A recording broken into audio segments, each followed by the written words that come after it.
O programa a seguir é livre para todos os públicos.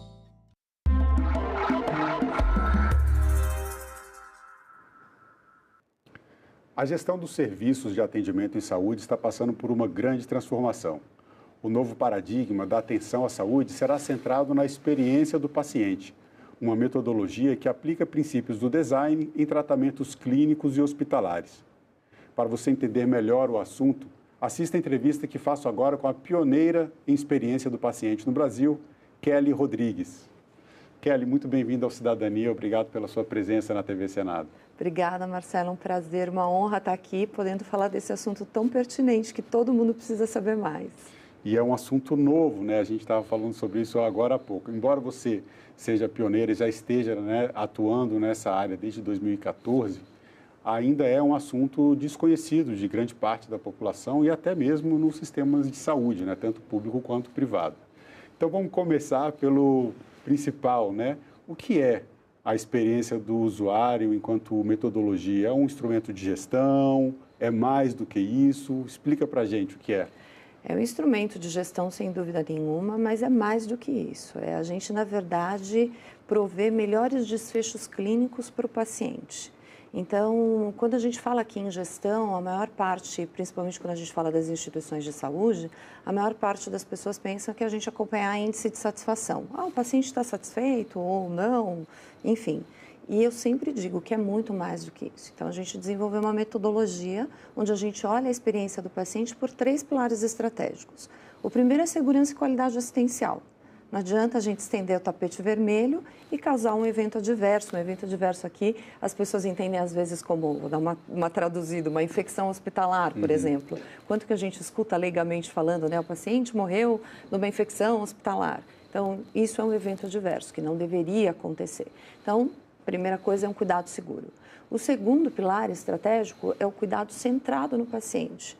O cuidado centrado no paciente significa educar o paciente na patologia dele para que a gente possa engajá-lo no tratamento. É o apoio para o autocuidado, para que ele consiga se cuidar além da hora que ele estiver no ambiente de saúde. É o cuidado personalizado. A Kelly é diferente do Marcelo. Então, por mais que eu tenha um protocolo para atender aquela doença, quem é aquela pessoa que está com aquela doença, porque vai fazer toda a diferença. É um cuidado coordenado. Então, é assim, é como se eu tivesse um médico, por exemplo, um especialista coordenando todo o cuidado. Então, esses são os atributos do cuidado centrado. Eu posso ter um cuidado seguro e não necessariamente ser centrado no paciente, que eu acho que esse é um pilar para a gente avançar. Certo. Quando você fala em... A gente vai para o terceiro pilar, mas eu queria fazer uma intervenção aqui. Quando você fala nesse cuidado coordenado, isso é diferente de um cuidado que a gente está acostumado a ver, quem já teve alguma experiência recente, né, numa clínica ou num tratamento hospitalar, principalmente. Você tem setores diferentes, né, pessoas de especialidades diferentes cuidando de um paciente, e a impressão que dá é que, às vezes, assim, a enfermeira ela chega ali com uma missão de dar uma atenção ao paciente que está em recuperação ou em tratamento. E o médico, ele tem uma missão como se fosse assim, separada. Então, essas pessoas, elas meio que não conversam. Quando você fala em atenção coordenada, seria ter uma interação maior entre as diversas especialidades e as pessoas que estão associadas ao tratamento. Aí eu digo, né, desde um médico, a enfermeira, que aí a gente está falando de profissionais de saúde, mas isso inclui também uma pessoa que vai levar o lanche, levar a refeição. né? Ela faz parte desse conjunto. Sem dúvida. A gente diz assim, que todo mundo entrega a experiência. Tem uma máxima do ex-presidente John Kennedy, quando ele foi visitar a NASA, que ele perguntou para o faxineiro, o que você faz aqui? Ele falou, eu ajudo o homem a ir à Lua. Então, quando a gente está num ambiente de saúde, não importa qual seja a função da pessoa, todos estão, de alguma forma, cuidando do paciente. Então, é a copeira, é o manobrista, é o médico, é a enfermeira e tudo mais. Mas quando eu estou falando do cuidado coordenado em especial, acho que a gente pode dar alguns exemplos. Por exemplo, o SUS, ele tem um modelo muito bonito. Em alguns lugares funciona, em alguns outros não. Se ele funcionasse, na sua essência, a atenção primária ele é um modelo de cuidado coordenado, porque eu tenho como se fosse um médico de família, cuidando de todas as minhas demandas, e quando eu preciso ir para algum especialista, eu tenho essa indicação para algum especialista via este médico, e este médico está coordenando este cuidado. Então, eu fui lá naquele especialista, mas eu vou ter o resultado, trazer para este médico aqui, que é o meu médico, e o meu médico vai ver quais são as minhas necessidades, porque ele me conhece já além da doença. Quem sou eu, qual é o meu estilo de vida? Então, teoricamente, no SUS, na atenção primária, isso deveria funcionar com essa essência. Quando a gente fala no sistema privado, é onde a gente acaba tendo cuidado mais descoordenado. Por quê? Eu tenho meu plano de saúde, então eu vou no médico de uma especialidade, no outro, e quem coordena meu cuidado? Você acaba tendo uma coordenação de cuidado quando é um pediatra, porque o pediatra está cuidando da criança ali, e aí ele faz essas indicações, ou então, eventualmente, com um geriatra, ou a mulher com um ginecologista, alguma coisa assim.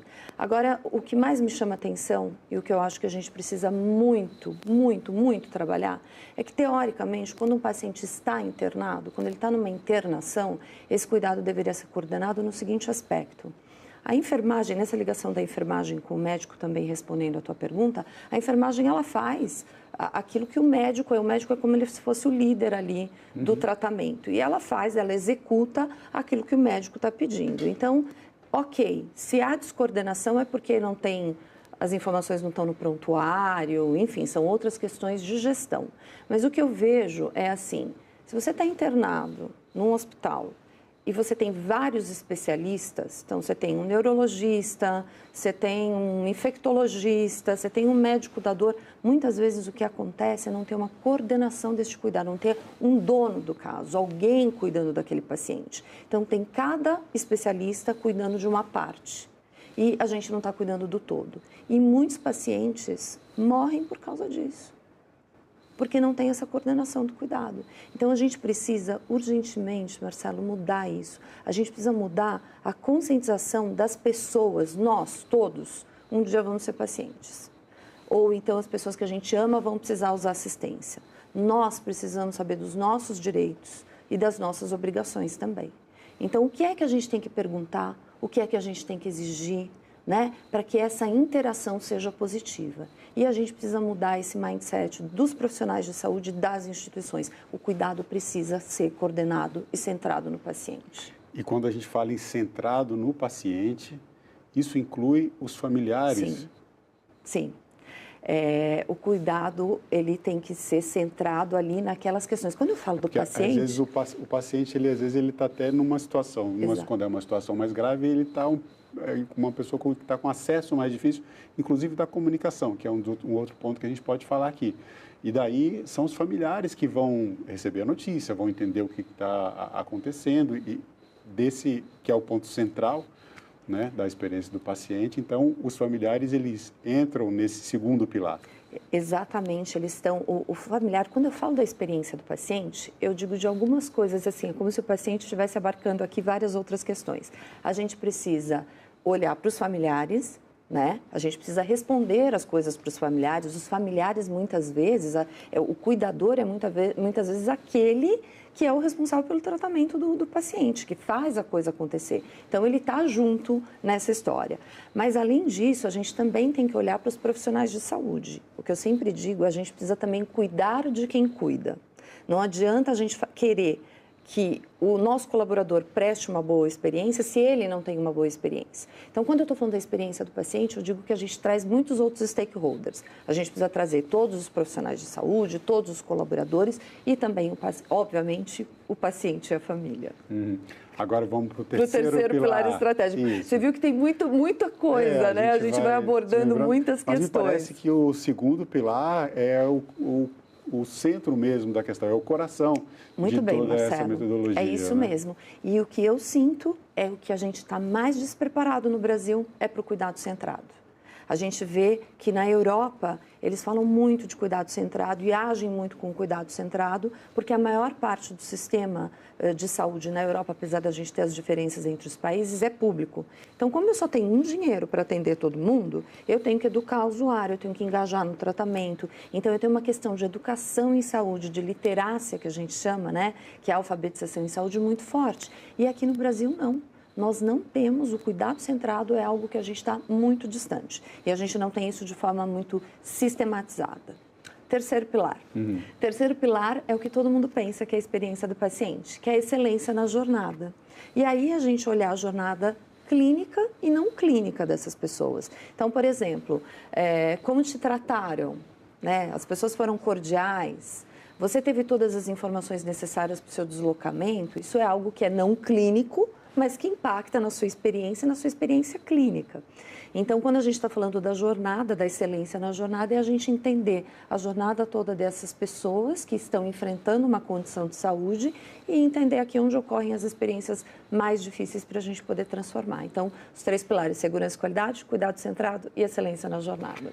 E como começa a aplicação dessa experiência do paciente em instituições de saúde, hospitais, clínicas, públicas ou privadas? Qual é o passo a passo, né? Como é que você olha para uma instituição e vê, aqui se aplica alguma coisa mesmo que não sistematicamente ou não de forma intencional, de forma já pensada nesse sentido, numa instituição que quer começar, olha, eu me interessei por isso, quero aplicar.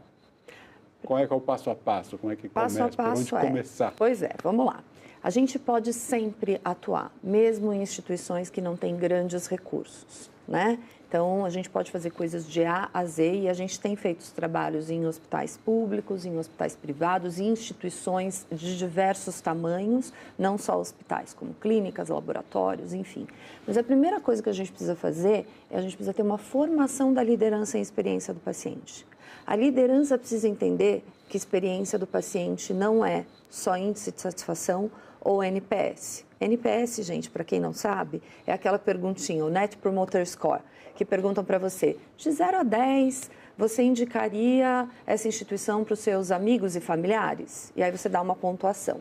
E muitas instituições hoje estão pautadas nisso, achando que é isso, a experiência do paciente. Então, a primeira coisa é a gente formar esta liderança, entendendo o que é a segurança, o que é o cuidado centrado, o que é a excelência na jornada e como fazer isso, para que daí a gente possa realmente implementar uma cultura, porque é uma mudança de mindset. Sim.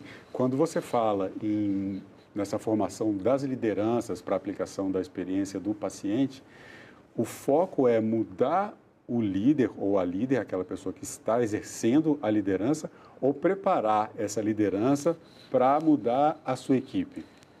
Preparar a liderança para mudar o mindset dos profissionais. Eu não estou dizendo que a gente precisa, vamos mandar todo mundo embora. O mindset dos profissionais para as pessoas que nem todo mundo entende. Ah, tá. O que é o mindset? É a forma de pensar.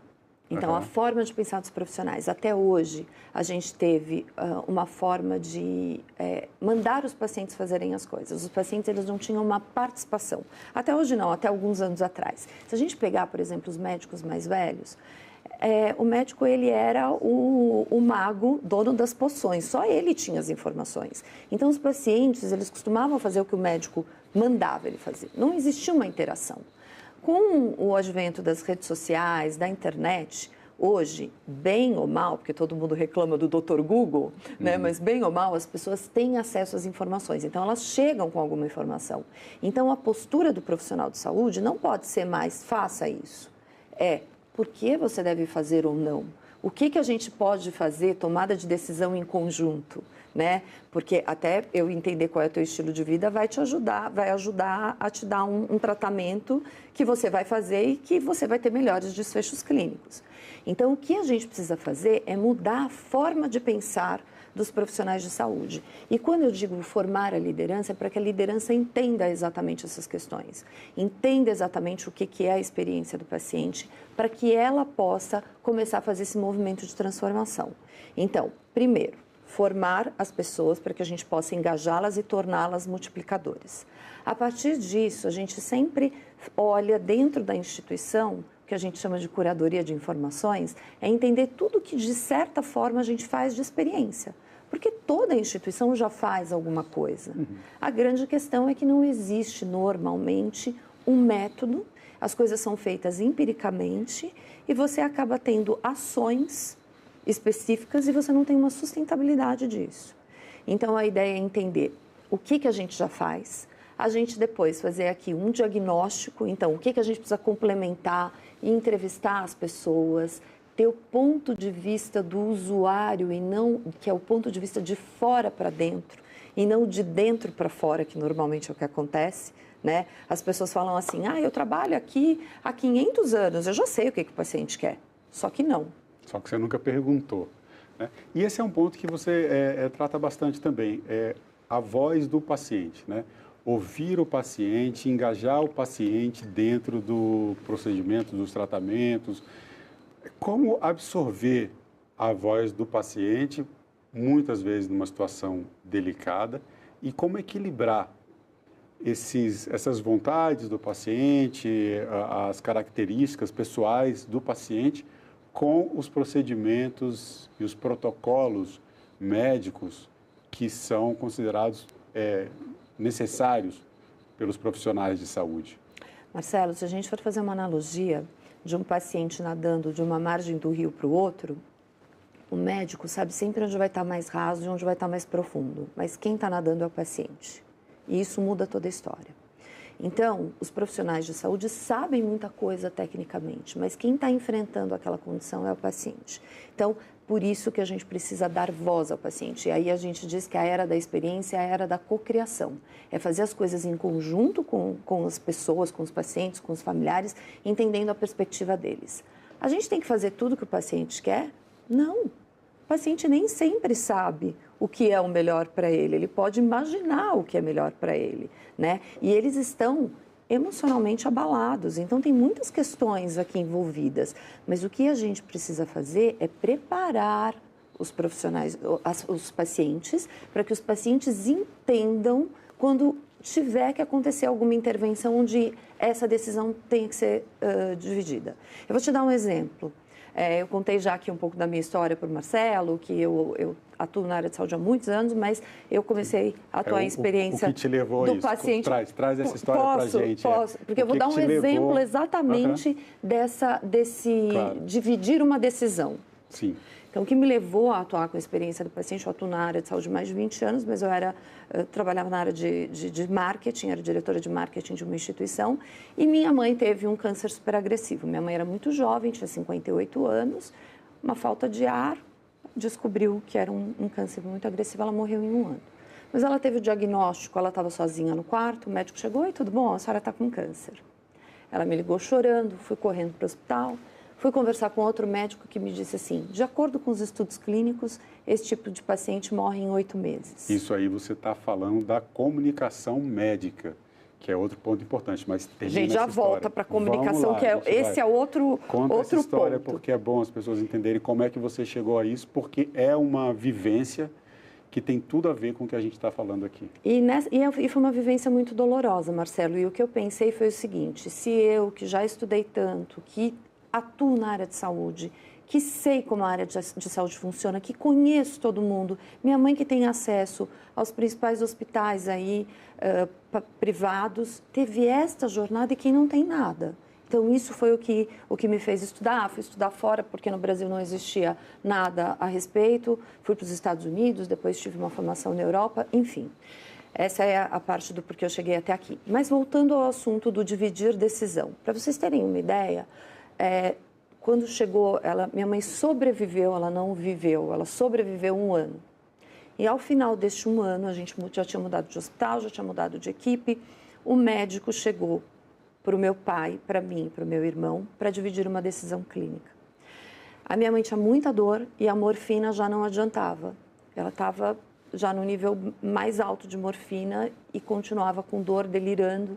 E o médico disse assim para a gente, nós temos 2 opções. Então, ele dividiu a decisão com a gente, porque não tinha como dividir com ela, né? Nós temos 2 opções. Ou a gente intuba para que ela não sinta esse desconforto, ou a gente começa o processo de sedação. E na sedação vem a falência múltipla dos órgãos. Muito legal ele ter dividido a decisão. Só que em nenhum momento da jornada nós somos preparados para isso. Por quê? Porque para o médico era óbvio que ia chegar naquele ponto. Mas para a gente não era óbvio. O que a gente queria? Que acontecesse algum milagre e que mudasse a história. Então, gente, o óbvio precisa ser dito. O profissional de saúde precisa explicar as coisas para as pessoas de um jeito que elas entendam qual é o caminho. A gente se acostuma muito com o que é do nosso domínio, o que é da nossa área. E às vezes quando a gente conversa, a gente fala de coisas às vezes muito técnicas que para nós parecem triviais. Exato. Então, e aí é o que eu sempre digo, o médico, quando ele deu essa notícia para mim fria desse jeito ou para minha mãe, ele fez porque ele queria me maltratar? Não, às vezes porque ele não tem nem o preparo emocional para falar determinadas coisas. Como é que você fala que a mãe de alguém vai morrer? Ou que o filho de alguém vai morrer? Então, a gente precisa oferecer ferramentas também para os profissionais de saúde. Eu não estou dizendo que os profissionais de saúde são os vilões, muito pelo contrário. A gente precisa instrumentalizá-los e a gente precisa cuidar deles para que eles possam oferecer uma boa experiência. Mas, por fim, a história da minha mãe. Se eu não trabalhasse na área de saúde, o que nós teríamos optado? Por entubá-la. Sabe por quê? Porque a gente quer que a pessoa que a gente ama fique aqui conosco. Só que eu sabia que quando ela fosse entubada, a situação dela ia voltar para o mesmo patamar. Ela a gente só estaria aumentando a sobrevida dela. Então, quando as pessoas são mais conscientes das coisas, quando elas são instruídas, elas podem opinar de uma forma melhor sobre aquilo que faz sentido para ela, para o familiar dela e, consequentemente, a gente também tem menos desperdício de recurso. A minha mãe poderia estar e eu não ia pagar nada, porque ela tinha um plano de saúde, mas o quanto o plano de saúde ia pagar por esse leito de UTI e a gente também estaria tirando o direito de um leito de uma pessoa que pudesse realmente, efetivamente, estar precisando daquilo. Tem reflexos em todo o sistema, né? Isso vale para hospitais públicos e privados também. Sem dúvida. Kelly, uma coisa, eu comentei aqui no começo da entrevista, falando sobre a aplicação do design nessa jornada da experiência do paciente.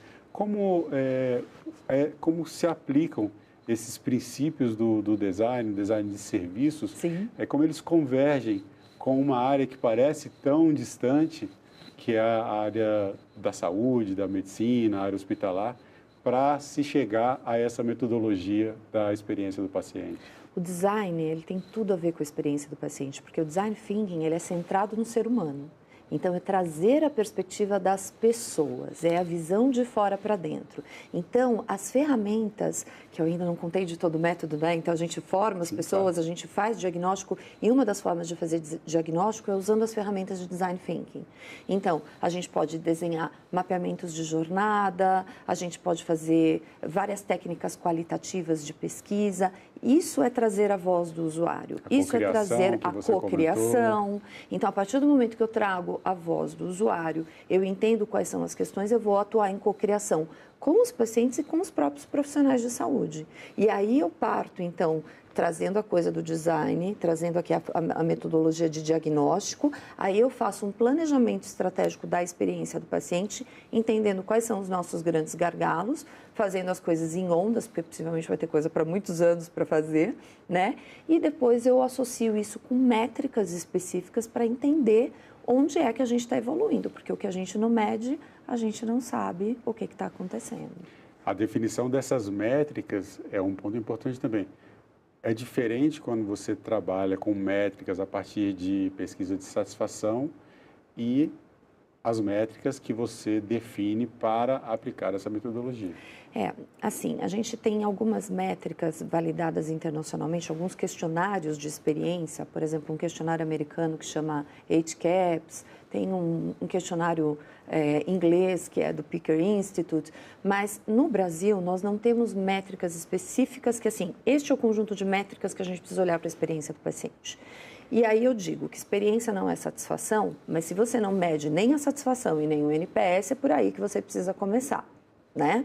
Mas os avançados disso é a gente começar a olhar o desfecho clínico ou indicadores clínicos ligados à experiência. Por exemplo, se eu atuei com cuidado centrado no paciente, se eu atuei educando o paciente, engajando o paciente na patologia, dando apoio para o autocuidado, qual foi o desfecho clínico dele?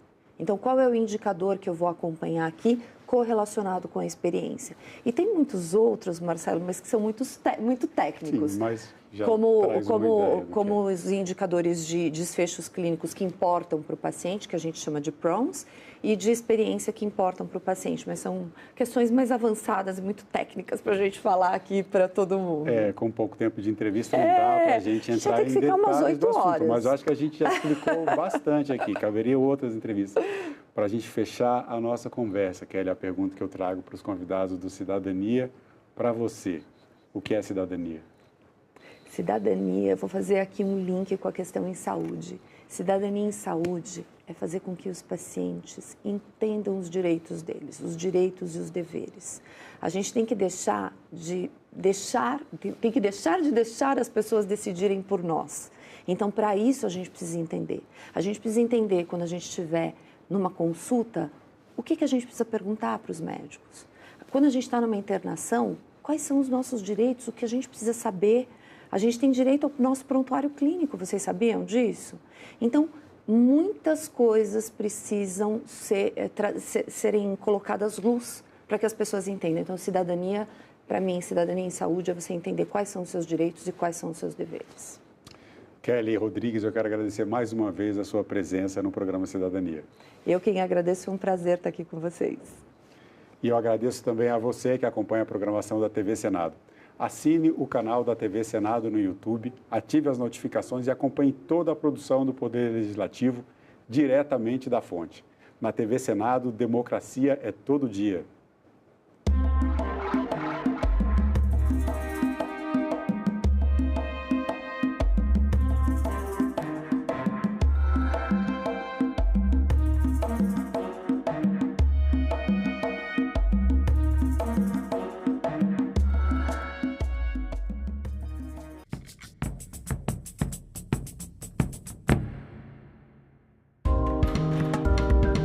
Que mudanças estão sendo discutidas na lei do impeachment? Por que a lei precisa ser atualizada? Como essas alterações podem impactar a política do país? O professor de Direito da USP, Heleno Torres, e o senador Plínio Valério respondem a essas e outras perguntas ao vivo. TV Senado Live, hoje, 8h30 da noite.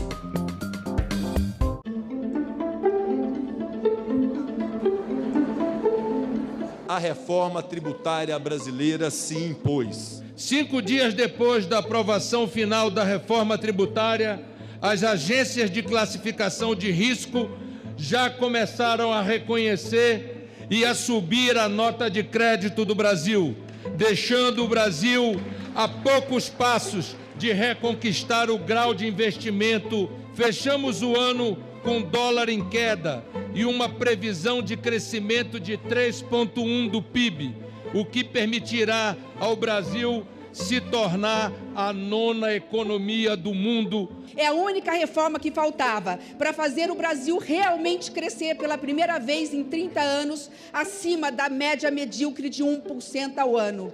Eu queria dizer que perfeição e imperfeição são atributos que não cabem a um projeto coletivo com tantos autores.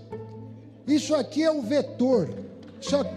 Isso aqui é o vetor de muitas vontades. Isso aqui aglutinou muitos anseios. O que me deixa mais feliz é essa fotografia aqui, guardem. Não precisa gostar do governo, gostar do Lula, guarde essa foto e se lembrem que, contra ou a favor, vocês contribuíram para que este país, na primeira vez no regime democrático, aprovou uma reforma tributária a contento da nação brasileira. Nos termos do parágrafo 3º do artigo 60 da Constituição Federal, declaro promulgada a emenda constitucional número 132 de 2023, a reforma tributária brasileira.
O programa a seguir é livre para todos os públicos.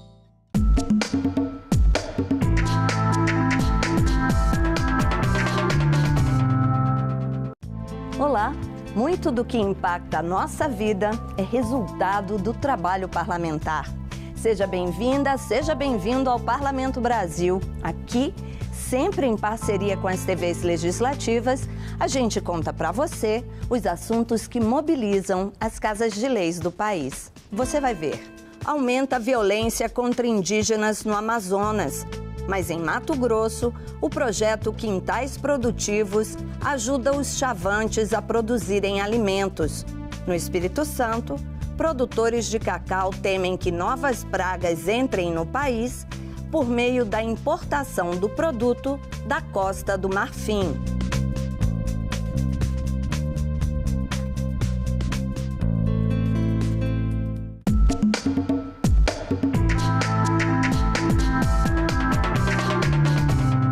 A violência que assombra os indígenas brasileiros, infelizmente, está em alta e é frequente. O Amazonas é o estado onde mais se mata indígenas no país. Veja na reportagem da TV Aleã. O Amazonas está entre os estados brasileiros que mais cometem assassinatos contra indígenas. Os dados da violência vêm aumentando desde 2019 e entre os principais fatores que contribuem para os crimes estão a grilagem e o garimpo ilegal. A atual população indígena brasileira é de pouco mais de 1.600.000, segundo o Instituto Brasileiro de Geografia e Estatística, IBGE, que divulgou dados preliminares coletados pelo Censo Demográfico 2022. Essa população está presente nas 5 regiões do Brasil, sendo a maior parte concentrada na região norte. E é o Amazonas, o estado brasileiro com o maior número de assassinatos de indígenas, de acordo com o último relatório da violência contra os povos indígenas do Brasil, divulgado em 2022. Foram 38 mortes registradas no estado, que evidenciam o agravamento dos conflitos fundiários e a desassistência aos povos indígenas durante os últimos anos na região. Entre os 5 primeiros estados brasileiros com mais assassinatos de indígenas, 4 fazem parte da Amazônia Legal: Amazonas, Roraima, Maranhão e Pará. Essa violência contra os indígenas da Amazônia Legal entrou numa forte escalada nos últimos 4 anos, saltando de 121 casos registrados em 2018 para 180 registros em 2021, um aumento de 48%, de acordo com o Conselho Indigenista Missionário, CIMI. Segundo indigenistas, essas mortes envolvem assassinatos com requintes de crueldade, como esfaqueamentos, envenenamentos e até esquartejamentos, o que contribuem para os índices da violência que vem crescendo consideravelmente desde 2019 na região. Entre os problemas que envolvem a situação está a falta de proteção das terras indígenas, que mesmo sendo demarcadas e reconhecidas, estão sendo invadidas e exploradas. Só em 2021, o CIMI registrou a ocorrência de mais de 300 invasões e exploração ilegal.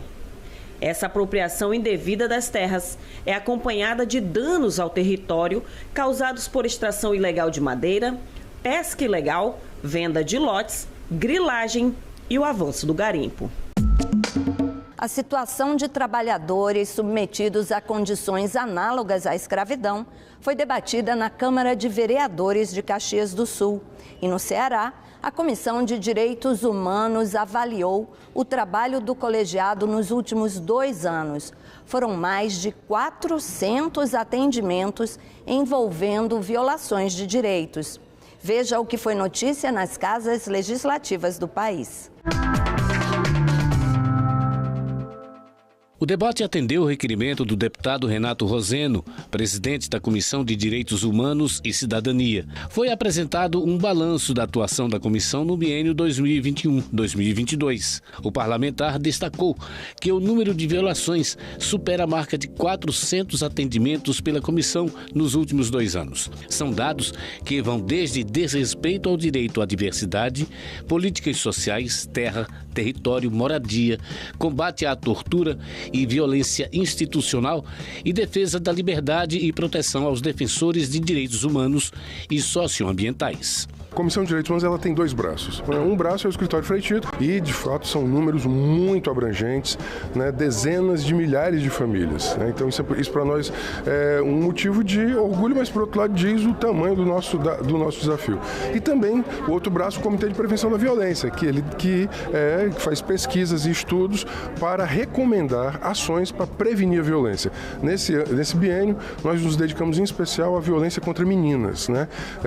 Tanto é que fizemos várias recomendações ao poder público, em especial ao poder público municipal, para prevenir a violência contra meninos e adolescentes da faixa de 10 a 19 anos. No biênio foram realizadas 38 audiências públicas, 72 reuniões do processo legislativo, 34 requerimentos aprovados e 45 visitas técnicas. O escritório Frei Tito de Alencar, um dos braços da Comissão de Direitos Humanos aqui da Assembleia, fez 410 atendimentos, alcançando 43 mil famílias em 135 municípios cearenses. Na abertura do seminário, o presidente da Assembleia Legislativa, deputado Evandro Leitão, de forma virtual, destacou a importância da atuação da comissão em defesa dos direitos humanos. Os dados extremamente expressivos nos últimos 2 anos e muito nos alegra e nos faz ter a convicção que estamos no caminho certo, na perspectiva de apresentar soluções, de apresentar alternativas para a sociedade cearense, sobretudo para aqueles mais vulneráveis, aqueles que sofreram algum tipo de violência. A secretária estadual de Direitos Humanos, Socorro França, ressaltou a atuação da comissão e a parceria com a pasta. A avaliação altamente positiva. Se não for essa comissão, se não for o deputado Renato Roseno, obviamente não teríamos um Estado com tanta inclusão como nós temos atualmente. Já me coloquei à disposição e estou agora em público me colocando à disposição, que é muito importante que a gente trabalhe conjuntamente para que a gente mostre que nós temos que ter direito a ter direitos. O seminário contou com a participação de representantes de movimentos como o líder indígena Cacique Roberto Itaiçaba Anassé. A comissão ela é indispensável, sim, né, nesse apoio, nessa estrutura, nessa devolução mínima do direito, né, porque até para a própria comissão, a busca por direito é muito difícil. É muito difícil porque muitas vezes se utiliza até a própria Constituição para negar os direitos. O ministro dos Direitos Humanos, Silvio Almeida, participou do seminário de forma virtual. Ele falou dos desafios a serem enfrentados pelo governo atual. O primeiro desafio que nós temos é acabar com essa separação entre uma formulação teórica, um pensamento sobre os direitos humanos e uma prática efetiva em direitos humanos. Eu diria que esse é um grande problema que nós temos, porque cada vez mais os lugares de debate, discussão, eu estou falando aqui da academia, dos movimentos sociais, das instituições políticas, dos ativistas, dos militantes, eles têm que ter cada vez mais a possibilidade de discutir de maneira conceitual, nós entendermos para onde estamos caminhando nesse horizonte dos direitos humanos. A deputada Larissa Gaspar fala da expectativa à frente da vice-presidência da comissão.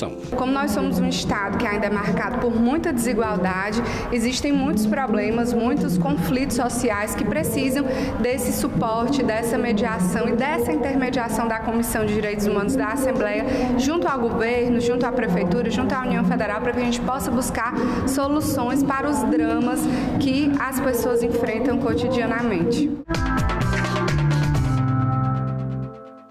A Comissão de Direitos Humanos da Câmara Municipal, junto com os vereadores da Casa, estão preocupados com os casos recentes de trabalho análogo à escravidão ocorridos na Serra Gaúcha. Por isso, participaram do seminário organizado pelas centrais sindicais sobre o tema sediado na Câmara. A partir da lei das terceirizações, a reforma trabalhista, nós retomamos a um momento muito grave de um trabalho escravo, que eu prefiro chamar de trabalho escravo contemporâneo e, infelizmente, muito mais comum do que a gente gostaria que fosse na nossa sociedade. O evento reuniu deputados estaduais e federais, gerente do Ministério do Trabalho e Emprego de Caxias do Sul e região, além da presença do senador caxiense Paulo Paim, atual presidente da Comissão de Direitos Humanos do Senado Federal. Paim falou de como o Senado está se organizando para combater a precarização do trabalho. Cada 10 trabalhadores encontrados sob a escravidão, análogo ao trabalho escravo, 9 são de empresas terceirizadas. Então nós também reapresentamos já o projeto, está pronto lá, já estava tramitando no Senado, dizendo que não pode terceirizar a atividade fim, porque o trabalho escravo cresceu em todo o país. E nós temos obrigação de combater isso. Não dá para achar que todo o Rio Grande agora virou responsável pela escravidão no Brasil. Como eu dizia antes, outros estados, São Paulo é uma vergonha, Minas é uma vergonha, Pernambuco é uma vergonha, Goiás é uma vergonha. Eu sei porque eu sou presidente da Comissão de Refugiados e Imigrantes. De presidente, fui vice. Direitos Humanos eu presidi 4 vezes. Eu conheço esse cenário todo aí e sei da importância desse momento e tudo que nós podemos fazer, inclusive para mudar essa visão que ficou devido a esse episódio aqui, lamentável, aqui da nossa serra. Por que o Brasil importa cacau de outros países? Por que correu o risco de trazer pragas que podem atingir as lavouras brasileiras? Esse questionamento é de produtores do Espírito Santo. Eles estão preocupados com mudanças nas regras de importação do cacau que vem da Costa do Marfim. Uma flexibilização na entrada no Brasil de cacau importado da África tem preocupado produtores do fruto no estado. Segundo a ACAL, a Associação de Cacauicultores do Espírito Santo, em janeiro deste ano foram importadas cerca de 10 mil toneladas da amêndoa da Costa do Marfim. Em dezembro do ano passado, o número foi ainda maior. Mais de 13 mil toneladas entraram no Brasil. Tais importações aconteceram após uma instrução normativa do MAPA, o Ministério da Agricultura, que suspendeu, em 2021, exigências de precaução sanitária. O assunto foi tema de discurso durante a sessão ordinária, quando o deputado Lucas Escaramuça, que é de Linhares e filho de produtores de cacau, fez o alerta. A alegação em tese foi de que a gente não tinha capacidade de produção para suprir toda a demanda do território brasileiro. Mas quando nós pegamos os dados estatísticos do IBGE, nós vimos que o cacau do Brasil, o cacau do Espírito Santo, ele tem um valor agregado ambiental, ecossistêmico, que nenhum cacau do mundo tem. Ele atende a questões sanitárias de exportação para a Europa, que basicamente o Brasil hoje não está atendendo com essa nova instrução normativa para trazer. E quando a gente olha os dados do IBGE, nós vemos que a gente tem esse cacau de extrema qualidade, eu diria, um dos melhores ou o melhor do mundo, com com quantidade de produção a atender toda a indústria cacaueira que beneficia, que comercializa o cacau no Espírito Santo e no Brasil. Então, assim, a gente não tem argumentos hoje para abrir o mercado trazendo um risco sanitário para o cacau, para as nossas lavouras, para o nosso ecossistema cacaueiro. O secretário executivo da ACAL explica quais são as regras sanitárias que o cacau brasileiro precisa seguir para ser comercializado. Exigências não necessariamente cumpridas pela Costa do Marfim. Em abril de 2020, o MAPA, Ministério da Agricultura, identificou quais seriam as pragas quarentenárias na Costa do Marfim, a megacária e a estriga, e determinou ou sugeriu quais seriam as medidas necessárias para mitigar o risco dessas pragas entrarem no Brasil. Foi estipulado que se tratasse essa carga com brometo de metila, de modo a mitigar o risco da megacária e da estriga entrarem no Brasil. O que ocorre é que, menos de um ano depois, em março de 2021, o MAPA, sem uma análise de risco de praga, sem uma ARP que a baseasse, ela suspendeu esses cuidados fitossanitários com a carga vinda da Costa do Marfim.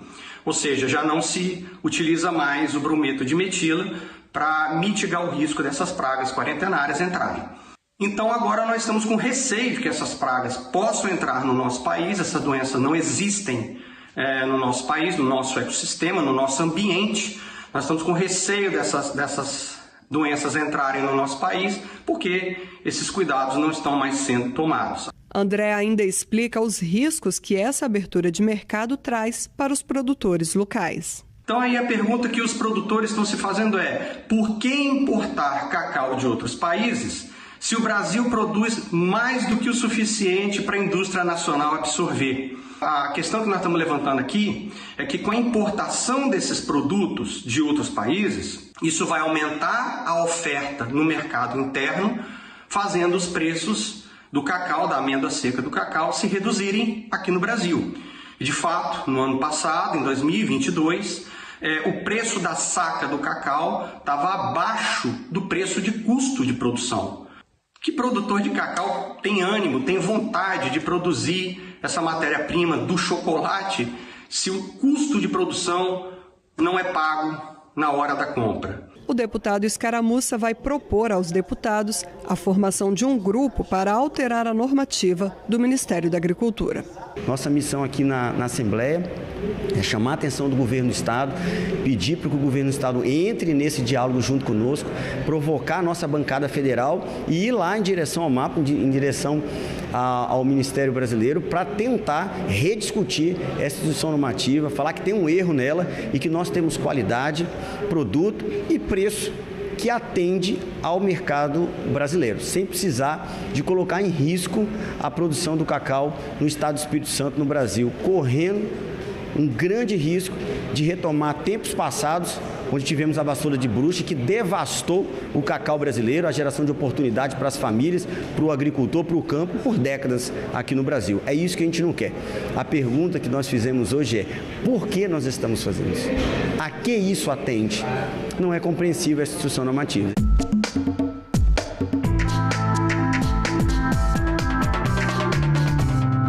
A gestante que contratar um plano de saúde até a 18ª semana de gravidez poderá ter direito à cobertura integral. É o que determina um projeto de lei que está em análise aqui no Senado. O texto do senador veneziano Vital do Rego determina que mulheres que estejam até a 18ª semana de gestação e contratem planos de saúde hospitalares com cobertura obstetrícia tenham direito a atendimento integral, inclusive a realização de cirurgias em caso de necessidade de assistência médica hospitalar decorrente da condição gestacional em situações de urgência.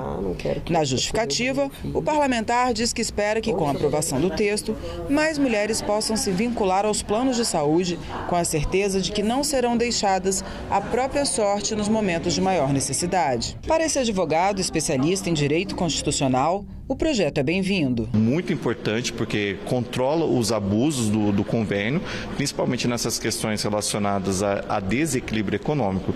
Porque o que ocorre? O convênio, ele nega a questão da cirurgia. Com isso, ele justifica no desequilíbrio econômico. Ou seja, o que eu autorizar aqui para essa mulher, eu vou ter uma perda financeira. Então, na verdade, o projeto de lei, ele vem restaurar essa ideia de falar o seguinte: não é o desequilíbrio econômico que vai vigiar, e sim a saúde da mulher que está grávida e do feto que está ali com ela. Aproveitando a modificação que vai vir com essa lei, poderia se modificar o Código de Defesa do Consumidor para que os planos de autogestão passassem a ser regulados pelo Código de Defesa do Consumidor. Porque o que acontece? Em razão dos planos de saúde, falarem que eles prestam serviço, eles não teriam uma relação de consumo. E isso implica em quê? Questões de ressarcimento, questões de ônus da prova, de como que vão ser feitas as provas disso, se isso poderia ser configurado ou não o dano moral, porque havia muitas negativas do plano de saúde para os seus associados, aquelas pessoas que pagam, e isso importa em uma certa abusividade da imposição.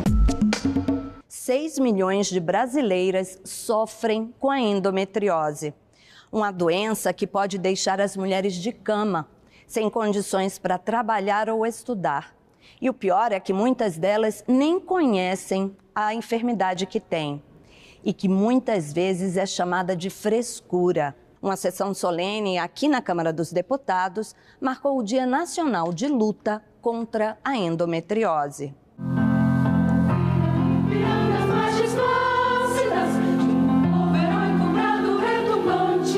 A Câmara dos Deputados realizou uma sessão solene para homenagear o Dia Nacional de Luta contra a Endometriose. A doença, que atinge cerca de 6 milhões de brasileiras todos os anos, é resultado de uma alteração no funcionamento normal do organismo feminino.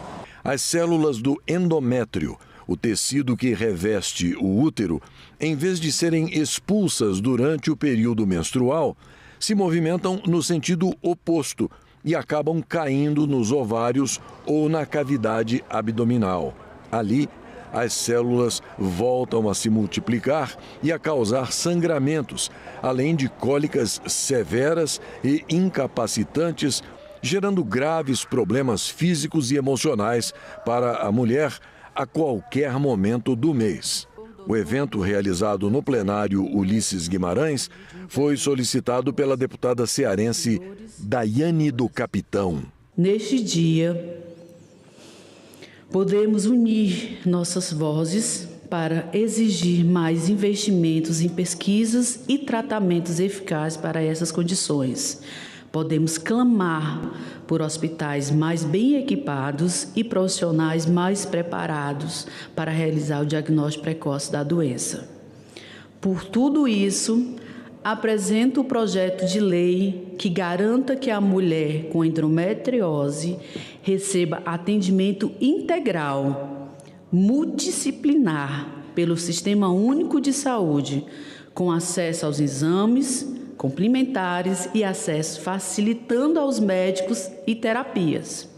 Nosso projeto também prevê a criação de centro de referência do tratamento contra a endometriose e, por fim, a inclusão da doença no rol de doenças que independe de carência da concessão de auxílio-doença, de aposentadoria por invalidez, quando a doença se manifestar de forma mais grave, ou seja, quando há manifestação incapacitante.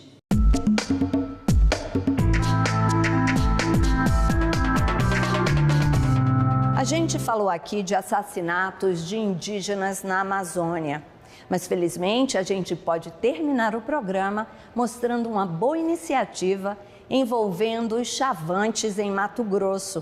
É o projeto Quintais Produtivos, que com o apoio de uma emenda parlamentar ajuda indígenas a produzirem o próprio alimento. O projeto Quintais Produtivos contempla diversas aldeias chavantes na região do município de Canarana. Estão produzindo seus próprios alimentos.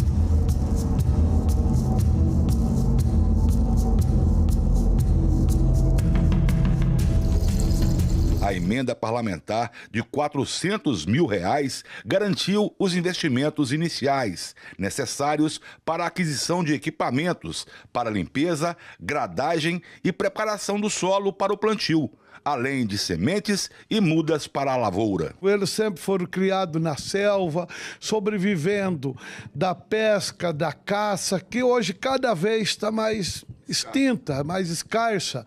E hoje nós temos, sim, que focar nessa questão. Haja em vista aí constantemente na mídia, a gente vendo aí as condições de vida desses indígenas, desnutrição, prostituição, tudo em função de muitas vezes ir buscar um alimento para se alimentar. Isso vai fazer com que dá mais dignidade, que dá uma independência alimentar para esses indígenas. Eles não vão estar recorrendo ao político, ao vereador, ao prefeito, para ir buscar uma cesta básica. Em alguns municípios do estado de Mato Grosso, a população indígena representa parte significativa da população. Em Campinápolis, por exemplo, 60% da população está abrigada nas 203 aldeias do município. O deputado Nininho já está fazendo gestões junto aos órgãos do governo do estado e articulando com prefeitos a implantação de projetos como Quintais Produtivos em outros municípios. Esse programa tem que ser expandido. Eu já venho fazendo aí junto ao município de Canarana, mas já tem ajudado o município de Querência, levando banheiros para dentro das aldeias, em parcerias com o prefeito Gurgem, com os vereadores. Nós temos lá em Canarana também, em Querência, levamos placa solar para trabalhar, para pôr nos poços de semi-artesiano, para bombear água. Temos, junto com o vereador Adiel, demais vereadores, nós temos em Campinápolis, trabalhando junto com o prefeito Zé Bueno, uma lavoura comunitária indígena, para que produza para todas as aldeias num local só. São lá 100 e poucos hectares que estamos trabalhando, para produzir os alimentos para nossos irmãos indígenas. Em vez de levar a cesta básica, nós vamos lá visitar os índios, participar e levar as condições para que eles produzam.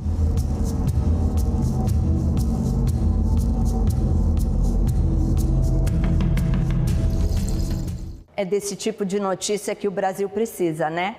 Boa iniciativa do deputado. E a gente fica por aqui. Obrigada pela audiência, viu?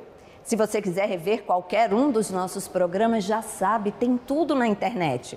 senado.leg.br/tv/Parlamento Brasil, tem o canal da TV Senado no YouTube e tem o velho e-mail. Manda uma mensagem. Semana que vem a gente volta. Tchau!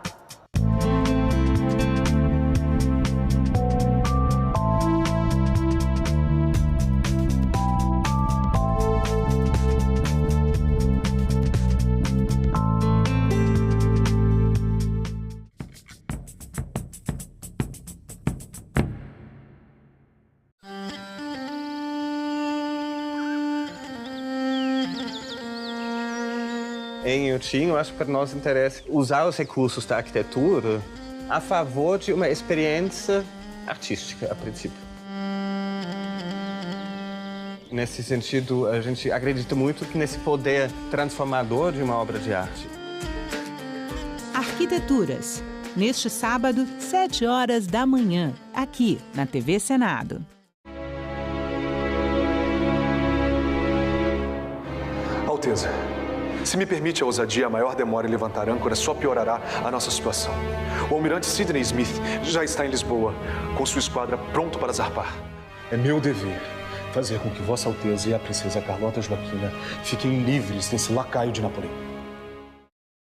Feito um coelho assustado. Levar a família para viver na selva em meio aos índios. Isso não me parece uma atitude digna. de um governante respeitado por seu povo. Mas e o nosso povo? Aqueles que não conseguirão embarcar nessa aventura insana pelo Atlântico. O que será deles? Às vezes, Alteza, é necessário que alguns padeçam para que o poder das famílias reais seja preservado.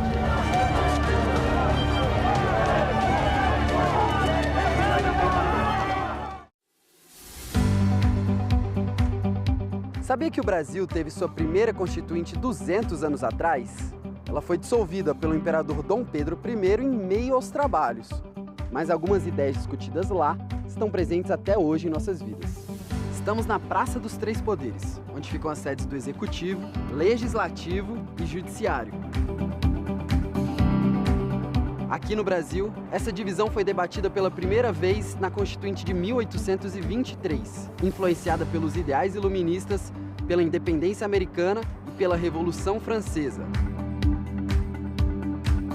A ideia era simples: evitar a concentração de poder nas mãos de uma só pessoa. Cada um dos poderes equilibra e fiscaliza a atuação dos outros dois. Hoje, esse é o modelo adotado pelas democracias no mundo todo, com algumas diferenças em cada país. Bueno, a mí me interesaba mucho como un discurso, como un voltear hacia la cocina y ver qué es lo que sucedía dentro de ella. Eu não estou a escrever romance, estou a contar histórias. Não estou a escrever nem na minha língua nacional, estou a fazer aquilo que me apetece. Eu resolvi contar a história dessa tocaia com a estrutura... Leituras, todo sábado, 7 horas da noite, aqui na TV Senado.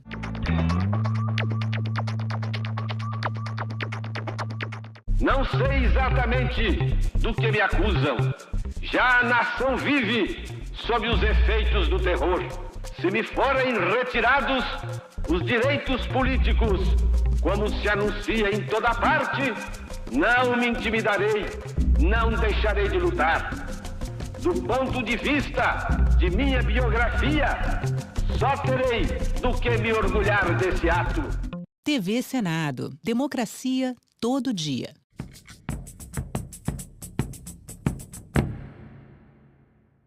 O programa a seguir é livre para todos os públicos.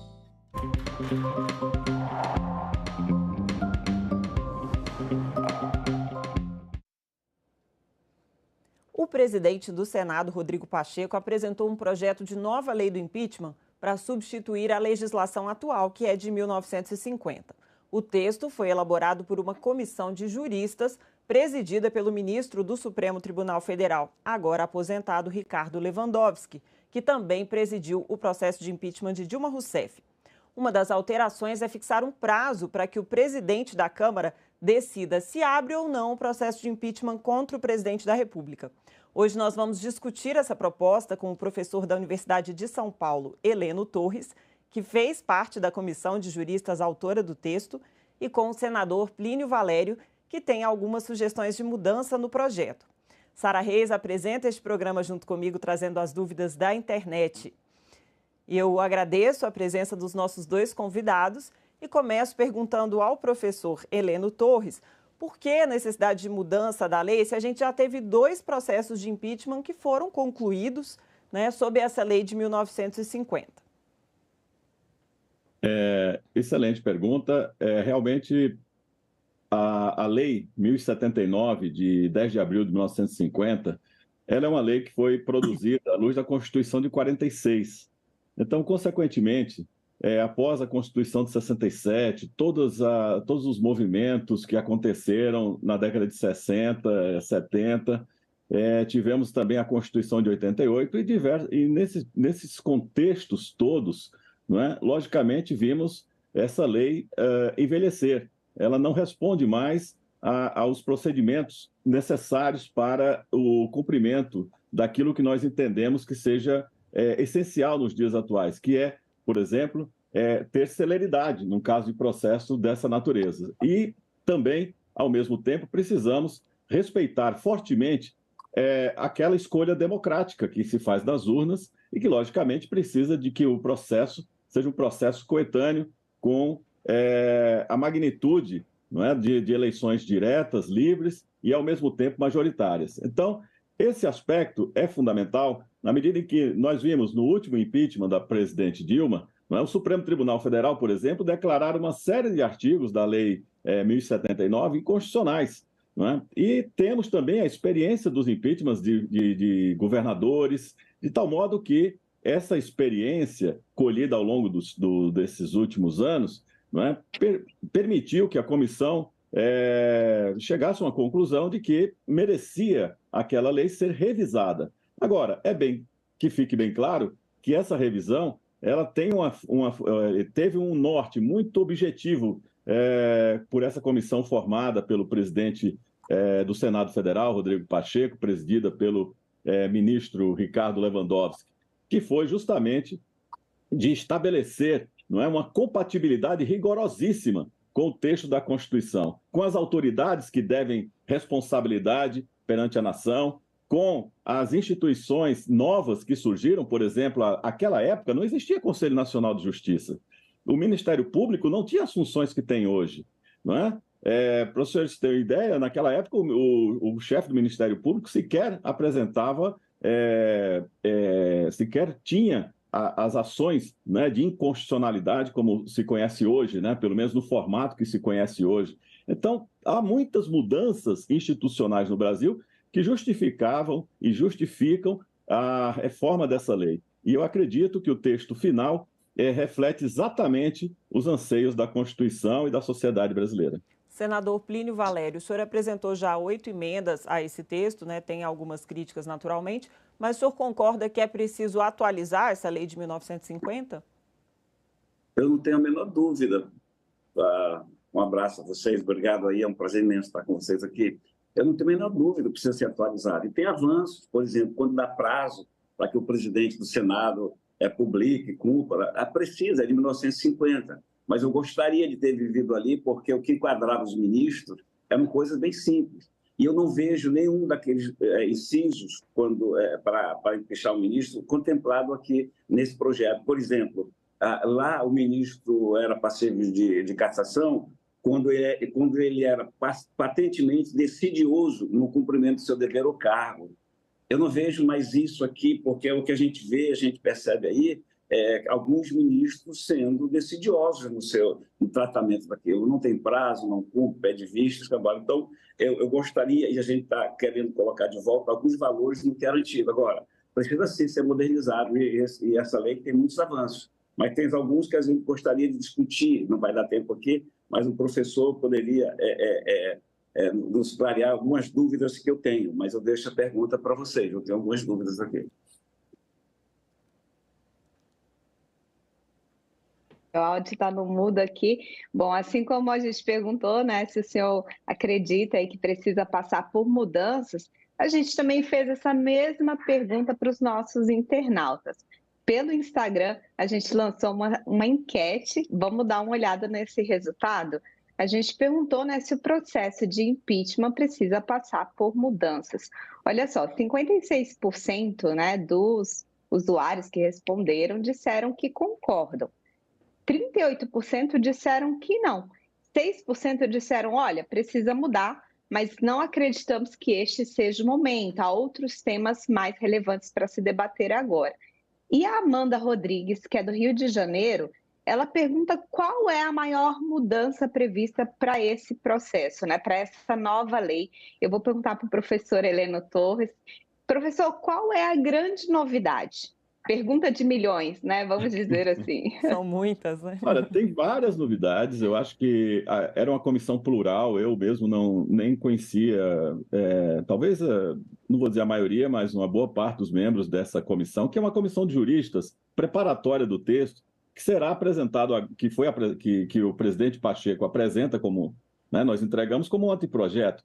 O presidente Pacheco agora apresenta um projeto de lei que começa a tramitar no Senado. Agora começa a etapa política. É nesse momento que os senadores da República irão se debruçar sobre o texto e, como fizeram diversas emendas, e eu queria dizer a você, Sara, emendas importantíssimas para o debate legislativo. Não quer dizer que eu concorde com todas, digo apenas que elas são oportunas e muito respeitosas exatamente na linha do senador Plínio, como bem colocou, né? Todos entendem a necessidade de mudança, fizeram suas considerações, suas sugestões de emendas, que irão certamente para o debate democrático na Comissão de Justiça, ou mesmo no plenário do Senado, e seguramente, naquilo que for votado, podem aprimorar, porque não existe obra pronta perfeita, e nem era essa a intenção da comissão, né?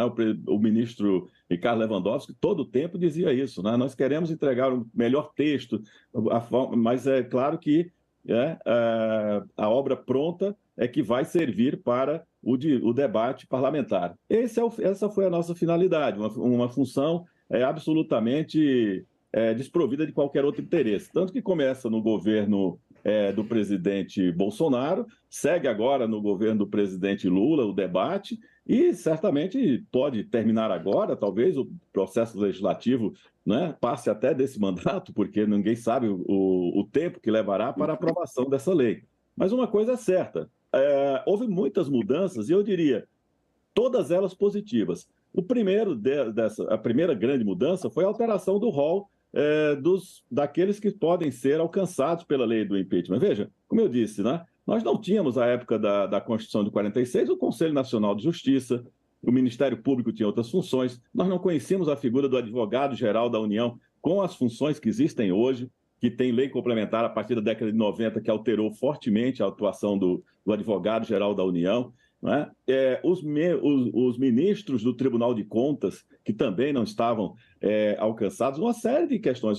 Os ministros militares eram ministros antes, respondiam na lei do impeachment, depois houve a mudança para o ministro civil, né? E os ministros e os militares continuaram como ministros. Mas isso é só um esclarecimento, isso não quer dizer que agora os ministros militares foram incluídos. Não, na verdade sempre estiveram. Porque lá desde 1946, estes eram ministros, né? Cada um tinha sua pasta ministerial. Agora se converteu em uma pasta única, que é o Ministério da Defesa, e isso só é uma questão de esclarecimento. Mas veja que, por exemplo, o presidente do Banco Central não está aqui envolvido. Se alguém tivesse a dúvida, isso vai servir para tirar o presidente do Banco Central. Claro que não, porque o presidente do Banco Central tem autonomia, tem rito próprio. Né? Essa lei do impeachment serve justamente para resolver problemas como esse. E o outro, terminando, é do procedimento.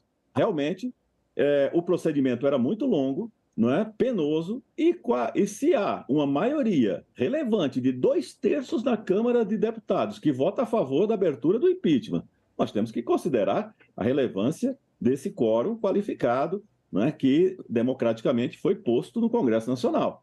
E abre esse processo e leva ao Senado da República para que este processe o presidente e tenha continuidade, é lógico que isso precisa de uma certa responsabilidade. E qual foi a grande mudança? E talvez a mais polêmica que o próprio senador Plínio pode debater aqui com a gente, que é a discussão sobre se estamos tirando o direito de qualquer cidadão participar do processo político. Claro que não. O cidadão tem a disponibilidade de fazer uma denúncia a um partido político e se conhecer e entender grave, levar a cabo aquela denúncia ao conhecimento do presidente do Senado da República. Não é? Agora, o que usa a Constituição? Usa a Constituição, na democracia direta, de estabelecer um quórum, um número relevante, expressivo de assinaturas para que se chegue a uma proposição de projeto de lei. Transforma, né, professor? Transforma o pedido de impeachment do cidadão num processo de iniciativa popular, de um projeto de iniciativa popular, que está na Constituição hoje com o número de assinaturas que é 1% de eleitores em pelo menos 5 estados, tem alguns pré-requisitos. Senador Plínio, o senhor apresentou emenda a respeito disso. O senhor é contra essa ampliação do rol de instituições que podem apresentar o pedido de impeachment, né? Que o texto está incluindo sindicatos, partidos políticos e também a OAB, mas está restringindo a qualquer cidadão apresentar um pedido desde que não cumpra esses requisitos, né? Quem não cumpre esses requisitos não pode mais apresentar diretamente. Queria que o senhor falasse um pouco sobre isso. A minha preocupação nesse tema aí é de que eu achei muito amplo. Quando você abre para entidade de classe ou organização sindical, é muito perigoso que você falando de quantos sindicatos você tem nesse país, quantos sindicatos de aluguel, quantos sindicatos patronais tem. Eu acho muito perigoso quando você abre o leque demais. Eu acho que você tem sim que abrir. A Associação Brasileira de Imprensa, por exemplo, eu não vejo contemplada aqui. Quando você fala, né, abre esse leque aqui, eu não vejo. Então, minha preocupação é essa, abriram demais. Mas, se você me permite, eu queria falar da minha preocupação, que foi exatamente porque eu continuo achando que essa nova lei está blindando os ministros do Supremo. O ministro Supremo deixa de ser passivo de impeachment se for decidioso, como eu já falei. E, ao contrário, com os outros cargos, processos, os ministros eles não são submetidos a qualquer tipo de prazo no andamento do seu processo. Afasta a possibilidade de condená-los pelo crime de hermenêutica, isto é, em razão de alguma decisão errada. Então, essas coisas, eu tenho a impressão que sim, que tem um viés aí para blindar os ministros supremos. E é exatamente o que eu quero trabalhar nas emendas. Eu acho que os ministros supremos têm que ter uma conduta ilibada e tem que sim, é muito delicado. Eu vejo que abriu mais o leque, quando bota os sindicatos é um perigo, e quando dá um tratamento diferenciado aos ministros supremos. Hoje, a partir dessa lei aqui, vai ser impossível caçar, processar o ministro Supremo. Vai ser impossível. Não tem como enquadrá-los aqui. Essa é a minha preocupação, daí as emendas que eu apresentei. Antes da gente vir com mais uma pergunta de internauta, eu queria só que o professor Heleno respondesse a essa questão do senador Plínio Valério, mas eu queria acrescentar também que o texto diz que o ministro do Supremo que exercer atividade ou manifestar opinião político-partidária e manifestar opinião sobre processos que ele está julgando é passível de impeachment, né? E isso é uma novidade em relação à legislação atual. Então, professor Heleno, os ministros do STF estão sendo beneficiados nessa lei? O senhor está sem áudio, professor. Acredito que o microfone está mudo. Não, eu queria destacar de forma muito objetiva que os ministros do Supremo Tribunal Federal respondiam e continuam a responder por esses crimes, né, de responsabilidade. Agora, eu diria que ele foi ampliado e melhorado, porque antes falava-se de suspeição do magistrado, mas suspeição é uma regra muito genérica. Agora, passamos a ter a previsão expressa de impedimento. Por quê? Porque o impedimento ele é objetivo. Não é? Nós temos que ter essa caracterização. Eu me lembro de um debate durante a Lava Jato que o então magistrado Sérgio Moro reclamou no Senado da República, não é? Justamente para evitar que fosse convertida em lei uma disposição que previa, digamos assim, punição a esse crime hermenêutico, né, de hermenêutica. Ou seja, se o magistrado erra, ele não pode ser punido por esse motivo. E eu acho que isso está muito claro, desde os debates de Rui Barbosa, no início dos tempos da República, não é, de que, de fato, os magistrados podem errar como qualquer ser humano, não é? Mas eu acho que isso levar a um crime de responsabilidade é muito sério. E naquilo que foi colocado, quer dizer, são crimes. Participar de julgamento sabendo estar impedido, exercer atividade político-partidária ou manifestar opiniões dessa natureza, manifestar-se por meio de comunicação opinião sobre processos ou procedimentos pendentes de julgamento, ressalvado aqueles da função jurisdicional, exigir, solicitar, receber ou aceitar promessa de vantagem devida. Então, tem vários, eu não quero cansá-los com essa leitura, mas eu digo, não estão blindados, pelo contrário, os tipos estão explicitados. Isso eu acho que é a grande vantagem do novo texto.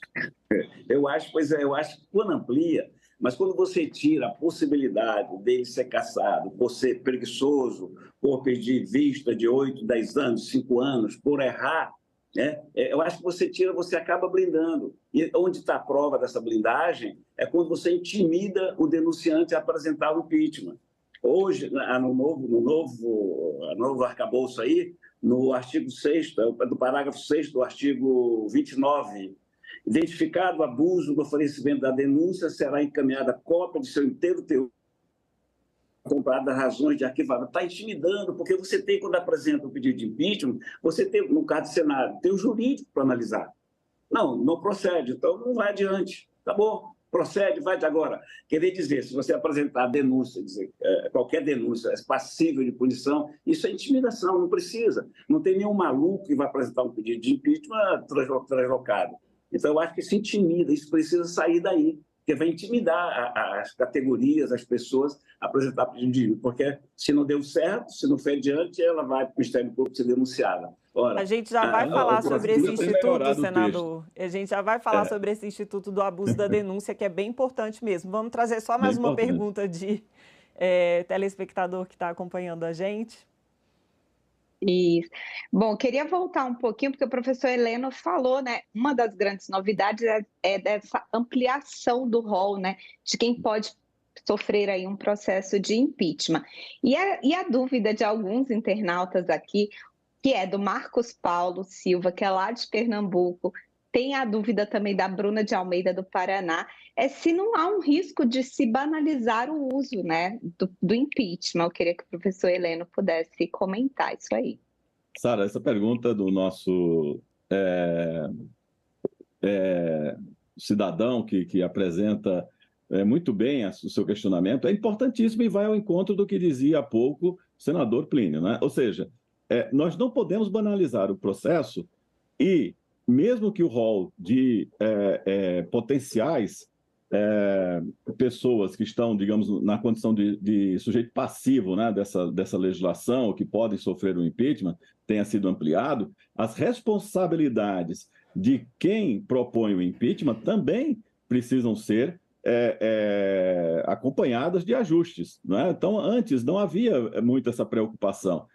Talvez como naquela linha que disse há pouco o senador, porque na época, em 1950, quem propunha o impeachment tinha muita consciência do ato que estava exercendo, etc. E hoje em dia, qualquer um, eu me lembro que, salvo engano, o presidente Bolsonaro terminou o seu mandato com mais de 200 pedidos de impeachment. Ora, isso numa república não faz sentido. Se 200 pedidos de impeachment, nenhum é processado, quer dizer, nenhum vai adiante. Então, fica uma sensação de que isso sim está banalizando o procedimento. Na verdade, o que se quer aqui é que o processo de impeachment tenha responsabilidade e, logicamente, aquele que apresenta a denúncia apresente provas, porque no direito, e isso em todos os países é assim, né?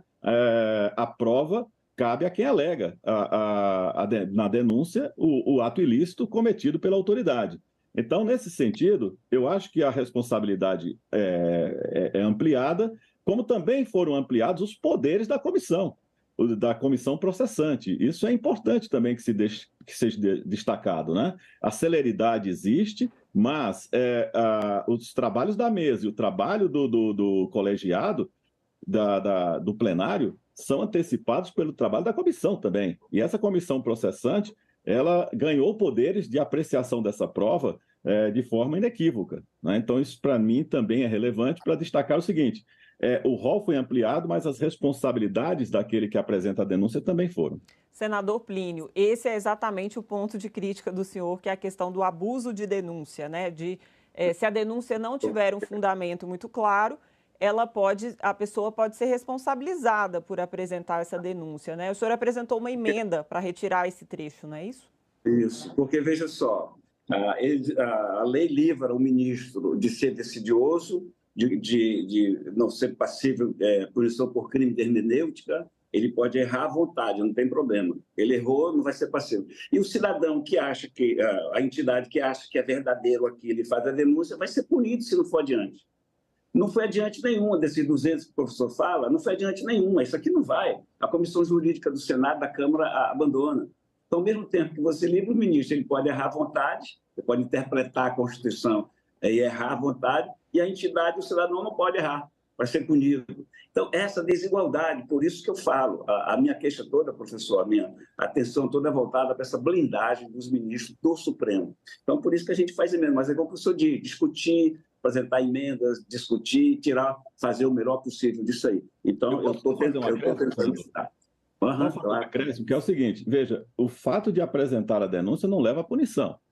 O artigo 28 deixa claro que a denúncia é acompanhada de elementos indiciários mínimos, ou da declaração de impossibilidade de apresentá-los, com a indicação de como podem ser encontrados. Então, veja, na verdade, claro, às vezes a pessoa não tem nem acesso àquelas informações, são documentos sigilosos, vamos pensar aqueles crimes, né, contra a soberania do Estado. Então, nesse caso, muitas vezes o cidadão ou a autoridade que faz a denúncia não tem os elementos, mas ele tem condições de dar, vamos lá, condições de indícios mínimos para que o processo comece. Ora, se esses indícios mínimos existem e justificam o início do processo, porque uma coisa é abrir o processo, outra é haver o julgamento e o afastamento do presidente da República. Não é? Professor, só ameaça. Só ameaça isso vai ser motivo de. Só ameaça da denúncia já intimida. A minha verdade pode não ser a sua. Eu posso achar que tem indícios aqui, apresento, aí o júri vai dizer: não, isso aqui não tem nada a ver, cai fora. Aí lá eu vou ser denunciado ao Ministério Público. Quer dizer, isso vai intimidar muito. Eu acho que isso é desnecessário nisso, por isso que a gente está tentando suprimir. É um assunto muito bom, que gera muita discussão, isso é legal. E é uma das nossas queixas do Senado, é que nós não participamos da elaboração do anteprojeto, das discussões, e nós gostaríamos de ter estado lá, mas temos finalmente tem que ser com a gente. Sim, agora o texto ainda vai tramitar no Senado e na Câmara, né, antes de virar lei. E vamos trazer um outro ponto aqui, que o nosso programa já está caminhando para o final, e é um ponto bem importante, que é a questão dos prazos, né? Foram estabelecidos vários prazos, mas o principal seria o prazo de 30 dias úteis para o presidente da Câmara analisar se abre ou não a denúncia de impeachment contra o presidente da República. Por que foi estabelecido esse prazo especificamente para o presidente da Câmara, né? Se essa denúncia não for aberta, ela vai ser arquivada. Por que essa preocupação com o prazo para o presidente da Câmara, professor Heleno? Olha, excelente essa pergunta também, porque é o que nós temos hoje, ou seja, se apresentada uma denúncia com elementos indiciários suficientes para dar início à abertura do processo de impeachment, e ele não vai adiante por silêncio do presidente da Câmara, né, o projeto, como está hoje, o projeto do senador Rodrigo Pacheco, né, mantém essa condição de esse silêncio tem eficácia, ou seja, é como se, nesse prazo, ele tem um indeferimento tácito, tá certo? Então, passados 30 dias, tem-se um indeferimento tácito. Contudo, caberia, antes não caberia recurso a ninguém. Agora, o que nós criamos? O que foi criado pela comissão, e nesse ponto o ministro Ricardo Lewandowski fez um trabalho primoroso num debate muito profundo sobre essas condições de procedibilidade. E aqui temos exatamente essa preocupação, ou seja, arquivamento da denúncia por si só seria suficiente? Claro que não, mas podemos submeter isso à deliberação da mesa.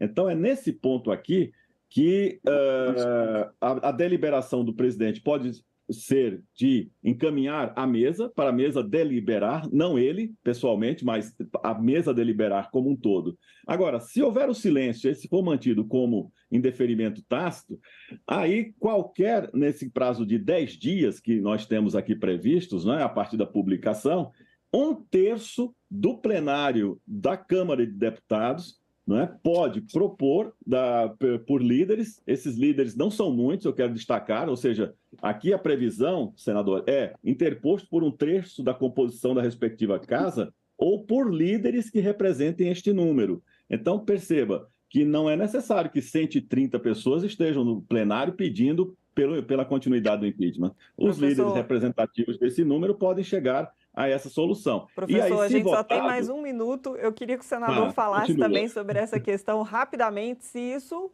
tem chance de passar na Câmara dos Deputados. Veja bem, isso é um avanço, você dá prazo, porque não engaveta e não serve motivo de chantagem do presidente. É ótimo isso aí. Mas por que não se exige o mesmo do ministro Supremo?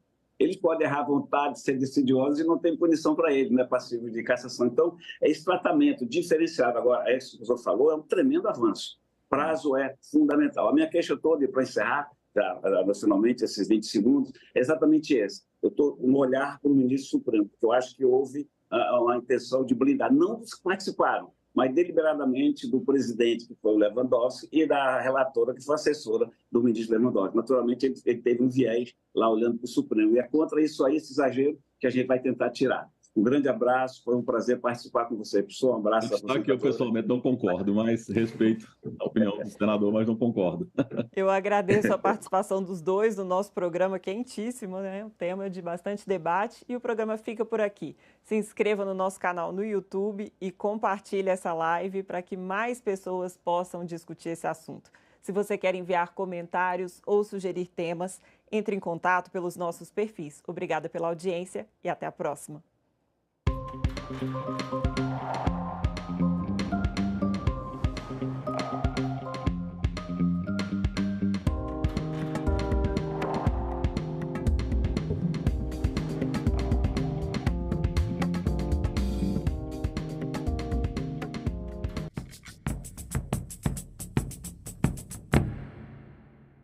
Projeto de audiodescrição revoluciona a Assembleia de Mato Grosso, promove inclusão e incentiva a equipe do Parlamento Brasil.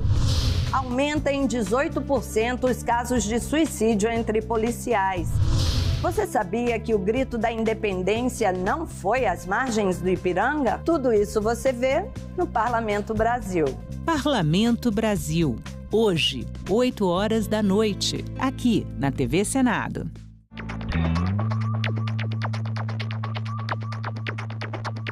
Não sei exatamente do que me acusam. Já a nação vive sob os efeitos do terror. Se me forem retirados os direitos políticos, como se anuncia em toda parte, não me intimidarei, não deixarei de lutar. Do ponto de vista de minha biografia, só terei do que me orgulhar desse ato. TV Senado. Democracia todo dia.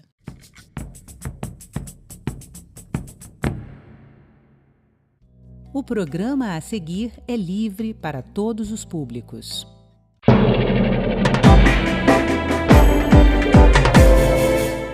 Não é de hoje que se fala em um mundo dominado por robôs, em um futuro no qual os humanos seriam substituídos pelas máquinas e que o mundo civilizado como conhecemos hoje chegaria ao fim com a inteligência artificial. As histórias que inspiraram os filmes de ficção científica ganharam as telas de cinema e o imaginário popular na década de 60 e hoje está mais atual do que nunca. Não, ainda não há nenhum robô ameaçando a humanidade. Mas o desenvolvimento da inteligência artificial está mudando o mundo em que vivemos. E sim, podemos dizer que uma nova era já começou e está afetando a rotina, a produção, o trabalho, a forma de criar. Vamos falar dos benefícios que o desenvolvimento da inteligência artificial vai trazer para a humanidade, em todos os campos de produção. Como ela pode impactar os sistemas de segurança, a medicina, a arte, os processos de criação.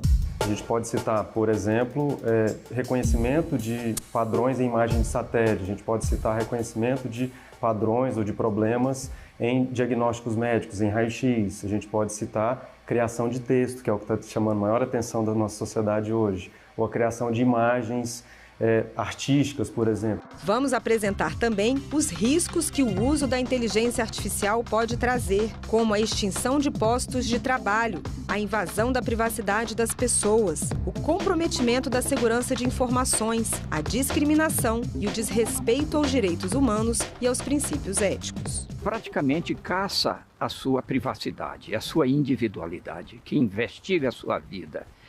E com isso vem o problema da segurança, porque as nações também têm os computadores e hoje não se respeita mais as senhas de privacidade. Também vamos mostrar por que os países correm contra o tempo para regular o uso da inteligência artificial. Como o Brasil está se movimentando para isso, os debates no parlamento e como o Senado está trabalhando para criar um marco da inteligência artificial. A regulação tem que ser urgente, já que as questões que nos afetam a todos hoje no cotidiano já estão presentes nas nossas vidas, com prejuízos e com impactos muito significativos. Isso, obviamente, pode, de alguma maneira, ser minorado por uma regulação em caráter geral que corporifique, que materialize esses princípios, diretrizes, direitos e normas proibitivas também, né?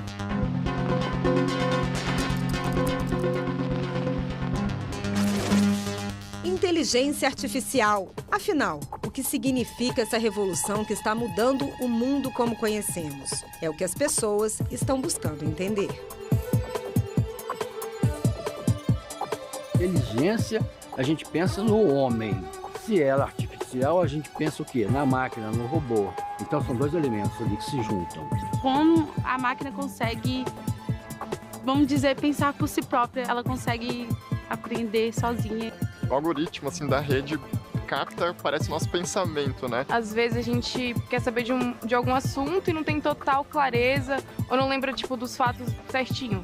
Aí você coloca assim numa inteligência artificial e ela te fala tudo. Desenvolve um sistema que ele consegue aprender a lidar com uma certa situação ou resolver um certo problema. A gente chama de inteligência artificial. Definir o conceito de inteligência artificial ainda é um desafio. Mas, de uma coisa, os especialistas têm certeza. A revolução da inteligência artificial será maior que a revolução agrícola e industrial. Muito maior até mesmo do que foi a revolução da internet.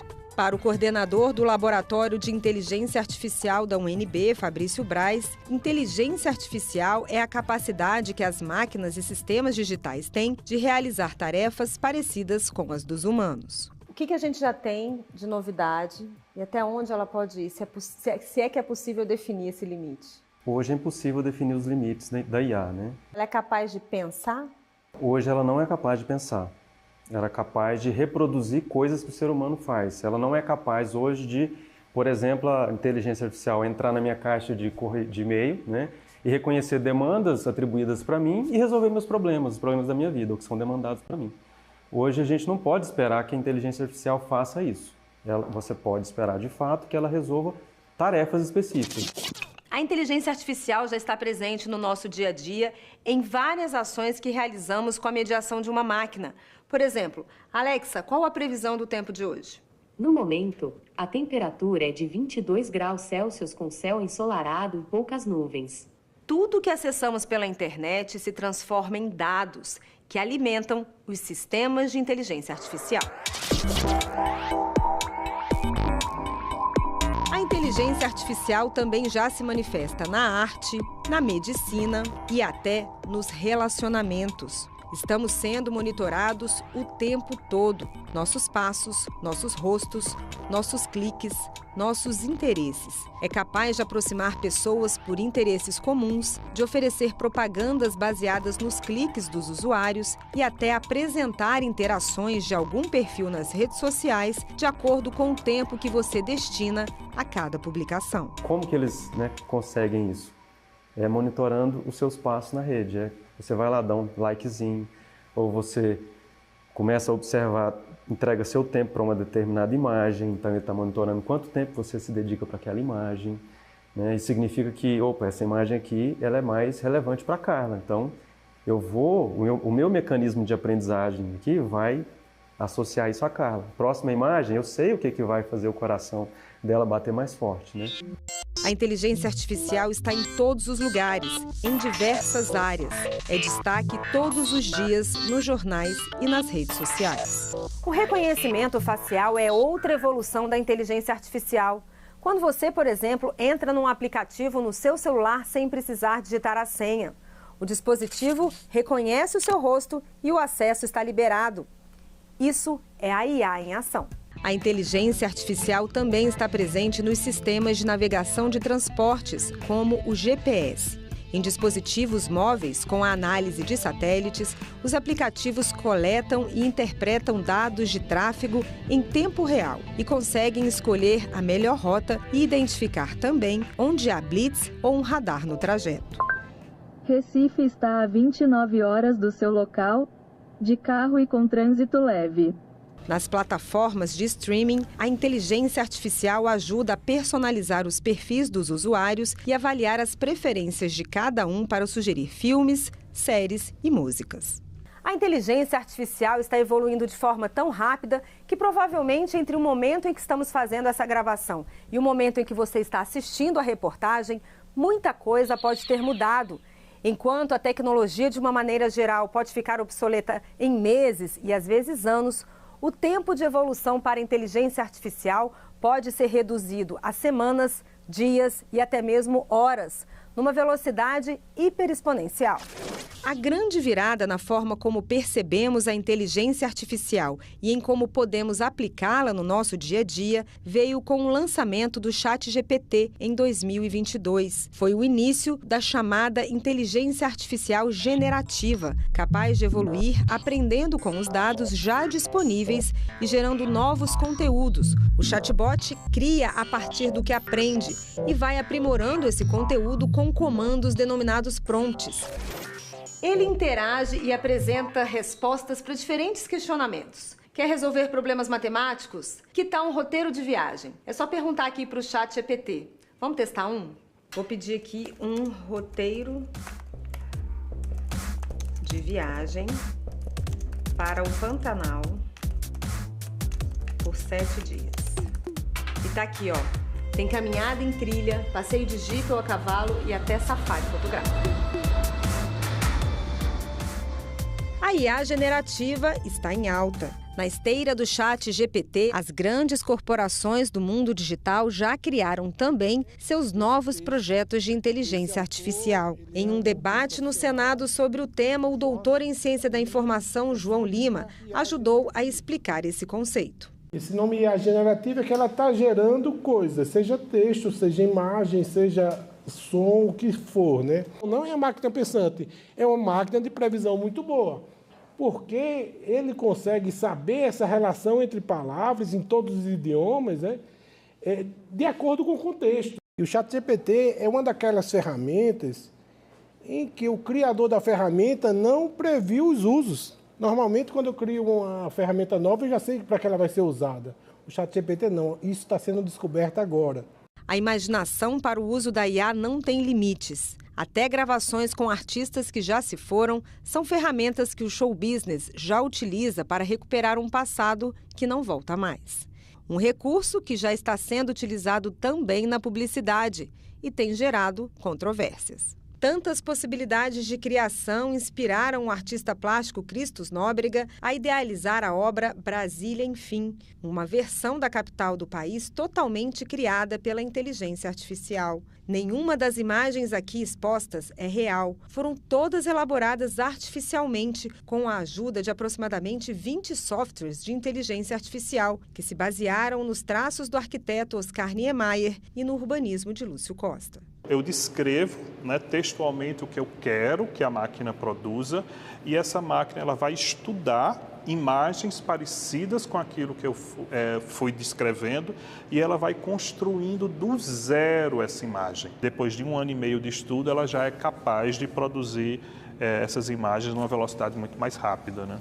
Nessa interação homem-máquina no processo criativo, uma dúvida surge. De quem seria a autoria das obras? Nesse caso das artes, a inteligência artificial, ela poderia ser considerada autora, ferramenta, instrumento, coautora ou nenhum desses três?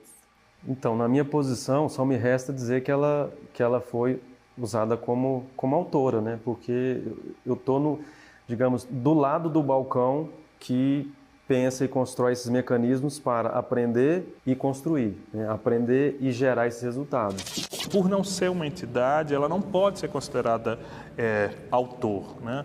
Eu acho que existe uma certa romantização da IA, no sentido de se entender a IA, por ela simular algumas das faculdades humanas, de se entender a IA como um sujeito. Mas a IA não é um sujeito, a IA é uma ferramenta. Da ciência da arte para a arte da ciência. A inteligência artificial também deu início a uma revolução na medicina, com uma perspectiva altamente favorável para a prevenção e o tratamento de doenças. O uso dos algoritmos associados aos dados e exames de pacientes podem sugerir diagnósticos e oferecer as melhores opções de tratamento. As ferramentas de IA, abastecidas com uma grande quantidade de dados, permitem resultados de exames com mais precisão. É capaz também de auxiliar no desenvolvimento de medicamentos, encurtar distâncias com a possibilidade da telemedicina e minimizar as chances de erros no diagnóstico. Benefícios, eu não consigo pensar em algo melhor do que a área médica. Imagine o poder de um diagnóstico rápido, por exemplo, de câncer de pele, para uma comunidade que não tem acesso a um hospital, por exemplo. O médico Antônio César está acompanhando de perto essa revolução. Ele é um dos fundadores de uma startup que faz diagnósticos e tratamentos contra o câncer, com o uso da tecnologia da inteligência artificial. O que nós estamos desenvolvendo é uma técnica que você veja onde estão essas células tumorais e com isso você conseguir retirar com uma margem de segurança adequada para que esse tumor possa ser retirado e não haja uma recidiva nesse tumor, onde você está lidando com muitas imagens e a capacidade humana, ela às vezes fica um pouco limitada para avaliar algumas imagens no infravermelho próximo que nós vamos trabalhar, tá certo? Então a inteligência artificial ela vai entrar nesse período fazendo análise, reconhecimento de imagens, e ao mesmo tempo que ela traga uma grande qualidade, um avanço grande, uma disrupção na forma que se trata o câncer hoje.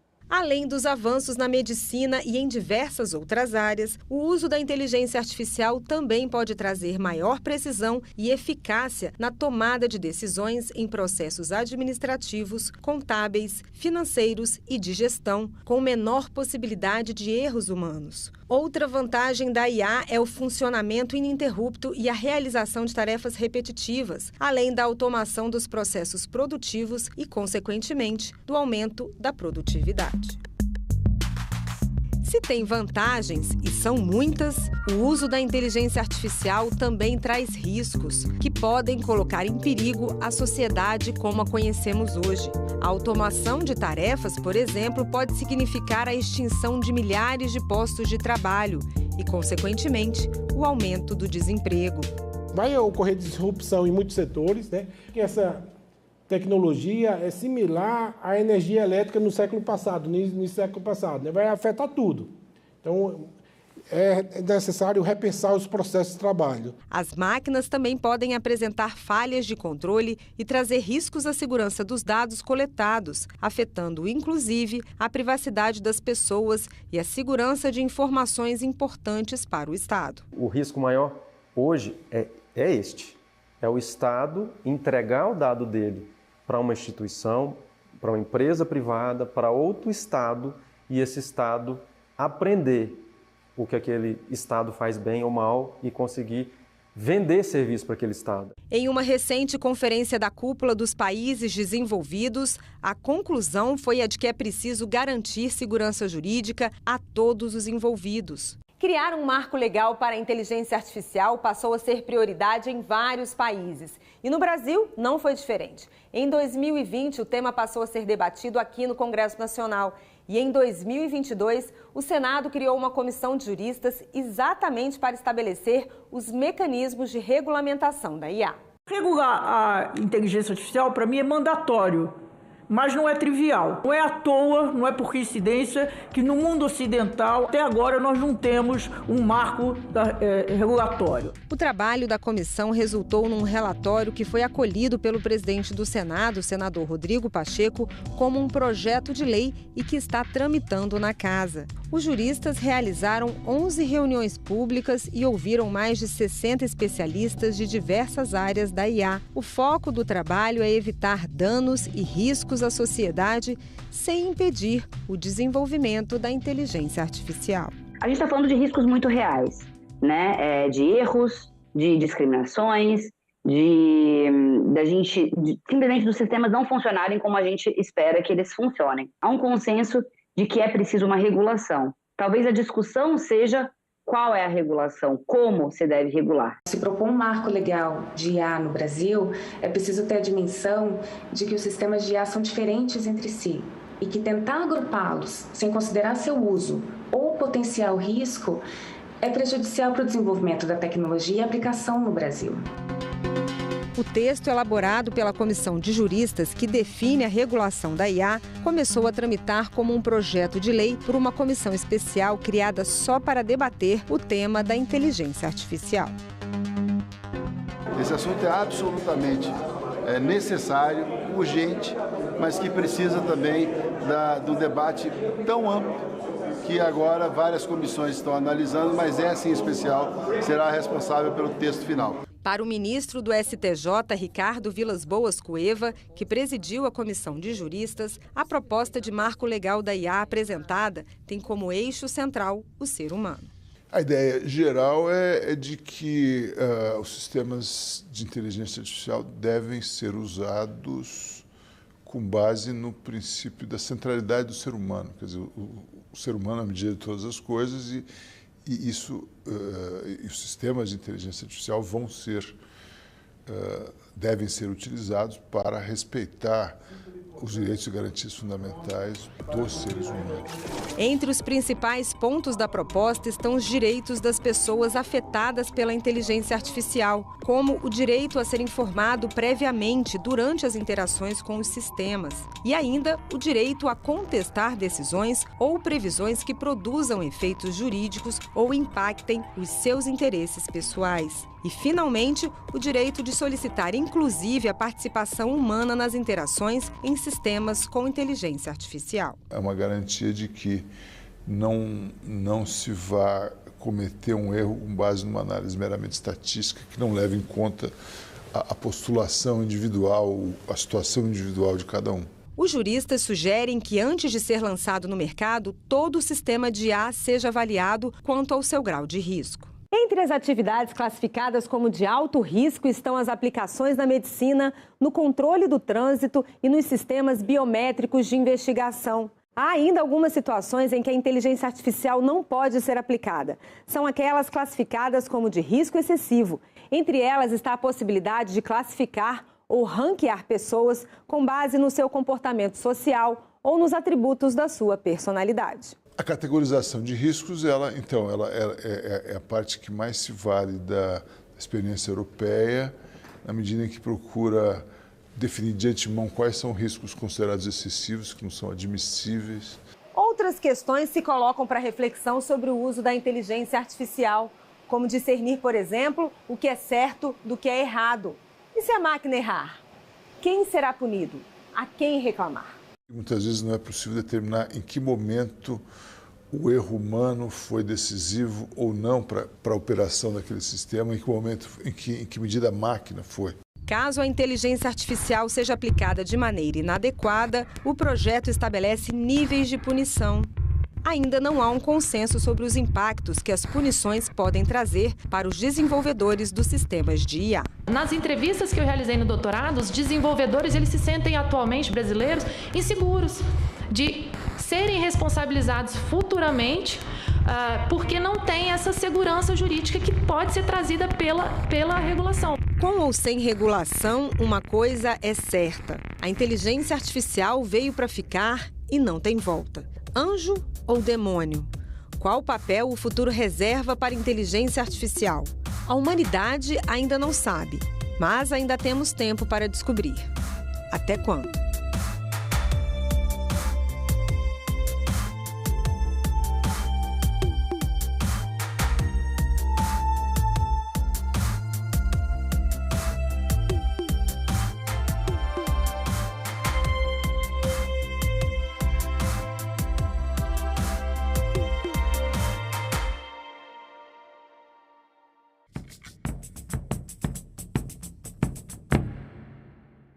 Projeto de audiodescrição revoluciona a Assembleia de Mato Grosso, promove inclusão e incentiva a equipe do Parlamento Brasil.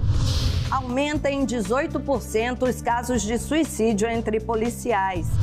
Você sabia que o grito da independência não foi às margens do Ipiranga? Tudo isso você vê no Parlamento Brasil. Parlamento Brasil. Hoje, 20h, aqui na TV Senado.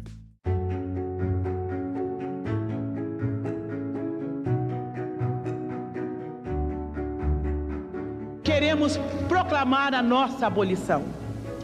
Não é ódio, nem rancor, apenas um grito de liberdade. A luta não vai parar! Os exploradores do negro não vão ter descanso enquanto toda a nossa nação negro-africana não for definitivamente livre. O Estatuto da Igualdade Racial significa um avanço, passos à frente na defesa daqueles que são discriminados.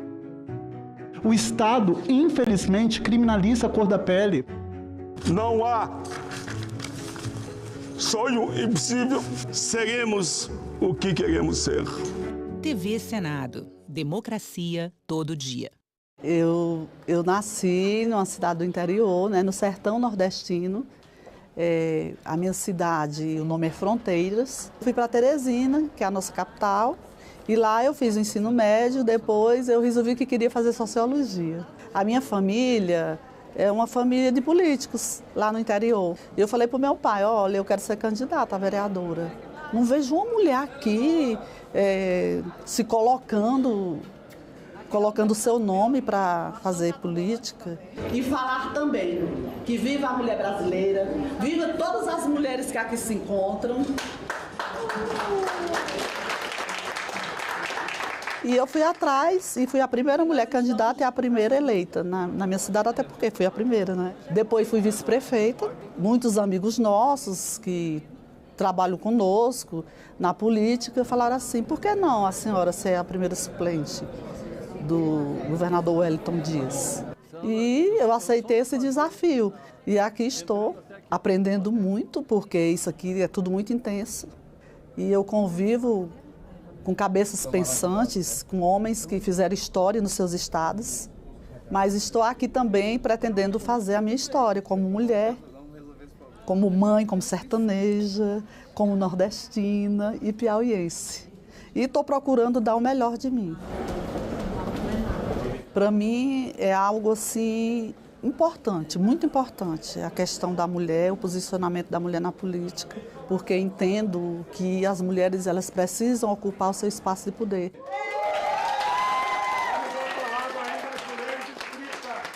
Eu integro a CAIS, que é a Comissão de Assuntos Sociais, que nós temos um ministro, Wellington Dias, que é o titular da pasta e que eu estou aqui assumindo a suplência, também a Comissão de Ciência e Tecnologia, estou também na Comissão de Direitos Humanos. Mas eu tenho pautas que eu quero dar mais dimensão, que é justamente a questão da violência à mulher, os municípios, o fortalecimento dos municípios e também com relação às minorias. E eu quero dizer ao povo piauiense que eu estou aqui para defender o meu povo, o povo do Piauí e o povo do Brasil. No início deste ano, entrou em vigor a Lei 14.532, que equiparou o crime de injúria racial ao de racismo e criou o crime chamado de injúria racial coletiva. A nova lei pune com maior rigor quem tenta diminuir, excluir ou discriminar pessoas negras. Inclusão. Neste sábado, 8 horas da manhã, aqui na TV Senado.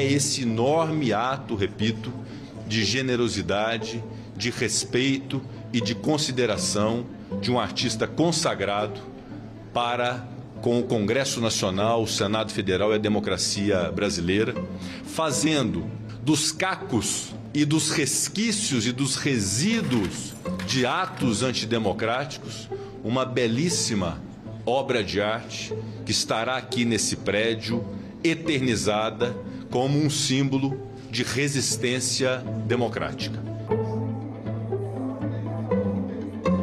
A função mais importante da arte é a de criar discussão. E eu fico muito, muito feliz de ter essa obra aqui presente num espaço de discussão, num espaço de diálogo e é um espaço que tem que ser preservado dessa forma.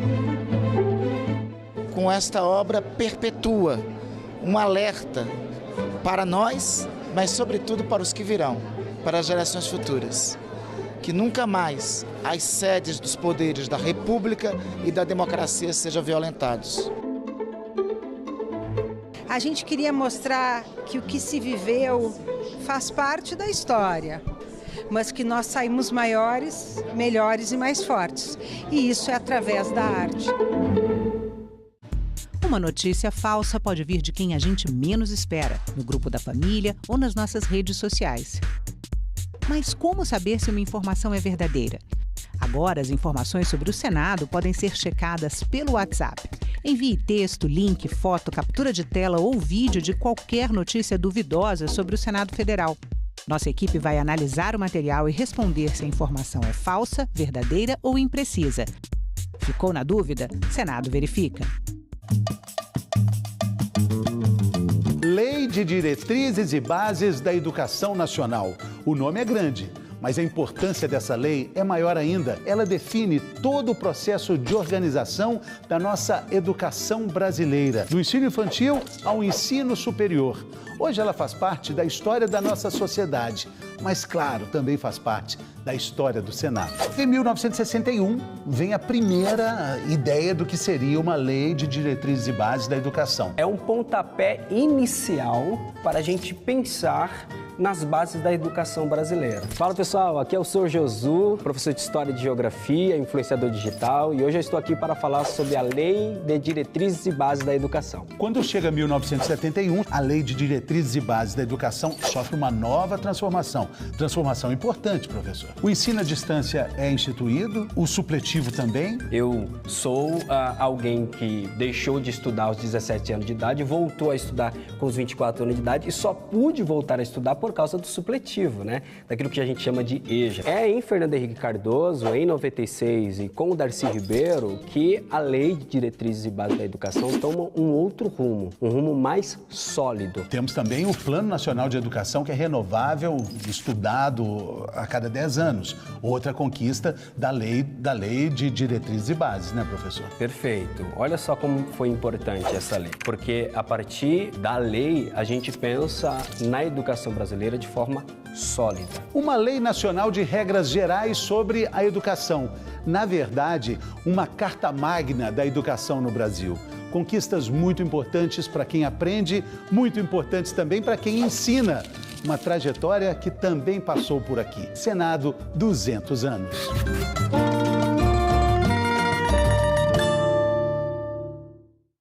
A música, para mim, ela é um alimento, é uma ferramenta de muita força.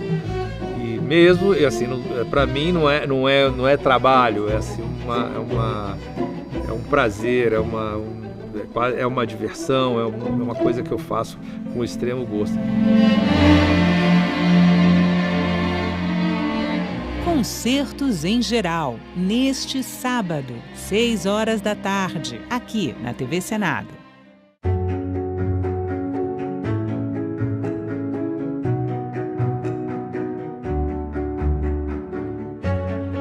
Poucas mulheres se aventuravam na carreira política, não era considerado de bom tom.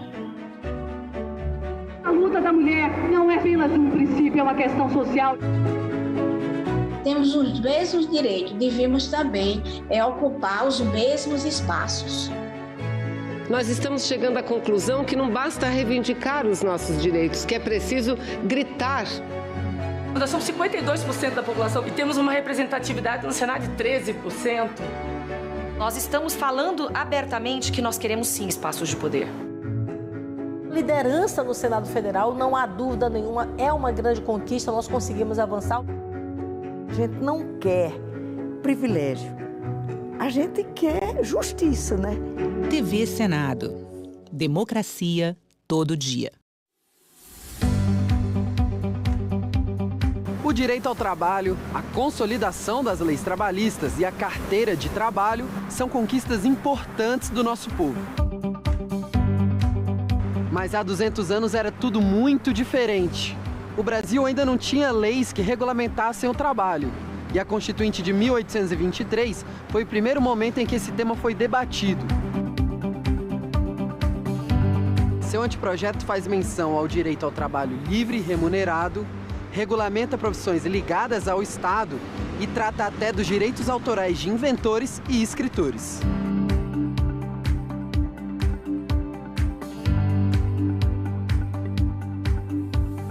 Comparado com o que temos hoje de direitos trabalhistas, o que foi discutido ainda era muito tímido, mas esse foi o primeiro passo na jornada que nos trouxe até aqui.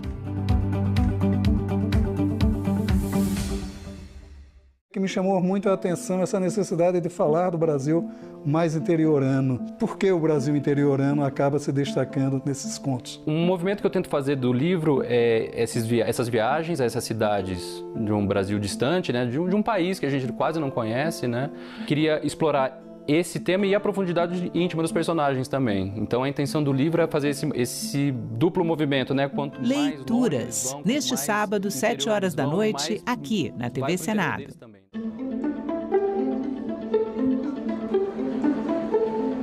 A reforma tributária brasileira se impôs. 5 dias depois da aprovação final da reforma tributária, as agências de classificação de risco já começaram a reconhecer e a subir a nota de crédito do Brasil, deixando o Brasil a poucos passos de reconquistar o grau de investimento. Fechamos o ano com dólar em queda e uma previsão de crescimento de 3,1% do PIB, o que permitirá ao Brasil se tornar a 9ª economia do mundo. É a única reforma que faltava para fazer o Brasil realmente crescer pela primeira vez em 30 anos, acima da média medíocre de 1% ao ano. Eu queria dizer que perfeição e imperfeição são atributos que não cabem a um projeto coletivo com tantos autores.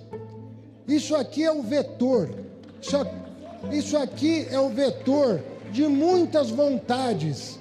Isso aqui aglutinou muitos anseios. O que me deixa mais feliz é essa fotografia aqui, guardem. Não precisa gostar do governo, gostar do Lula, guardem essa foto. E se lembrem que, contra ou a favor, vocês contribuíram para que este país, na primeira vez no regime democrático, aprovou uma reforma tributária a contento nacional brasileiro. Nos termos do parágrafo 3º do artigo 60 da Constituição Federal, declaro promulgada a emenda constitucional número 132 de 2023, a reforma tributária brasileira.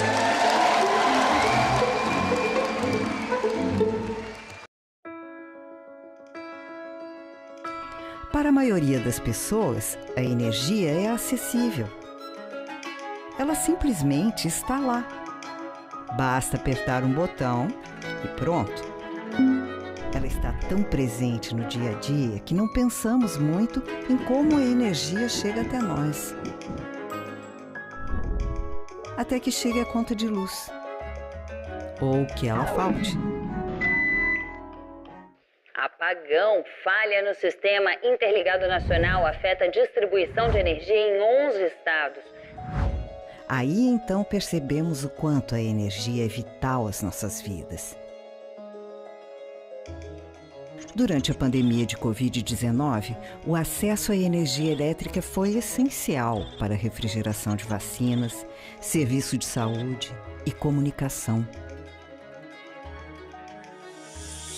Mais uma parcela da população brasileira na Amazônia, indígenas, quilombolas e ribeirinhos, que vivem afastados dos centros urbanos, tiveram que enfrentar a pandemia sem o acesso aos benefícios da energia, tão necessários para a sua sobrevivência.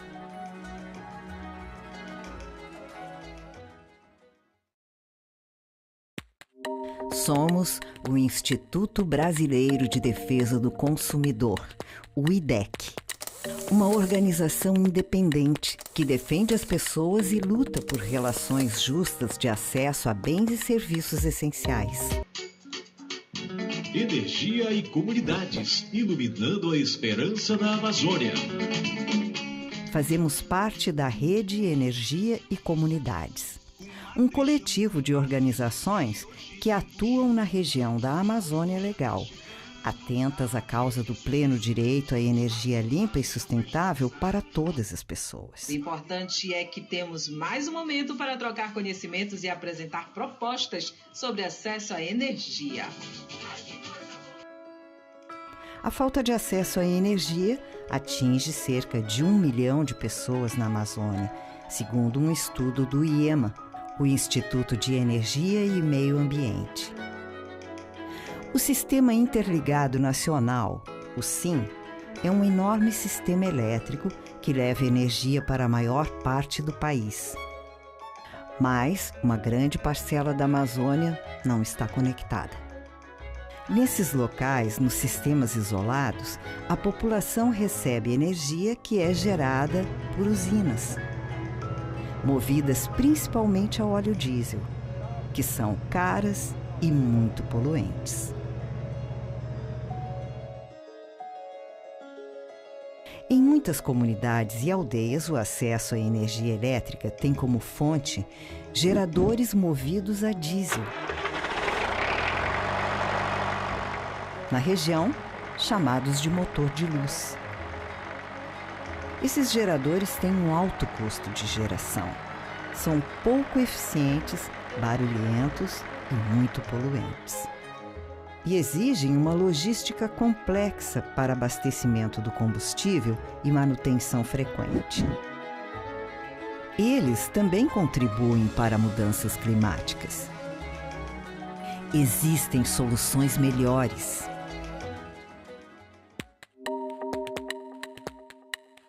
Como, por exemplo, o projeto Xingu Solar. Desenvolvido pelo Instituto Socioambiental e com a participação ativa dos povos do Xingu. Essa iniciativa mostra que fontes de energia descentralizadas, renováveis e de baixo impacto ambiental, como a fotovoltaica, são opções mais adequadas para atender as comunidades remotas. Em 2020, o governo implantou o programa Mais Luz para a Amazônia.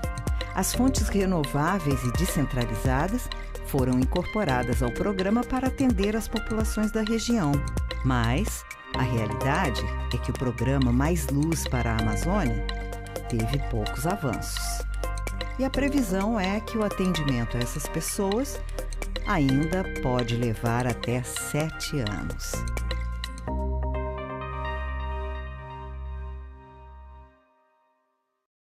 O acesso à energia em regiões remotas possibilitará a refrigeração de alimentos, serviços de saneamento básico, saúde, educação e comunicação, e pode impulsionar o desenvolvimento socioeconômico local. Para que isso aconteça, é preciso que as políticas públicas de universalização do acesso à energia sejam implementadas o mais rápido possível, com transparência e com a participação ativa das comunidades. A gente está aqui em parceria com a Rede Energia e Comunidades na 10ª edição do Fórum Social Pan-Amazônico, olhando para os direitos dos consumidores das comunidades remotas da Amazônia Legal, que têm os mesmíssimos direitos de quaisquer outros consumidores de todo o resto do Brasil. O IDEC está de olho nisso e está aqui para defender eles. Queremos que todas as pessoas se beneficiem das oportunidades e da qualidade de vida que vem do acesso à energia limpa e sustentável, com qualidade e com preço acessível.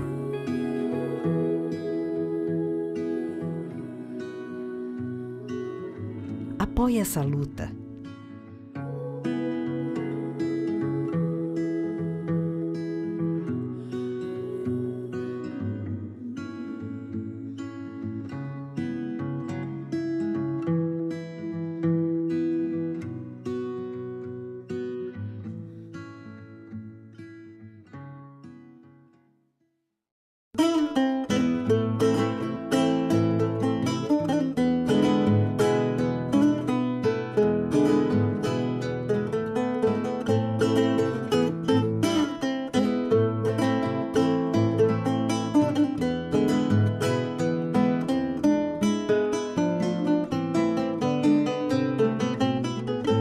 Brasil, neste sábado, 7h30 da noite, aqui na TV Senado.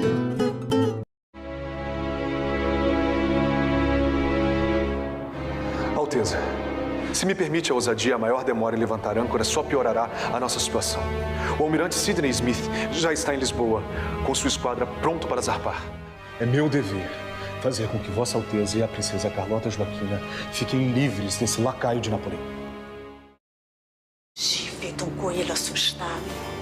Levar a família para viver na selva em meio aos índios. Isso não me parece uma atitude digna de um governante respeitado por seu povo. Mas e o nosso povo?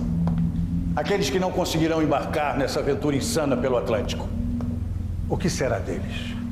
Às vezes, Alteza, é necessário que alguns padeçam para que o poder das famílias reais seja preservado.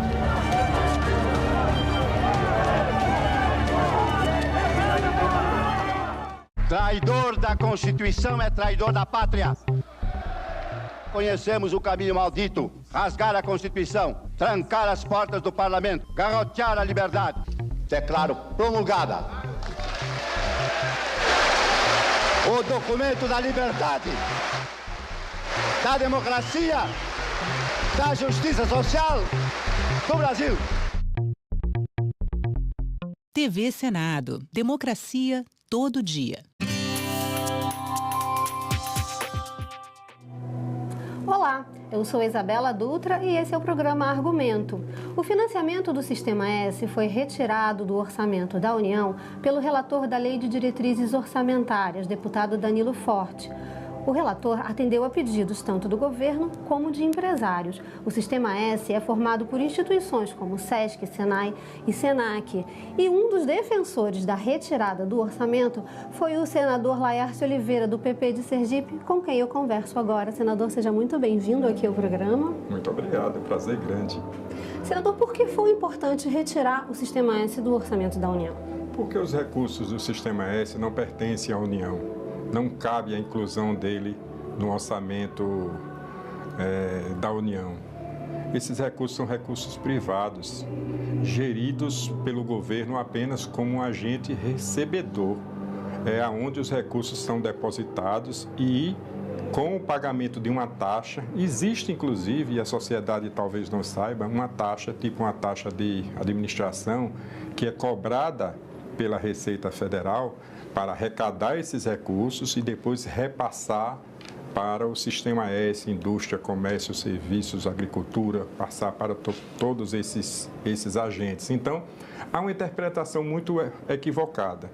E a conversa e o diálogo sempre aberto aqui com todos que fazem a Comissão Mista de Orçamento era nesse sentido, que precisava haver uma clareza sobre isso. E as alegações são as mais diversas, tipo assim, não, esses recursos precisam ser fiscalizados. Esses recursos são fiscalizados, por sinal, muito bem fiscalizados. Felizmente, são recursos muito bem aplicados. Então, a gente precisou travar mais uma vez, né, de vez em quando surge aqui um enfrentamento com referência a recursos do Sistema S. Mas houve a compreensão por parte do relator da LDO, a quem eu agradeço mais uma vez, já agradeci pessoalmente, e a gente está sempre à disposição. Eu defendo o Sistema S porque eu acredito. Eu sou fruto do Sistema S, então quem melhor sabe falar do Sistema S sou eu, porque eu vivi na pele o que é o Sistema S e muitos anos depois eu tive a honra de ser presidente de uma federação do comércio lá do meu estado de Sergipe.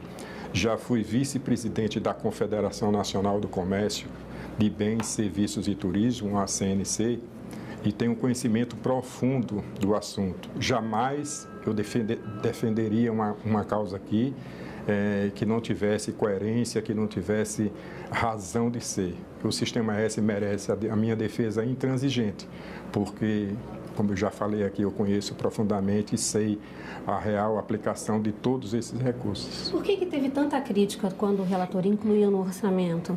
Pelo governo poderia ser uma despesa a mais, mas pelos empresários podia ter algum tipo de contingenciamento, foi isso? Porque como esses recursos têm uma linguagem mais simples, ele tem um direcionamento certo, é carimbado para as ações sociais e de formação profissional nos ESSs existentes no nosso país, era necessário que a gente colocasse luz em cima disso. Deixar claro que isso não pode fazer parte do orçamento da União. Então, a gente sempre convive aqui com esses enfrentamentos, mas acho que eles fazem parte da política, desse ambiente, e de vez em quando é bom discutir isso. Sim. O senhor agradeceu muito ao relator porque retirou e disse que precisava esclarecer a ele sobre a transparência dos recursos. Os recursos são transparentes? Porque ele, em um certo momento, na fala dele, ele disse, inclusive, que ia voltar com essa discussão no próximo ano, porque o governo precisava conhecer profundamente as aplicações desses recursos. E eu disse a ele exatamente isso. Eu disse, olha, eu vim aqui te agradecer, mas em função da sua fala, deixa eu aproveitar e já começar agradecendo a forma de fiscalização que existe em todos os recursos, não só nos conselhos regionais, mas no Conselho Nacional, com participação tripartite do sistema, seja SESC, SESI, ou seja lá qualquer S, mais a representação do governo federal, e há também a participação de outro agente, que é exatamente os trabalhadores. Eles participam ativamente para entender de que forma os recursos, o volume de recursos arrecadados e os recursos aplicados. Qual a importância do Sistema S para o país, senador? O senhor está me contando que foi um fruto do Sistema S. Conta essa história para a gente. O Sistema S nasce estamos vivendo em 1945. Eu preciso voltar um pouquinho para que as pessoas entendam a importância do Sistema S e o papel que ela desenvolve para a transformação de vidas, como fez com a minha vida.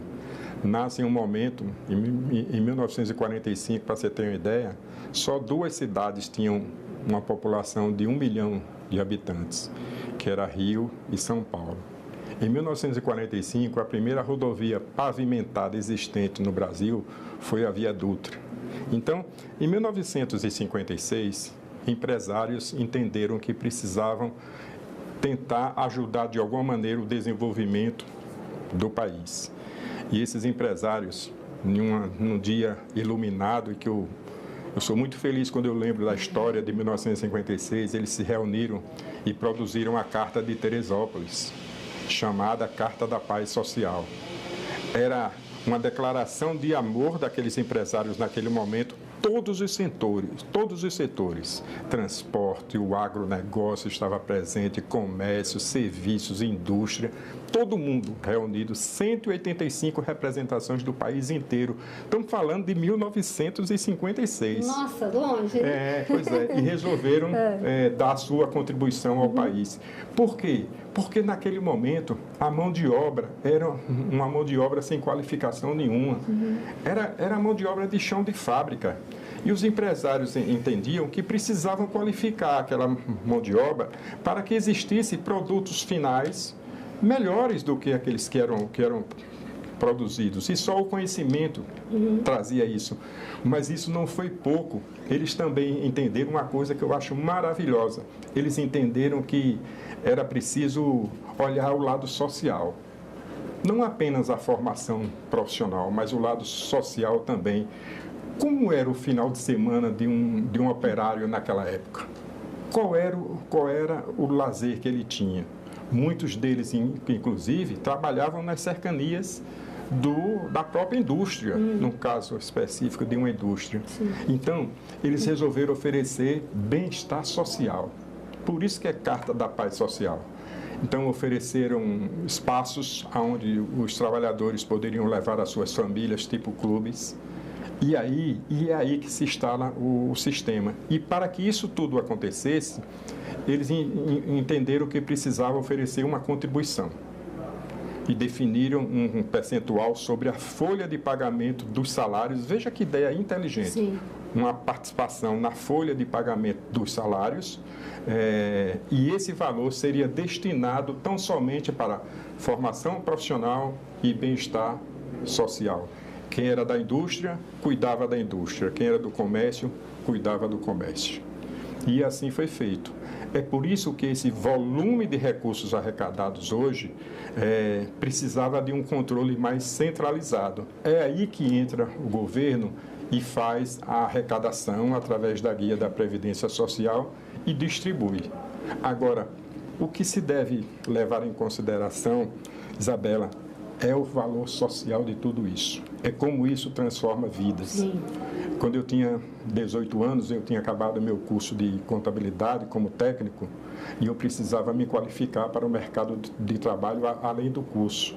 Eu bati na porta do Senac 2 vezes e fui buscar a qualificação que eu precisava para arranjar um emprego. E arranjei um emprego público federal naquele tempo, 1979. Da mesma forma que aconteceu comigo, acontece com milhares e milhares de pessoas. E na discussão que eu fiz na CMO, e teve uma outra questão que no começo do ano, uma medida provisória que aconteceu aqui, que queriam tirar recursos do Sistema S para a Embratur, nada contra o turismo, nada contra a Embratur, mas não com esses recursos. Então, um exemplo que eu mostro aos meus colegas é que a gente tem aqui na casa. Quem viveu aqui há 20 anos atrás sabe como eram os restaurantes, funcionava aqui, as lanchonetes que funcionam aqui, sabe como era confuso essa relação. Hoje em dia, não existe aqui dentro do Congresso Nacional, só como exemplo, nenhum servidor e nenhum parlamentar que diga assim, eu fui lá hoje, muito ruim. Porque aqui foi instalado, numa ideia brilhante também, escolas de formação profissional. As pessoas que transitam aqui com a farda do Senac, no caso, são pessoas que, no seu dia a dia, estão se tornando grandes profissionais que, quando saírem daqui, terão um lugar garantido em qualquer lugar nesse país. Essa é a grandeza do Sistema S. O é excelente, excelente, não tenho dúvida. E a capilaridade do Sistema S, porque o senhor está falando assim, como tem em questão de ensino, são muitos assuntos, questão de hotelaria, o Senac, a gente sabe, também é perfeito. Né? Tem uma capilaridade muito grande. Saúde, educação, turismo, cultura, muita cultura. São Paulo, por exemplo. São Paulo não vive sem o SESC São Paulo. Sim. O volume de cultura aplicado em São Paulo é algo extraordinário, se iguala inclusive à Secretaria de Cultura do Estado. Por quê? Porque essa é a finalidade. Não faz como um patrocínio, não. A função social do SESC, nesse caso da cultura, é fazer isso. E isso acontece em todos os estados brasileiros. Por exemplo, quando eu fui presidente da Federação do SESC do meu estado, os cinemas nos municípios praticamente se acabaram, não existem mais. Existe um projeto que é chamado Cine SESC, e esse é um caminhão adaptado com uma tela gigantesca, com sistema de som, com cadeira, com pipoca, com tudo, e a gente chega em um povoado, em um município, e divulga antes, junto às crianças ou os adultos, e o Cine SESC vai estar presente naquele município no dia tal hora vai passar o filme tal. Você tem que ver o olhar das crianças e dos adultos assistindo aquilo, vivendo aquele momento, a coisa feita com tanta qualidade, mas acima de tudo com tanto prazer, e é isso que o Sistema S leva para as pessoas. Então, ninguém sabe mensurar essa emoção. É por isso que eu sou um vigilante pelos sistemas, pelos recursos do Sistema S. Eles têm que ser aplicados no fim social definido na Carta da Paz Social em 1956, lá em Teresópolis. Precisa ser assim até o fim, porque só sabe e só valoriza quem precisa. E o SESC, o SENAC, o SESI, o SENAI, e o SEST e o SENAT na área de transporte chegam aonde muitas vezes o poder público não chega. Verdade. Não chega. Senador, muito obrigada pelos seus esclarecimentos. Foi ótimo ter essa conversa com o senhor e explicar para as pessoas como o Sistema S funciona, né? Pena que o nosso tempo é curto, tinha muita coisa para falar ainda, né? Pois é, né? Falava para você, Isabela, 1 hora ou mais de 1 hora sobre isso, Mas a gente volta para falar mais um pouquinho. Tá bom, à disposição. Prazer grande. Obrigado. Muito obrigada. Eu agradeço a você também que nos acompanhou. Esse programa já está disponível no nosso site, senado.leg.br/TV e no nosso canal do YouTube. Obrigada pela sua companhia e até o próximo argumento.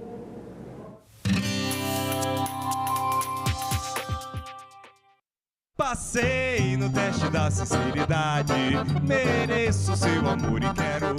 Essa coisa do forró, de tocar forró, eu costumo dizer que pra mim é uma coisa muito natural, porque é o que eu gosto. Quando eu não estou tocando forró, eu vou no baile de forró dançar, entendeu? Eu gosto de dançar forró, eu sou desses aí. Sou sincero e sou bem franco, é você que eu amo. Estúdio A, neste sábado, 8 horas da noite, aqui na TV Senado. O que me chamou muito a atenção essa necessidade de falar do Brasil mais interiorano. Por que o Brasil interiorano acaba se destacando nesses contos? Um movimento que eu tento fazer do livro é essas viagens a essas cidades de um Brasil distante, né? de um país que a gente quase não conhece, né? Queria explorar esse tema e a profundidade íntima dos personagens também. Então a intenção do livro é fazer esse duplo movimento, né? Quanto mais longe eles vão, quanto mais interior eles vão, mais vai para o interior deles também, né? Mas isso remexe. Eu fiz várias viagens por conta do meu trabalho, né? E acabei indo para cidades, lugares que eu jamais iria por outra razão senão aquele trabalho. E isso acabou me chamando a atenção, né? Eu falei, nossa, é um país que tem curiosidades, características, culturas que a gente meio que não conhece, né? Eu falei, queria trabalhar isso, mas eu queria evitar um livro muito descritivo, tentar evitar o exotismo, sabe? É uma questão de perspectiva de mundo, assim. Sabia que o Brasil teve sua primeira constituinte 200 anos atrás? Ela foi dissolvida pelo imperador Dom Pedro I em meio aos trabalhos. Mas algumas ideias discutidas lá estão presentes até hoje em nossas vidas. Estamos na Praça dos Três Poderes, onde ficam as sedes do Executivo, Legislativo e Judiciário. Aqui no Brasil, essa divisão foi debatida pela primeira vez na Constituinte de 1823, influenciada pelos ideais iluministas, pela independência americana e pela Revolução Francesa. A ideia era simples: evitar a concentração de poder nas mãos de uma só pessoa. Cada um dos poderes equilibra e fiscaliza a atuação dos outros dois. Hoje, esse é o modelo adotado pelas democracias no mundo todo, com algumas diferenças em cada país.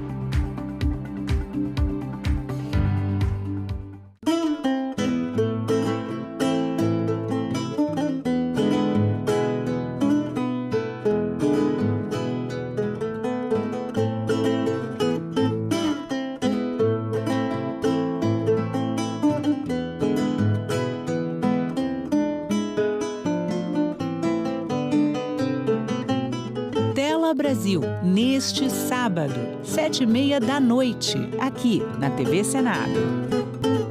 É imperativo avançarmos na regulação da inteligência artificial e das plataformas de redes sociais, principalmente quanto à imposição de responsabilidades na veiculação de informações. O diálogo é condição necessária para a democracia.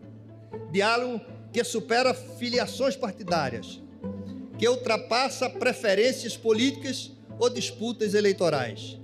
Errará grosseiramente qualquer um que aposte numa suposta inércia desta Câmara dos Deputados neste ano de 2024, em razão sejam por causa das eleições municipais que se avizinham, seja ainda em razão de especulações sobre eleições para a próxima mesa diretora a ocorrerem apenas no próximo ano. Cabe primeiramente à política resolver as crises políticas, àqueles que depositam esperanças em outras instituições, para superar nossas divergências, urge recomendar confiança, pilar e expressão sublime da ética da responsabilidade. Estas casas sabem a democracia.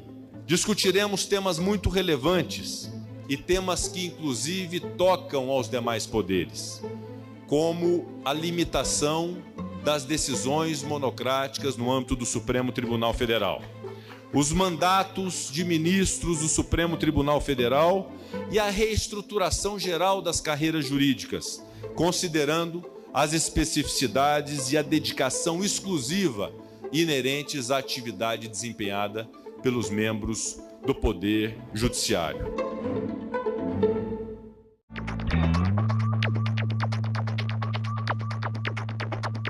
Não sei exatamente do que me acusam. Já a nação vive sob os efeitos do terror. Se me forem retirados os direitos políticos, como se anuncia em toda parte, não me intimidarei, não deixarei de lutar. Do ponto de vista de minha biografia, só terei do que me orgulhar desse ato. TV Senado. Democracia todo dia.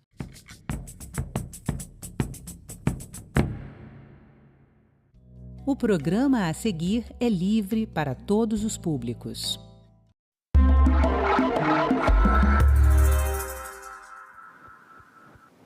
As mulheres são as principais defensoras da terra e dos recursos naturais. Elas atuam na linha de frente contra expropriações, em defesa da agricultura de subsistência e de formas de produção, consumo e organização social em bases colaborativas e comunitárias. E é por causa do papel delas na defesa das florestas, do bioma e dos povos que o habitam, que elas se tornam alvo dos mais diversos tipos de violência. No programa de hoje, nós vamos conversar com Melina Risso, diretora de pesquisa do Instituto Igarapé, e Elisângela Baré, indígena do Alto Rio Negro e defensora da Amazônia, sobre as mulheres defensoras dos direitos humanos e do meio ambiente. Olá, Elisângela e Melina, sejam bem-vindas. Muito obrigada por participar aqui do nosso programa Cidadania Mulher. E aí eu começo, então... Vou começar perguntando para a Melina sobre essa pesquisa do Instituto Igarapé, né, que identificou as defensoras. Conta para a gente. A gente começa esse projeto já há algum tempo olhando essas mulheres que estão na linha de frente da proteção do meio ambiente, dos direitos humanos, e por que não trazê-las para fazer essa pesquisa e mostrar o que tem acontecido e qual é a realidade de vida delas. A gente fez uma seleção de 13 defensoras, tanto no Brasil quanto na Colômbia e no Peru, que têm defendido a floresta, e a partir desse diálogo tão produtivo, a gente então revela o que tem acontecido com elas nessa defesa do meio ambiente, a que tipo de violências estão submetidas, que é um tema tão relevante, mas muitas vezes invisível. E como foi que vocês identificaram essas defensoras? A gente fez um processo de pesquisa mesmo, é uma técnica que a gente chama bola de neve, a partir de identificações, de pedido aqui de reconhecimento, entrevistas dessas mulheres, e a partir daí fomentando esse processo de rede. Para a gente compreender essa realidade tão diversa que acontece na Amazônia, era importante ter defensoras de todos os estados e de diferentes grupos e agrupamentos, porque isso nos permite entender melhor essa diversidade. Esse público, inclusive, das defensoras, é um público invisível. A gente identificou numa primeira pesquisa que muitas dessas mulheres nem se reconheciam como defensoras. Portanto, a gente precisou trabalhar aqui com uma metodologia para identificar essas mulheres e, portanto, a partir da rede de atuação dessas primeiras que a gente identificou, é que a gente chegou num total de 287 mulheres que responderam à pesquisa, e que é isso que a gente mostra hoje em relação a qual é a realidade que está acontecendo com elas. Elisângela, e você já se reconhecia como uma defensora da Amazônia? Então, olá, me chamo Elisângela, né? Estou super feliz de estar podendo participar desse programa hoje e agradecer, né, essa oportunidade de nós podermos falar por nós, de nós podermos ser ouvidas, né? Então, ao entrar dentro do projeto, né, eu já atuava como liderança indígena, né, dentro do meu território, que é Rio Negro, né? Mas eu não me identificava diretamente que eu era uma defensora da Amazônia em si, né? A gente dizia, não, eu sou uma liderança, né? Eu atuo lutando no controle social pelos direitos humanos, pelo direito à educação, pelo direito à demarcação da terra, direito da saúde, mas a gente não via que a gente estava numa linha de frente, não só defender pequenas temáticas, mas defender a Amazônia. Defender o corpo da Amazônia significa defender o corpo da mulher. Então, é isso. O que significa para você, então, ser uma defensora da Amazônia? Assim, além de ser defensora de direitos humanos e do meio ambiente? Para mim, significa, né, que nós, mulheres, toda manhã a gente faz a defesa da vida. Toda manhã a gente faz a defesa do território. Como é que a gente faz isso?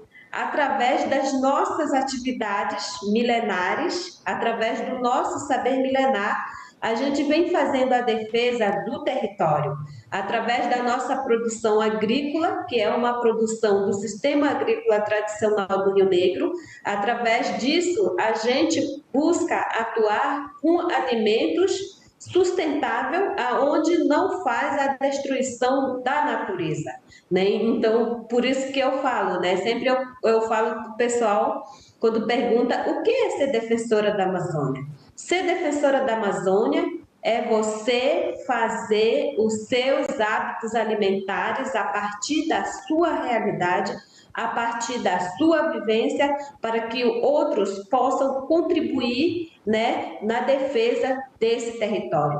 Porque o território a floresta, a natureza é o nosso mercado. Agora, uma coisa que aparece também na pesquisa é a violência, né? O Brasil, inclusive, está lá entre os países mais violentos, né? Melina, como é que é essa relação aí da violência contra as mulheres que atuam nessa defesa? Eu acho que a Elisângela aponta um elemento muito central que aparece na pesquisa em diálogo com as defensoras, é que a própria identidade ela está muito vinculada ao território. Então, qualquer ameaça ao território, com desmatamento, com extração de madeira ilegal, os tipos de conflitos que estão presentes, é também uma ameaça ao modo de vida, ao modo de produção, à própria identidade dessas mulheres.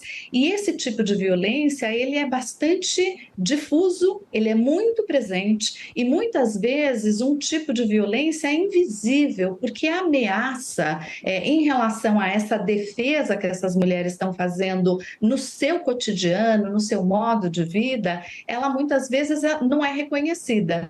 Não é reconhecida pelo Estado, não é reconhecida pelas outras organizações e, portanto, ao fazer essa pesquisa, a gente queria revelar esse tipo de violência, muitas vezes que passa pela violência moral, pela violência psicológica, pela violência ao próprio modo de vida, ao próprio território, e que isso tudo são camadas que se sobrepõem à vida dessas mulheres. Então, e hoje em dia também a gente tem visto como é que os meios digitais também têm sido utilizados nesse tipo de ameaça que está tão disseminado e que elas vivem cotidianamente. Elisângela, como você sente a violência? Como você percebe essas violências? Sim, então, para a gente, né, a gente que vive nesse mundo, né, quando a gente vai para um espaço para falar sobre o nosso território, as pessoas falam que isso não é violência, porque para eles violência é bater, é apanhar, é ter feridas no corpo. da mulher, ou no corpo da pessoa, né? Então, para nós, violência, né, é isso que a companheira, né, começou falando, dizendo, né, que quando, por exemplo, não a demarcação do nosso território, né, o marco temporal, para nós isso é uma violência, porque o que será da futura geração, o que será de mim, né, se caso essa lei venha acontecer, de fato, né? Então, há 5 décadas, a gente tenta se proteger, a gente tenta se resguardar, a gente tenta se cuidar da colonização, da cobiça, do poder e da riqueza. Porque hoje o poder, a riqueza, né, ela está sendo vista para a Amazônia na extração de minério, na extração de potássio, na extração o ouro, né? O mercúrio, por exemplo, está poluindo os nossos rios, está desmatando o nosso peixe. E nós, mulheres, somos as mais afetadas, porque nós somos o que produzimos alimentação para as nossas crianças, para as nossas famílias, para os nossos pais, para a nossa mãe, né? Então, isso para mim é violência, né? Isso para mim é fazer com que eu não tenha direito a viver, a direito de ser o que eu quero ser, né? Então, parece que a sociedade quer me impor que eu possa, para me viver nessa terra, eu tenho que falar o português, tenho que comer comida industrializada, tenho que viver na cidade, eu tenho que ser como as pessoas da sociedade nacional que o Brasil, que o Estado colocou, né? Então, o Estado não vê nós como humanos também, que temos direitos de viver naquele nosso território, de comer do nosso jeito, de viver do nosso jeito. Sempre a gente fala para as pessoas, desenvolvimento sim, mas de qualquer jeito não. Quem não quer ter uma roupa? Quem não quer ter uma casa? Quem não quer ter uma geladeira, como a gente sempre fala? Mas que a gente possa ter ele, né, de uma forma respeitada, de uma forma que possa respeitar a nossa cultura, que possa respeitar o nosso território. E quando você se pronuncia, se torna aí uma porta-voz aí dessa defesa, aí a violência se volta contra você pessoalmente? Sim, isso é muito pesado, né, para a gente como mulher, quando a gente começa a falar nesse espaço, quando a gente começa a aparecer nas mídias sociais e as pessoas dizem assim, né, a gente não acaba sofrendo só violência da sociedade brasileira, né, mas a gente também sofre violências internas, né, principalmente dos parentes que querem fazer a extração de minério. Os parentes que querem, por exemplo, ser agronegócio, né? Então a gente acaba sendo vista como pessoas, né, que atrapalham, né, esse parte do desenvolvimento, né? Então aí a gente acaba sendo também sofrendo ameaças dentro do nosso território, né? Não, assim, eu sempre falo, dentro do Rio Negro a gente não tem ameaças ainda com armas de fogo, mas, por exemplo, a gente não consegue ter emprego, a gente não consegue ser vista na cidade, todo mundo diz, lá vem aquela que está falando demais, né? Que está expondo a gente, que está dizendo que isso é errado que a gente está fazendo, né? Então, muita gente acaba, né, nos vendo nesses espaços como se fossem inimigos, não pessoas que defendem, mas pessoas que são inimigos, né, da chamada de desenvolvimento, né? Mas a gente chama de destruição, não é desenvolvimento, é destruição, né? Então a queimada faz isso, o minério faz isso, né? O desmatamento faz isso, as leis que são colocadas dentro do Senado, dentro do Congresso faz isso, porque não vai ser afetada aquela pessoa que está sentada na cadeira, vai ser afetada aquela pessoa que está lá no território, que está vivendo daquele rio, que está vivendo daquela terra, que está vivendo daquela natureza. A pessoa que está escrevendo, que está lendo, que está sentado em 4 paredes, ela não vai sentir o calor, a chuva, a água, o sol, né? Então ela está em outro contexto, né? Então ela não vai ser afetada por esses impactos. Melina, e o Instituto Igarapé desenvolveu e disponibiliza, né, pelo site, um guia de proteção para as defensoras, né? O que tem nesse guia? Como que elas podem se proteger? Então, o guia, sim, você vai falar, fala então, depois eu completo. Eu só queria retomar um pouquinho e fazer e chamar a atenção para uma fala que a Elisângela faz agora, né? O tipo de violência que aparece, quando a gente fala em violência, a gente está muito acostumado a pensar na violência física, naquela violência direta, naquela violência que tem arma de fogo, como ela mesma mencionou. Mas o tipo de violência que cerca essas mulheres, ela vai muito além. Ela impacta no silenciamento, como Elisângela falou, você passa a ser mal vista, você não consegue emprego, a sua família começa a ficar na linha de frente, você sofre um processo de invisibilização da sua voz. Então, pensar também o papel da mulher e essas múltiplas expectativas que existem em relação ao papel, ele também traz uma camada ainda mais gravosa para o que está acontecendo para quem está ali no território, porque muitas vezes isso não tem a visibilidade da grande mídia, a gente não está olhando isso o tempo todo. E, portanto, a fala da Elisângela e tê-la aqui é tão importante para a gente mostrar que as formas de violência, elas vão muito além daquelas que, como sociedade, a gente está acostumada a ver, reconhecer e achar que é apenas um tipo de violência. Então, mostrar essa diversidade foi também um dos objetivos da pesquisa, porque ele vai muito além do que a violência física, que muitas vezes a gente costuma falar entre os especialistas sobre o que significa violência. E o guia, ele parte também desse diálogo com as próprias defensoras, porque muitas vezes é esse tipo de violência que está colocado, onde as pessoas precisam avaliar o seu contexto. Como é que a gente pode criar e entender técnicas quase que para uma autoproteção também, não só esperar do outro. Como é que você consegue avaliar o que está colocado, como é que você consegue discutir, disseminar junto com uma rede de proteção, como é que você reconhece qual é o risco ao que está submetido, até onde ir ou não, como entender quais são os programas de proteção, as redes de proteção disponíveis no território. Então, o guia, ele também parte de uma construção do diálogo que a gente fez com as mulheres, entendendo que é necessário diferentes formas de proteção e não só aquela proteção, às vezes, mais aguda quando tem uma ameaça à integridade física dessas mulheres. Mas todas essas outras dimensões, elas também afetam de maneira muito profunda essa realidade. Elisângela, você quer completar? Sim, para completar, né, o guia, ela está escrito em português, né? Então a gente sempre fala assim, a gente tem os guias e quando a gente vai trabalhar os guias, a gente acaba trabalhando ele no nosso próprio contexto, né? Então, o guia, ele busca nos mostrar essas oportunidades de nós podermos nos proteger para além do nosso território, para além da nossa vivência. Porque o guia, ele é composto por leis, né? Que hoje, todo mundo diz assim, mas vocês indígenas, né?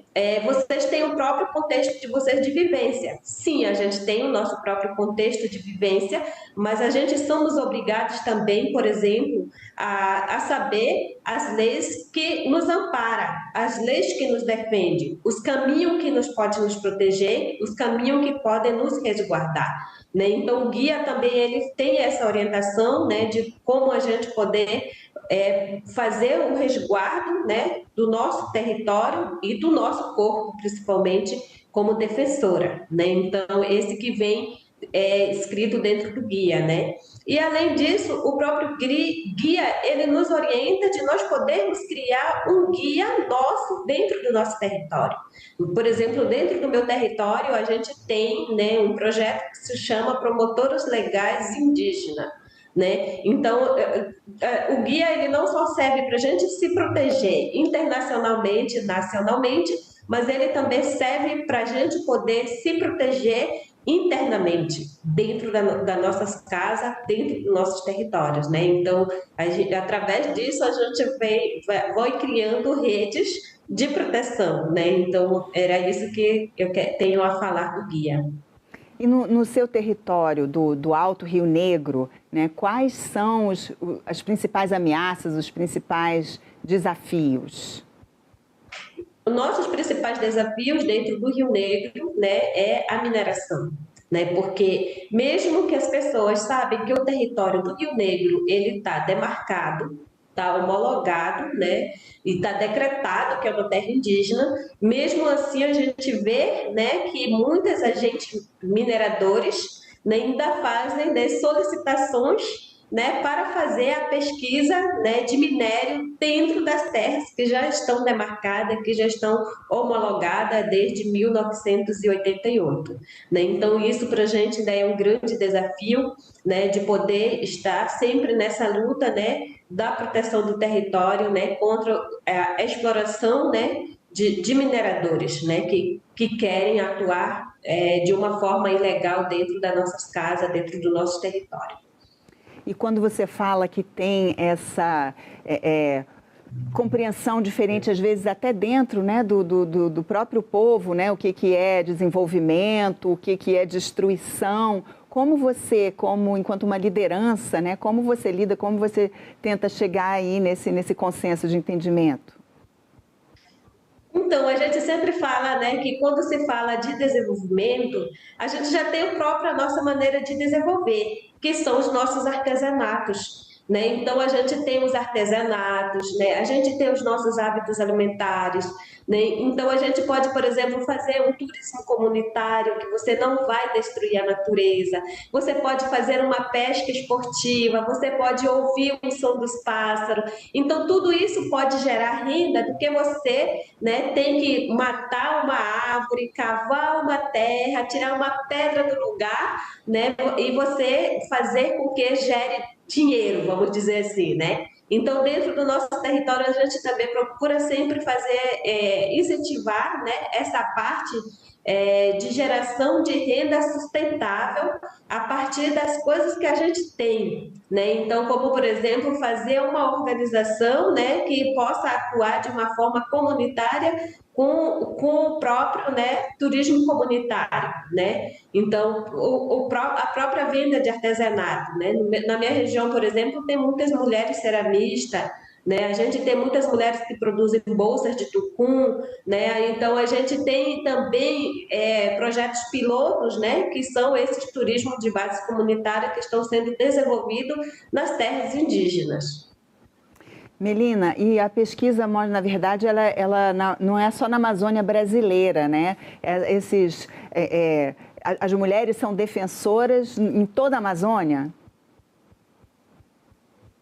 Exatamente, a gente tem visto essa prevalência, a participação, a importância das mulheres em todo o bioma. E a gente não está falando só do Brasil, a gente está falando dos outros países e muitas vezes desafios muito similares. Eu acho que essa pesquisa ela também mostra isso a partir dessa escuta. Com alguns acentos de um lugar ou de outro, por exemplo, na Colômbia a gente já observa a presença de grupos armados, isso com destaque na realidade colombiana, mas de uma maneira geral tem um reconhecimento sobre esses desafios e sobre essas ameaças. A proteção do território, o avanço do desmatamento, como a própria Elisângela coloca aqui, os grandes projetos de infraestrutura, como isso também coloca uma pressão maior sobre essas mulheres que estão no território. E a gente tem visto que a Amazônia ela é bastante diversa, da mesma maneira que a Elisângela traz aqui a realidade do território dela. Na pesquisa a gente conseguiu observar, a partir da escuta de mulheres, também dos desafios da Amazônia urbana, porque muitas vezes as violências às quais as mulheres na Amazônia urbana estão sofrendo, elas também são muito similares. A defesa da comunidade, qual é o impacto que as próprias mulheres sofrem a partir do momento que elas começam a serem voz reconhecidas, como é que toda a perspectiva de gênero também recai sobre essas mulheres. Então, é uma camada de violência que vai se sobrepondo uma à outra, e essa é uma realidade nos 3 países que a gente estudou e fez a pesquisa. Elisângela, e agora? Qual é o próximo passo em defesa da Amazônia? Em defesa da Amazônia, continuar lutando, continuar resistindo, continuar reescrevendo nossas histórias, né? Continuar dizendo que a gente, como povos indígenas e como mulher indígena, a gente estamos dentro desse território, né? Que os ambientalistas não possam só ver as árvores, né? Que não possam só ver os pássaros, os peixes, como estão acostumados, mas sim ver os seres humanos que estão dentro daquele território, né? As pessoas, as crianças, os jovens, as mulheres, né? Os homens, né? Então nós precisamos ser vistos, né? A Amazônia não tem que ser só vista através da sua floresta. A Amazônia tem que ser vista na perspectiva de seres humanos, né? A partir do como que nós estamos, né, sobrevivendo dentro desse nosso território, né? Então, de como que a gente está fazendo a defesa da floresta, né? Quando a gente fala da floresta, a gente fala da vida humana. Quando a gente fala da água, a gente fala da vida humana. Quando a gente fala dos artesanatos, quando a gente fala da geração de renda, a gente sempre fala do ser humano, né? Então, esse é o nosso passo, né, de continuar dizendo, né, para a sociedade brasileira, demarcação já, né, e não ao marco temporal. A nossa luta continua. Então, boa sorte aí na sua luta, Elisângela. Agradeço a você, obrigada também, Melina, pela participação aqui no nosso programa. E eu agradeço também a você que nos assiste. Essa entrevista está disponível no nosso site, senado.leg.br/TV, ou então no canal da TV Senado no YouTube. Aproveita para se inscrever lá e marcar o sininho para receber notificações. Mais uma vez, obrigada pela atenção e até o próximo Cidadania.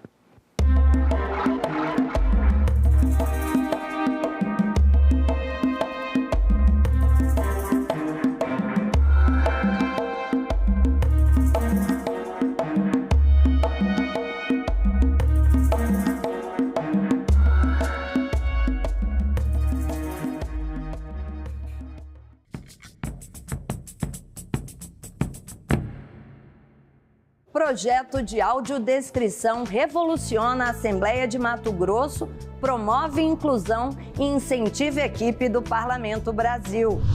Aumenta em 18% os casos de suicídio entre policiais. Você sabia que o grito da independência não foi às margens do Ipiranga? Tudo isso você vê no Parlamento Brasil. Parlamento Brasil. Hoje, 20h, aqui na TV Senado.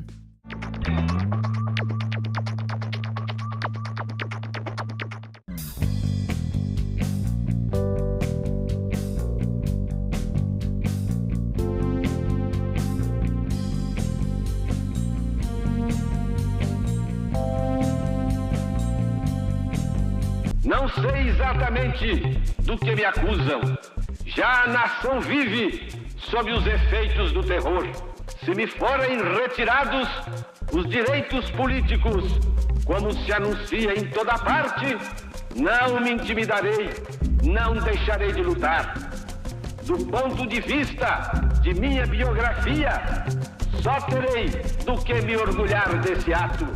TV Senado. Democracia todo dia.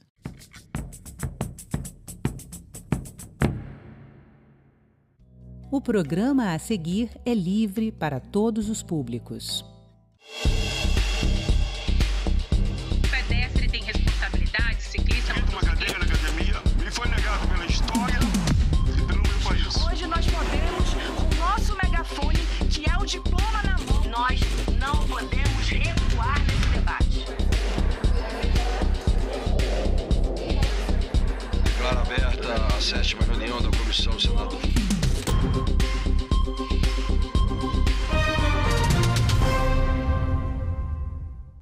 Olá, vamos falar de um tema que envolve medo, esperança, dor, cura.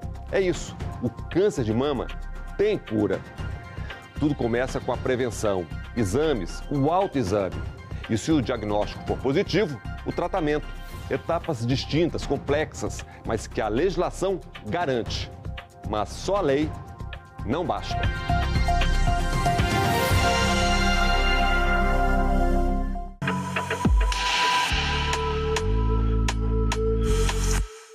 Todo ano, no mês de outubro, a cor rosa simboliza o combate ao câncer de mama. Mas o mês é só uma simbologia mesmo, porque cada minuto conta quando uma mulher recebe o diagnóstico de câncer de mama. Quando eu faço o diagnóstico de uma lesão que não é palpável, em mais de 95% de chance de cura, de um retorno breve ao trabalho, de uma mulher que retorna breve para casa, para o acolhimento familiar. Então, é importante que esse diagnóstico seja precoce para todo o funcionamento da sociedade. Nós, que estamos agora na Comissão do Combate à Violência contra nós mulheres, achamos viável e necessário que nós fizéssemos essa sessão especial para ressaltar a verdadeira importância da gente ter o autocuidado e da gente, não só no mês de outubro, mas também dar visibilidade ao câncer que mais mata, especialmente a nós mulheres. Os números são alarmantes. Falamos agora há pouco, 700 mil novos casos até 2025. Agora, a fala de quem já teve o diagnóstico positivo e nos conta essa experiência. Eu tenho por hábito, todo mês de abril, fazer um check-up geral. E a minha mamografia, para minha surpresa, apareceu uma mancha. E aí, será que você tem um mastologista? Eu fui, ele olhou e disse, senadora, eu vou pedir uma biópsia, porque tem uma manchinha aqui que não é possível detectar. Fiz a biópsia e, para minha surpresa, era um câncer, deu positivo. A minha sorte, graças a Deus, foi um câncer de 9 milímetros, doutora. E, com isso, eu não precisei tirar o seio, foi só um cortezinho lateral. E depois foi feito de novo novos exames e o médico me disse que eu estava curada. A minha mãe morreu de câncer de mama há quase 15 anos atrás, 15 de abril do próximo ano, vão fazer 15 anos, o que me remete sempre a uma dor muito particular, muito própria daquelas pessoas que ficam órfãs por causa do câncer de mama. A mesma dor, talvez não a mesma dor, mas talvez um medo enorme daquelas que são portadoras do câncer de mama, de deixar órfãos seus filhos e as suas filhas. E por isso essa sessão tem para mim um significado muito especial. Ao longo da minha vida, senhores, vocês vão notar, talvez, que minha voz irá falhar e eu ficarei um pouco mais rouca. Esta rouquidão é a marca que trago de um câncer de tireoide que enfrentei há mais de 20 anos, mas um câncer que foi detectado tardiamente, que estava cheio de metástase pela cadeia ganglionar de todo o meu pescoço. Tive lesão na corda vocal, mas, enfim, venci e estou aqui. Iniciei um tratamento pesado por causa do estágio avançado e essa experiência me fez entender ainda mais o valor da prevenção e do diagnóstico precoce. Os depoimentos são emocionantes. Primeiro, porque como é bom ver que a doença perdeu. E é isso que a sessão especial do Senado quis trazer. A cura é absolutamente real. É a vitória da ciência. Que em algum momento da vida a gente precisa parar, precisa se olhar, precisa se cuidar para que a gente possa evitar aí, com certeza, também o câncer de mama. Porque o câncer de mama, nós sabemos que ele tem cura. Se ele for diagnosticado com antecedência, a cura ainda é mais fácil. De 2020 para 2023, a gente teve um incremento de 2% para 5% dos casos de mulheres abaixo de 40 anos com câncer de mama. Então, essa mulher, ela precisa do diagnóstico precoce. Todas nós aqui estamos cansadas de saber que quando a gente diagnostica o câncer de mama precocemente, nós temos uma taxa de sobrevivência de 95%. Nós estamos aqui hoje para dizer que nós queremos ter a chance de sobreviver, que nós queremos acesso a exames de prevenção em todas as periferias do Brasil, que a gente quer ter direito de marcar esse exame e que ele seja e ocorra ocorra num tempo necessário para que a gente consiga lutar pela nossa vida. As leis e o câncer de mama. É preciso políticas de prevenção, garantir acesso a medicamentos. Enfim, tratamento quando for o caso e com rapidez. E a legislação tem evoluído bastante nesse sentido. Mas 2 leis são fundamentais nessa discussão. Estamos falando da lei dos 30 e 60 dias. Se há suspeita de câncer, o paciente deve realizar os exames diagnósticos em até 30 dias. E veja, muito importante, se o diagnóstico da doença for confirmado, o paciente com câncer tem o direito de iniciar o tratamento no Sistema Único de Saúde em, no máximo, 60 dias. Nós temos também a dificuldade de cumprimento das leis. Nós saudamos aqui a lei dos 30 e 60 dias, mas elas ainda não são cumpridas plenamente. Quando nós observamos aí para a diversidade do SUS, olhamos o Brasil de norte a sul, nós vamos ver que de fato os 30 e 60 dias não acontecem. Os 30 às vezes viram 40, os 60 viram 90 e por aí afora. Quando a gente se refere à violência contra a mulher, a gente pensa na violência física, na violência moral, na violência patrimonial, na violência sexual, mas precisamos lembrar da violência institucional, essa violência que muitas vezes, apesar de todos os normativos que essa casa já fez e se dedicou em aprovar, não permite que a mulher comece o seu tratamento a tempo e a hora, porque isso é uma violência contra nós. As casas do Congresso Nacional têm sido muito atuantes no enfrentamento ao câncer de mama. Evoluímos muito nos últimos 10, 15 anos, mas ainda há muito a fazer. É necessário transformar todas essas garantias legais em garantias de fato. Existe uma lei de liberação do trabalho para que essas mulheres façam mamografia, elas não conhecem. Elas precisam conhecer que elas podem, uma vez por ano, sair e falar para o chefe, vou fazer a minha mamografia. E esse chefe tem que liberar. E eu propus, em homenagem às mulheres do nosso Brasil, um projeto 5078, que é justamente estendendo essa dispensa do trabalho para os maridos, para não só eles incentivarem as suas senhoras, mães, etc., a fazer o exame, mas sim, doutora Karime, que os maridos, os irmãos, os pais, possam acompanhar anualmente, né, essas mulheres para fazerem esse exame. Então, a gente pede que essas leis que nós conquistamos muito arduamente, que sejam efetivadas de fato, que sejam cumpridas de norte a sul do nosso país, de leste a oeste, para que a gente consiga ter uma equidade e salvar mais e mais vidas. Eu agradeço a todos pela oportunidade de estar aqui hoje e o nosso lema é Viva a Vida. Pois bem, vimos aí as leis em vigor e o país pode ganhar para aperfeiçoar o atendimento oncológico a Política Nacional de Prevenção e Controle do Câncer no Sistema Único de Saúde. O texto fala em cuidado integral, que significa prevenção, diagnóstico, tratamento, apoio psicológico.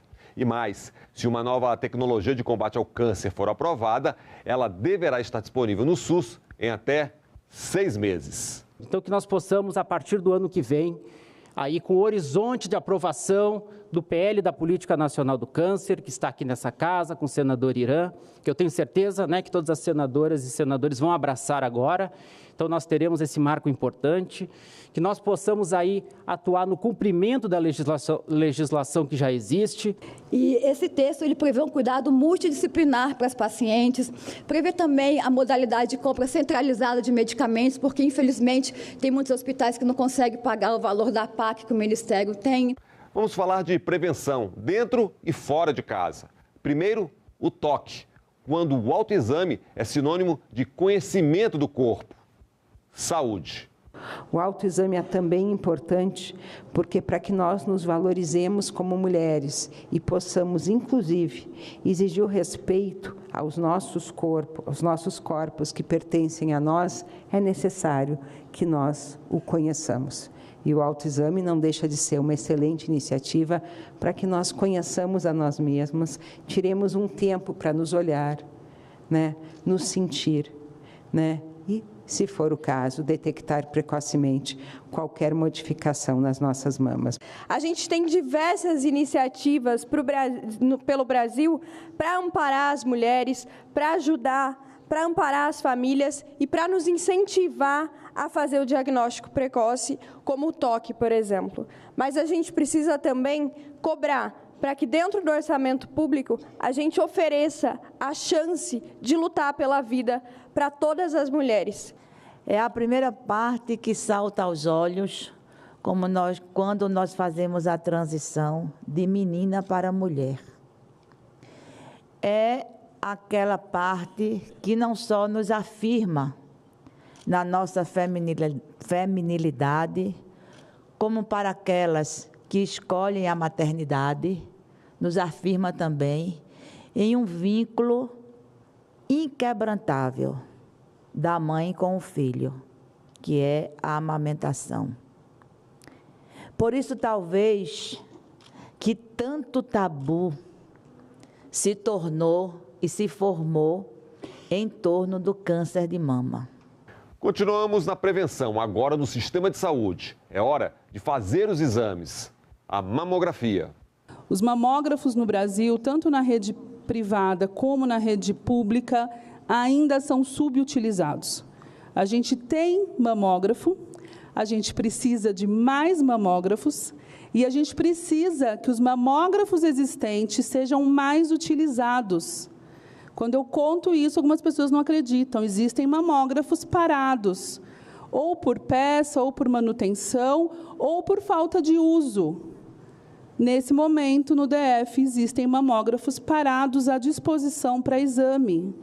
Então, falta uma gestão executiva para que essas mulheres cheguem nesses mamógrafos. A doutora Karime trouxe um dado aqui alarmante para nós. Existem mamógrafos sem uso.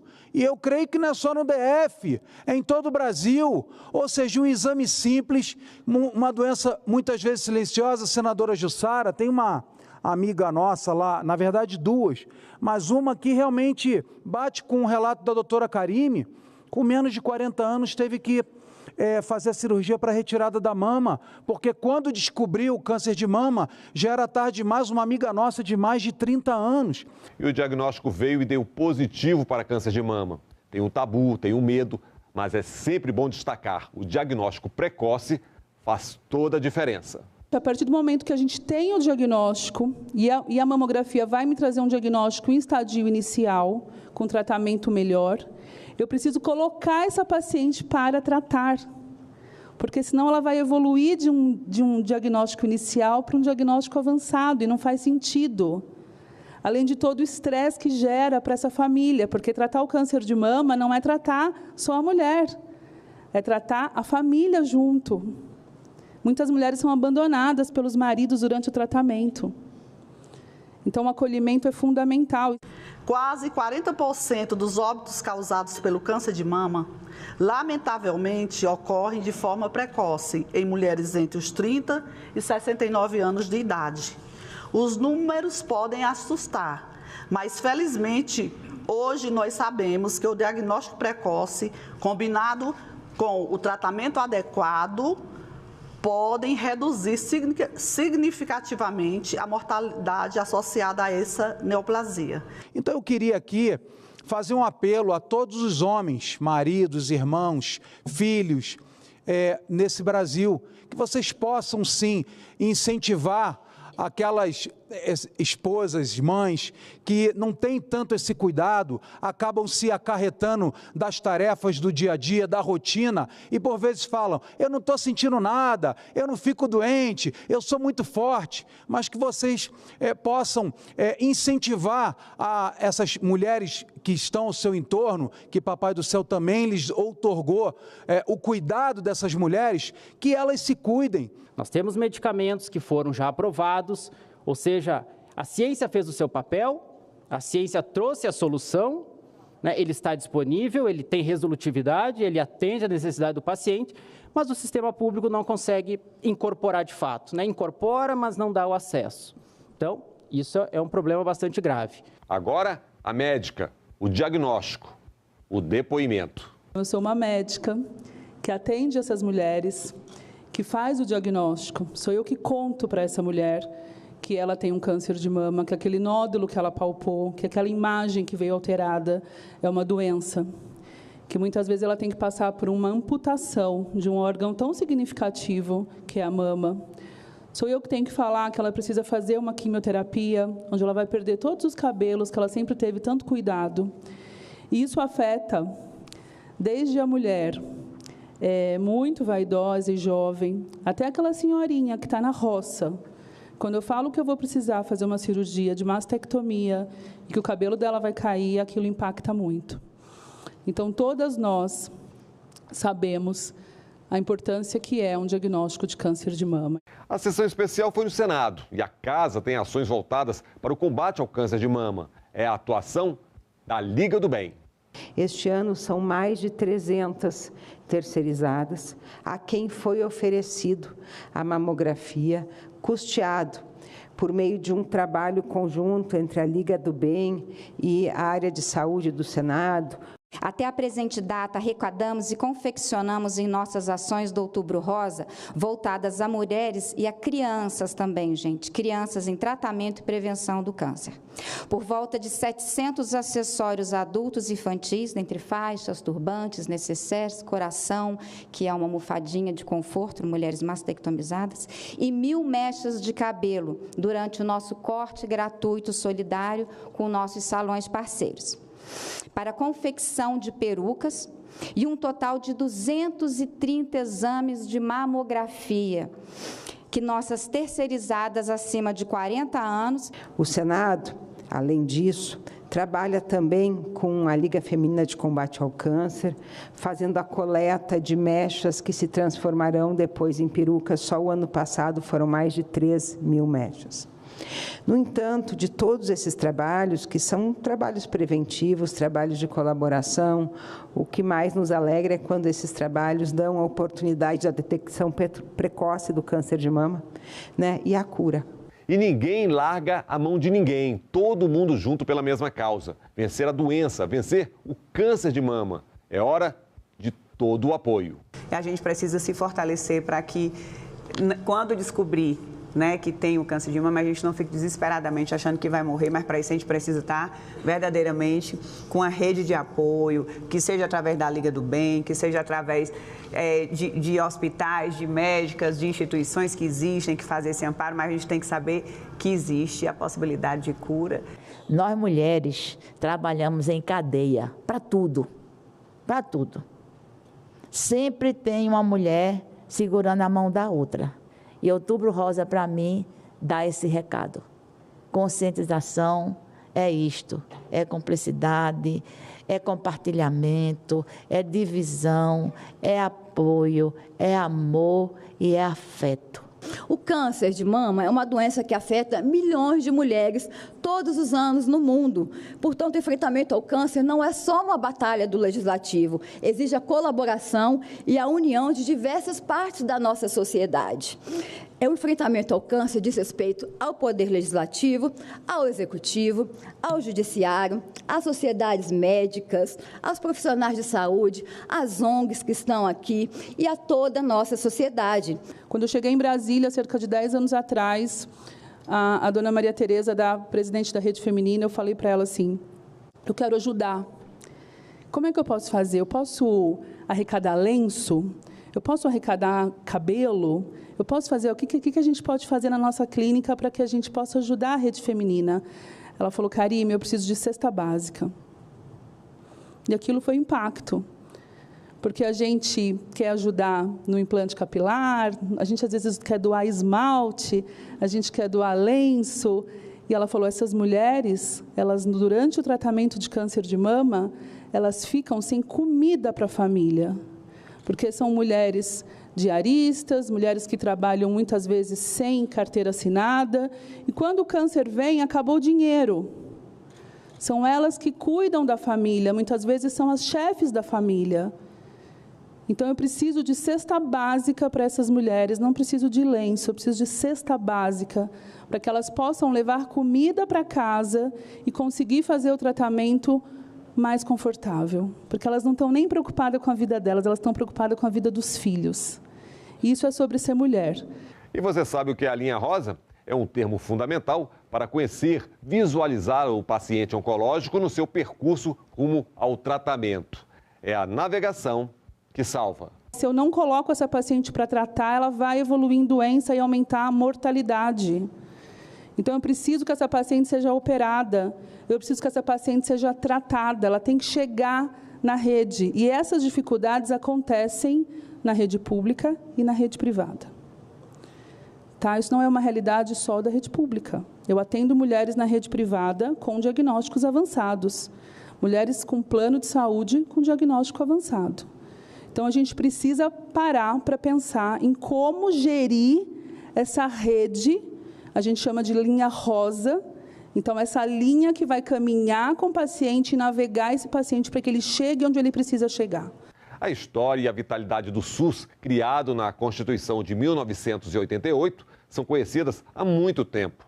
Ela teve câncer e o SUS a abraçou.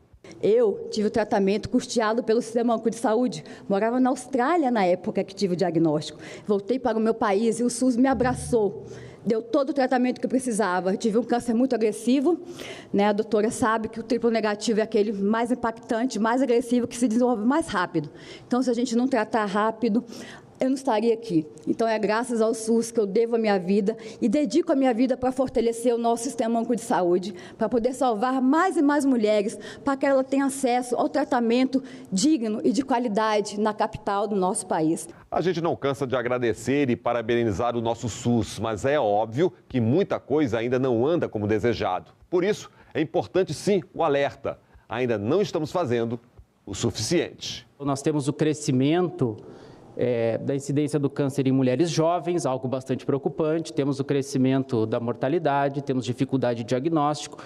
Temos uma série de fatos que estão aí aparecendo e que nos mostram que, apesar de tudo, apesar de 20 anos de Outubro Rosa, nós ainda não estamos fazendo o suficiente.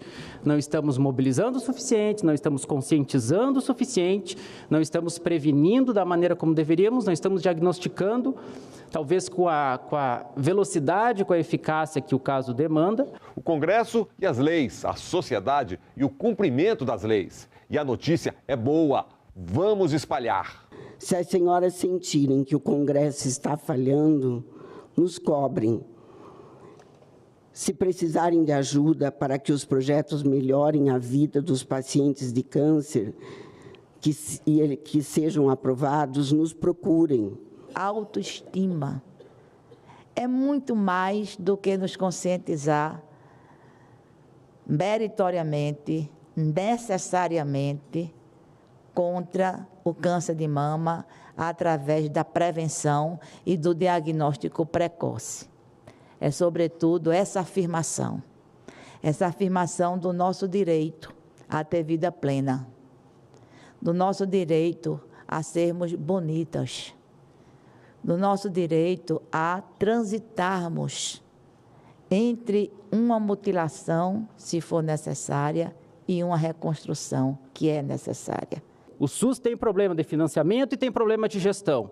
E nós temos que vir aqui dizer isso, né? Dizer que é preciso avançar, em que pese os esforços que estão sendo feitos, mas é preciso avançar nesses dois pontos para que no próximo Outubro Rosa nós cheguemos aqui, talvez com outros dados, com outra realidade e observando um horizonte mais promissor. Estimulem as pessoas, as mulheres, a fazerem a mamografia. A mamografia salva vidas e eu vejo isso na minha prática diária, quando eu encontro uma lesão de 0,4 centímetros e eu olho por dentro. É claro que para a paciente é um impacto, mas por dentro eu estou feliz, porque eu falo que bom que chegou assim, que bom que essa paciente vai ser curada e eu vou conseguir fazer o meu melhor. Então, façam o exame, espalhem essa notícia. Mamografia salva vidas e eu, como médica, todos os dias eu saio da minha casa sabendo que se eu falar para 100 pessoas e uma fizer exame e eu conseguir salvar, eu estou fazendo o meu papel, meu juramento. E a sociedade agradece ao SUS, a todos os profissionais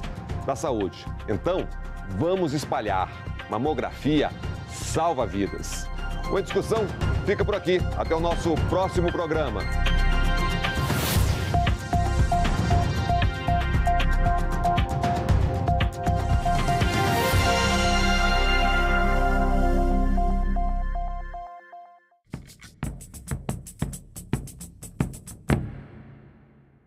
projeto de audiodescrição revoluciona a Assembleia de Mato Grosso, promove inclusão e incentiva a equipe do Parlamento Brasil.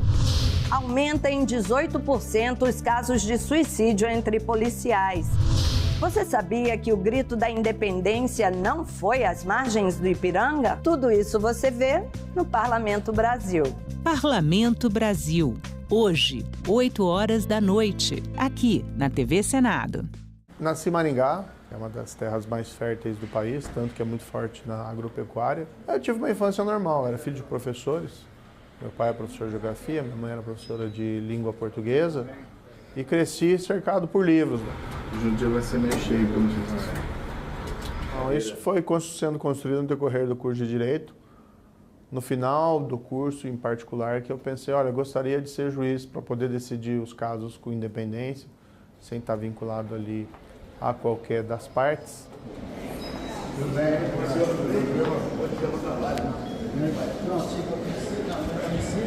Olha, eu nunca imaginei que passaria pelas minhas mãos um processo como a Lava Jato. Meu período ali da Lava Jato, eu fui convidado para ser ministro da Justiça. E eu sempre vi ministro da Justiça como um cargo, tudo bem, ele tem o lado político, mas como um cargo mais técnico. Eu depois acabei, por desentendimento com o presidente, saindo do cargo de Ministério da Justiça. Eu não posso mais voltar à magistratura, é um caminho sem volta. E acabei decidindo, no ano ali de 2022, me candidatar ao Senado para continuar na vida pública. Vamos lá, né? Esse é o dia 10. Eu estou na CCJ, na Comissão de Segurança, na Comissão de Agricultura, na Comissão de Fiscalização, na Comissão de Relações Exteriores e também na Comissão de Assuntos Econômicos. Eu vou aqui para análise direta, então, presidente. Eu sempre falei, desde que eu entrei aqui, não vou ser um senador de uma tecla só, corrupção e segurança pública. Pode ser um foco, mas a gente está envolvido em todos os temas relevantes para essa casa e para o país. O papel do Senado é poder facilitar a vida dos juízes para que eles prestem um melhor trabalho. O foco atual é o Senado e eventuais planos políticos diferenciados vão ser feitos quando chegar o momento.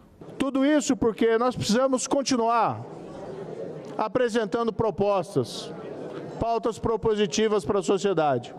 Olha, é um grande prazer falar aí com a TV Senado, eu acho que tem que prestigiar, né, a TV da casa, e nós estamos aqui para servir, né? Seja o senador, seja o presidente da República, seja qualquer servidor público de qualquer hierarquia ou escalão, o nosso propósito principal é servir, é uma função pública.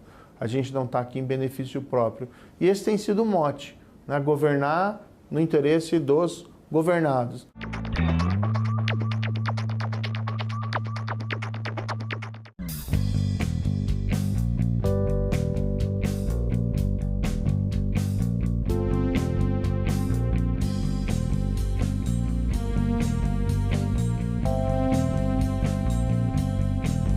Traidor da Constituição é traidor da pátria.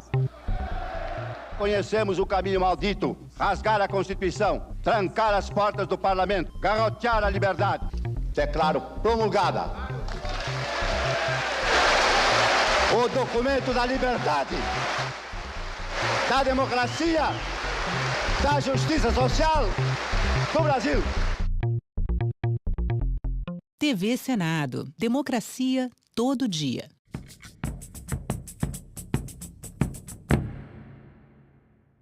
O programa a seguir é livre para todos os públicos. Um ministro do Supremo suspende uma lei que está em vigor. A Comissão de Constituição e Justiça aprovou em votação simbólica a proposta de emenda à Constituição que pode vir a impedir que isso aconteça de novo.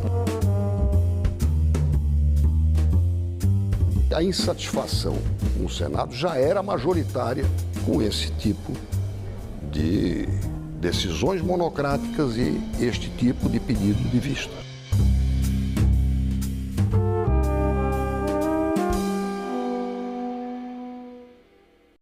Senador Espiridião Amin, seja bem-vindo ao Salão Nobre, é um prazer recebê-lo aqui.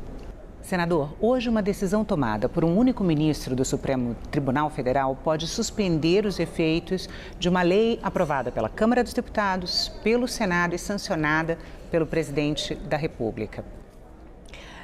A Comissão de Constituição e Justiça aprovou em votação simbólica a proposta de emenda à Constituição que pode vir a impedir que isso aconteça de novo. Mas a votação ela gerou um estranhamento por ninguém ter se inscrito para falar e por ter sido muito rápida. O senhor pode explicar o que aconteceu? Bom, indo por partes, primeiro é um prazer muito grande voltar a ter esse diálogo sempre inteligente de sua parte e provocador, no bom sentido da palavra. A primeira colocação que você tem que fazer é que esta proposta de emenda à Constituição não é uma novidade.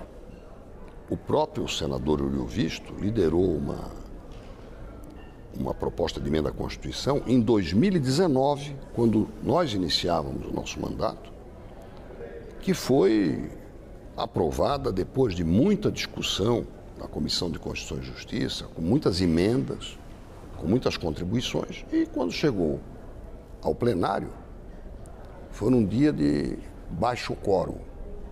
Por exemplo, nós estamos tendo agora uma votação.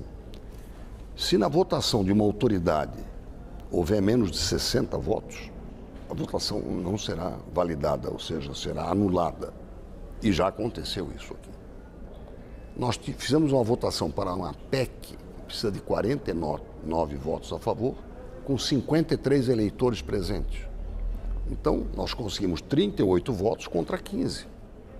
Proporcionalmente, fizemos muito mais do que os 60% dos votos que seriam necessários. Mas tem que ser dos votos dos integrantes e não dos que votaram. Então, ela tem, portanto, na sua retaguarda, o fato de que a insatisfação no Senado já era majoritária com esse tipo de decisões monocráticas e este tipo de pedido de vistas. O senador Uriel Visto fez uma atualização. Estão lá 10 exemplos de decisões monocráticas que suspenderam leis e até emendas constitucionais sem deliberação. Monocráticas, ou seja, um ministro do Supremo suspende uma lei que está em vigor. E nós temos neste ano um caso que combina tanto a decisão monocrática quanto o pedido de vista. Mesmo depois que o Supremo Tribunal Federal editou a já famosa emenda regimental número 58 de 2022, que não resolveu o assunto, nem na prática nem na teoria. Se não, vejamos. Essa emenda, ela definiu prazos para pedidos de vista e para tomada de decisões democráticas. Nós temos um caso concreto hoje. Lei das estatais.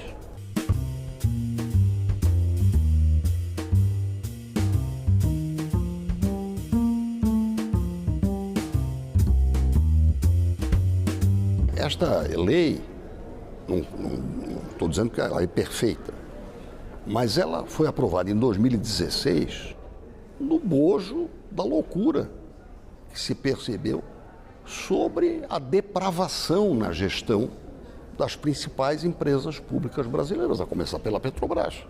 Ou alguém vai dizer que não houve corrupção na Petrobras. E corrupção, como já disse o ministro Luiz Roberto Barroso, sistêmica. Não endêmica, sistêmica, estruturada. Aliás, tinha uma empresa até que tinha um departamento de operações estruturadas para tratar disso. Então foi uma lei deliberada pelo Congresso, na gestão do presidente Temer, para melhorar as exigências, os patamares de exigência para prover esses cargos. E impediu algumas nomeações, né? E melhorou muito o resultado. Se você analisar as páginas policiais de antes dela e as páginas policiais depois, ou as páginas policiais estão sendo muito benevolentes, ou melhorou mesmo. O resultado foi bom para a sociedade. Neste ano, portanto, no 6º ano de vigência da lei, 7º ano já,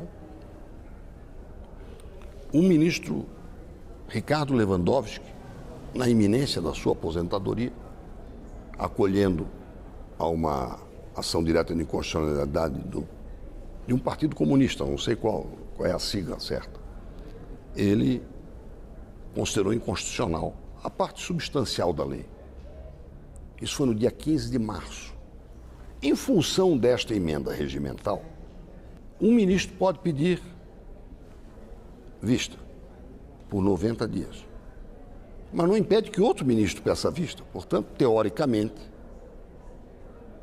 como o ministro Lewandowski se aposentou, nós podemos ter mais 11 pedidos de vista, teoricamente. Mais 990 dias de pedidos de vista. Mas isso já aconteceu alguma vez, senador? Porque os prazos não são respeitados independente dos pedidos de vista, né? Voltando ao caso concreto, nada melhor do que o caso concreto. Como houve uma decisão liminar, o regimento mandaria que o plenário deliberasse.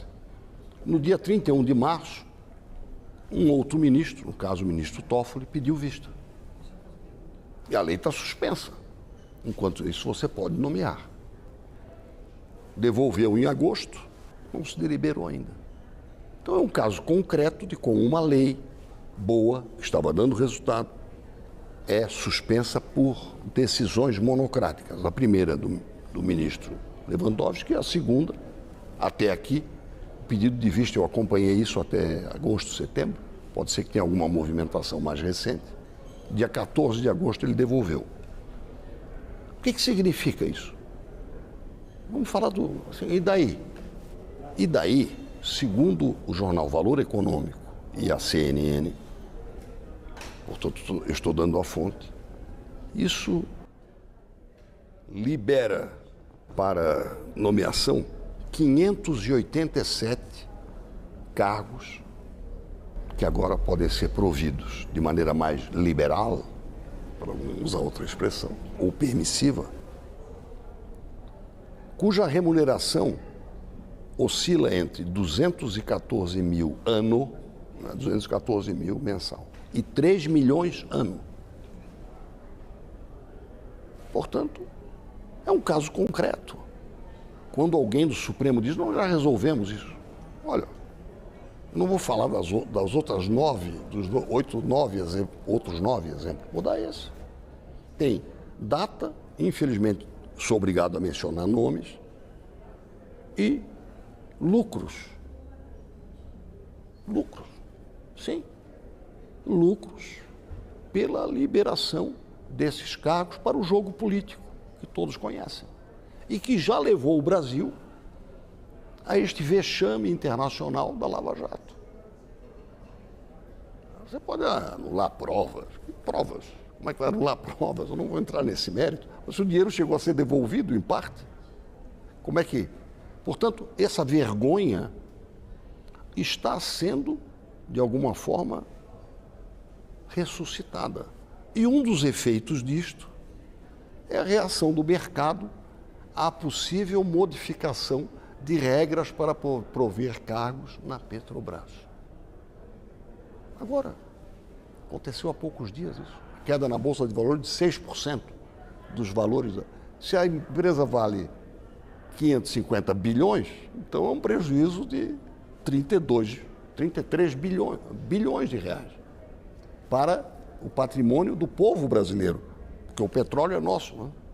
A Petrobras é uma estatal, cujo valor patrimonial anunciado no começo de outubro é de 550 bilhões. Se ela perdeu 6%, perdeu 33 bilhões. Portanto, não é por pirraça, nem por vindita, nem por achar que o Supremo está exorbitando. É que esta prática não é boa. Se há uma lei com repercussão geral, como é o caso, uma lei, não é uma lei que trata de um parafuso. Se alguém quiser falar sobre relevância, né? É uma lei relevante. Toda a história dela, né? Tem que ser corrigida, isso é outra coisa. Mas que faça com presteza. A quem beneficia, já que estamos falando de direito... A questão não é a decisão, senadora, a questão são os prazos. Não, nós fixamos prazos. Primeiro, vista só vale se houver recesso. Se não, aliás, decisão liminar, só se, numa lei, só se houver recesso, senão leva para o pleno. Então, confirmando o que o ministro Fux já anunciou há muitos anos. O que vale é a colegialidade. Então, decisão liminar num habeas corpus, num processo criminal, é uma coisa. Agora, numa lei geral, tem que levar para o plenário. Se o plenário decidir, tudo certo. E o pedido de vista, quando houver, se me permite, é coletivo. Vence o prazo de uma vez só. Abre o prazo e vale para todo mundo. Senador, o ponto do controle de constitucionalidade de leis, ele teve uma crítica, ele recebeu uma crítica na sessão temática. No caso de, por exemplo, medidas provisórias, não leis que foram aprovadas pelo Congresso Nacional, sancionadas pelo presidente da República, mas decretos presidenciais e que teriam efeito imediato.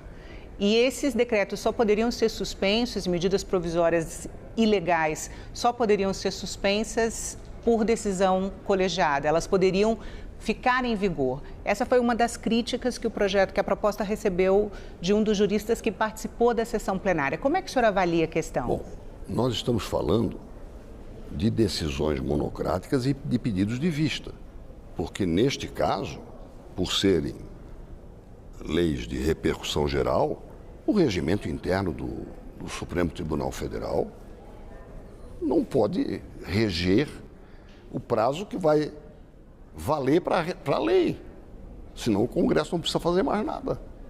Então, o regimento interno do Supremo não tem problema nenhum, desde que ele não repercuta na vigência da lei. Esse é o respeito que tem que haver. Quanto à medida provisória, ela segue um outro rito. Casualmente, o artigo que versa sobre a tramitação das medidas provisórias, ainda hoje, foi promulgado, se a memória não me falha, no dia 11 de setembro de 2001. Essa data lhe sugere alguma coisa? O Dia das Torres. Foi quando o Congresso brasileiro promulgou a emenda constitucional que versa sobre essa tramitação, que na sua origem foi apresentada por mim e foi aprimorada por vários senadores. Eu não posso deixar de mencionar o senador Josafá Marinho. Por isso que eu já não era mais senador, fui avisado, olha, vai ser promulgado. Fui para a televisão, estava acontecendo a queda das torres. Então, eu não vou esquecer dessa data nunca, né? Medida provisória segue um outro rito. Com o rito atual, que foi motivado até pelo rito das medidas provisórias de Santa Catarina, que a Constituição do Estado de Santa Catarina foi uma das poucas que previu medida provisória no Estado. E lá, se ela não for aprovada, tranca a pauta da Assembleia e perde a vigência. Mas ela fica em vigor a partir da edição, né, senador? 120 dias. E se não for aprovada, se ela cair, não pode mais ser reeditada no mesmo ano, ela tem que ser regulada pelo Congresso, e lá no caso, pela Assembleia, aqui por decreto legislativo, e lá também. O Congresso, no caso, o Parlamento, fica com o ônus de regular a matéria. E se for rejeitada, ela não produz efeitos posteriores. Mas se tiver algum efeito no prazo da sua vigência, cabe ao Congresso regular essa questão. Portanto, há um grande esforço até para dar mais dinamismo para as decisões do Congresso a respeito de medidas provisórias. Nós também estamos em falta. E as críticas são aceitáveis. Agora, focalizando o caso, decisão monocrática deveria ser uma exceção excepcionalíssima, sempre. No caso de um texto legal aprovado pelas duas casas e sancionado pelo presidente da República, ele fica à mercê do que o regimento interno do Supremo permitir. Bom, então, se for uma coisa urgente, tem que ir lá pedir o favor de uma deliberação. Eu acho que é o direito de quem legisla, primeiro, respeitar o poder do Supremo Tribunal Federal. O tribunal, isso vale para os estados também, do tribunal colegiado deliberar. Assim como aqui, não adianta o senador A ou o deputado B deliberarem. Tem que ser a deliberação do colegiado. nós somos poderes colegiados. No caso do Congresso, duplamente colegiado, Câmara e Senado. Então são duas gestões que você tem que fazer. No caso do Supremo, são 11 pessoas. São 11 pessoas que têm a maior importância, tanto é que são sabatinados, escolhidos pelo presidente, passam aqui pelo crivo do Senado Federal, artigo 383 do nosso regimento. Nos Estados Unidos, que tem um sistema semelhante, passam por uma chamada um comitê de mineração. Mineração no sentido de botar na peneira e ficar procurando brilho e coisas não tão brilhantes na carreira da pessoa. Então, porque é uma escolha do presidente da República, sancionada pelo Congresso, pelo Senado, no caso. Então, essas pessoas são muito importantes. Nós queremos valorizá-las. Isto que está acontecendo depõe, em primeiro lugar, contra o Supremo. Secundariamente, subsidiariamente, compromete o Judiciário. E o juiz que transita na rua, o juiz de primeira instância, os desembargadores estaduais, sofrem com isso. Porque você focaliza no Supremo e espalha por todos os operadores de direito, principalmente do Judiciário. Essa PEC do senador Oriovisto, eu relato pela segunda vez e não paro de aprender. Aprendi muito na sessão de debates temáticos. Né? Ela é pró-judiciário.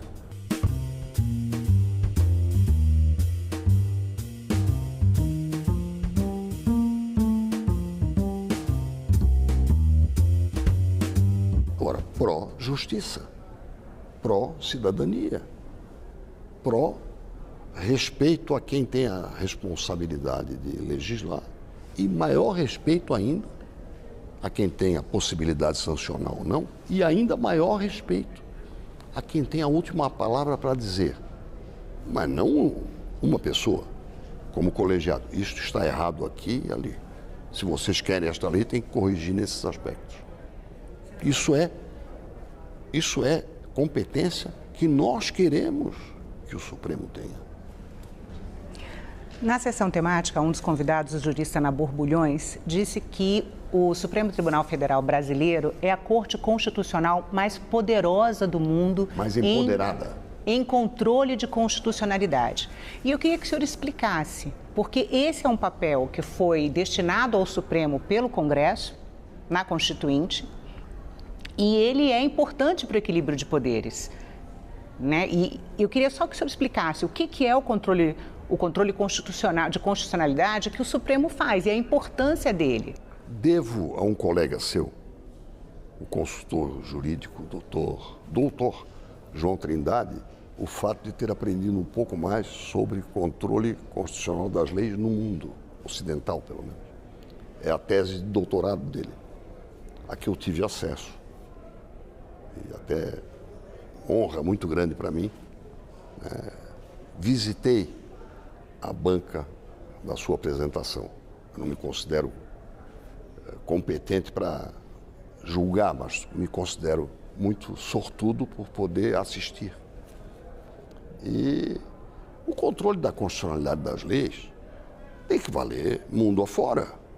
E ele começa dentro da Casa Legisladora, no nosso caso aqui, a Comissão de Constituição e Justiça, com participação da advocacia, do Senado e qualquer agente jurídico da nossa organização, seja Câmara, seja Senado. Mas isso tudo é acessório e prévio, porque a decisão será política. E por isso a lei que sai, apesar de todos os nossos esforços, a Lei Complementar 95 de 98, assembleias como a de Minas Gerais, que estudaram muito legística, que é a qualidade das leis, um dos requisitos da boa lei está expresso numa palavra que agora está muito usada, e eu usei já para indicadores, univocidade. Ou seja, o que está escrito tem que ser aquilo, Ou seja, tem que ser muito claramente o que se quer que haja de entendimento. Univocidade. Então, essa decisão sobre o controle de constitucionalidade, no nosso caso, é uma das grandes atribuições do Supremo. O controle da constitucionalidade.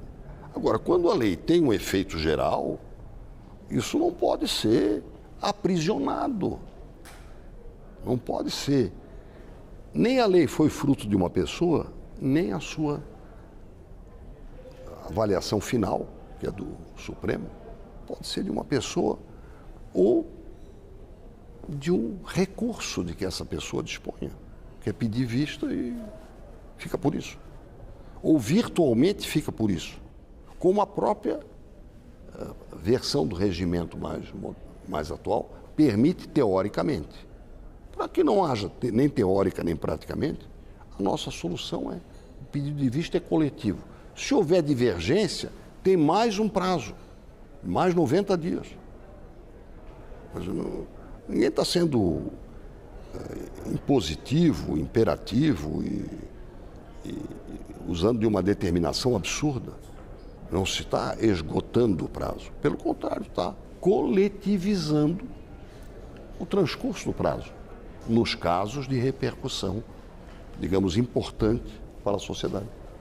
Senador, muito obrigada pela entrevista. Eu que agradeço.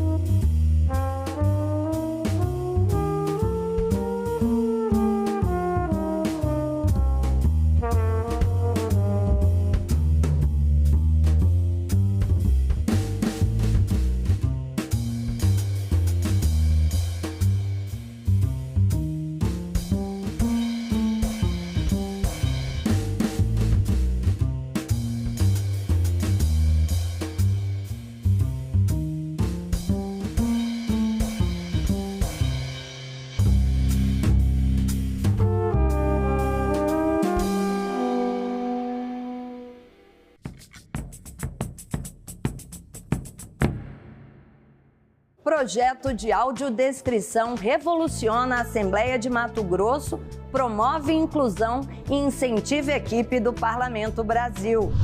Aumenta em 18% os casos de suicídio entre policiais. Você sabia que o grito da independência não foi às margens do Ipiranga? Tudo isso você vê no Parlamento Brasil.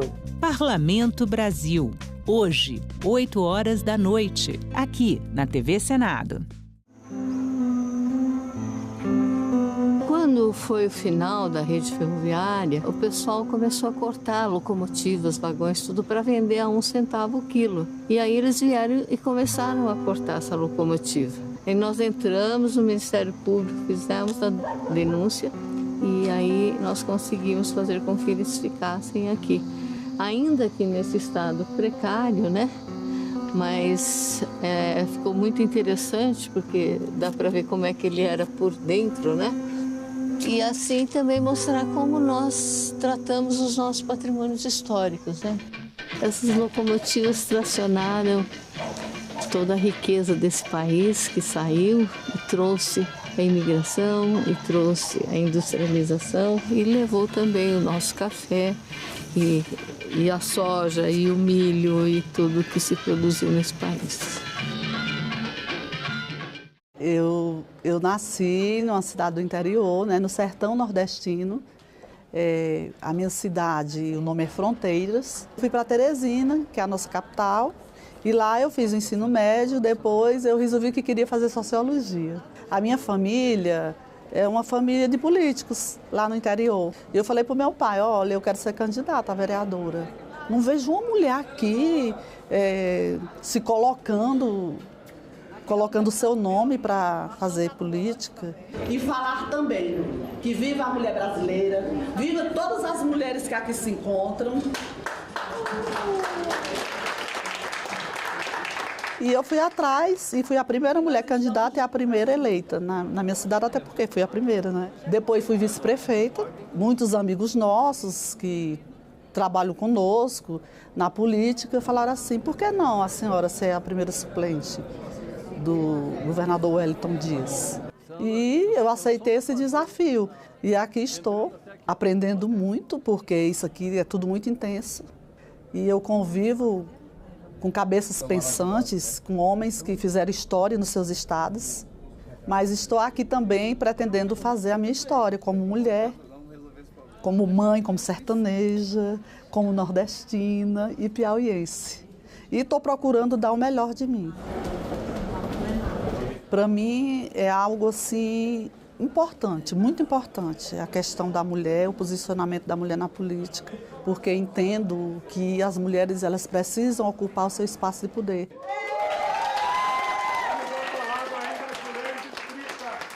Eu integro a CAIS, que é a Comissão de Assuntos Sociais, que nós temos o ministro Wellington Dias, né, que é o titular da pasta e que eu estou aqui assumindo a suplência. Também a Comissão de Ciência e Tecnologia. Estou também na Comissão de Direitos Humanos. Mas eu tenho pautas que eu quero dar mais dimensão, que é justamente a questão da violência à mulher, os municípios, o fortalecimento dos municípios e também com relação às minorias. E eu quero dizer ao povo piauiense que eu estou aqui para defender o meu povo, o povo do Piauí e o povo do Brasil. No início deste ano, entrou em vigor a Lei 14.532, que equiparou o crime de injúria racial ao de racismo e criou o crime chamado de injúria racial coletiva. A nova lei pune com maior rigor quem tenta diminuir, excluir ou discriminar pessoas negras. Inclusão. Neste sábado, 8 horas da manhã, aqui na TV Senado. O direito ao trabalho, a consolidação das leis trabalhistas e a carteira de trabalho são conquistas importantes do nosso povo. Mas há 200 anos era tudo muito diferente. O Brasil ainda não tinha leis que regulamentassem o trabalho. E a Constituinte de 1823 foi o primeiro momento em que esse tema foi debatido. Seu anteprojeto faz menção ao direito ao trabalho livre e remunerado, regulamenta profissões ligadas ao Estado e trata até dos direitos autorais de inventores e escritores.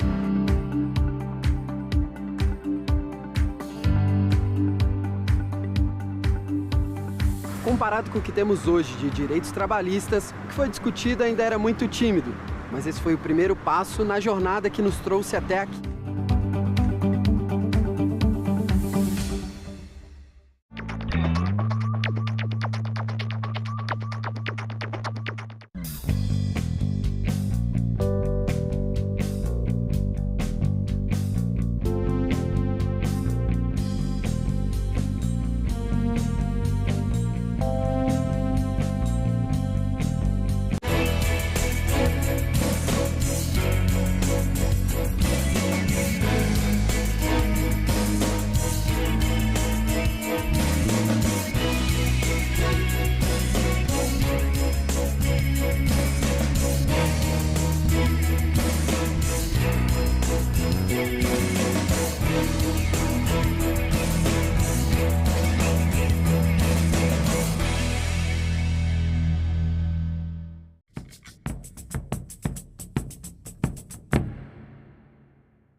O programa a seguir é livre para todos os públicos.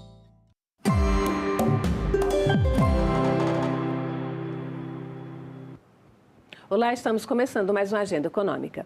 Indústria 4.0, internet das coisas, aulas e trabalho online. O que a nova realidade tecnológica exige dos empreendedores para que sejam competitivos no mercado econômico em um país que tem alto nível tecnológico e extrema desigualdade social.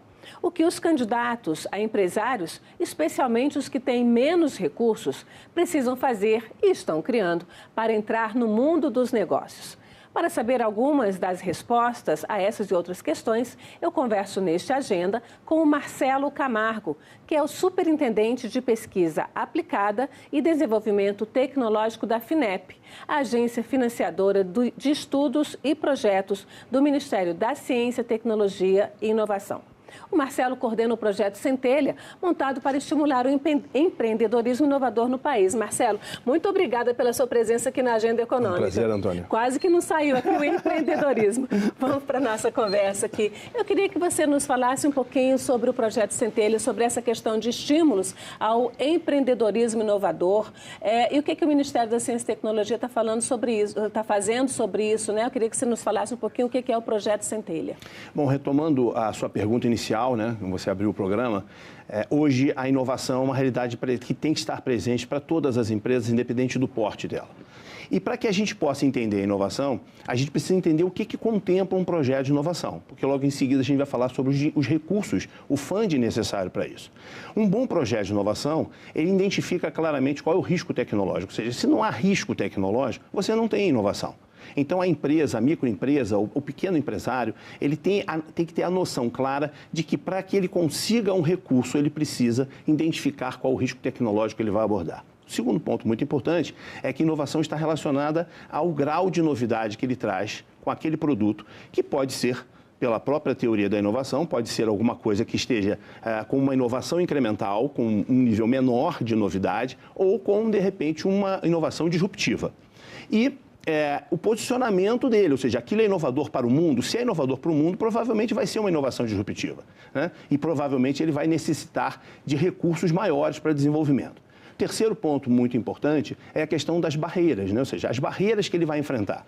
Ele vai enfrentar barreiras quanto aos fornecedores, quanto aos competidores já instalados naquele mercado, quanto ao tamanho do mercado pretendido, quanto a novas tecnologias, quanto a produtos substitutos. Então, ele precisa avaliar se aquele produto que ele idealizou, que ele tem muito amor, ele realmente tem mercado e como é que essas forças vão interagir com ele. E, por último, a questão das externalidades, né? Ou seja, impactos e externalidades. Ou seja, o impacto é, olha, dificilmente um agente federal, um agente estadual, ou seja, vai conceder recursos que não promovam a melhoria das condições financeiras daquela empresa que apresentou. Porque o que a gente espera, como agência de fomento, como as fundações de amparo à pesquisa, que são parceiras nossas, é que aquelas empresas cresçam os seus postos de trabalho, melhorem os seus impostos, melhorem os seus faturamentos, né? E, consequentemente, nós atinjamos uma área de atuação mais tecnológica. Dá para a gente um exemplo desse risco tecnológico que você citou no começo da sua fala? Por exemplo, se eu chegasse aqui para você e dissesse que eu ia querer desenvolver a máquina de teletransporte. Ou seja, a máquina de teletransporte tem um risco tecnológico altíssimo. Ou seja, o ser humano já consegue transferir dados, transferir imagem, mas não consegue transferir matéria. Então, por mais que a minha ideia seja uma ideia super inovadora, ainda não existe ainda um arcabouço de capacidades, um arcabouço de tecnologia que uma agência como a FINEP vai avaliar e dizer assim, olha, eu vou enquadrar esse projeto. E aí, fechando isso, porque na realidade fecha um pouco aquela pergunta que você fez inicialmente, uma vez que o empreendedor inovador, ele entende essas 5 dimensões, ou seja, o risco, né, o grau de novidade e abrangência, a questão das barreiras, a questão do impacto financeiro daquele projeto para ele, das externalidades, ou seja, a gente quer financiar projetos que tenham externalidades positivas. Ou seja, o que significa externalidade? Significa um impacto social, econômico e ambiental positivo para alguém que não está na relação cliente-fornecedor. Eu sou o idealizador da ideia, você é meu cliente. A externalidade é uma avaliação ampla, né? Ou seja, num contexto da comunidade que está sendo afetada por esse desenvolvimento. A sua invenção tem que ser legal, mas ela não pode beneficiar só você e a empresa que te compra tem que beneficiar a comunidade. E não pode provocar uma externalidade negativa, por exemplo. Eu não posso, por exemplo, desenvolver um projeto que usa água e jogar essa água contaminada para a comunidade e poluir, por exemplo, os mananciais que são acessados por essas comunidades. Uma vez que você entende essas 5 dimensões, Antônia, o empreendedor ele precisa ter claro que ele precisa buscar dinheiro. Ou seja, precisa ter recursos para desenvolver inovação. E aí a gente sempre fala, a gente sempre cita um teórico, chama-se Freeman, né? Ou seja, o que acontece? Ou seja, olha, eu preciso identificar, né? Ou seja, em que grau esse risco está. Se for um risco muito elevado, apenas o governo está disposto a correr esse risco. Então, ele vai ter que buscar recursos não reembolsáveis e subvenção econômica. Então, aí você entra numa pergunta que estava aqui na minha cabeça. Por que é o governo que está, exatamente, por que é o governo que está investindo nesse risco todo e não a iniciativa privada, né? Porque o que sempre se escuta dizer é, quem inova é a iniciativa privada. Perfeita a sua pergunta. É o contrário, então. Perfeita a sua pergunta. O que acontece? Inicialmente, quando o risco é muito elevado, o governo tem que patrocinar através de recursos não reembolsáveis, através de recursos de subvenção econômica, que passaram a poder ser concedidos a partir de 2007 com a Lei da Inovação, né? Logo em seguida, no mundo como um todo, no mundo adota o quê? Os grants. Então, para essa primeira etapa, são os grants. É muito comum isso acontecer na França, no Canadá, na Alemanha. Existem, os grants são os não reembolsáveis, são aquele recurso é o que a gente chama que é fundo perdido. O fundo perdido, o fundo perdido dá uma noção de que parece que não vai ser entregue nada. Eu gosto do não reembolsável subvenção. Eu estou subvencionando, eu estou apoiando você no desenvolvimento, sem você ter necessidade de me retornar. O dinheiro, mas eu vou retornar um produto. Vai retornar um produto ou serviço inovador, exatamente. Logo em seguida, a teoria diz o seguinte, olha, logo em seguida aparece o venture capital, aparece o capital empreendedor, que no país tem uma tradução meio ruim, que é capital de risco. Lá fora é o venture capital. O que significa isso? Significa que é um capital empreendedor. E é muito comum a gente tomar como base os Estados Unidos e ver as Garrett Companies, ou seja, ver a Microsoft, como é que surgiu a Apple. Mas o que significa isso? Significa que naquele momento o americano, o excedente de recursos que ele tem, ele não consegue maximizar o seu retorno a não ser quando ele vai para fundos de investimento para empresas de base tecnológica nascentes. O que acontece conosco? As nossas taxas de juros muito elevadas inibem um crescimento mais expressivo dessa indústria de venture capital. Então, consequentemente, do não reembolsável, da subvenção econômica, muitas vezes não existem fundos específicos para que surjam essas oportunidades para as empresas de startups, que são exatamente... Por que o venture capitalist entra aí nesse ponto? Porque ele vai pagar menos, vai trocar capital por participação na empresa. Né? E se é aquele cara, aquele empresário que tem visão e diz, não, o que esse menino aqui está fazendo é legal... Pode ser que surja um unicórnio. Então, ele bota uma aposta em várias... Aquela que bombar, aquela que se transformar no unicórnio, paga com muito lucro todos os investimentos que possivelmente ele pode ter perdido. O terceiro tipo de dinheiro, e a FINEP tem todos esses tipos de dinheiro, né? Ou seja, ela consegue fornecer, porque, obviamente, a nossa indústria de venture capital ainda é um pouco incipiente. Por quê? Porque a indústria, na realidade, as taxas de juros fazem com que o meu excedente, o seu excedente, você vai querer correr risco se você tem uma aplicação lastreada por um tesouro, né, em que eu consigo um retorno e não me arrisco. Então, essa é a tendência do ser humano. Logo em seguida aparece o crédito. E o que acontece aí especificamente? As empresas brasileiras, startups, muitas das vezes têm que dar esse pulo, sair do não reembolsável, sair da subvenção e passar para a tomada de crédito. E aí é complicado, porque a startup, ela naquele momento ainda, ela ainda não consegue potencializar o fluxo de caixa daquele produto ou serviço inovador, nem tampouco tem garantias. Marcelo, vamos ter uma ideia desses números? Esse processo todo é bastante interessante, mas eu queria dar um pouco de ideia. Como a FINEP é uma financiadora do Ministério de Ciência e Tecnologia, portanto, recursos públicos, portanto, o meu, o seu, o nosso imposto, né? O imposto que a gente paga. Eu queria mostrar um pouquinho aqui, vou pedir o Wagner, nosso diretor de gravação, para colocar na tela um primeiro slide, um quadro aqui que mostra o programa Centelha. Ele começou em 2019, que é esse programa que você coordena. Então, você já tem aí esses primeiros 3 anos de números consolidados. Mais de 40 milhões investidos, 498 novos negócios em 19 estados, 15 mil ideias inovadoras, 38 mil empreendedores inscritos. Eu queria que você explicasse, 40 milhões está claro, os 498 novos negócios é o que, de fato, conseguiu vingar. Eu queria que você falasse um pouquinho dessas ideias inovadoras e dos 38 mil empreendedores inscritos. Perfeito, Como Antônio. é que é esse descompasso aí? Perfeito, olha só. Então, esse programa é um programa específico, conforme eu falei. Nós temos que ter recursos não reembolsáveis, subvenção econômica, investimento e crédito. Quando a gente, lá atrás, ou seja, até um pouco antes dessa data, ou seja, em 2012, 2013, nós entendemos que a FINEP precisava preencher esses recursos em todas essas etapas, nós idealizamos, com base numa metodologia que já tinha sido patrocinada pela FINEP, que é a metodologia do programa Sinapse da Inovação de Santa Catarina, que nós patrocinamos no passado, ou seja, aí vamos escalar isso para o país inteiro. Por quê? Porque é um programa... um piloto lá em Santa Catarina. Foi feito, na realidade, a gente financiou o desenvolvimento de uma metodologia, essa metodologia passava a ser aplicada em Santa Catarina, nós entendemos que a gente podia fazer algumas adaptações e lançamos um programa no nível nacional. Esse programa especificamente é um programa que, em você como pessoa física, você pode apresentar uma ideia inovadora. E isso foi uma mudança de paradigma, porque a lei de subvenção econômica, de concessão de recursos de subvenção econômica, exige que você seja um CNPJ. Só que nós resolvemos facilitar a vida do empreendedor inovador, dizendo assim, olha, você apresenta a sua ideia passa por um ciclo de 3 etapas, no caso aquelas 15 mil, foram 15 mil ideias inovadoras na primeira versão. Nós já temos aí, eu vou falar um pouco também da fase 2 do programa, nós já estamos caminhando para a fase 3, eu vou explicar um pouco. Ou seja, essas ideias avaliadas, essas ideias melhoradas, elas vão tendo mentoring, vão tendo uma possibilidade de serem remodeladas ao longo de um período e ao chegar à fase 3, essa ideia, se for selecionada, ela então vai ser contratada. E para ser contratada, o empreendedor inovador, pessoa física, tem que abrir uma empresa somente nesse estágio.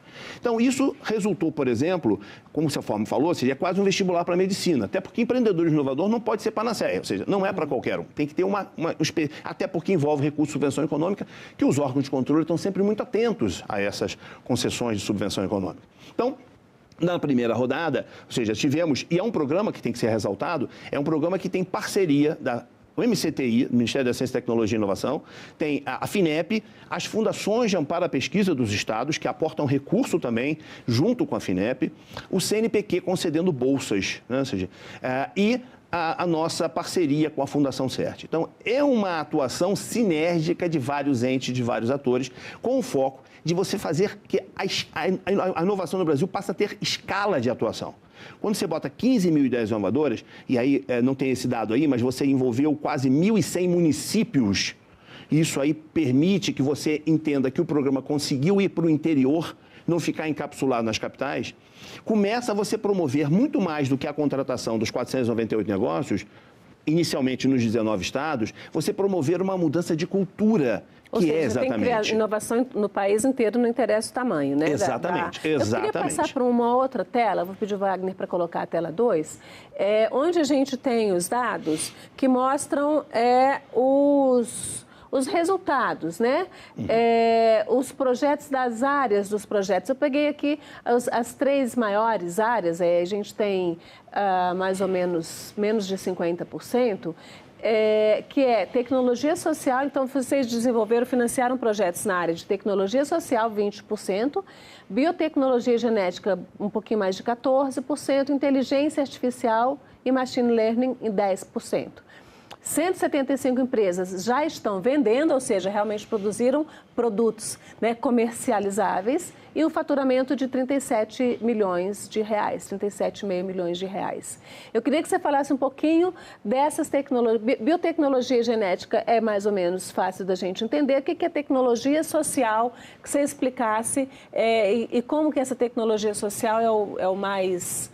digamos assim, é o setor mais atingido. Esse quadro, para mim, Antônio, eu vou começar assim, destacando para mim o ponto mais importante, que é o faturamento de 37,5 milhões nessa data, e hoje já superou isso, ou seja, em 18 meses de programa, ou seja, que as empresas terminaram seus projetos, ou seja, em 18 meses após o término dos projetos, basicamente, né, você já recuperou todo o recurso investido.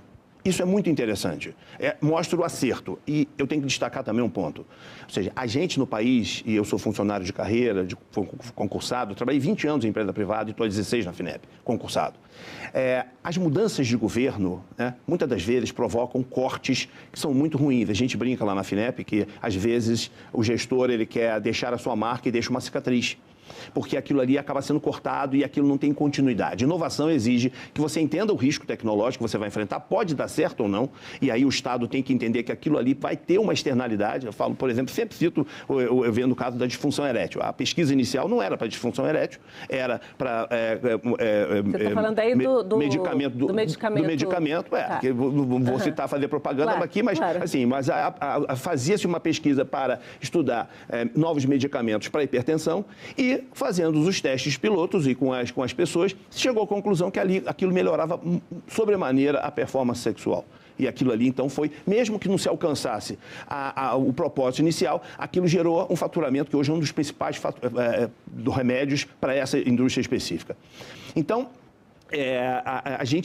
essa agenda de Estado que permanece, ou seja, nós tivemos esse programa que permaneceu e permanece vivo e permanecerá, se Deus quiser, né? Ou seja, porque o empreendedor precisa ter um calendário, ele precisa olhar e dizer assim, eu não estou preparado agora, mas eu estou preparado para daqui a 1 ano, 2 anos entrar no programa. Não interessa qual é o governo, isso é uma política de Estado. Ciência, tecnologia e inovação exige o entendimento do risco e continuidade. A continuidade é muito importante. Então, ainda nesse slide, você quer que eu explique um pouco de tecnologia social? Isso. Por que um programa como esse, que é muito mais um programa de apresentação de ideias inovadoras e que vão sendo construídas nos projetos e depois se transformam em empresas inovadoras e startups, tecnologia social domina? A tecnologia social, o conceito, claro, da tecnologia social, é quando você tem um conhecimento de uma comunidade, o conhecimento de uma população, né? E esse conhecimento aliado a uma tecnologia, aliado a um conhecimento científico, e isso se transforma num produto ou serviço inovador. Uma característica dos produtos de tecnologia social é que dificilmente eles são patenteados, porque eles são de domínio público. Então, isso... Dá um exemplo para a gente. Eu vou dar um exemplo. O primeiro exemplo é o soro caseiro. O soro caseiro, por exemplo, lá atrás, alguém desenvolveu essa combinação de açúcar, sal e água e que conseguia, né, fazer com que as crianças não se desidratassem. E depois a indústria foi, sofisticou e montou esse produto para o mercado, né? Um exemplo também que é a questão de um software desenvolvido para treinar especificamente mulheres. Porque você, na tecnologia social, você vai também lidar com questões de gênero, com questões de discriminação racial, com questões de saneamento, com questões de habitação. São tecnologias que emergem das comunidades. Então, por exemplo, tivemos projetos que eram uma fossa desenvolvida por um agente de uma comunidade. E aquela fossa tinha características. Assim como também tivemos um desenvolvimento, cortou-se uma garrafa PET ao meio, e o formato da garrafa PET no fundo dela tem um poder de difração da luz que eu, quando coloco num barraco, no telhado de um barraco, ele ilumina durante quase todo o dia, até as 5 horas da tarde, sem necessidade de lâmpada. Então, a princípio parece simples, mas quem tem essa ideia é alguém que teve a capacidade de pegar um conhecimento de uma comunidade, de uma população e unir a um conjunto de conhecimentos científicos e tecnológicos. Provavelmente alguém que é dessa própria comunidade, para saber, para ter essa ideia, tem que ser alguém que precise ter iluminação dentro de casa e não tenha como ter a lâmpada. Exato. Não tem como ter lâmpada, né? Exato, exatamente. Eu queria ver um outro aspecto, eu vou até pedir o Wagner para colocar aqui a tela. Por último, eu fiquei de responder a questão da inteligência artificial. Ok. A inteligência artificial está muito relacionada à questão do TI. Ou seja, quando você envolve uma empresa que tem 2, 3, 4, até 5 funcionários, ou seja, o TI sai na frente. A TI sai na frente. Por quê? Porque eu preciso de um computador, eu preciso saber programação, eu preciso saber computação e eu consigo desenvolver. Então, a inteligência artificial é muito baseada nessas questões de machine learning, em softwares que são desenvolvidos usando, hoje, tecnologias e ferramentas que ficaram muito baratas, como, por exemplo, câmeras de alta precisão. Hoje você consegue comprar uma câmera para botar na sua sala, um preço bem barato, R$200, você consegue comprar uma câmera com precisão. Então, essa junção surgiu ali, por exemplo, aquela terceira área. Marcelo, eu vou pedir aqui, até o Wagner já colocou aqui na tela, e eu achei bastante interessante esses números, que quando a gente pega, nesse ainda programa Centelha Fase 1, você falou que vocês já estão na 2 e estão já preparando a 3, a gente vai aproveitar uns minutinhos. Gênero, 68% homens, 31% mulheres, raça, brancos em primeiro lugar, pardos, pretos e só amarelos depois. Como é que é essa distribuição aqui? O que essa distribuição fala sobre a inovação, sobre a possibilidade das mulheres e das pessoas pretas e pardas pessoas entrarem nesse mundo tão tecnológico? Olha, fala para mim, né, ou seja, e eu vou comentar depois um pouco de uma iniciativa que a gente está querendo fazer, fala um pouco da grande âncora que o país enfrenta, que é a questão da desigualdade social. E a desigualdade social é uma questão que, se nós não conseguirmos equacionar de forma ativa, vai ser muito difícil o país conseguir caminhar para frente. E quando eu falo na desigualdade social, a inovação é uma das grandes ferramentas de combate à desigualdade social. Por quê? Porque eu estou dando acesso, eu estou dando permissão, eu estou dando a capacidade de você que não tem recurso conseguir consumir, por exemplo, um remédio, uma vacina mais barata. De você ter a possibilidade de você utilizar um bloco ou blocos de plástico oriundos de materiais PETs e construir uma casa de plástico de baixo custo, né? Então, esse cenário, para mim, Antônia, é muito perverso, porque mostra, e aí não tem um dado que é importante dizer, por exemplo, a grande maioria dessas pessoas possuía graduação, mestrado e doutorado. Então, além de eu ser, em termos de gênero, ainda ter uma discrepância enorme entre homens e mulheres, ainda da formação, eu tenho da questão racial, né? Então, hoje a gente pensa, inclusive, como é que a gente leva o Centelha para as comunidades? Como é que a gente ouve as comunidades, né? Então, com essa sua deixa, eu vou passar para a última pergunta por uma questão do nosso ponto, que é vocês estão no... Esse Centelha 1, a gente usou esses dados porque são os dados que vocês têm já compilados, Isso. né? Vocês estão na fase 2, né? Isso, terminando. Programa, terminando já a fase 2, ainda não tem esses dados, eu gostaria depois da gente conversar sobre os dados do 2, vocês estão começando o Centelha 3. Me fala um pouquinho desse 2 e do 3 para as pessoas poderem saber. Eu até vou pedir o Wagner para colocar aí na tela os sites onde as pessoas podem se informar, que é o site da FINEP e o site do próprio programa Centelha, né? Como é que as pessoas podem se informar melhor? Quem tem uma ideia que considera inovadora, entrar lá, se formar e pegar essas dicas todas com vocês. Eu vou brincar contigo, assim, usando um título de um livro da Angela Davis, né, que diz assim, liberdade é uma luta constante, né? Então, ciência, tecnologia e inovação no nosso país é uma luta constante, né? E que provoca a liberdade, ou seja, que provoca a inserção dessas pessoas, dessa camada da população, né? Então, nós já colocamos no PAI, no Plano Anual de Investimento para 2024, o Centelha 3.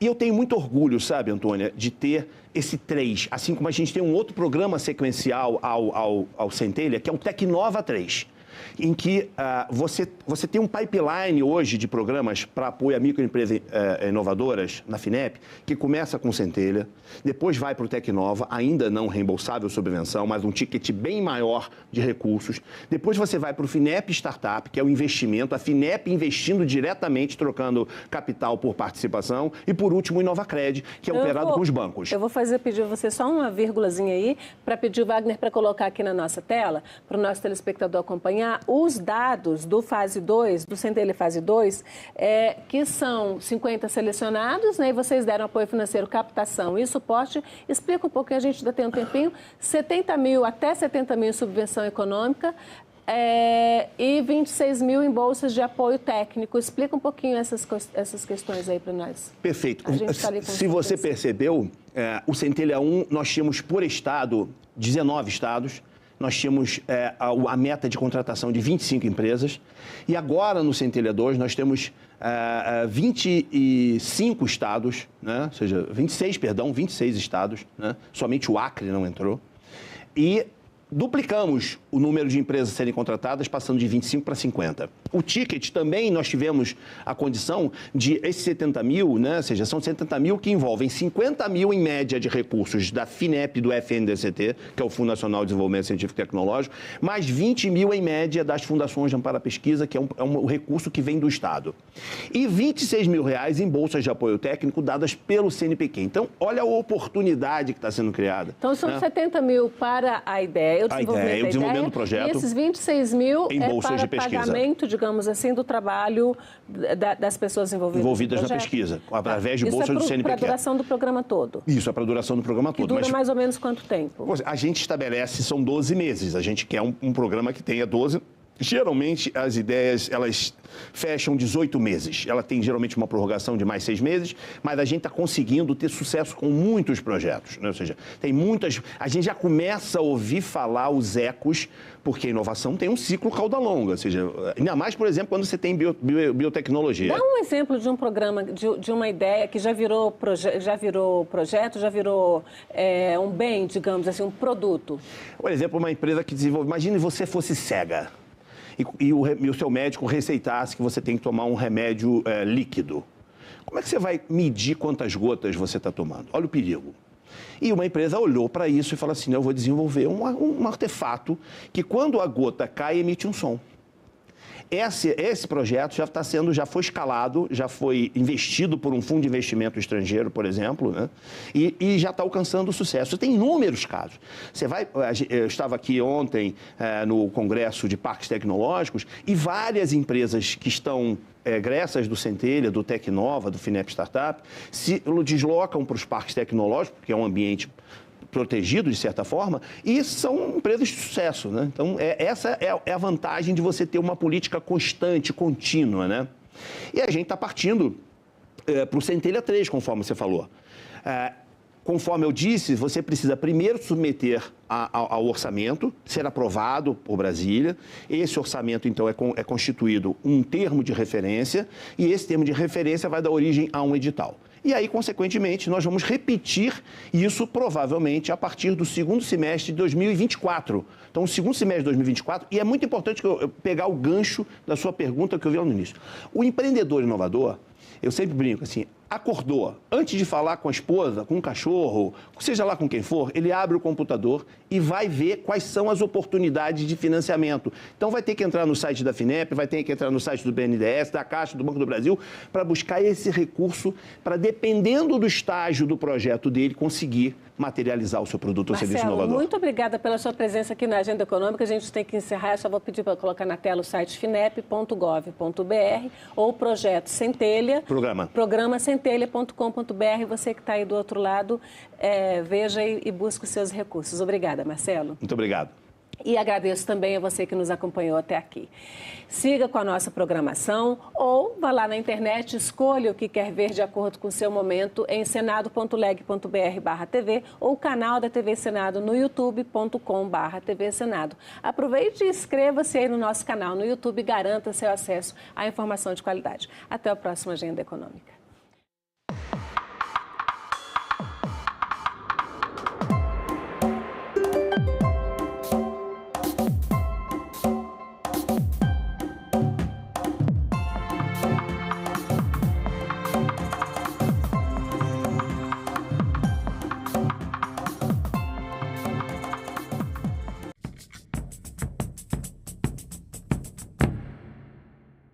Projeto de audiodescrição revoluciona a Assembleia de Mato Grosso, promove inclusão e incentiva a equipe do Parlamento Brasil.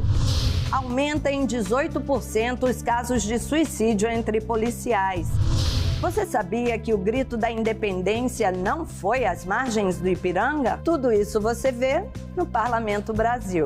Parlamento Brasil. Hoje, 8 horas da noite, aqui na TV Senado. A fotografia, quando ela surge no século XIX, ela é uma filha da ciência, da tecnologia, ela é algo super moderno. E o trem também, né? O vapor, sobretudo, né?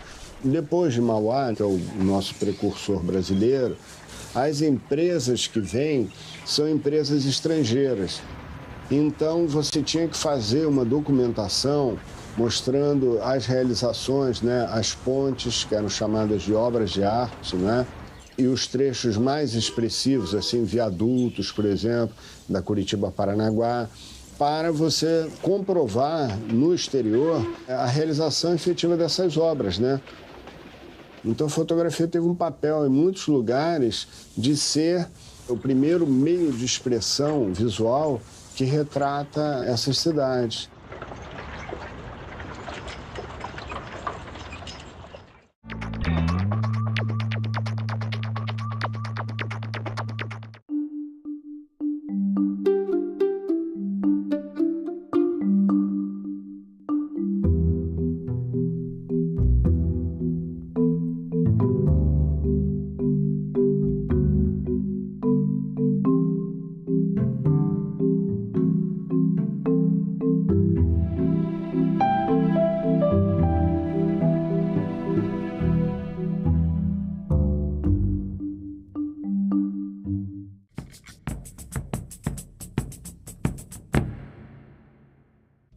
programa a seguir é livre para todos os públicos.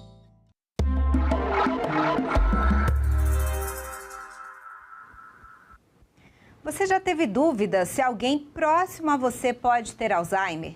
Quase 2 milhões de brasileiros têm algum tipo de demência. O Congresso analisa criar uma política nacional para cuidar de quem tem a doença. Vamos conversar sobre isso com o médico geriatra Dr. Leandro Minoso, que fala lá de Novo Hamburgo, no Rio Grande do Sul. Seja muito bem-vindo, Dr. Leandro. Obrigada por ter aceitado aí nosso convite para estar aqui hoje no Cidadania.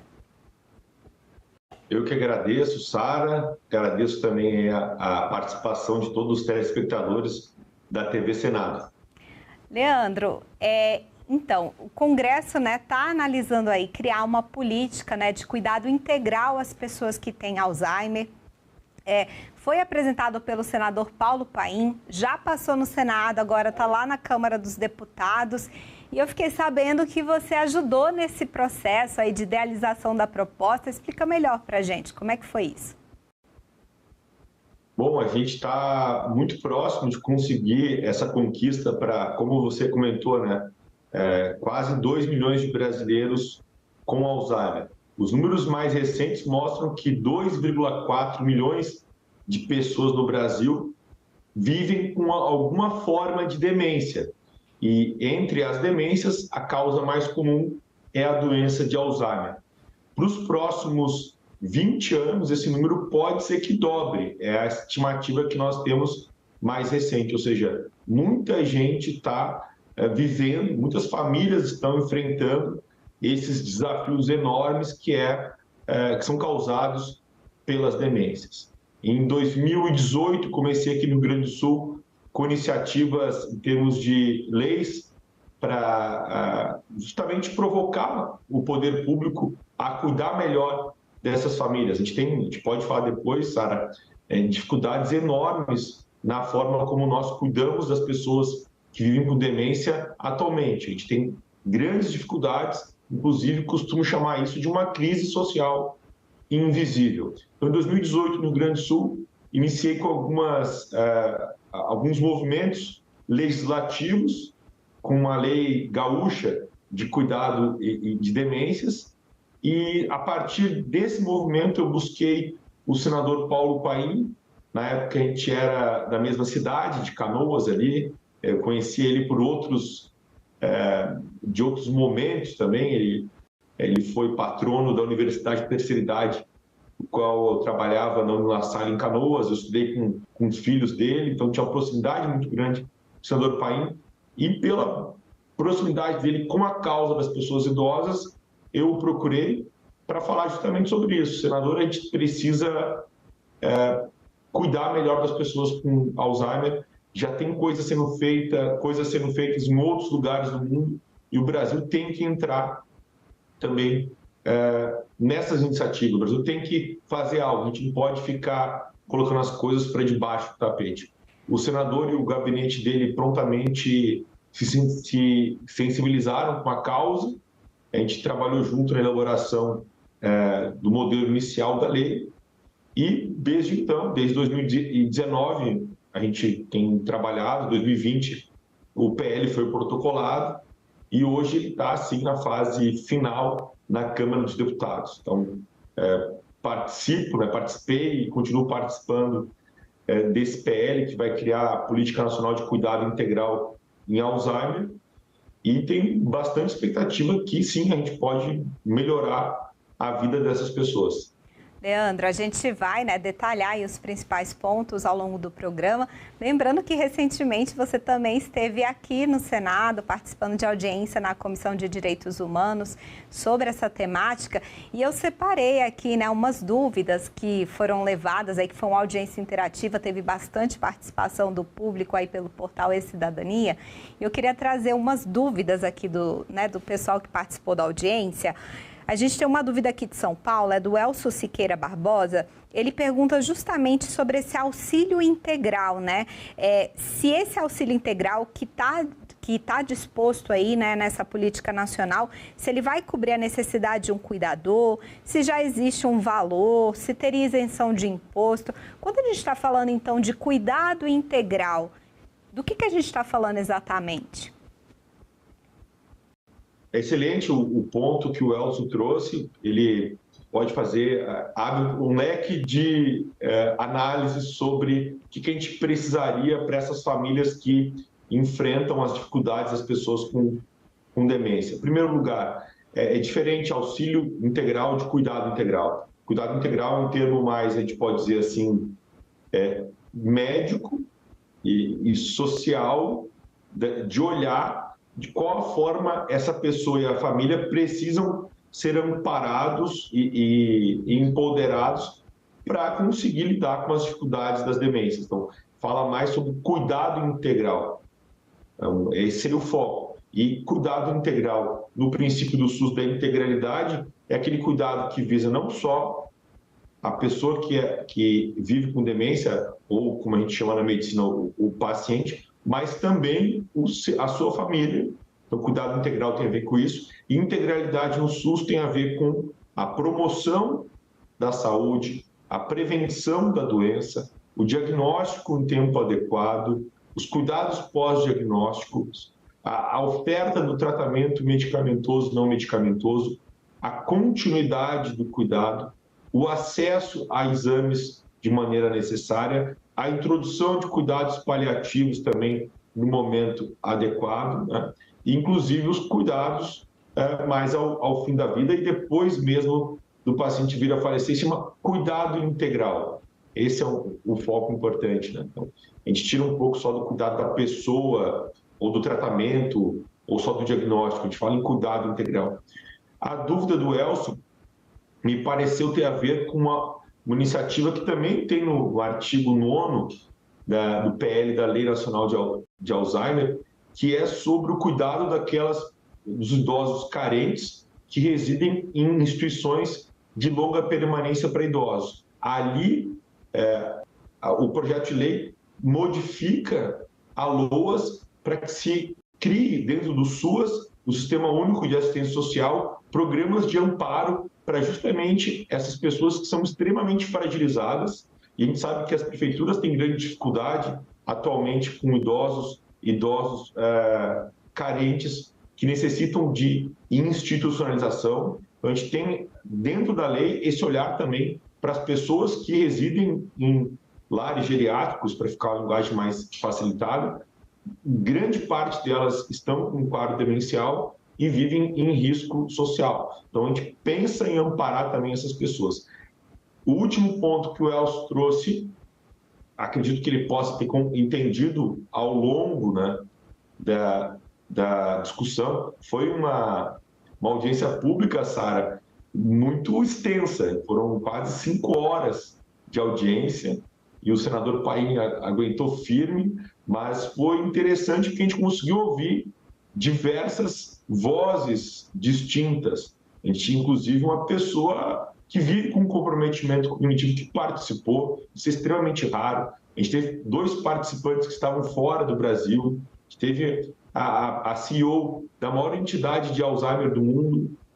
Então, assim, foi uma audiência muito rica. E em alguma dessas falas, pode ser que o Elcio tenha compreendido a questão de um auxílio, como se fosse uma bolsa cuidador, uma remuneração por cuidador. Essa é uma demanda que, infelizmente, a gente não consegue colocar ela num PL, porque ela vai ocasionar custos para o governo federal, de uma forma que apenas o próprio governo federal, o executivo, poderia criar uma lei com esse tipo de custo. Então, foge um pouco dessa abordagem legislativa.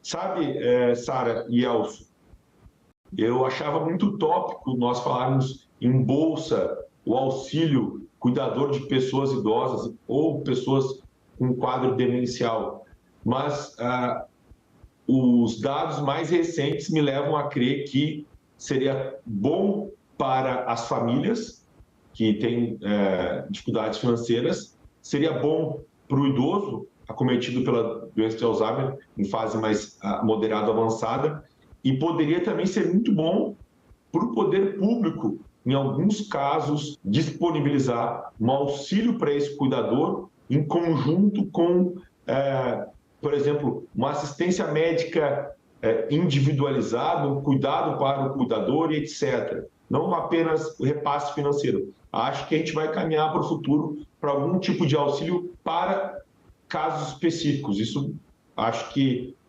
seria muito importante. Por quê? Muitos familiares cuidam, precisam parar de trabalhar, se enforcam financeiramente, o custo financeiro é muito alto de cuidar. Então, acho que o governo poderia pensar nisso. Até porque em vários lugares do Brasil, Sara, há uma onda de judicialização, não mais para acesso a remédio, mas para que o poder público entre com o custeio de lares geriátricos. Então, até porque a gente está falando de realidades diferentes, né, doutor? A gente tem realidades, famílias brasileiras cuidando, né, de pessoas com Alzheimer em realidades, situações financeiras muito diferentes, né? A gente vai tocar mais nesse assunto. Vamos assim, contextualizar um pouquinho como é que está o tratamento hoje, né? O que a gente já tem hoje e como é que fica, né? A pessoa já foi diagnosticada. Então, como que é o tratamento hoje e o que ele mudaria no caso de uma política nacional? Bom, o tratamento começa, Sara, com o diagnóstico. Esse é um ponto importante. A gente não tem como focar em medicamentos novos, que são muito caros, inclusive, que alguns foram aprovados nos Estados Unidos. Antes de pensar nisso, como o Brasil vai se relacionar com esses medicamentos, a gente tem que pensar no diagnóstico. E no Brasil, os estudos mostram que cerca de 70% das pessoas que vivem com demência ainda não tiveram diagnóstico. Esse é um ponto importantíssimo e a gente espera que, com a lei sancionada pelo presidente da República e o Ministério da Saúde e outros ministérios provocados, que a gente consiga criar uma linha de cuidado em transtornos cognitivos no SUS, que o diagnóstico possa ser feito principalmente num tempo adequado, ou seja, na fase inicial da demência. Então, começa por aí quando a gente fala em tratamento, e o impacto de uma política nacional de cuidado integral já começa em aumentar as chances da pessoa que precisa ter o diagnóstico em tempo adequado. Doutor Leandro, só vamos destacar esse dado, que eu estava com ele aqui, porque eu fiquei bem impressionada, porque se você pensar que 77% é um número muito alarmante, né? Onde é que estão essas pessoas que não estão sendo diagnosticadas? São vários motivos para o não diagnóstico. Inclusive envolve o que a gente chama de etarismo por parte da sociedade e dos profissionais de saúde, que acham que é normal envelhecer e ficar esquecido, que um quadro demencial ele seja esperado e normal com o envelhecimento. Então, essa é uma barreira. Depois a gente tem diversas outras. Então, muitas vezes as pessoas passam por serviço de saúde e não têm diagnóstico porque ou o médico ou o enfermeiro não tem a capacitação adequada ou não tem um recurso para fazer o diagnóstico. Essa é uma possibilidade. Ou também porque achar que o diagnóstico não é importante. Então, é um dado chocante e ele tem sido, Sara, verificado em pesquisas diversas. Inclusive, dados mais recentes da própria Unifesp vão nesse sentido. Pelo menos aí de 700 mil brasileiros com demência a 1 milhão sem ter o diagnóstico. Isso, então, a gente, antes de falar em tratamento, a gente precisa falar em diagnóstico. Sobre o tratamento, um dado importantíssimo é que o SUS, atualmente, fornece o tratamento para a doença de Alzheimer. Os medicamentos que a Anvisa aprovou para o tratamento da doença de Alzheimer, tanto na forma de comprimido quanto na forma de adesivo, eles estão disponíveis no SUS. Esse é um dado bem importante. A gente tem algumas regras que os profissionais de saúde devem seguir para conseguir que esse paciente receba, né, o tratamento. Então, isso é bem importante destacar. O tratamento atualmente, ele visa fazer com que a perda cognitiva e de funcionalidade, ou seja, da capacidade de fazer as coisas de maneira independente, que essa perda seja um pouco mais gradual, não seja tão rápida quanto ela aconteceria se o tratamento não fosse disponibilizado. Então, o tratamento tenta frear um pouco a doença em termos de perda cognitiva, em termos de perda de capacidade de funcionalidade, diminuir também os sintomas de alteração de comportamento, porque a pessoa com demência ela não fica só esquecida, ela tende a apresentar também alterações comportamentais e psicológicas, como apatia, depressão, ansiedade e até mesmo agressividade ou irritação. Então, o tratamento visa isso e também manter a qualidade de vida do cuidador e da família. Então, o tratamento atual, ele vai nesse sentido, Sara. Entendi. Tentar frear a doença. E porque, assim, importante lembrar, né, doutor, que o Alzheimer não tem cura. Então, é mais você garantir uma qualidade de vida e frear para que a doença não venha tão agressiva, é isso? Isso. Infelizmente, a gente não tem nenhum tratamento, nem mesmo esses novos que foram aprovados nos Estados Unidos, com uma capacidade de frear a doença de maneira significativa. Mas o que a gente tem disponível, é importante e a gente deve tentar fazer com que mais pessoas tenham acesso a esse tratamento que já está disponível. Esse é um ponto bem importante. E cabe destacar, Sara e telespectadores, que o medicamento é apenas um dos pilares do tratamento das pessoas que vivem com Alzheimer. A gente tem que pensar em melhorar a comunicação com elas, ver se elas têm depressão ou não, melhorar outras condições de saúde, como hipertensão, diabetes, estimular a atividade física, às vezes exercício físico também é bem importante, atividades de estímulo cognitivo e também a parte do sono e da nutrição. Leandro, você tocou aí num ponto bem importante, que é sobre a família, né? Porque a gente tem a pessoa que está com a doença, mas a gente tem todo o entorno dela ali, né? Que está aí cuidando da pessoa e que também precisa de algum suporte, né? E essa foi justamente a dúvida da Bárbara Torres, que é lá do Ceará, e da Elisângela Quintela, que é do Amapá. Olha só, a gente teve pergunta de vários lugares, né, do Brasil inteiro aqui, falando, né? Tem previsão para oferecer acompanhamento psicológico às famílias e aí a ser ofertado, né, no âmbito do SUS? Sim, o PL, que cria a Política Nacional de Cuidado Integral em Alzheimer e em outras demências, ele tem essa visão de olhar para o cuidador. Então, quando a gente vai analisar esse PL, ele está disponível no site do Senado, o PL 4.364 de 2020, ali o cuidador é referenciado em diversos momentos. A gente precisa olhar o cuidador. Atualmente não tem como fazer o cuidado ideal de uma pessoa que vive com Alzheimer se a gente não olhar o cuidador.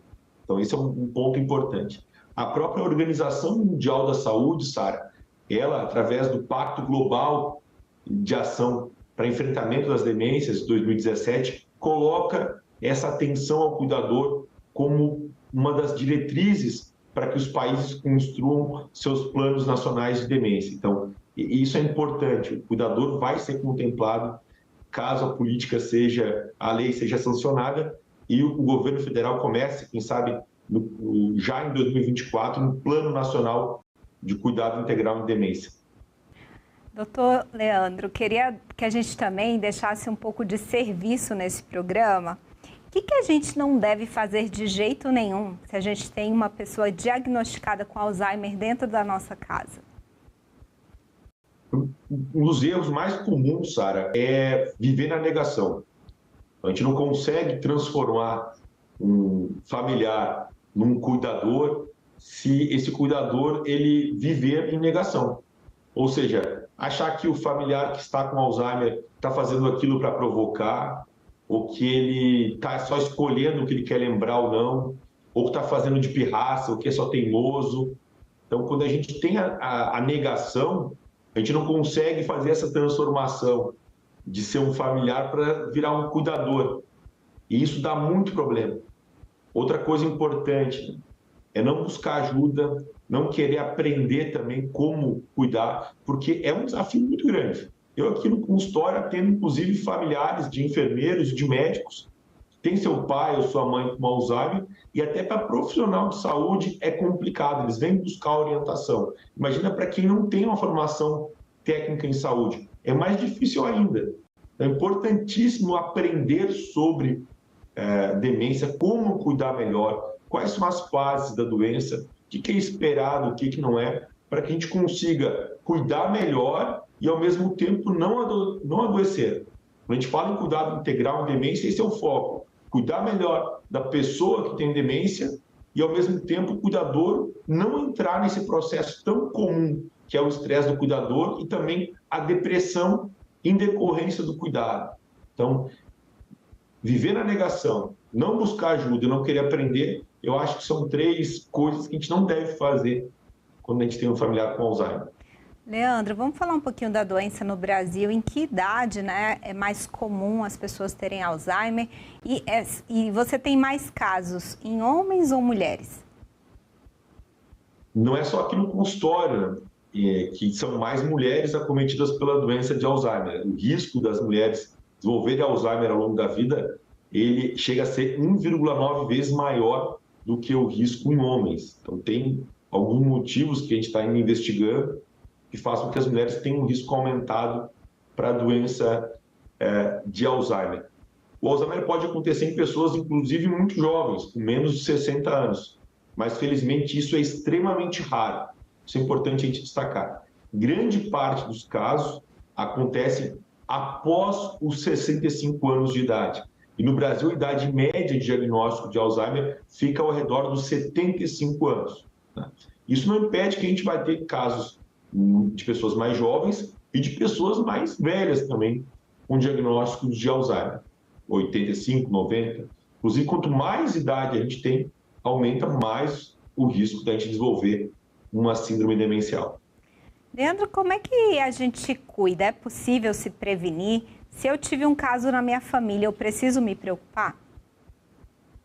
Bom, importante, Sara, verificar com qual idade teu familiar começaram os problemas de memória. Se é alguém com 80 anos, 90 anos, geralmente isso não vai incidir no aumento de risco para ti. Então, é uma pessoa jovem. Mas se foi, no caso, alguém com antes dos 65 anos, ou mais de um caso com antes dos 65 anos, ou uma família com vários casos, daí sim vale a pena uma avaliação médica detalhada e o risco ele é maior. Então, esses casos, quando a gente vê de Alzheimer precoce, eles costumam carregar alguns genes que aí sim aumentam o risco nos familiares. Mas quando os casos são de pessoas mais velhas, 80 anos, 90 anos, a gente pode ficar um pouco mais tranquilo. Até porque, Sara, a nossa geração, principalmente a geração mais privilegiada, né? Pessoas com um bom poder aquisitivo, tiveram acesso ao ensino superior, a gente acaba tendo uma vantagem de ter uma diminuição do risco de demência.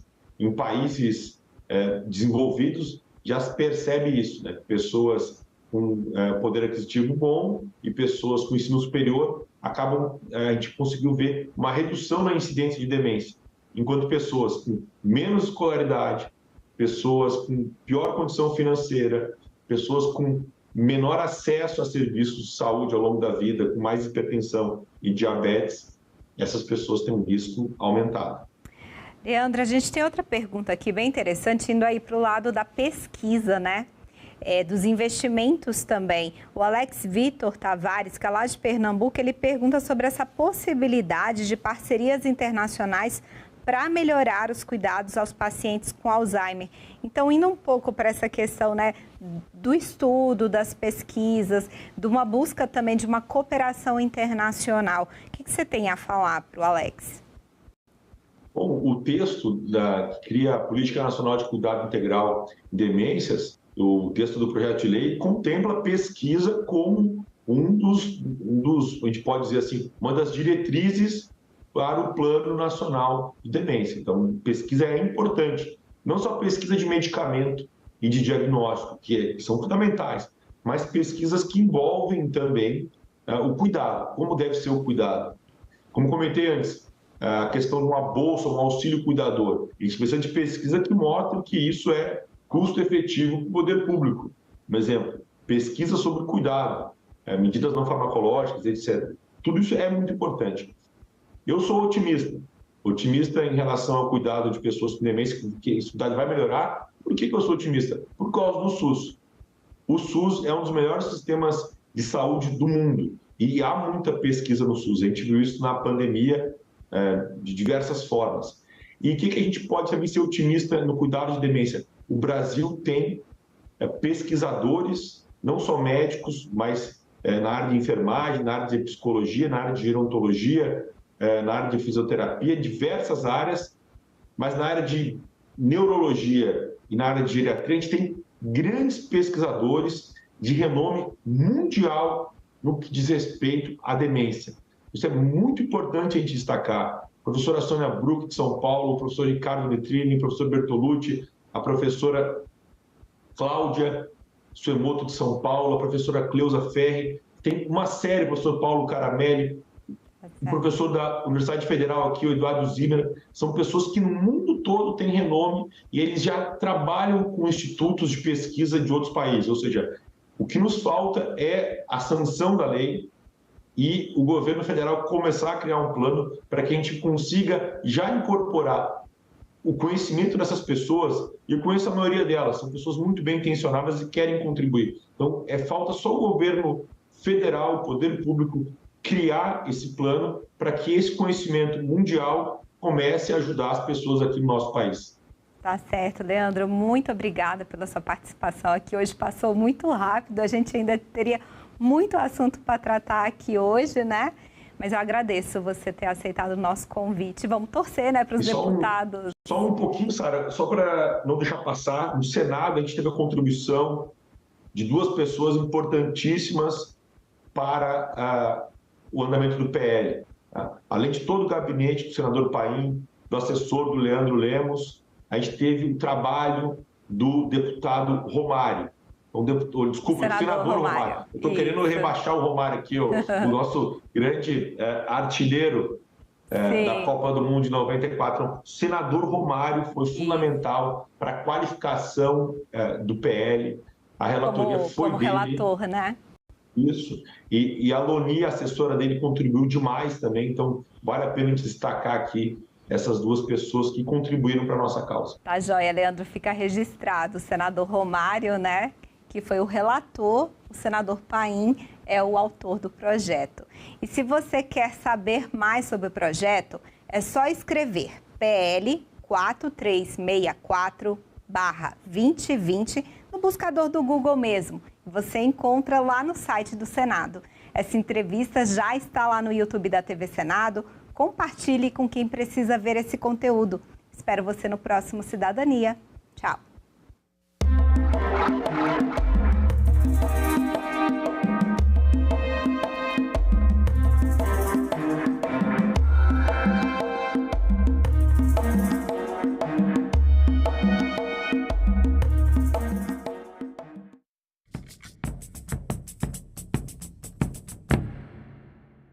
Projeto de audiodescrição revoluciona a Assembleia de Mato Grosso, promove inclusão e incentiva a equipe do Parlamento Brasil.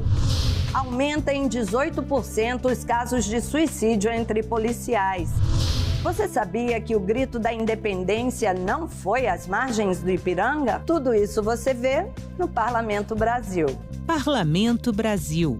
Hoje, 20h, aqui na TV Senado.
Não sei exatamente do que me acusam. Já a nação vive sob os efeitos do terror. Se me forem retirados os direitos políticos, como se anuncia em toda parte, não me intimidarei, não deixarei de lutar. Do ponto de vista de minha biografia, só terei do que me orgulhar desse ato. TV Senado. Democracia todo dia.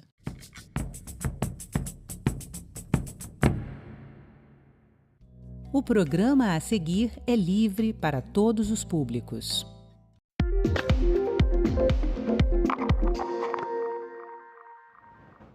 Olá, começa agora mais um Assunto de Estado. Recuperação da malha viária, melhorias na saúde e reforço na segurança hídrica. Sobre esses e outros temas, vamos falar hoje com o senador Marcelo Castro, do MDB do Piauí. Bem-vindo, senador. Eu que agradeço estar aqui participando do seu programa e estou à sua disposição.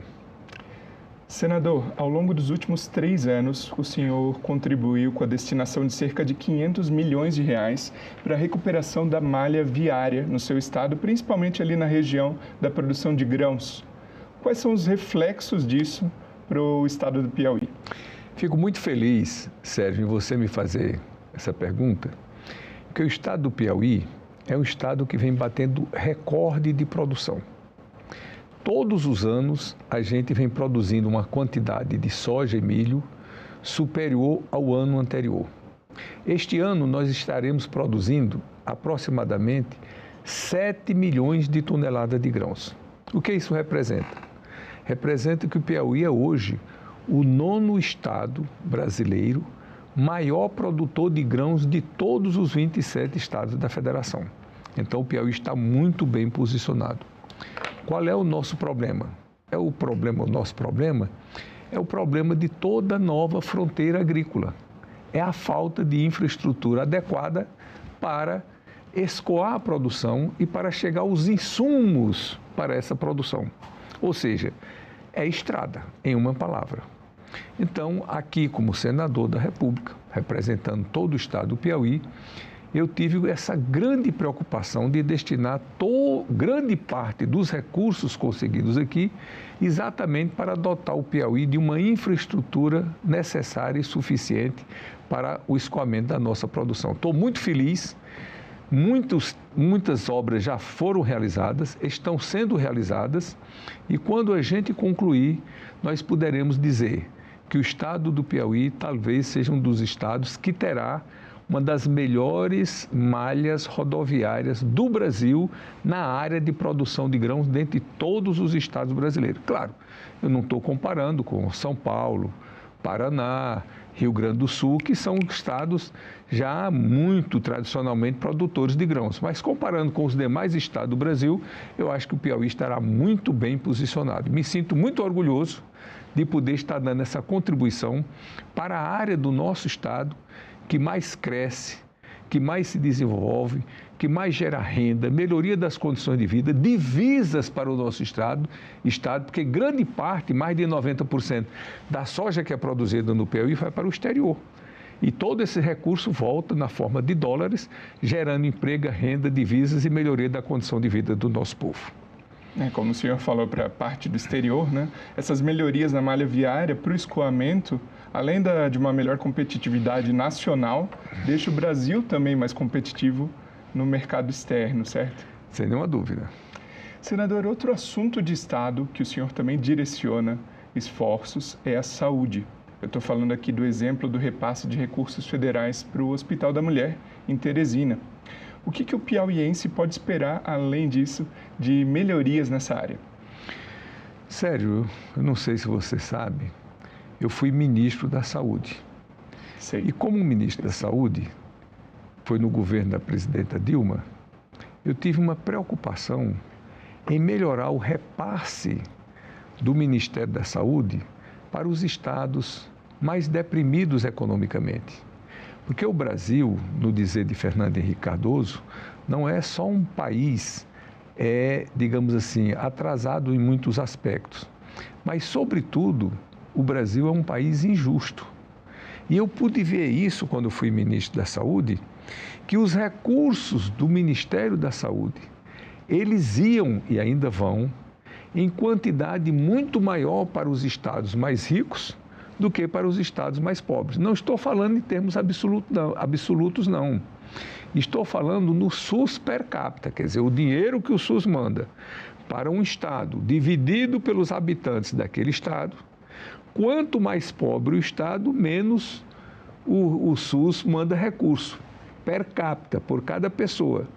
Quanto mais rico o estado, mais recurso vai. O que é um paradoxo, o que é uma contradição, que deveria ser exatamente o contrário. Se o estado já é rico, tem meios próprios, que o SUS mandasse recurso também, mas numa proporção menor do que aqueles estados que não têm meios de resolver sozinhos os seus recursos. Então, quando eu cheguei ao Ministério da Saúde, eu fiz um levantamento. E os estados que tinham per capita menor no Brasil eram Amazonas, Pará, Maranhão, Piauí e o Amapá. Todos os estados aqui do norte e do meio norte ali do nordeste. E foi onde eu aumentei os recursos. Então, lá em Teresina tem um hospital chamado HUT, Hospital de Urgência de Teresina. É um hospital municipal e um hospital que atende não só a população de Teresina, mas todos os problemas de urgência do estado inteiro, inclusive do estado do Maranhão. Só para esse hospital, na época, eu destinei 60 milhões de reais, mas da seguinte maneira, eu aumentei o teto da saúde, o que significa dizer que desde 2015 para cá, todo ano o hospital está recebendo 60 milhões de reais a mais do que o que recebia antes de eu ser ministro. Como esse dinheiro vem sendo reajustado pela inflação, isso dá 5 milhões por ano, já está dando 8 milhões, ou seja, praticamente nós estamos ultrapassando 100 milhões de reais por ano para que esse hospital funcione, que é um hospital importantíssimo, que é o hospital de urgência. Reforcei também o custeio do Hospital Universitário de Teresina, do Hospital de Parnaíba, de São Raimundo Nonato, de Picos, de Floriano, de Oeiras, ou seja, de Bom Jesus, onde eu pude botar recursos, esses recursos continuam chegando lá. Agora, recentemente, destinei recursos para fazer o Hospital da Mulher em Teresina. O Piauí ainda, Teresina, ainda não tem um Hospital da Mulher. E vários estados do Brasil já têm. Qual é a concepção? É de que a mulher precisa de um espaço próprio para ela tratar das doenças que são próprias da mulher, para fazer prevenções de doenças que são próprias da mulher, como, por exemplo, o câncer de útero, o câncer de mama, e a pessoa poder ser tratada de todas as doenças nesses hospitais, que é o hospital só da mulher. Então, vai ser feito pela Prefeitura de Teresina e eu me sinto muito feliz em estar contribuindo para isso. Além disso, coloquei recursos, uma quantidade muito elevada, para fazer a ala do câncer dentro do Hospital Universitário do Piauí, que é em Teresina. Então, o Hospital Universitário, que é um hospital de excelência, que tem os professores dos médicos, que tem os melhores equipamentos, que estão sempre na ponta em tecnologia, agora terá uma ala do câncer muito importante para tratar os cânceres no Piauí, porque em todo o estado do Piauí só tem um hospital que trata de câncer, que é o Hospital São Marcos. Um hospital muito bom, um hospital de excelência, mas é um só, não dá conta. Então, quando esse hospital for construído, essa ala do câncer for construída, então nós teremos 2 hospitais para tratar dessa doença tão grave que é o câncer. E me sinto muito feliz de estar contribuindo para a saúde pública do meu estado. O senador comentou sobre a mulher, né? Valorizar a mulher, as individualidades. Agora, falar um pouquinho sobre a segurança pública do seu estado. Em maio, o governo federal lançou o Programa Nacional de Segurança Pública com Cidadania, o PRONASSE 2. E esse programa tem um enfoque nessa fase de combate à violência contra a mulher. A gente tem aqui um infográfico com alguns detalhes a mais. Vamos dar uma olhadinha. Então, lá no Piauí, houve entrega de veículos, armamentos, equipamentos. Foram mais de 88 milhões do Fundo Nacional de Segurança Pública para o estado do Piauí. E, como eu disse, né, também um enfoque mais para o combate à violência contra a mulher, a questão da criação da Casa da Mulher Brasileira para mulheres vítimas de violência. Hoje, o cidadão piauiense, ele Se sente seguro? Qual que é a opinião do senhor a respeito? Deixa eu lhe dizer, a segurança hoje é um problema nacional. Todas as cidades do Brasil, especialmente as capitais, as pessoas, sendo honestas aqui, não se sentem seguras. Claro que o Piauí não seria uma exceção, mas quando a gente pega os índices de violência do Piauí e nós comparamos com os outros estados, o índice de violência de Teresina, que nós comparamos com outras capitais, o Piauí está numa posição muito aquém em matéria de violência com relação aos outros. Mas não é porque estejamos numa situação de segurança melhor que nós devamos nos conformar com isso, de maneira nenhuma. Precisamos melhorar mais ainda. E mais, o nosso governador recém-eleito, Rafael Fonteles, colocou a segurança pública como uma das prioridades do seu governo. Eu assisti recentemente ele contratar mais de 1.000 praças de uma vez só para reforçar a segurança do Brasil, do Piauí. E promoveu mais de 2.000 policiais militares do estado do Piauí, promoveu de uma vez só para demonstrar a prioridade que ele está dando para esta área. Inclusive, agora, nós estamos empenhando um recurso que eu consegui de 30 milhões de reais para fazer a comunicação de todas as polícias do Piauí de uma maneira integrada. Porque você sabe que hoje a polícia é muito mais efetiva com a inteligência do que propriamente com o fuzil na mão. Você está entendendo? Hoje, a questão da segurança é uma questão estratégica de inteligência, de meios de comunicação, de informação. E isso vale muito mais do que botar a pessoa simplesmente armada na rua. É claro que você tem que fazer as coisas conjugadas. Precisa do soldado armado, mas não de uma maneira descoordenada, mas de uma maneira inteligente, coordenada, concebida. E a informação é essencial para isso. Como o Piauí não tinha esse sistema, eu estive com o secretário de Segurança e desde desse período que eu venho trabalhando nisso e provavelmente esta semana nós estaremos empenhando mais de 30 milhões de reais para fazer a comunicação de toda a polícia do estado do Piauí, com uma coisa que eu muito me orgulho. Então aqui nós já estamos tratando de saúde, estamos tratando de educação, estamos tratando de infraestrutura e da nossa segurança, que são as prioridades do estado. O senhor mencionou a educação. Vamos falar sobre educação agora também. Segundo um estudo Desafios da Gestão Estadual, o Piauí é estado com a 7ª melhor educação no país hoje. Não obstante, em outubro, servidores, funcionários, professores da rede municipal de ensino de Teresina entraram em greve, alegando atrasos de salários e pouca estrutura nas escolas. Então, de fato, qual que é a realidade do ensino no seu estado e que melhorias o senhor almeja para o estado do Piauí? Teresina tem uma educação muito boa que foi instituída essa educação por um grupo de prefeitos que teve Teresina, uma sequência de prefeitos que vem desde a década de 80, que eram do partido do PSDB. Eles nunca perderam uma eleição em Teresina, a não ser a última, né? E exatamente porque um dos pontos mais altos da administração era a dedicação que eles tinham à educação. Então, eu estou falando aqui do governo do estado, estou falando do governo da capital, que sempre tiveram um apreço muito especial pela educação.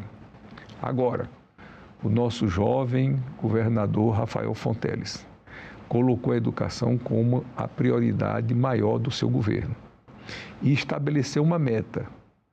Todas as escolas do Piauí de 2º grau serão em tempo integral. E ele quer ser o primeiro estado do Brasil a dizer: todas as escolas do Piauí hoje de 2º grau estão funcionando em tempo integral.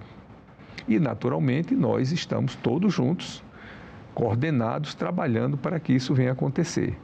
Então, o Piauí tem se destacado e eu espero que se destaque mais ainda agora na administração do nosso governador Rafael Fonteles nessa área.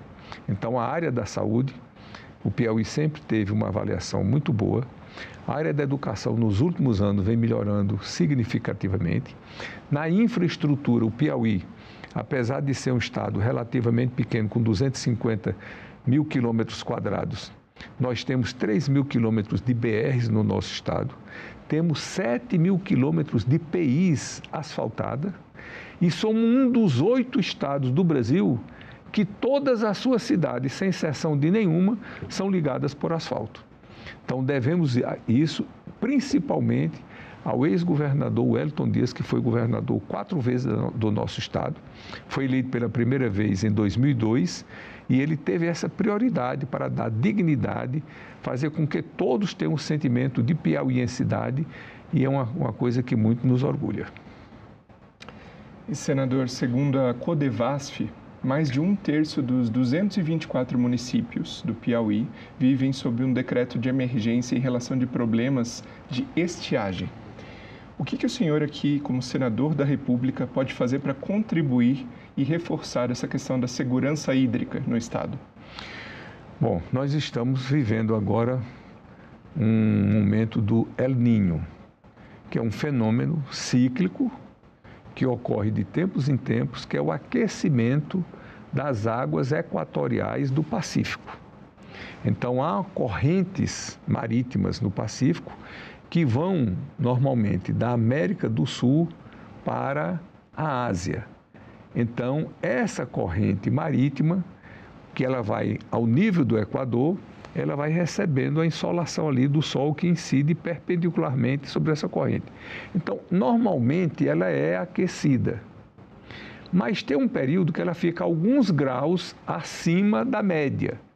Esse fenômeno é chamado de El Niño. O fenômeno contrário, quando há um resfriamento, é chamado La Niña, quer dizer, o menino, a menina. E esse fenômeno, ele desequilibra, ele provoca transformações no clima do mundo inteiro. E no Brasil, nós temos 2 repercussões bem típicas.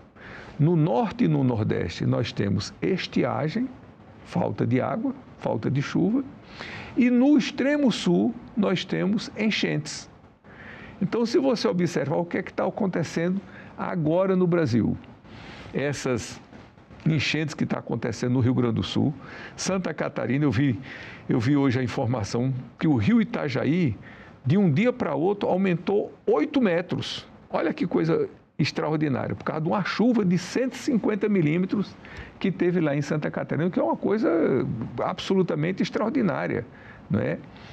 Então, como nós estamos vivendo sob o fenômeno El Niño, você está vendo o que está acontecendo no Amazonas. O Amazonas é um mar de água, nós temos o maior rio do mundo, que é o rio Amazonas, e hoje os barcos estão com dificuldades, cidades ribeirinhas, de funcionarem, porque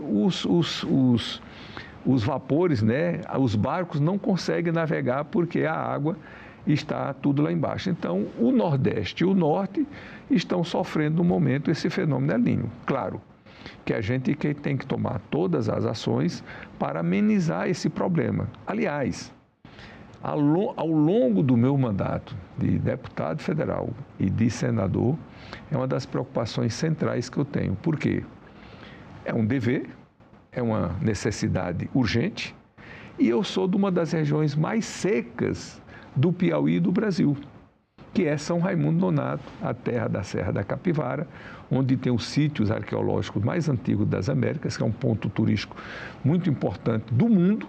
Aliás, o jornal New York Times citou 52 lugares que a pessoa precisa visitar no mundo.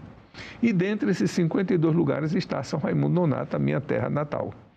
Então, eu tenho trabalhado muito com isso daí, fazendo poços tubulares, fazendo barragens, várias barragens de grande porte nós fizemos ao longo do meu mandato. Tem uma que fizemos agora recentemente, puxamos a barragem de Pedregulhos, que fica no município de Dirceu Arco Verde. Já levamos água para o município de Dirceu Arco Verde, o prefeito me comunicou, morto de alegre, as pessoas lá com água sobrando. Vamos levar agora água para o município de São Lourenço e para o município de Fartura, que ficam a 70 quilômetros de distância dessa barragem.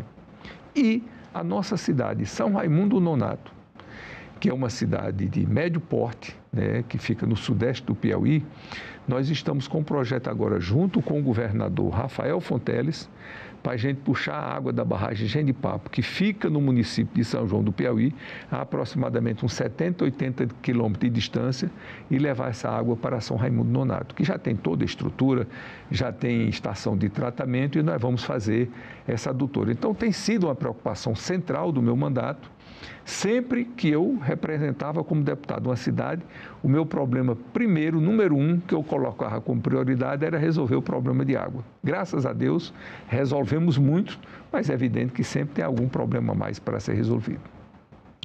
Senador Marcelo Castro, o senhor comentou sobre um ponto turístico muito importante no seu estado, em nível global, né, que é a Serra das Capivaras. E apesar de inúmeras belezas naturais no Piauí e também pontos históricos importantes para a civilização no seu estado, o senhor que é presidente da Comissão aqui de Desenvolvimento Regional e Turismo, o que o senhor enxerga como uma estratégia de sucesso para atrair mais turistas, tanto brasileiro quanto estrangeiro, para o estado? Bom, essa questão do turismo é uma questão nacional. O país tem que se conscientizar de que nós precisamos investir, como muitos países já fizeram, como muitos países estão fazendo, a gente precisa investir maciçamente no turismo. É a atividade que mais gera emprego, que mais gera renda, que mais traz felicidade e melhoria de vida para a população. E os números do turismo do Brasil são constrangedores para nós brasileiros. Você pega um monumento, como a Torre Eiffel, em Paris, ela tem mais visitantes por ano do que o Brasil inteiro. É uma coisa inconcebível. Você pega um paizinho desses, do Caribe, tem tanto turista ou mais do que o Brasil inteiro. Um paizinho pequeno. Então, algo de profundamente errado existe com o nosso país, que nós estamos estagnados há anos, há décadas, com esse volume de turista estrangeiro em torno de 6 milhões de visitantes. E nós precisamos sair disso. Nada justifica de um país de clima ameno, que é o nosso. Aqui nós não temos geleira, aqui nós não temos deserto. Aqui, praticamente, todos os lugares do Brasil, o clima um pouco mais quente, um pouco mais frio, um pouco médio, dá para você conviver bem, razoavelmente bem. E quantas riquezas naturais nós temos no Brasil? Qual é o país que tem um Pantanal como o nosso? Qual é o país que tem um rio maior do mundo em extensão e volume d'água, que é o Rio Amazonas? Você chega em Manaus, como eu cheguei há muitos anos, e você vai fazer um passeio de barco e procura ver a largura do Rio Negro. O lugar mais estreito são 7 quilômetros de extensão. Eu morei no Rio de Janeiro muito tempo. A praia de Copacabana, que é uma enormidade, só são 6 quilômetros. A largo é quase um mar, só um afluente do Rio Amazonas. O lugar mais largo tem 21 quilômetros de extensão. Você chega em Belém do Pará, você vai para uma praia, em tudo idêntica a uma praia, em qualquer lugar do mundo que você for. A praia de Copacabana, por exemplo, só que não é de água salgada, é de água doce. Onde é que existe isso no mundo? Alté do Chão, que é uma coisa encantadora. Então você tem as cataratas do Iguaçu, você tem as praias do Nordeste, que são as coisas lindas, belíssimas. Aliás, Jericoacoara, os lençóis maranhenses, né? A Serra da Capivara, o Delta do Parnaíba, que é no Piauí. Quer dizer, com tantas atrações, o Rio de Janeiro, a nossa cultura, a nossa comida, a nossa culinária, né? As nossas tradições, a nossa música. Não se justifica que o Brasil seja um dos países menos visitados do mundo, um país continental como o Brasil, com tantos atrativos. Então, tem muita coisa errada e nós precisamos investir maciçamente no nosso turismo para reverter isso daí, porque isso significa PIB. PIB de qualidade, porque é gerador de emprego. Quantas pessoas não têm empregada na cadeia turística do Brasil? O PIB do turismo no Brasil é em torno de 8% do total do PIB nacional. O agronegócio brasileiro, que é uma coisa fantástica do agronegócio, o petróleo brasileiro, que é uma coisa fantástica, que nós estamos exportando petróleo para o mundo inteiro, é em torno de 12% do PIB. E o turismo 8%, quer dizer, uma coisa muito próxima da outra.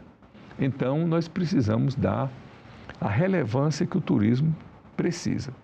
Como eu sou presidente da Comissão de Desenvolvimento Regional e Turismo, eu tenho dado muita importância, temos feito muitas audiências públicas para incentivar e promover o turismo, porque é emprego na veia, é renda, são estrangeiros que vêm para cá, que deixam o dinheiro aqui e esse dinheiro fica gerando dinheiro, movimentando a nossa economia, porque aquela pessoa que ganhou o dinheiro de um turista que veio aqui, que se hospedou, que foi para um restaurante, que foi para uma diversão, que foi para um bar, que foi para um evento cultural, ele deixa aquele dinheiro aqui, esse dinheiro não desaparece, ele fica aqui movimentando o emprego, movimentando a economia, gerando mais emprego e renda e melhoria de vida das condições do nosso povo. Senador Marcelo Castro, muito obrigado pela sua participação aqui no Assunto de Estado. Eu que agradeço, Sérgio, me coloco sempre à sua disposição.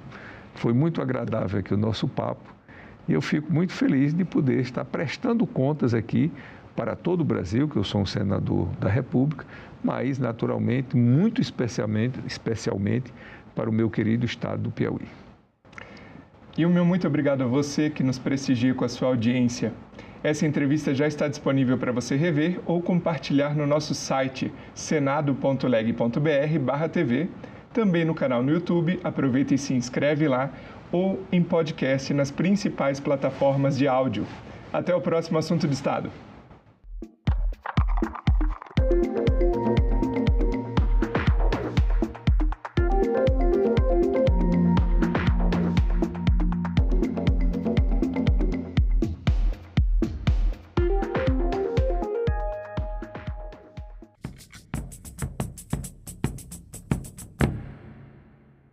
Projeto de audiodescrição revoluciona a Assembleia de Mato Grosso, promove inclusão e incentiva a equipe do Parlamento Brasil. Aumenta em 18% os casos de suicídio entre policiais. Você sabia que o grito da independência não foi às margens do Ipiranga? Tudo isso você vê no Parlamento Brasil. Parlamento Brasil. Hoje, 20h, aqui na TV Senado. Lei de Diretrizes e Bases da Educação Nacional. O nome é grande, mas a importância dessa lei é maior ainda. Ela define todo o processo de organização da nossa educação brasileira, do ensino infantil ao ensino superior. Hoje ela faz parte da história da nossa sociedade, mas, claro, também faz parte da história do Senado. Em 1961, vem a primeira ideia do que seria uma lei de diretrizes e bases da educação. É um pontapé inicial para a gente pensar nas bases da educação brasileira. Fala pessoal, aqui é o Sr. Josu, professor de História e de Geografia, influenciador digital, e hoje eu estou aqui para falar sobre a Lei de Diretrizes e Bases da Educação. Quando chega 1971, a Lei de Diretrizes e Bases da Educação sofre uma nova transformação. Transformação importante, professor. O ensino à distância é instituído, o supletivo também. Eu sou alguém que deixou de estudar aos 17 anos de idade, voltou a estudar com os 24 anos de idade e só pude voltar a estudar por causa do supletivo, né? Daquilo que a gente chama de EJA. É em Fernando Henrique Cardoso, em 96, e com o Darcy Ribeiro, que a Lei de Diretrizes e Bases da Educação toma um outro rumo, um rumo mais sólido. Temos também o Plano Nacional de Educação, que é renovável, estudado a cada 10 anos. Outra conquista da lei de Diretrizes e Bases, né, professor? Perfeito. Olha só como foi importante essa lei, porque a partir da lei a gente pensa na educação brasileira de forma sólida. Uma lei nacional de regras gerais sobre a educação. Na verdade, uma carta magna da educação no Brasil. Conquistas muito importantes para quem aprende, muito importantes também para quem ensina. Uma trajetória que também passou por aqui. Senado, 200 anos.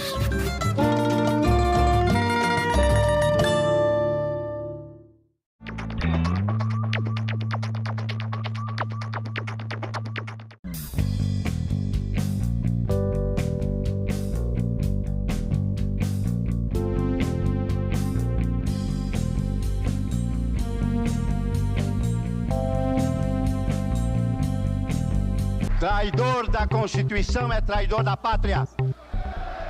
Conhecemos o caminho maldito: rasgar a Constituição, trancar as portas do Parlamento, garrotear a liberdade. Declaro promulgada o documento da liberdade, da democracia, da justiça social do Brasil. TV Senado. Democracia todo dia.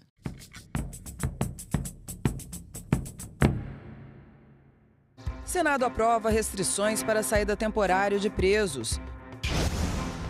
Fevereiro marca os 92 anos que as brasileiras conquistaram o direito de votar.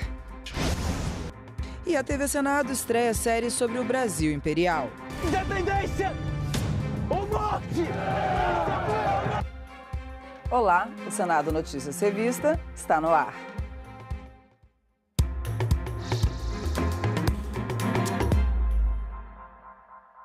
O plenário do Senado aprovou nesta semana um projeto de lei que restringe o direito à saída temporária para presos condenados.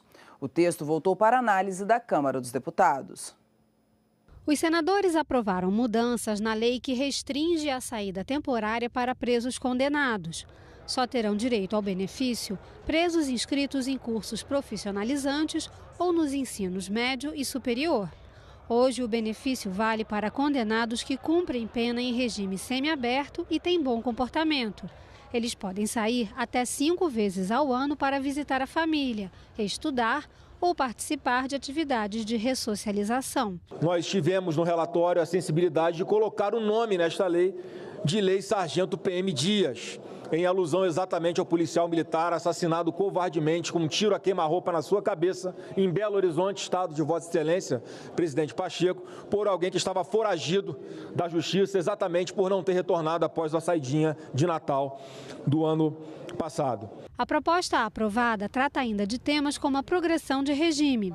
Terá direito ao benefício o preso que tiver bom comportamento, comprovado pelo diretor do presídio e por resultados de exame criminológico. O teste deve avaliar, por exemplo, se ele é capaz de se ajustar ao novo regime com disciplina, responsabilidade e baixa periculosidade. Porque hoje, para alguém ter o direito à progressão de regime ou livramento condicional, um dos requisitos, senador Renan Calheiros, é o simples bom comportamento, que via de regra é atendido pelos marginais da mais alta periculosidade. E o exame criminológico é uma junta médica em que exatamente um conjunto de médicos, psiquiatras, psicólogos e assistentes sociais vão, com base em todos os elementos que dispõem, determinar de uma forma técnica a capacidade dessa pessoa ter direito a uma progressão de regime, a um livramento condicional, ou seja, ao convívio em sociedade sem que ele reincida em crimes. O fim da desoneração da folha de pagamentos vai ser retirado da medida provisória editada pelo governo no ano passado. O anúncio foi feito pelo presidente do Senado, Rodrigo Pacheco, que na quarta-feira se reuniu com o ministro da Fazenda, Fernando Haddad. A parte da MP que trata da revisão do Programa Emergencial de Retomada do Setor de Eventos, PERSE, continuará valendo. A construção política está feita no sentido de que eventuais alterações no programa não se darão por medida provisória. O governo já concordou com essa premissa, nós ajustamos isso e em breve o governo deve anunciar a medida tomada para poder retirar da medida provisória o estabelecimento dessas alterações da desoneração da folha de pagamento. E aí, eventualmente, o governo pode propor alterações, mas o fará por projeto de lei sem eficácia imediata. Portanto, a medida provisória 1202 não terá tramitação da desoneração da folha de pagamento. Isso, portanto, serve aos 17 setores no sentido de suas programações, de suas previsões, no sentido de que a desoneração da folha dos 17 setores está mantida, assim será, e eventuais alterações serão, então, amadurecidas através de projeto de lei e não por medida provisória. A desoneração da folha de pagamentos foi assunto também de uma reunião de líderes do Senado nesta semana. Ainda foram apontadas como prioridades para este semestre projetos sobre mandatos dos ministros do STF, fim da reeleição e isenção de PVA com carros com mais de 20 anos de uso. Os líderes apresentaram ao presidente Rodrigo Pacheco as pautas que consideram prioritárias nas próximas semanas. O projeto do mandato dos ministros, ele já entra para discussão na... Está na CCJ, ontem foi levantado, a gente quer que vote semana que vem e depois incluir na pauta do plenário. A PEC do senador Cleitinho, de Minas Gerais, foi aprovada por unanimidade para que possa ir para o plenário na semana que vem, que é a PEC que define a questão que não seja cobrado IPVA com carros com mais de 20 anos de uso. Também foi muito discutido a questão de mandato de ministro de Supremo, onde o presidente do Senado garantiu que votará esse ano. O senador Marcelo Castro, relator do Código Eleitoral, disse que vai apresentar aos líderes na reunião da semana que vem as mudanças que fez no texto que veio da Câmara. O senador Marcelo Castro também disse aos líderes que vai apresentar na semana que vem 2 propostas de emenda à Constituição. Uma prevê o fim da reeleição para presidente da República, governador e prefeito e amplia o mandato para 5 anos. A outra prevê a coincidência na data de todas as eleições. Nós entendemos que foi um equívoco que se cometeu no passado, não tem trazido bons benefícios ao país. Nós achamos, e muitos concordam conosco, que é um malefício a questão da reeleição para cargos executivos no Brasil. Sem a reeleição, um mandato de 4 anos ficaria muito exíguo para um prefeito, um governador, um presidente da República conceber e executar os seus projetos. Isso respeitando a expectativa de direito para os atuais prefeitos que vão para a reeleição, os prefeitos que se reelegerem esse ano e os governadores que se reelegerem também, que se elegerem em 2026. Então, o mandato de 5 anos para prefeito só iniciaria em 2028 e o mandato de 5 anos para governador só se iniciaria em 2030. A decisão do governo de manter a desoneração de 17 setores da economia também foi discutida na reunião. Era inadmissível que uma medida provisória procurasse impor uma agenda desfazendo uma decisão que tramitou durante 10 meses no Congresso Nacional. O governo entendeu essa leitura, admitiu o equívoco e assumiu que vai enviar um PL. E um projeto de lei, sim, ele pressupõe debate de ideias, discussão e voto para ser aprovado. E a comparação que o presidente Lula fez entre o conflito de Israel e Hamas com o Holocausto repercutiu no Senado. O presidente da Casa, Rodrigo Pacheco, disse que não compactua com as afirmações. Rodrigo Pacheco começou o discurso reiterando que o Senado condena o ataque terrorista do grupo Hamas contra civis israelenses e pediu novamente a libertação dos reféns. O presidente do Senado também falou sobre a reação de Israel aos ataques, reforçando que o uso de violência irracional deve ser repelido.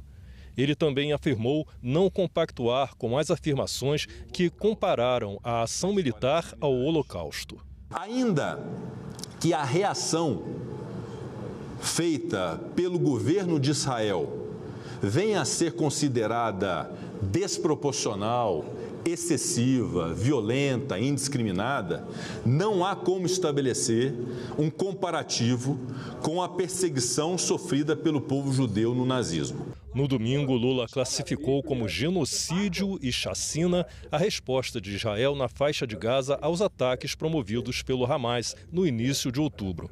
Ele comparou a ação israelense ao Holocausto. Uma fala dessa natureza deve render uma retratação.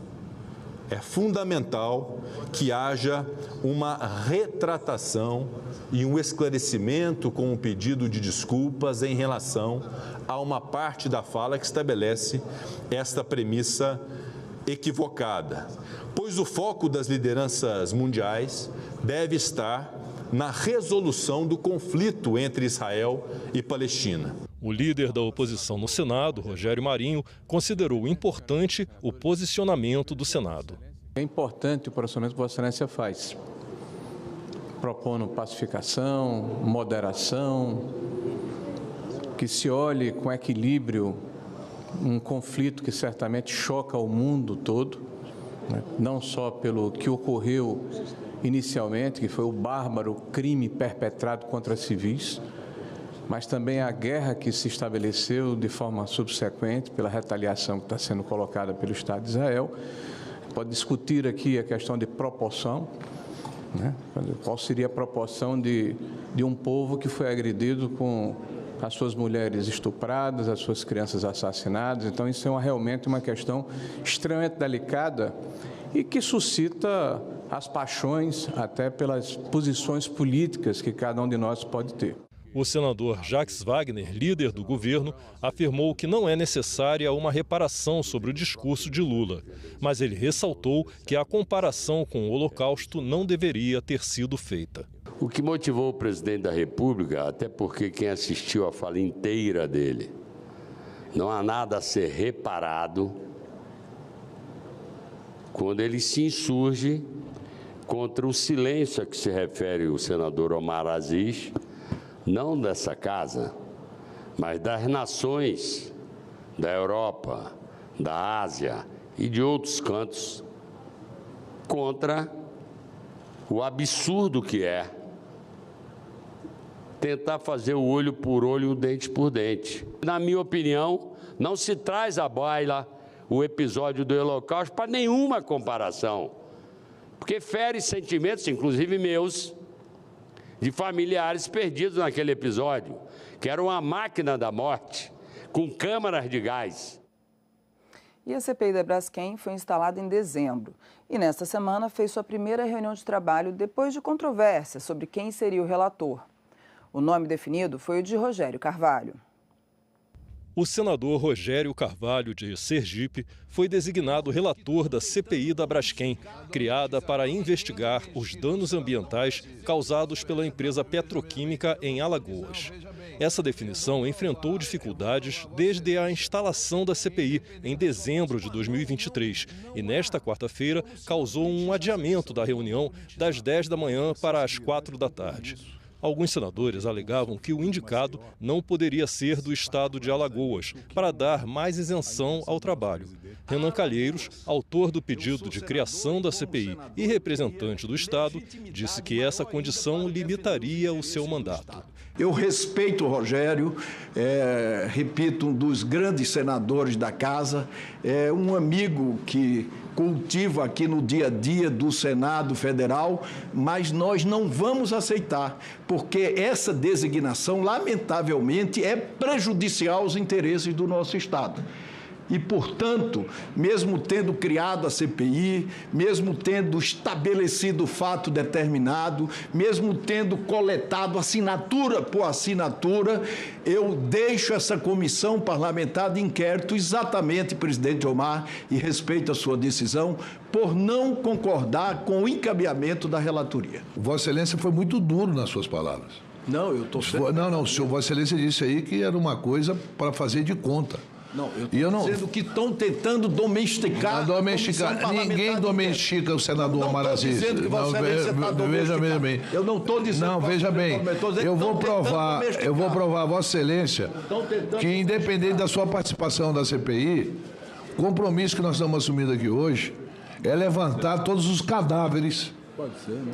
Para ter chegado nessa situação, porque isso não chegou do dia para a noite. Senadores como Otto Alencar e Doutor Irã apoiaram a decisão de Omar Aziz. O vice-presidente da CPI chegou a oferecer seu cargo a Renan Calheiros. E como o Renan foi o autor desta CPI e foi quem mais, evidentemente, denunciou e trouxe a público o que aconteceu nessa catástrofe absoluta em Alagoas, eu imploro, aceite o meu pedido, eu abro mão prazerosamente, como abriria mão para o meu amigo, que tanto respeito, senador Rodrigo Cunha, se ele tivesse sido o autor da CPI, aceite e seja o vice-presidente no meu lugar. Com 11 titulares, a CPI da Braskem terá 120 dias para concluir os trabalhos com um orçamento de R$ 120 mil. A próxima reunião está marcada para 27 de fevereiro. Eu peço ao relator que na terça-feira que vem traga o plano de trabalho, já peço aos membros dessa comissão que façam as convocações necessárias, faça um levantamento, assessoria toda, desde quando começou a ser explorado, quem foi o primeiro a explorar, quero o CPF, CNPJ de todo mundo, que começou, porque não começou de hoje. E ao longo do tempo nós iremos trazer. Vamos trazer gente que está fora do país para falar aqui na CPI. Vossa Excelência vai ver que essas suas palavras, a sua fala foi muito dura contra os seus colegas senadores aqui. Quase 60 mil pessoas foram removidas de bairros em Maceió e 14 mil imóveis foram condenados próximos à Lagoa Mundaú, onde a salgema era extraída desde os anos 1970. O Serviço Geológico do Brasil concluiu que a Braskem foi responsável pelos danos ocorridos desde 2018 e as atividades de extração foram encerradas em 2019. O problema parou de jeito nenhum, o problema acontece, a Braskem tem culpa e como tem.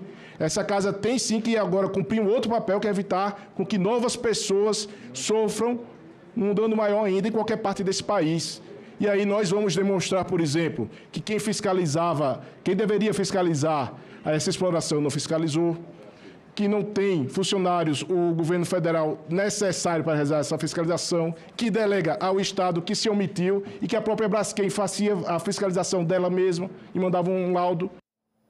Flávio Dino deixou o cargo de senador para tomar posse como ministro do Supremo Tribunal Federal. A cerimônia aconteceu na quinta-feira com a presença do presidente da República e do presidente do Senado Federal, Rodrigo Pacheco, além de outras autoridades. A cerimônia de posse do ministro Flávio Dino durou cerca de 20 minutos e contou com a presença do presidente da República, Luiz Inácio Lula da Silva, do presidente do Senado, Rodrigo Pacheco, e outros senadores. O presidente da Câmara dos Deputados, o vice-presidente da República, presidentes de tribunais, governadores e ministros de Estado também estavam presentes. A presença maciça de todas as pessoas, de todas as visões aqui também documentam a vitória da democracia, da institucionalidade e da civilidade. De modo, Flávio, que nós o recebemos aqui com muita alegria. A vida é dura, mas é boa porque nos dá o privilégio de servir ao país sem nenhum outro interesse que não seja o de fazer um país melhor e maior. A cerimônia teve início com a execução do hino nacional pelos Dragões da Independência. Flávio Dino foi conduzido ao plenário pelo ministro mais antigo, Gilmar Mendes, e pelo mais recente, Cristiano Zanin.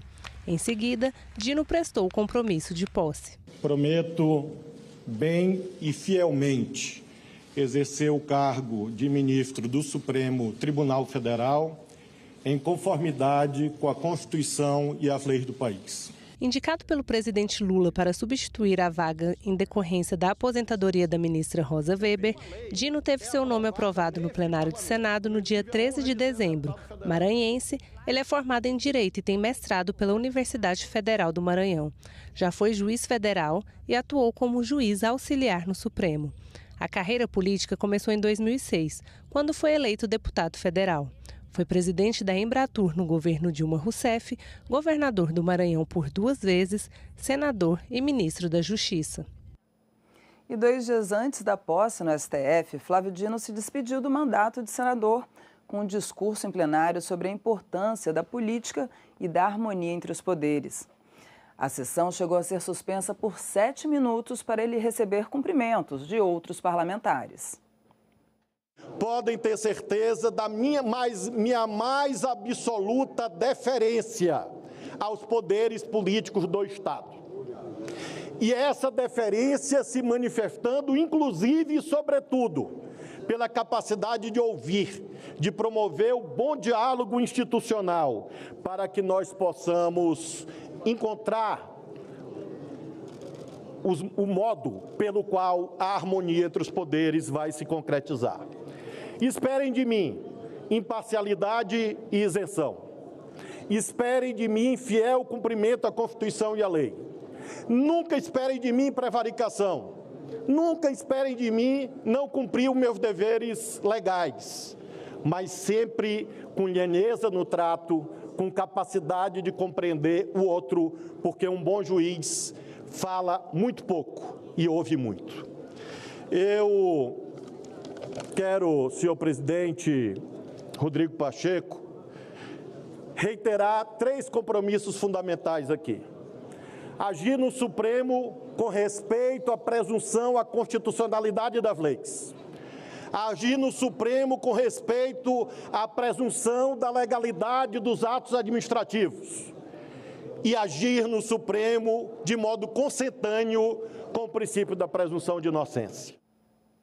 O voto feminino foi conquistado em fevereiro de 1932 por meio do então presidente Getúlio Vargas. 92 anos depois, muito ainda tem que ser conquistado. As mulheres são mais de 50% do eleitorado, mas ocupam hoje menos de 15% dos cargos eletivos.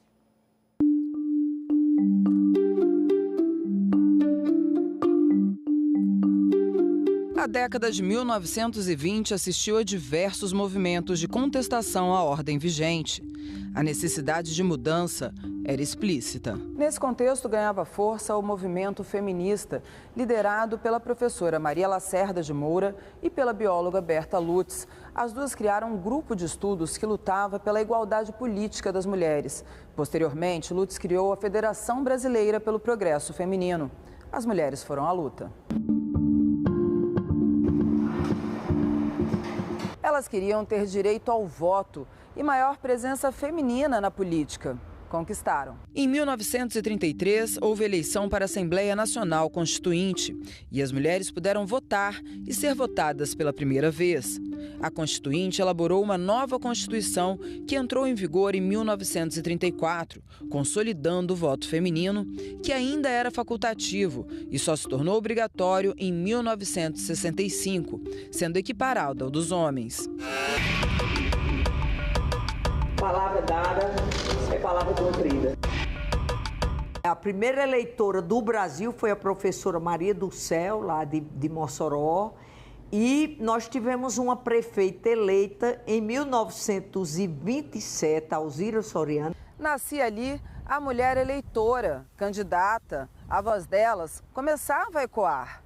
No entanto, 90 anos depois, muito ainda precisa ser conquistado. Nós avançamos. Mas é muito lento esse avanço. Por quê? Deixaram a gente quantos séculos sem ter o direito a aprender a ler e a escrever. Depois, se mesmo que você soubesse ler e escrever, não podia votar, não tinha opinião. Isso, nós devemos isso a elas acordaram que se fazia necessário as mulheres participarem da educação, que era a base de tudo, empoderava, e a política. De acordo com o IBGE, mais da metade da população brasileira é feminina. E elas representam, segundo o Tribunal Superior Eleitoral, 53% do eleitorado. No entanto, ocupam hoje menos de 15% dos cargos eletivos. Desde o início da República, em 1889, o país teve apenas uma única presidente, Dilma Rousseff, e 16 governadoras mulheres. Dessas, só 8 foram eleitas para o cargo. As demais eram vice-governadoras que ocuparam o posto com a saída do titular. Nós, as mulheres, seguimos subrepresentadas em todos os pleitos eleitorais e, apesar da conquista das políticas de cotas, do fundo partidário, veja, sendo 52% do eleitorado, em comparação aos 47% dos homens, no pleito de 2020, nenhuma capital brasileira elegeu uma mulher. E do total de 4.800 homens eleitos, nós tivemos 658 mulheres. Se formos falar sobre a situação de representação das mulheres negras, então o quadro de desigualdade ainda é mais profundo. A gente não está querendo privilégio. A gente está querendo direito, é por isso que a gente está lutando.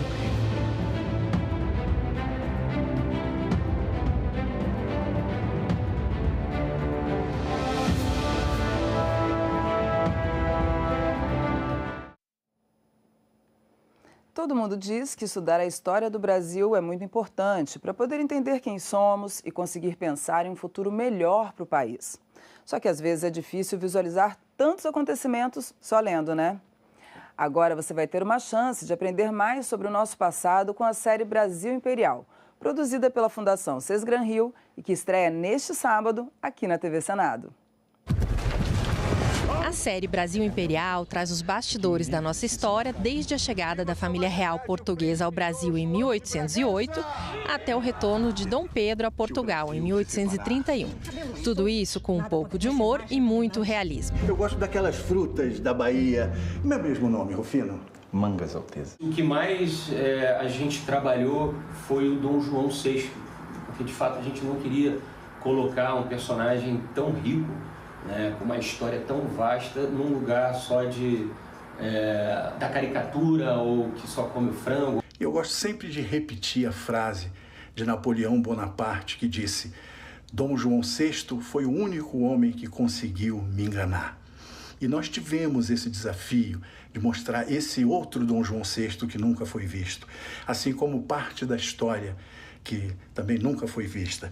O Dom Pedro foi o principal agente que tirou a coroa de Portugal e decretou o Brasil uma nação. Ele via no Brasil um império de um tamanho continental e tirou o Brasil do status de colônia para sempre. A história é contada por diferentes pontos de vista e reforça o papel das mulheres nas decisões políticas da época. Eu tive a honra e o prazer de ser Leopoldina, a nossa imperatriz do Brasil. A importância dela para a nossa história é gigante, assim. Ela era uma mulher muito à frente do tempo dela, ela sabia sobre política, ela entendia, ela era ativa na política, né? Antigamente, as mulheres não tinham muito esse conhecimento e ela, que não era brasileira, né, veio de fora, ela tinha muito esse estudo e esse conhecimento sobre política, sobre tudo que estava acontecendo. E ela, como vocês vão poder ver na série, ela foi realmente muito importante para a decisão da nossa independência do Brasil. Os episódios trazem as negociações, tramas e conspirações políticas e falam de temas importantes da época. A escravidão, crises políticas, revoltas populares e também a primeira Constituição Brasileira, de 1824, que há 200 anos criou a Assembleia Geral Legislativa, formada pelo Senado e pela Câmara dos Deputados. Eu estou muito feliz, a Fundação Sesgran-Rio também está muito feliz com essa parceria, nessa comemoração de 200 anos da criação do Senado Federal. Eu acho muito oportuna a exibição dessa série na TV Senado, nesse ano em que a primeira Constituição brasileira completa 200 anos.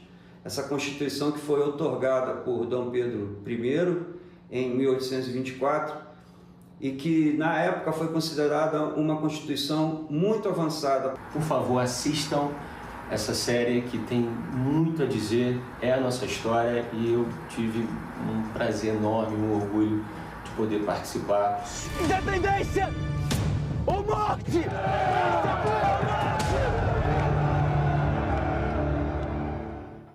Bacana, né?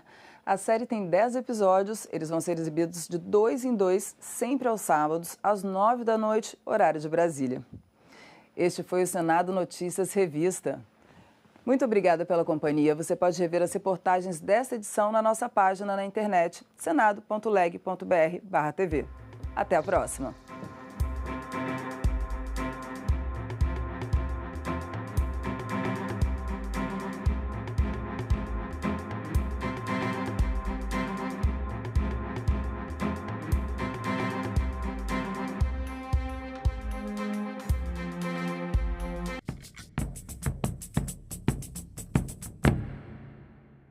Projeto de audiodescrição revoluciona a Assembleia de Mato Grosso, promove inclusão e incentiva a equipe do Parlamento Brasil. Aumenta em 18% os casos de suicídio entre policiais.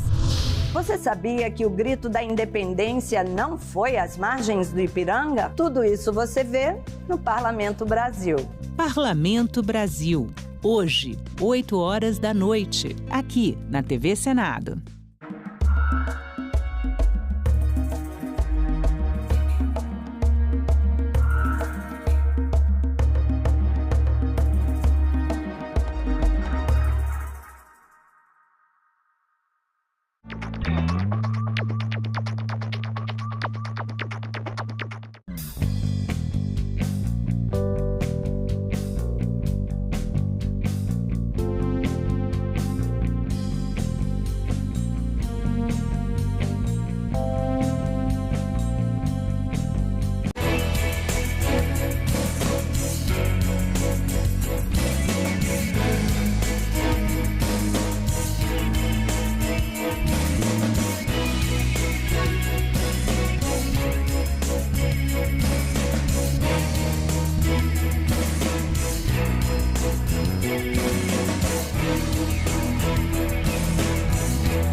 Tendo o número regimental, declaro aberta a primeira reunião da Comissão de Meio Ambiente da segunda sessão legislativa ordinária da 57ª legislatura, que se realiza nessa data, 21 de fevereiro de 2024. Antes de iniciarmos nossos trabalhos, submeto a deliberação do plenário a dispensa da leitura e aprovação da ata da 47ª reunião, realizada em 13 de dezembro de 2023. Aqueles que aprovam permaneçam como se encontram. A ata está aprovada e será publicada no Diário do Senado Federal.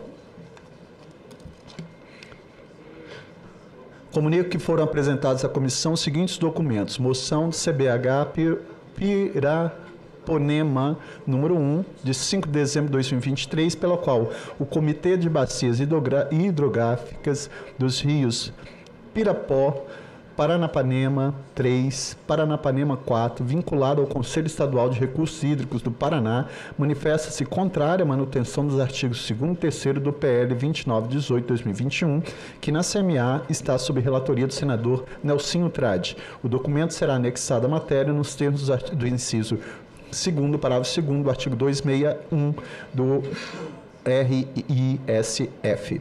Ofício 214/2024, ASPAR, do Ministério da Saúde, que comunica a portaria GM-MS 3.137, de 8 de fevereiro de 2024, que institui, aspas, no âmbito daquele Ministério, o Grupo de Trabalho Rio Doce para elaborar propósito de plano estratégico para medidas de atenção, vigilância e promoção integral à saúde das populações atingidas pelo rompimento de barragem de Fundão em Mariana, fecha aspas.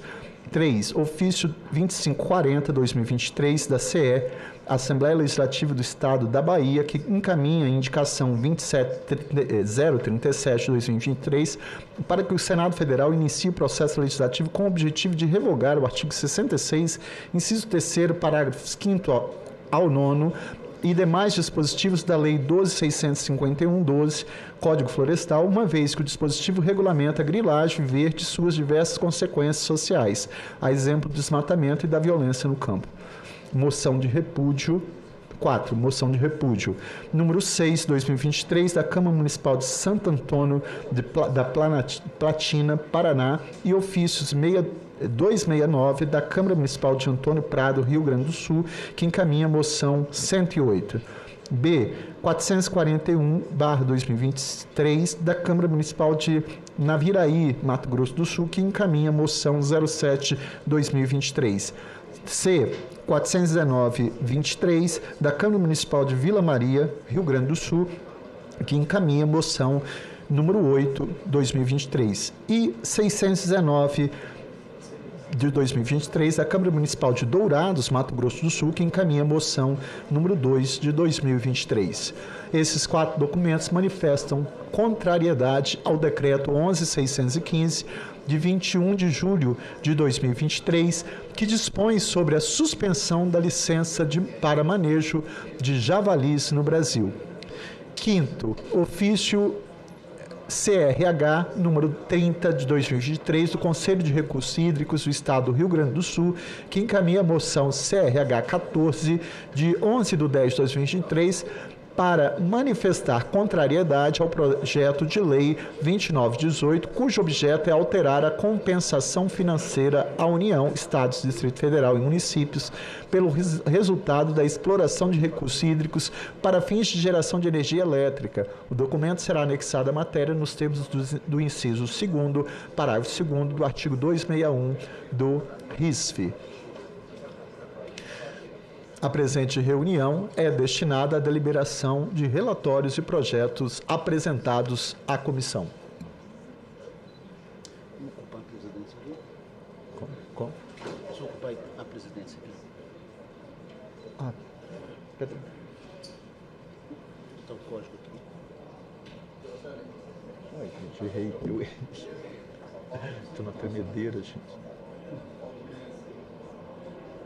Você acredita que eu tomo remédio para tremedeira? Deixa de novo. É mesmo? Então, tremedeira não. Deixa de novo. Já acabou? Pronto. Item 1, senador Confúcio Neto.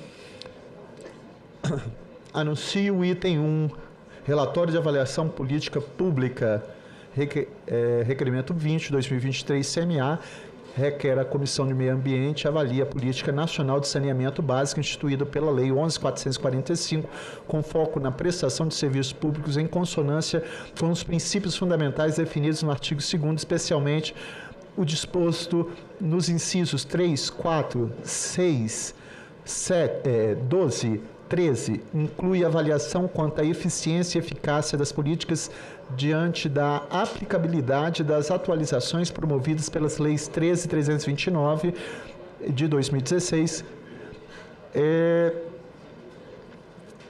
especialmente as que adentram na Lei 13.529 de 2017, que autoriza a União a participar do Fundo de Apoio à Estruturação e ao Desenvolvimento de Projetos de Concessões e Parcerias Público-Privadas com a finalidade exclusiva de financiar serviços técnicos especializados no exercício 2023. Autoria, senadora Leila Barros e senador Confúcio Moura.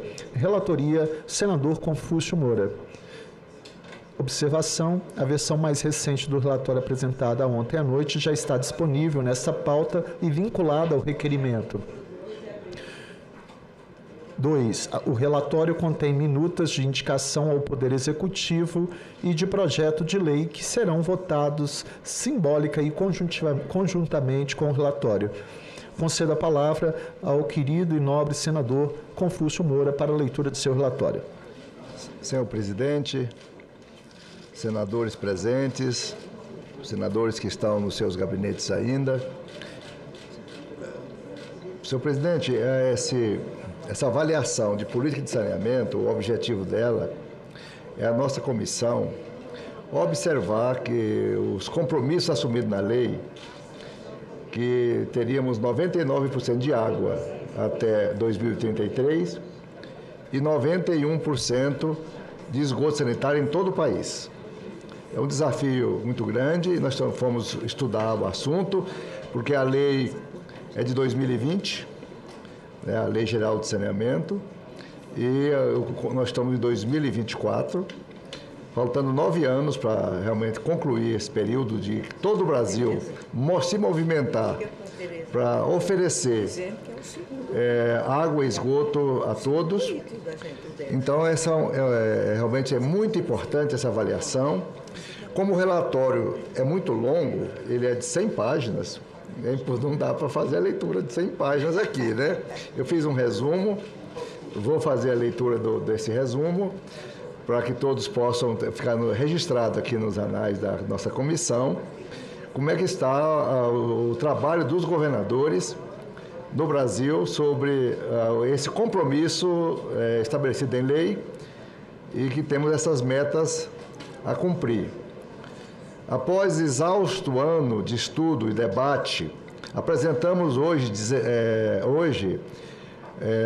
perante a Comissão do Meio Ambiente, sob a presidência da senadora Leila Barros, hoje agora representado aqui pelo senador Contarato, a quem agradeço muito, juntamente com sua equipe de gabinete e colaboradores da CMA, essa sob a minha relatoria em atendimento ao que preceitua o artigo 96b do Regimento Interno.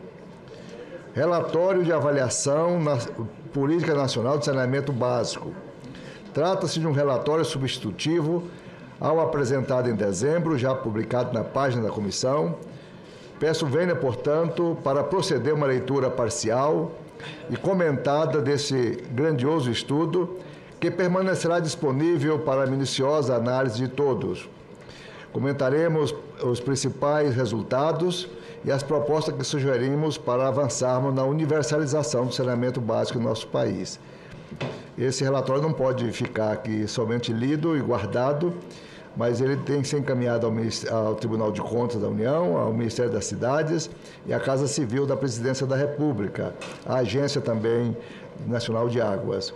Antes, porém, complemento os agradecimentos aos que contribuíram com o êxito desse trabalho, especialmente o subchefe e coordenador legislativo do meu gabinete, Flávio Lima, e a equipe legislativa de consultoria da pessoa, do Dr. Matheus Fernandes Dalós, e do seu coordenador de avaliação de políticas públicas, Dr. Rafael Silveira Silva, como também aos pares desse colegiado, aos estados e aos órgãos que contribuíram com a informações relevantes e a todos que compareceram às audiências públicas e reuniões técnicas promovidas. A todos, muito obrigado. O início, a leitura a partir do anunciado do artigo 11b do caput da Lei 11.445, 2007, Política Nacional de Saneamento, há exatos 17 anos, que motiva a nossa deliberação de hoje, que assim determinou. Os contratos de prestação dos serviços públicos de saneamento básico deverão definir metas de universalização que garantam o atendimento de 99% da população com água potável e, no mínimo, 90% da população com coleta e tratamento de esgotos até 31 de dezembro de 2033. Assim, com metas quantitativas e de não intermitência do abastecimento, de redução de perdas e melhoria dos processos de tratamento. O saneamento básico é composto pelos serviços de água potável, coleta de esgoto, limpeza urbana, gestão de resíduos sólidos, drenagem e manejo de águas fluviais. É fundamental para o desenvolvimento de qualquer sociedade, mas continua distante de muitos brasileiros. A iniciativa da Comissão de Meio Ambiente do Senado Federal de avaliar essa política no país veio em boa hora. Utilizamos as fontes de informação oficiais publicadas sobre o tema, facultada a contribuição de fornecimento de dados aos estados e à sociedade em geral. Focamos na discussão da medida de aprimoramento e resolução dos atuais problemas relativos à implementação da política de saneamento do Brasil, averiguando se os serviços chegaram ou chegarão até o cidadão. Realizamos reuniões técnicas, 4 audiências públicas, que contaram com a presença de 21 especialistas e representantes da maioria das entidades públicas e privadas que atuam no setor. Chamaram a atenção a confirmação de alguns dados. Substituir por completo os lixões por aterros reduziria as emissões do setor em 35%. Seriam gastos aproximadamente 20 bilhões de reais para construir cerca de 500 aterros sanitários no Brasil, e para isso é necessário haver sustentabilidade econômico-financeira do setor. O prazo legal para encerramento dos lixões é 2024. Mais 40% da massa de resíduos produzida no país ainda é levada para lixões. Há 40 milhões de pessoas que estão em áreas com contratos de saneamento. É preciso investir em práticas de saneamento rural sustentável em 264 mil propriedades rurais. O recurso total de revitalização de bacias hidrográficas em 2024 é insuficiente, mas existem alternativas. Para o alcance da universalização, são necessários investimentos de 890 bilhões. Vou repetir esse número. Para a universalização, 890, quase 1 trilhão, considerando a expansão da rede de recuperação da que já existe. Capacidade de impacto positivo do saneamento do PIB. Se for de fato investidos 890 bilhões, haverá um impacto no PIB de quase 2 trilhões e 1,4 trilhões em arrecadação. É preciso combater a perda de água na distribuição, que hoje atinge um patamar de 40% de perdas. Se nada for feito em relação à perda de água frente às mudanças do clima, nós precisaremos aumentar em 70% a captação, disse, apresentando o cenário que isso ocorreria. Cada real investido em saneamento economiza 4 vezes o valor no tratamento de saúde. Por isso é preciso avançar na atuação de estações de tratamento. Quem não tem acesso a saneamento, pessoas de até 20 anos, monitoramento de majoritariamente os pretos, os pardos, os indígenas que vivem na região Nordeste e na região Norte do Brasil. Ainda temos 4,4 milhões de pessoas que não têm banheiro em suas residências. O Brasil ainda possui índices de cobertura, esse aqui é um dado estarrecedor, 4,4 milhões de brasileiros não têm banheiro. Está vendo? O Brasil ainda possui índices de cobertura de saneamento básico alarmantes. A realidade é muito discrepante entre macro-regiões. Em termos gerais, são estes os dados oficiais mais recentes, relativos ao ano de 2021. Abastecimento de água, 84,2% da população tem acesso à rede. Quando considerada apenas a população urbana, o total chega a 93%, é um dado importante, mas a área rural é menor. A água ainda é muito perdida na distribuição. O índice de perdas é de 40,3%. Esgoto sanitário, 55,8% da população é atendida com rede de coleta de esgoto. No caso da população urbana, esse índice sobe para 64%. Apenas 51% do esgoto gerado foi devidamente tratado. Manejo de resíduos sólidos. A cobertura de coleta domiciliar de resíduos sólidos atinge 89,9% da população, 98,3% se considerado áreas urbanas. Apenas 32% dos municípios implementam alguma forma de coleta seletiva e 15% dos rejeitos ainda são encaminhados para lixões.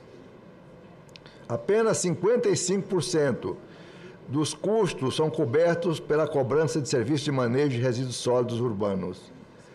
Manejo de águas fluviais. Apenas 43% dos municípios possuem sistema exclusivo para drenagem de águas fluviais. 11,9% possuem sistema unitário, em que há mistura de águas da chuva com esgoto. 22% possuem sistemas combinados. 17% não possui nenhum sistema de drenagem de água das chuvas. Quando o Brasil é dividido em regiões distintas, os números revelam uma realidade regional extremamente desigual. Abastecimento de água potável no Centro-Oeste, Sul e Sudeste já atinge níveis de cobertura de 90% ou acima, enquanto o Norte, eu estou falando de água, o Norte apenas 60% e o Nordeste 74,7%. A cobertura geral no país de água fornecida é 84%. Esgoto sanitário, o índice aproximado de atendimento total de esgoto é 82% no Sudeste, 62% no Centro-Oeste, 48% no Sul, até o Sul, olha bem, baixo, e 30% no Nordeste e 14% no Norte. Muito baixo. A diferença entre o Norte e o Sudeste. O Sudeste com 82% e o Norte com 14%. Manejo de resíduos sólidos no Brasil. A realidade é de 96% da população do Sudeste atendida, 96% do Sul, 91% no Centro-Oeste, 82% no Nordeste e 79% no Norte. Isso, resíduos sólidos. As desigualdades atingem também investimentos realizados. O exemplo é o índice de perda real e aparente de água em nosso país. É extremamente preocupante. Um consenso dos especialistas ouvidos nas audiências públicas foi de que a regionalização e o aumento dos investimentos, a segurança regulatória são pilares fundamentais sem os quais o saneamento do Brasil não avançará. Isso é muito importante. Os dados do SNIS, ou SNIS, Sistema Nacional de Saneamento, mostram que 26 estados da Federação 20 já implementaram a regionalização formal do serviço de saneamento básico, cerca de 80% dos municípios.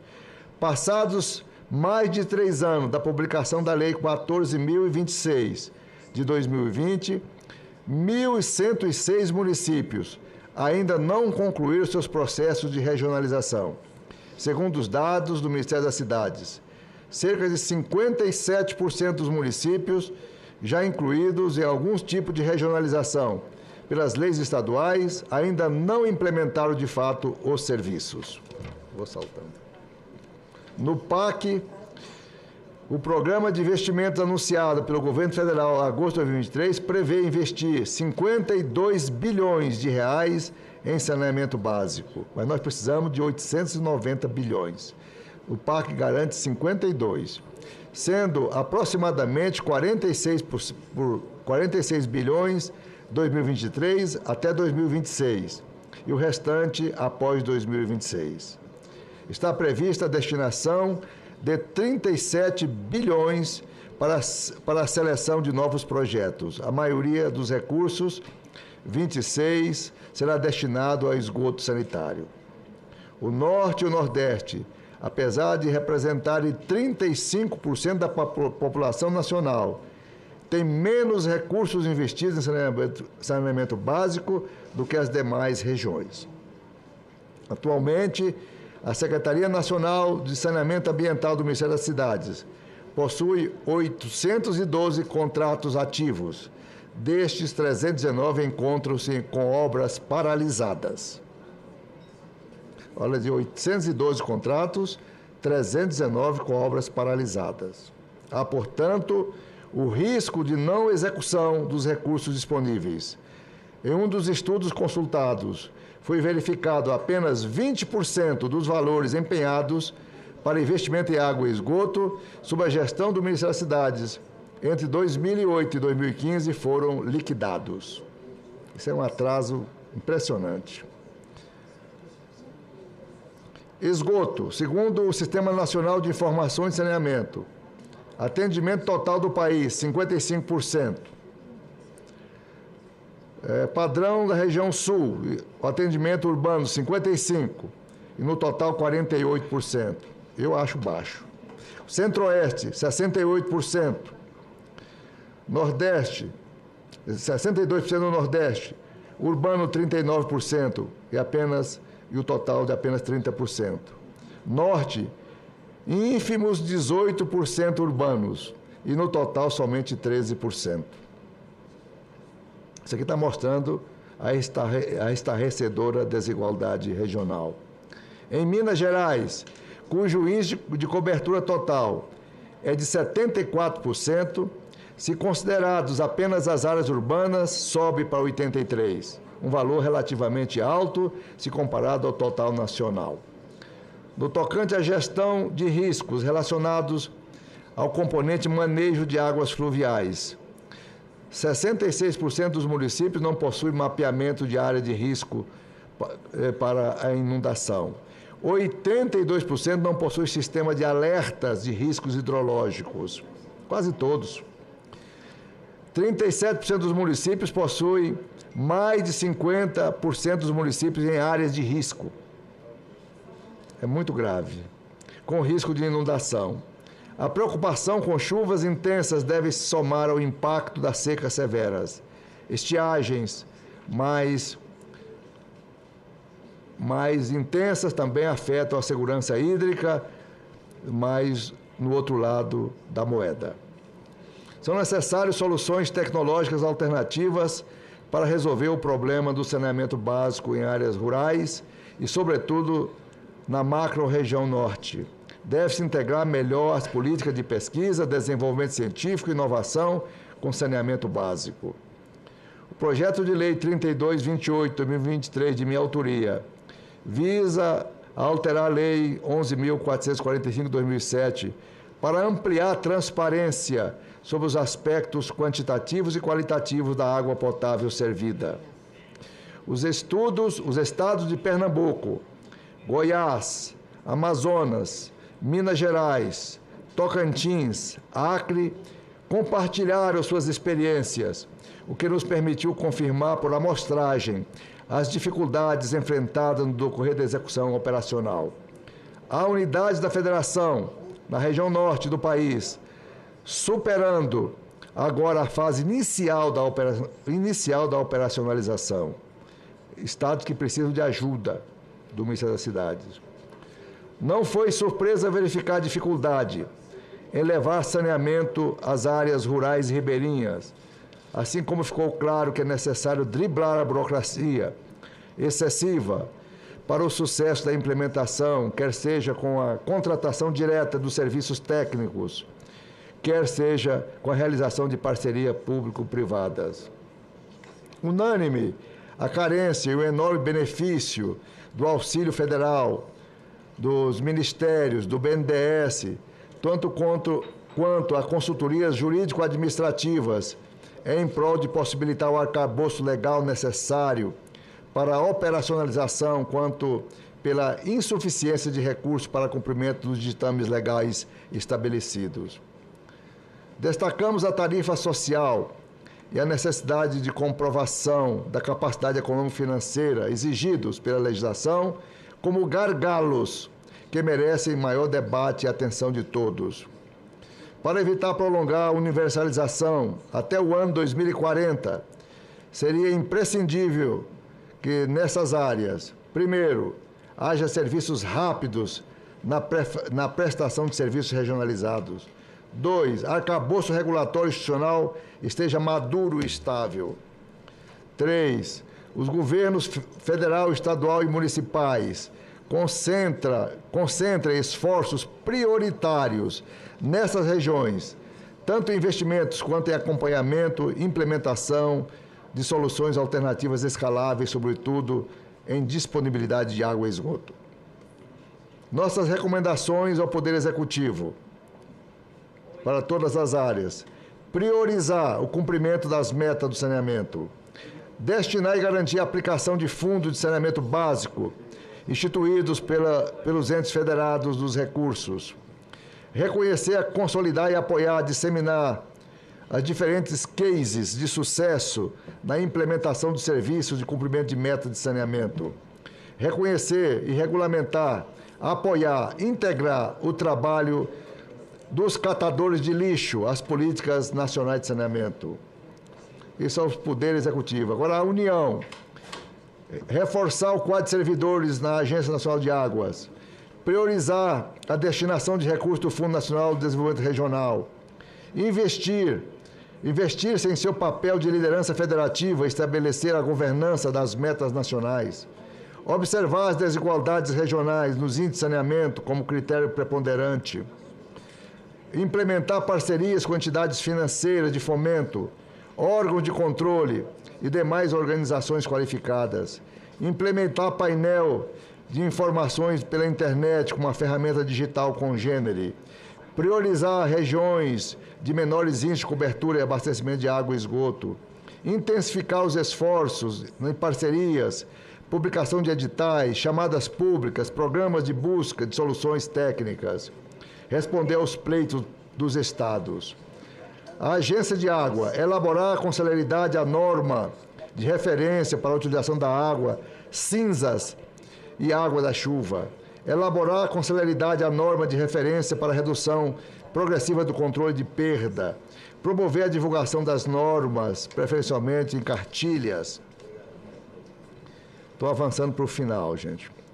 Apresentar a implementação com celeridade do plano de ação, desativações dos lixões. Formar núcleo responsável pelo acompanhamento mensal dessas metas, apresentar a visibilidade do plano de urgência do PAC.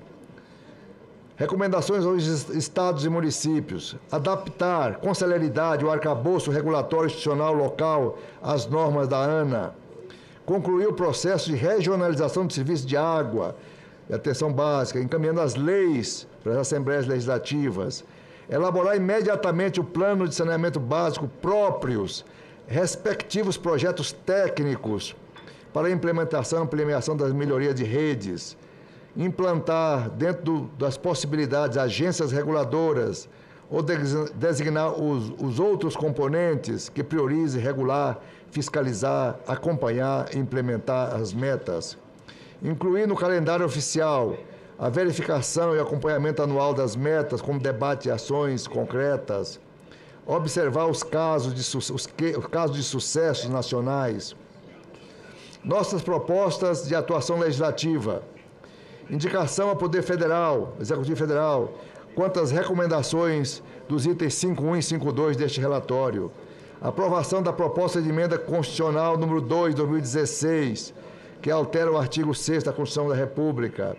Aprovação do projeto de lei 2910, de autoria do senador Messias de Jesus, que altera a lei 11.445, 2007, para dispor de maneira mais específica sobre o saneamento e águas rurais. Aprovação do projeto 3228, que visa alterar a lei 11.445, 2007, para ampliar a transparência dos aspectos qualitativos de água e serviços. A apresentação da aprovação do projeto de lei para aprovação dos seguintes dispositivos. Artigo 13. Estabelecer quais os recursos oriundos de outorgas do serviço de água e esgoto serão destinados aos fundos de saneamento. Artigo 17. Para que o planejamento setorial seja íntegro aos quadros dos componentes de saneamento ambiental, oficial Poder Executivo nas esferas estadual e municipal quanto ao teor deste relatório. Instituir acompanhamento permanente, reabrir debate na Casa acerca da distribuição equitativa e justa dos recursos, realizar o ciclo de debate em âmbito das comissões, levantar e acompanhar as pautas, atentar para a destinação, aprovações orçamentárias, sensibilizar e orientar os parlamentares para que considerem e acompanhem a evolução das metas, reconhecer a legislação e o mérito do trabalho dos catadores de lixo, listar e recomendar e priorizar matérias importantes nesse sentido. Finalmente, vamos refletir. Entendo que uma política eficaz de saneamento básico é condição indispensável para o desenvolvimento do país. O saneamento tem reflexo direto sobre a saúde pública, sobre a economia, sobre o meio ambiente, sobre o bem-estar da população. E o Brasil já não pode mais aceitar que milhões de seus cidadãos não sejam alcançados pela dignidade de ter água, esgoto sanitário, banheiros em casa. Anos após anos, centenas de pessoas percam suas moradias, por vezes até a vida, em desastres causados por grandes chuvas. A despeito do Brasil apresentar avanços no setor nos últimos anos e décadas, muito ainda precisa ser feito. Há muito esgoto ainda sendo jogado em nossos rios. O número de lixões ativos permanece elevado e muitos brasileiros bebem água não tratada. Isso sem mencionar que em tempos de eventos climáticos extremos, cada vez mais comuns, nossas cidades estão pouco preparadas em termos de redes de drenagem, precauções com áreas de riscos, reduzir os impactos das mudanças climáticas que estão acontecendo. Os efeitos se amplificam sobre a população mais pobre e vulnerável. Por isso afirmamos que não há justiça climática sem saneamento básico. Eu vou repetir esse trechinho aqui. Não há justiça climática sem saneamento básico. Destacamos aqui que pode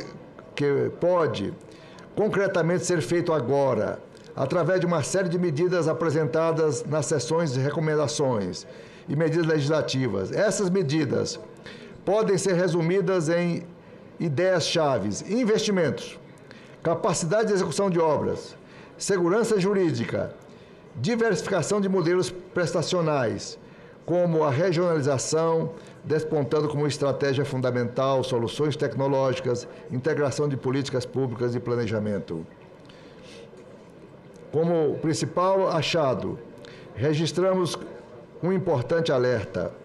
A desigualdade regional do Brasil em relação aos componentes de saneamento básico é alarmante e pode ser considerada uma das principais causas de preponderância dos demais fatores de marginalização social do nosso país.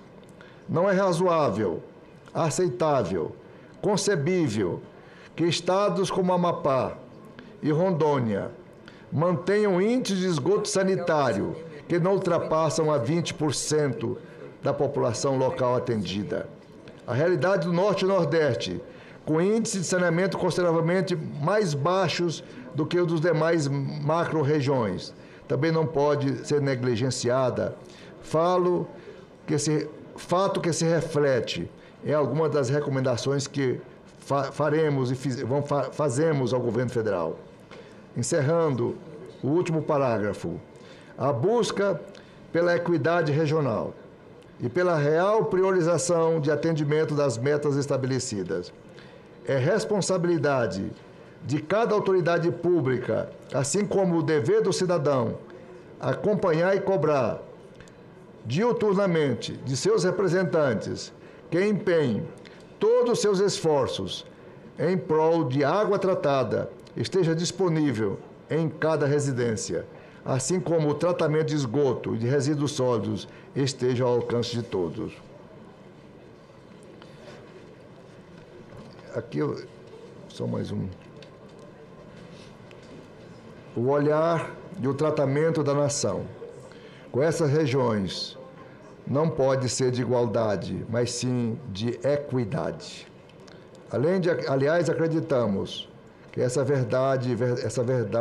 verdadeira intenção do princípio constitucional da igualdade, destacando o tratamento isonômico atribuído como dever ao gestor público, em atuação tratar igualmente os iguais e desigualmente os desiguais, na exata medida das suas desigualdades.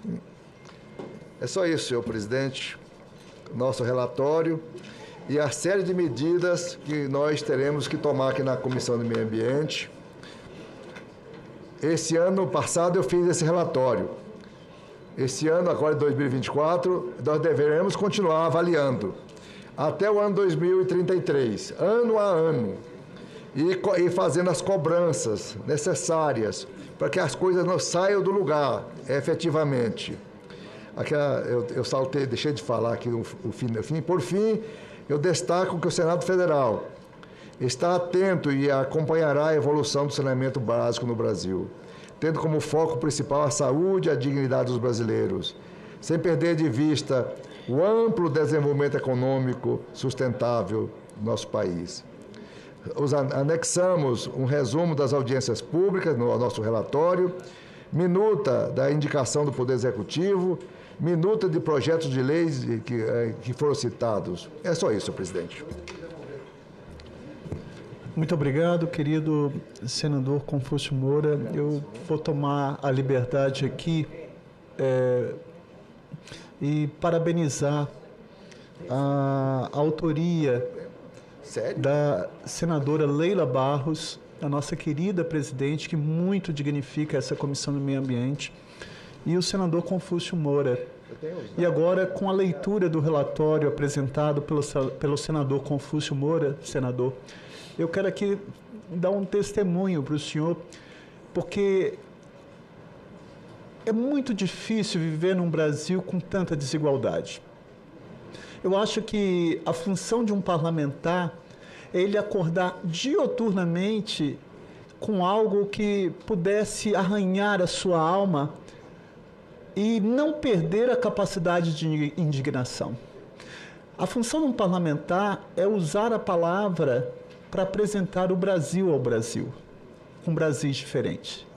É diminuir o abismo existente entre milhões de pobres e a concentração de riqueza na mão de tão poucos. Então, quando fala nessa política pública de saneamento básico, para mim, me passa, meu querido senador Confúcio, um filme na minha vida. Porque eu sou do interior do estado do Espírito Santo. Meu pai, minha família, com 6 filhos, eu mais novo, nós mudamos para um bairro muito pobre no Espírito Santo, em Vila Velha. Lá o nome do bairro era Toca, porque era inundado, senador. Era inundado aquilo. Eu lembro que minha mãe, quando eu ia para a escola pública, ela me dava banda de limão para eu tirar sanguessugas que grudavam nos meus pés. Essa era a minha realidade. Mas eu lembro uma realidade que me toca aqui com essa política pública. Que meu melhor amiguinho, pequenininho, eu acho que ele tinha 6 anos, João, chamávamos ele de Joãozinho. Ele faleceu quando ele caiu, infelizmente, dentro de um avalão ao céu aberto. Ou seja, saneamento básico. Essa é a realidade do Brasil que ainda existe.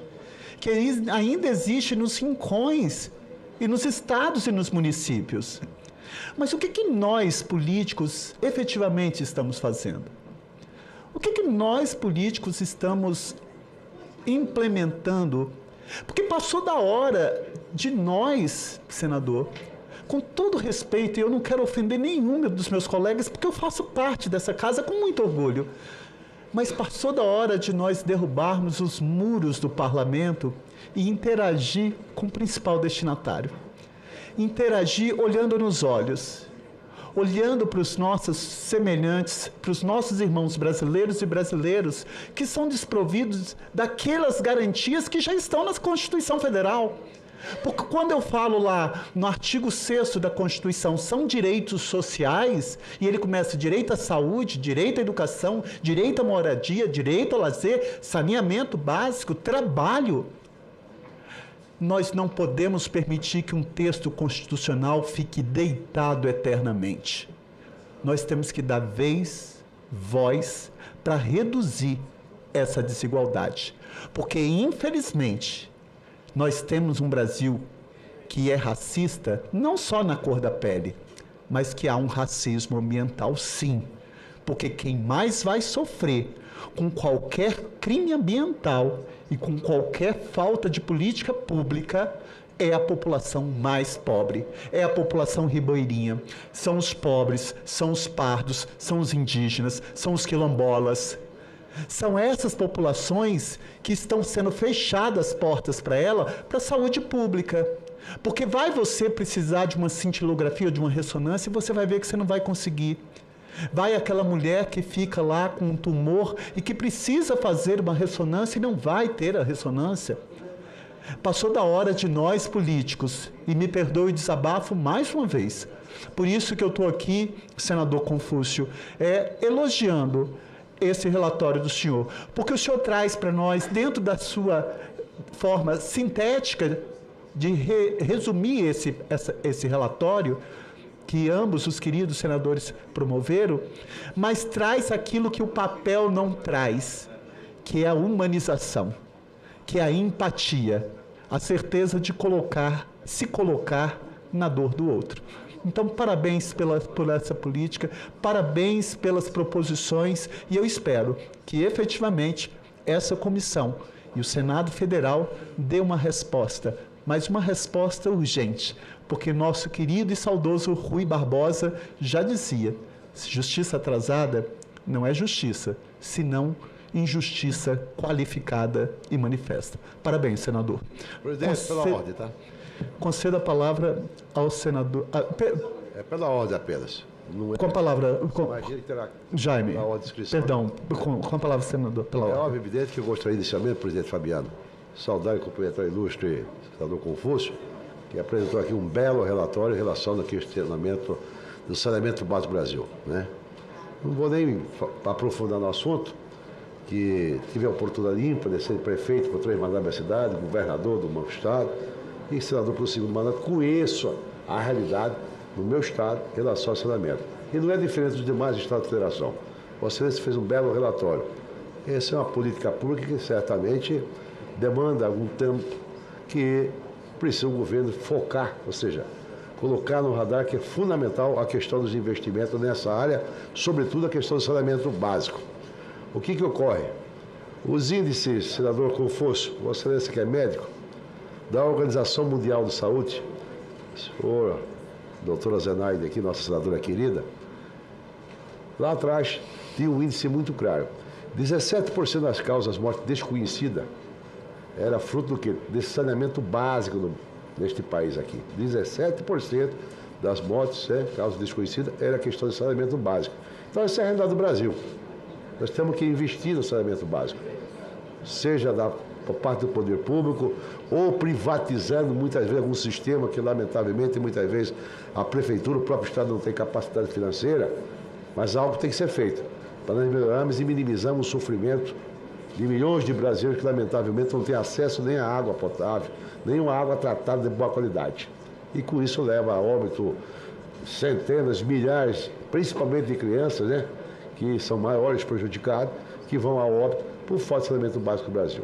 Então eu quero cumprimentar a Vossa Excelência e certamente eu espero que este relatório possa ser bem aproveitado por parte do Poder Executivo, na certeza absoluta que nós vamos construir um Brasil, com certeza, com o mínimo de dignidade, aquela população mais sofrida e mais humilde das periferias deste imenso Brasil. Mas, senhor presidente, eu vou pedir também aqui, pela ordem aqui, para pedir a Vossa Excelência, senador, que eu tenho um projeto aqui, que eu fui relator, que é o Estatuto do Pantanal, que é o 5482/20, que eu já apresentei ao relatório de forma zelosa, criteriosa, ouvindo praticamente as entidades de classe, a sociedade mato-grossense, seja do Mato Grosso do Sul, seja do Mato Grosso, do meu querido Mato Grosso, e esse projeto foi apresentado em novembro do ano passado.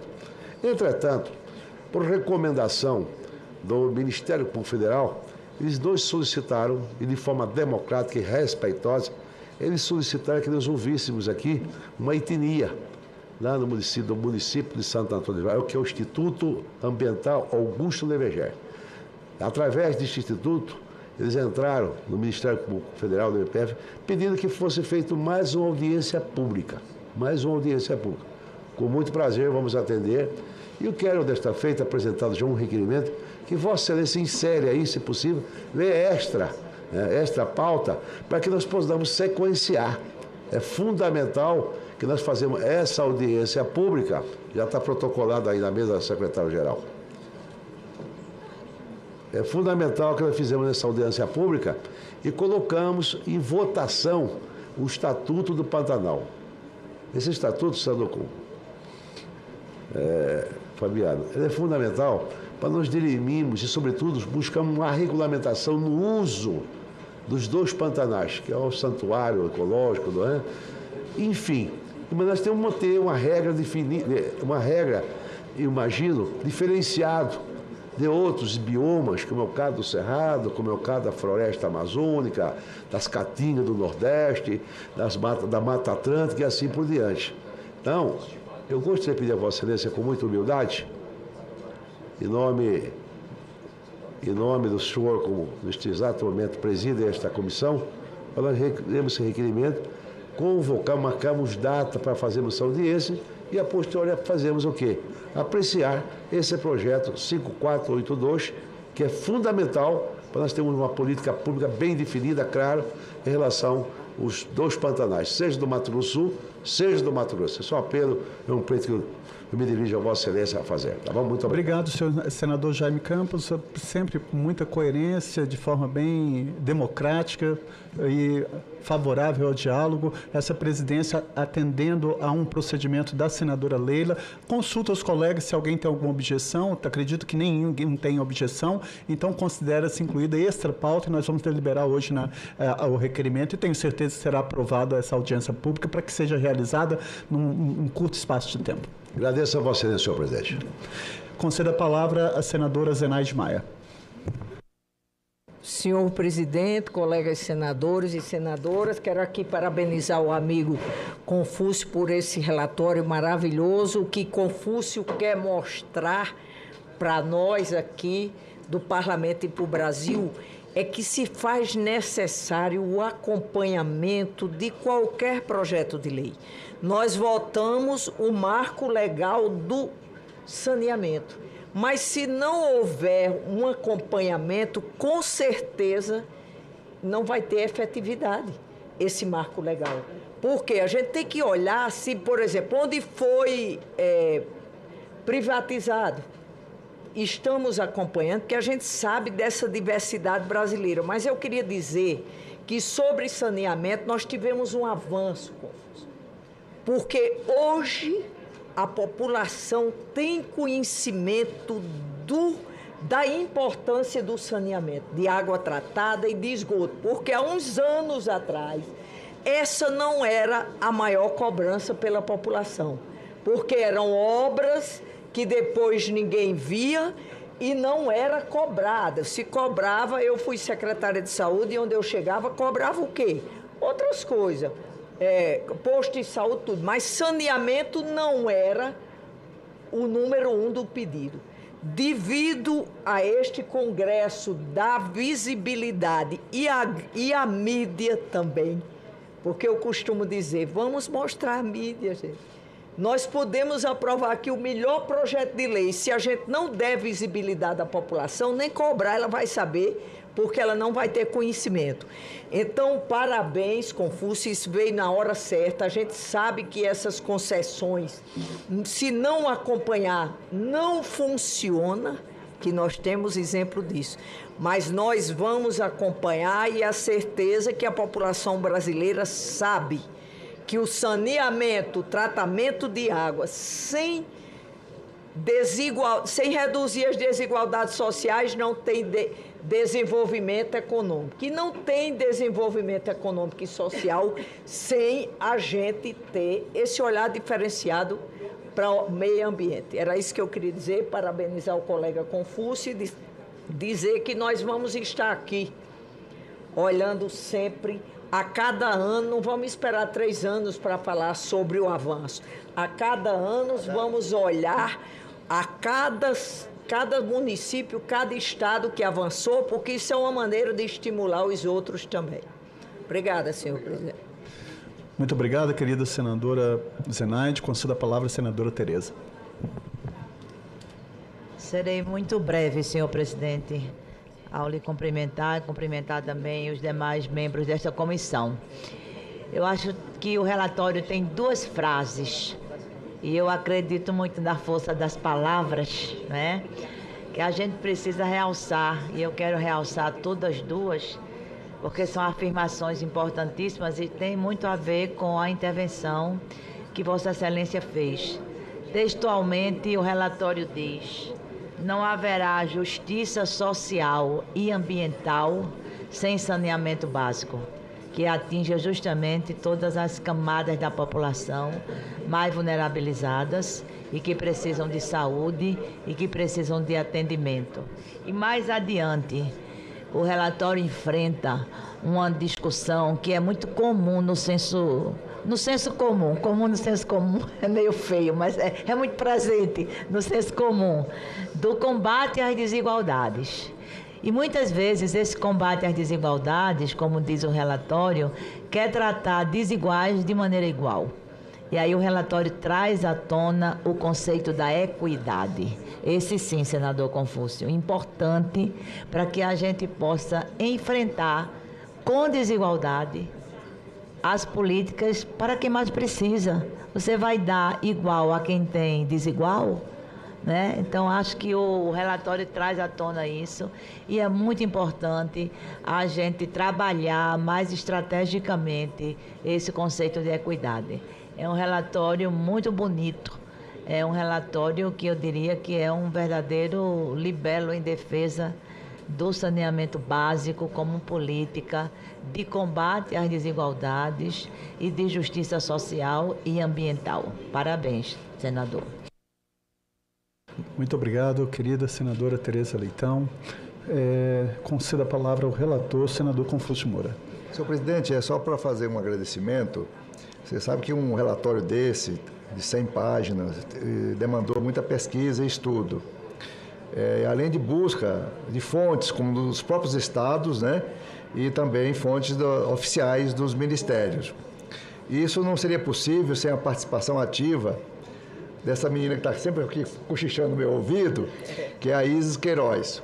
Ela que foi assim, uma baluarte desse trabalho de pesquisa, junto com a nossa equipe de gabinete, liderada pelo Flávio,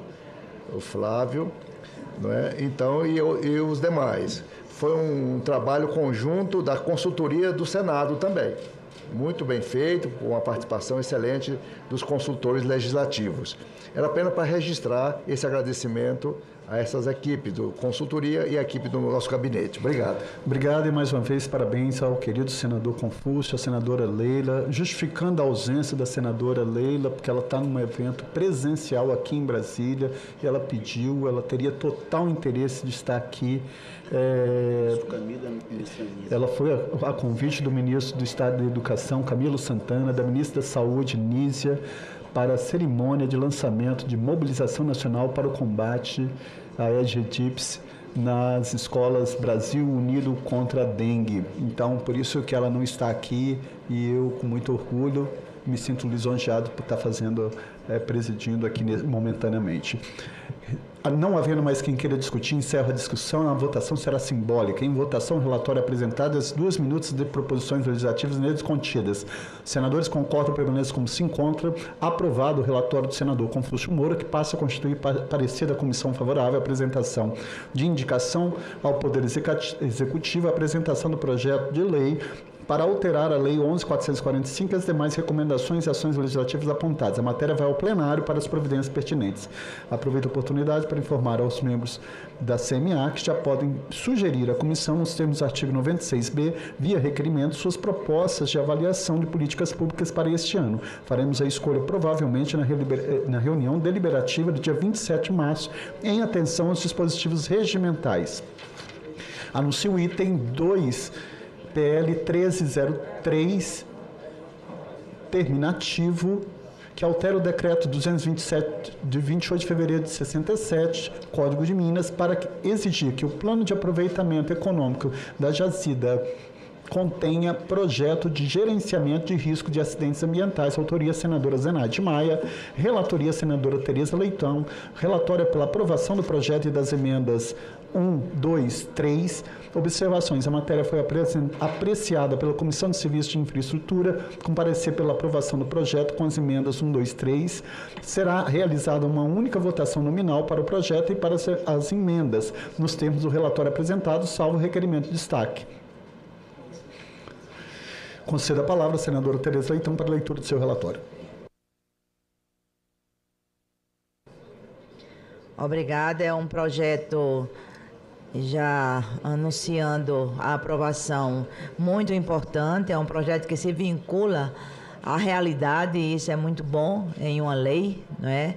Porque os riscos de acidentes ambientais precisam ser tratados e tratados da forma como o projeto da senadora Zenaide Maia o faz, não é? Antes que aconteçam, para ter, de fato, um movimento e políticas de prevenção. Então, eu peço a Vossa Excelência para ir direto, não é?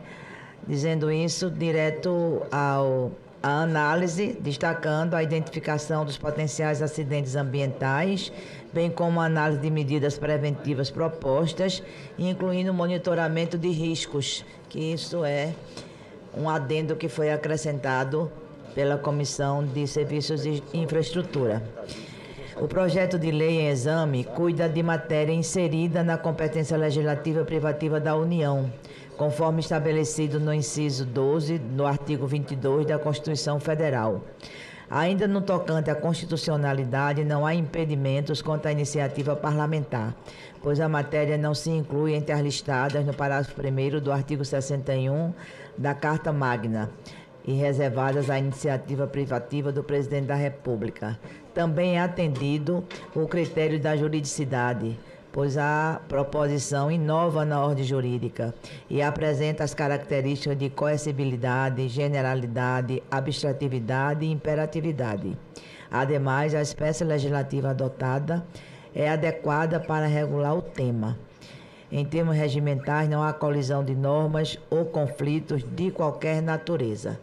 No tocante ao mérito, no que se refere ao mérito, a preocupação com a sustentabilidade ambiental na indústria de mineração ganhou relevância após os desastres ocorridos em Mariana e Brumadinho, Mariana, em 5 de novembro de 2015, resultando em 17 mortos, e Brumadinho, em 25 de janeiro de 2019, resultando em 270 mortos, além de tantos outros problemas causados nesses municípios e nessas regiões. Isso gerou inquietações, tanto entre a população quanto no seio governamental. Esses eventos salientam as deficiências na gestão dos riscos ambientais, enfatizando a necessidade premente de um escrutínio mais rigoroso nesta seara. Isso se alinha com o artigo 225 da Constituição, que determina o direito de todos e de todas a um meio ambiente ecologicamente equilibrado, atribuindo ao poder público e à coletividade a responsabilidade de protegê-lo e preservá-lo para as atuais e futuras gerações. A reincidência desses desastres ambientais na mineração acarreta não somente ameaças ao ambiente natural, mas também à qualidade de vida e à saúde pública. Por conseguinte, tornou-se imperativo estabelecer regulamentações mais rigorosas em prol da preservação ambiental, do ambiente laboral e do bem-estar da sociedade. Nesse contexto, o presente projeto de lei, que exige a submissão de projetos de gerenciamento de riscos ambientais em empreendimentos de mineração, representa, sem sombra de dúvidas, uma medida fundamental para a efetiva preservação do meio ambiente e a salvaguarda da população. Além disso, com o objetivo de aprimorar a proposição, a ACI aprovou 3 emendas. A primeira substitui a redação do inciso 3º do artigo 39 do Decreto-Lei 227 de 1967, que é inserido ao Código de Mineração pelo PL para, abre aspas, projeto de avaliação, gerenciamento e comunicação de risco ambiental, fecha aspas. A segunda emenda torna obrigatória a apresentação de um relatório de gerenciamento de risco ambiental, juntamente com o relatório anual de lavra por parte das mineradoras. Por fim, a terceira emenda estabelece um prazo para que as mineradoras que já possuem planos de aproveitamento econômico aprovados também apresentem projetos de avaliação, gerenciamento e comunicação de risco ambiental, garantindo que essa exigência se aplique não apenas às novas concessões de lavra, mas também às operações existentes.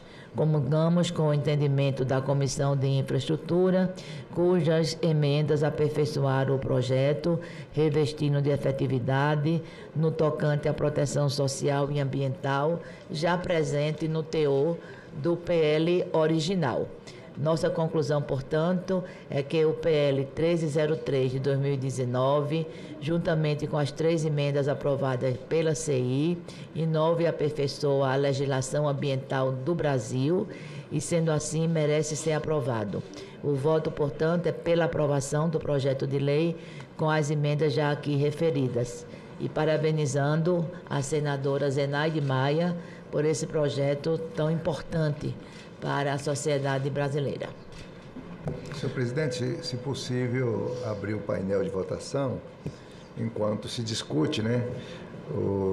Os senadores já vão ganhando tempo com o processo de votação, caso Vossa Excelência concorde. Perfeito, parabéns à senadora Tereza pelo relatório, ao passo que parabenizo também a autoria da nossa querida senadora Zenaide Maia, sempre com seu olhar tão humanizador e empático. Eu também determino a abertura do painel para votação. Podemos iniciar a votação. A matéria está em discussão. Para discutir, senadora Zenaide Maia. Senhor presidente, colegas senadores e a todos que estão nos assistindo e senadoras, e quero aqui já parabenizar a nossa relatora Tereza Leitão e também parabenizar a Comissão de Infraestrutura, que apresentou 3 emendas que aperfeiçoaram o projeto de lei, que é de 2019. Senhor presidente, o Brasil passou a ver acidentes grandes na mineração.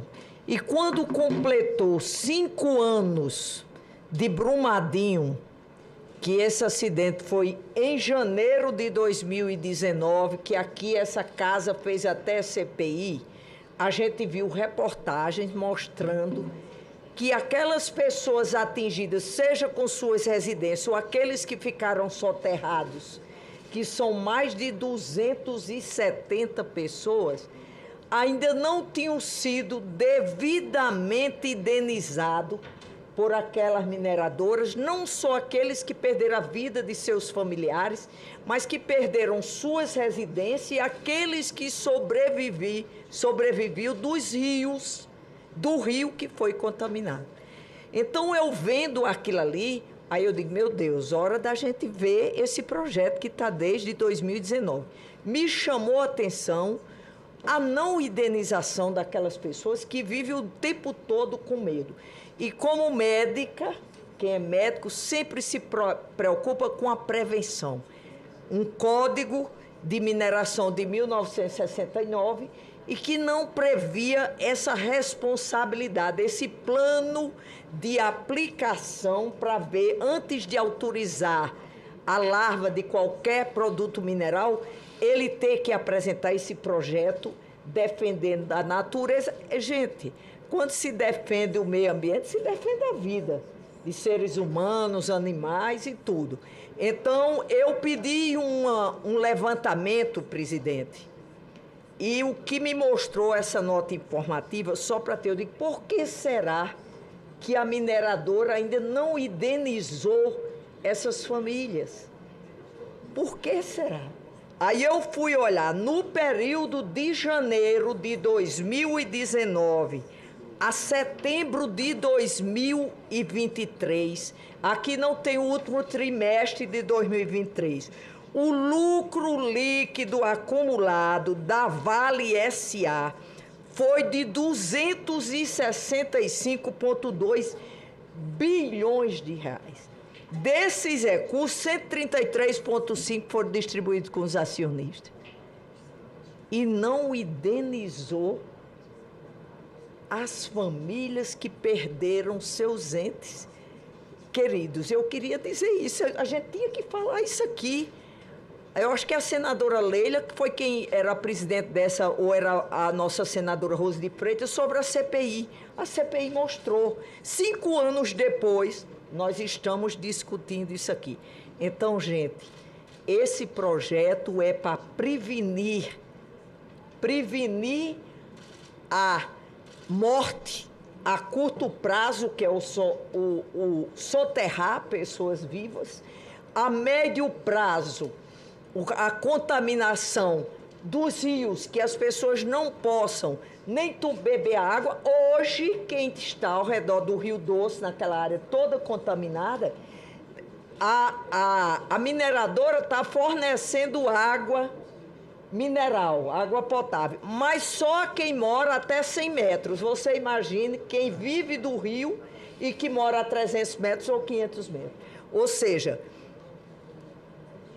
o aperfeiçoamento na Comissão de Infraestrutura do projeto de lei apresentado por mim em 2019 foi essencial, porque ela mostra que nós não vamos só prevenir, mas também vamos ter lei para quem já faz a lavra possa se responsabilizar, sim, pelo meio ambiente e pela vida das pessoas. Então, é esse o projeto, agradecendo aqui, pedindo o apoio dos colegas. Isso aqui não é nenhuma política contra extrativismo mineral ou não, mas é fazendo o papel do Congresso, que é justamente o acompanhamento da defesa da vida das pessoas e do meio ambiente, porque no fim aquelas pessoas viviam daquele meio ambiente, era a agricultura familiar, era o turismo que faziam ali, e eles perderam tudo, e 5 anos depois não são indenizadas, não porque a mineradora não tenha condições de indenizar, mas é que usa tudo que pode de recorrer, e aquelas pessoas ficam sem água, sem o rio para pescar, fora aqueles que dói mais, que são que têm seus familiares soterrados. Imagine que tem mais 3 casos que ainda não encontraram nada daquela pessoa que você perdeu e por isso é como se ele não tivesse morrido. Então, cabe a essa casa ver o que é vantajoso coletivamente. Isso aqui, a gente é pensar no coletivo, que é o papel do Congresso, e não no vantajoso individualmente. Defesa da vida e fazer um apelo aos colegas, vamos aprovar. Isso aqui é defender a vida do nosso povo. O Brasil é cheio de minério. E se a gente continuar, nós vamos continuar vendo pessoas com morte a curto, soterradas, a médio, porque não tem do que sobreviver, e a longo prazo, porque a contaminação dos rios, isso a gente não vai controlar. Obrigada, senhor presidente. Muito obrigado. Sempre muito didática, a nossa querida senadora Zenaide Maia. E mais uma vez aqui eu quero parabenizá-la pela autoria dessa proposição, bem como a senadora Tereza Leitão pelo relatório. Eu convido os colegas que são membros titulares e suplentes dessa Comissão de Meio Ambiente para exercerem o direito de voto para que nós possamos encerrar a votação e abrir o painel. Então, eu peço a compreensão dos colegas senadores e senadoras titulares e suplentes dessa comissão para que votem agora nesse PL 1303, tendo em vista que a votação encontra-se aberta. São os senadores que têm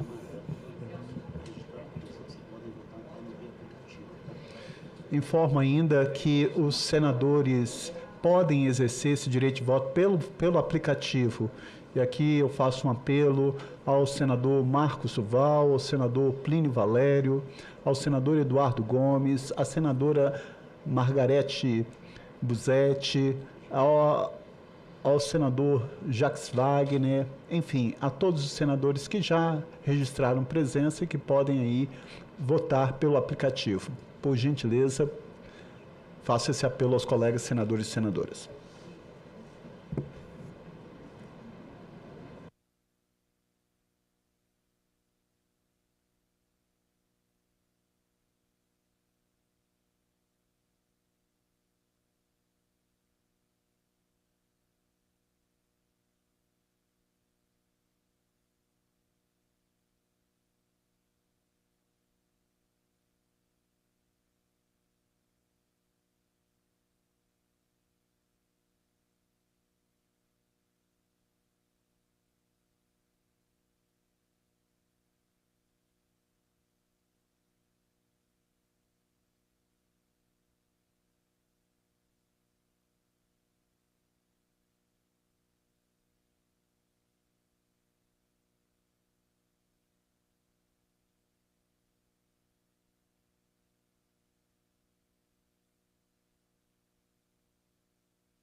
Está encerrada a votação. Determina a abertura do painel.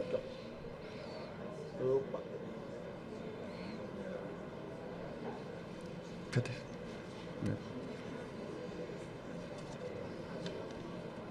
Cadê o voto? Não deu o voto, peraí. Ali. Sim, 8. 0 não, 0 abstenção. 8 senadores votaram sim, nenhum não. Aprovado o projeto de lei 1303 com as emendas 1, 2, 3. A matéria será encaminhada à Secretaria-Geral na mesa para as providências cabíveis.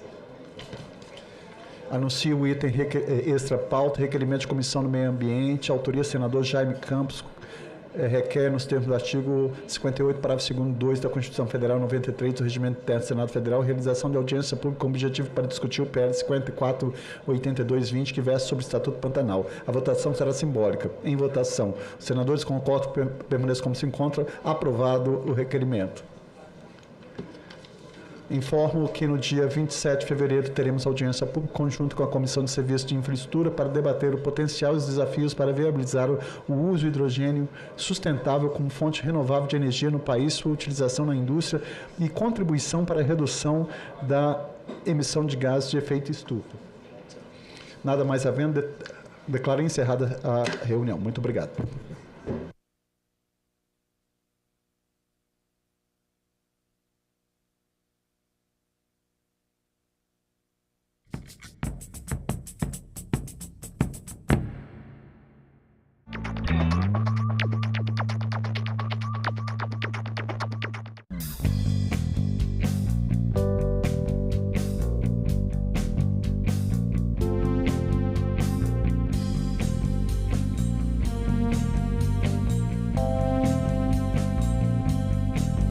Não sei exatamente do que me acusam.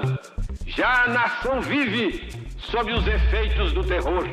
Se me forem retirados os direitos políticos, como se anuncia em toda parte, não me intimidarei, não deixarei de lutar. Do ponto de vista de minha biografia, só terei do que me orgulhar desse ato. TV Senado. Democracia todo dia.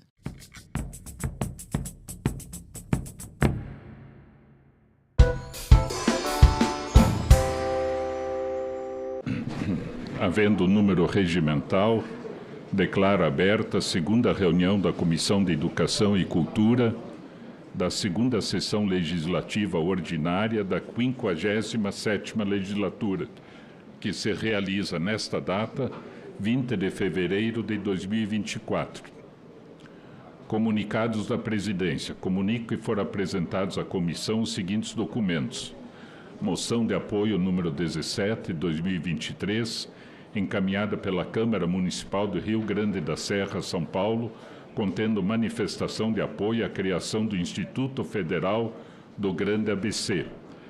Ofício número 237, 2023, encaminhado pelo Sindicato dos Servidores Públicos, lotados nas Secretarias de Cultura do Estado do Ceará, APEOC, que reivindica a manutenção de 100% dos precatórios do Fundef para a educação e 60% para os profissionais do magistério, conforme previsto na Emenda Constitucional número 114, 2021. Carta número 2/2024, encaminhada pela Associação de Pais e Amigos do Centro Educacional de Audição e Linguagem Ludovico Pavone, CEAL, LP, Distrito Federal, que solicita manifestação do governo do Distrito Federal sobre a renovação do acordo de cooperação entre a Secretaria de Estado da Educação do DF e o CEAL, de modo a assegurar a continuidade dos serviços educacionais oferecidos pela instituição. Ofício número 3288 de 2023, encaminhado pela Assembleia Legislativa do Estado de Minas Gerais, que solicita apoio para aprovação do PL número 5414 de 2016, que altera o artigo 80 da Lei número 9394 de 1996, Lei de Diretriz e Base da Educação, para proibir o incentivo do desenvolvimento e veiculação de programas de ensino à distância em curso da área da saúde. Ofício número 2410/2023, encaminhado pelo Sindicato dos Trabalhadores em Educação Básica da Rede Oficial do Estado de Sergipe, que manifesta repúdio à tramitação do projeto de lei que regulamenta a prática da educação domiciliar no Brasil. Ofício número 2/2024, encaminhado pelo Parlamento Metropolitano de Piracicaba, São Paulo, que solicita apoio para a criação da Universidade Federal de Piracicaba, no campus Taquaral, desativado pela Universidade Metodista de Piracicaba. Moção número 5/2023, encaminhada pela Associação Nacional de Pós-Graduação e Pesquisa em Educação, que solicita a revogação da Resolução Conselho Nacional de Educação, CNE 02/2019, acerca de futura transformação do curso de Pedagogia em Bacharelado, desvinculando-o da licenciatura. Moção número 7/2023, encaminhada pela Associação Nacional de Pós-Graduação e Pesquisa em Educação, que solicita a revogação do novo ensino médio. Moção número 9/2023, encaminhada pela Associação Nacional de Pós-Graduação e Pesquisa em Educação, que solicita a inclusão da educação especial nas condicionalidades da lei do Fundeb. Moção número 26.836/2023, encaminhada pela excelentíssima senhora deputada Fátima Nunes, PT, Bahia, em aplauso à Quarta-feira Literária Internacional de Canudos, 2023. Ofício número 18/2023, encaminhado pelo Fórum Nacional de Justiça Juvenil do Estado de Pernambuco, que apresenta recomendações para o banimento do uso dos aparelhos celulares no ambiente escolar. Os documentos mencionados permanecerão por 15 dias no site da comissão para manifestação pelos interessados. Após esse período, serão arquivados.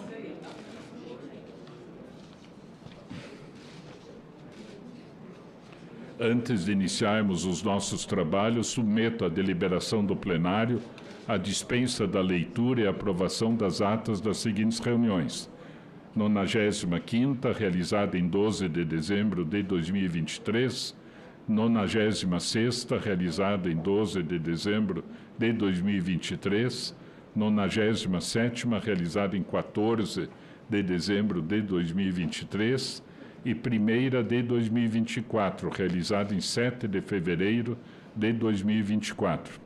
Senhoras senadoras e senhores senadores que as aprovam, permaneçam como se encontram. As atas estão aprovadas e serão publicadas no Diário do Senado Federal. A presente reunião é destinada à deliberação de matérias e requerimentos apresentados à comissão. O item número 1 da pauta, até passo a palavra à senadora Leila Barros, havia sido retirado a pedido da relatora. Perfeito, senhor presidente. Primeiramente, senador Flávio Arnes e colegas que estão presentes aqui como servidores e todos que nos acompanham na Comissão de Educação, desejar a todos um ano de 2024 muito produtivo, saúde, né, para todos aí, se cuidem, usem repelente. O DF está sofrendo um pouquinho com essa questão da dengue, não só o DF, mas o Brasil, mas o DF lidera o número de contaminações. E que Deus nos abençoe, que seja um ano muito produtivo para todos nós aqui. Com relação ao item 1 da pauta, o projeto de lei 2796, né, que trata do marco legal da indústria de jogos eletrônicos e jogos de fantasia, senhor presidente, eu vou retirar de pauta a pedido do governo. O governo federal pede que retiremos da pauta, principalmente o Ministério da Fazenda, para tratarmos, né, de alguns itens dentro do projeto que, para eles, precisa de um maior debate. Então, já pedindo ao senhor para que o projeto retorne à pauta já na próxima semana, que nós aqui, tanto eu como os outros senadores, senador Girão também, que trabalhou muito conosco sobre essa pauta, vamos mergulhar essa semana e entregarmos sem falta na próxima semana o relatório para leitura, se Deus quiser, a aprovação do projeto. Obrigada. Agradeço a Vossa Excelência. Quero também cumprimentar o senador Eduardo Girão, o senador Marcelo Castro, presidente com muita honra dessa comissão no período anterior, e cumprimentar todos os senadores e senadoras, aproveitando a fala de Vossa Excelência, para desejar a todos um ano bom, profícuo, com muito trabalho, mas particularmente para todos e todas do Brasil, com muita saúde, muita paz, muitas felicidades, e que seja um ano bom a favor da educação e da cultura, que são sustentáculo aí de qualquer país desenvolvido que deseje ser desenvolvido, educação particularmente, do 0 anos ao pós-graduação. E a cultura, cultura que é essencial também na formação de qualquer nação. Muito bem, obrigado. Passamos ao item número 2 da pauta. É o projeto de lei número 826 de 2019, não terminativo, que institui o Programa Nacional de Vacinação em Escolas Públicas.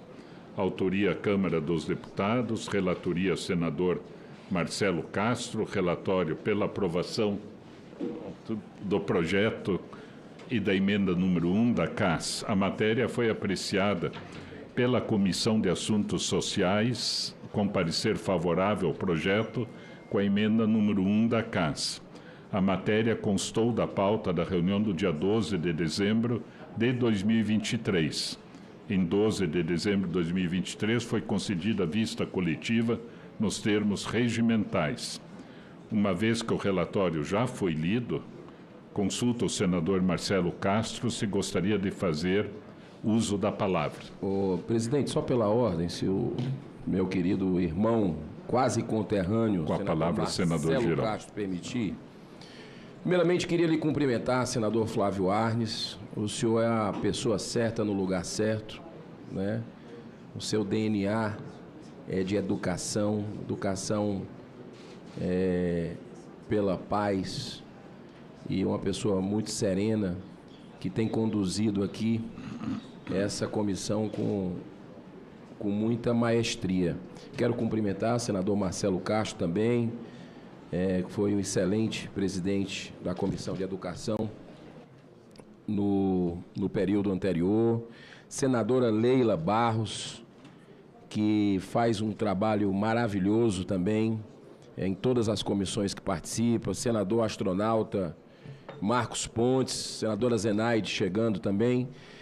Presidente, eu queria, até em nome assim do bom relacionamento nosso, num assunto que é importante, a gente sabe da importância para a sociedade, mas existe muita divergência com relação a isso. Tem 2 senadores que têm um foco muito grande com relação a essa matéria. Um é a senadora Damares Alves, que está a caminho daqui, confere, está a caminho, está chegando.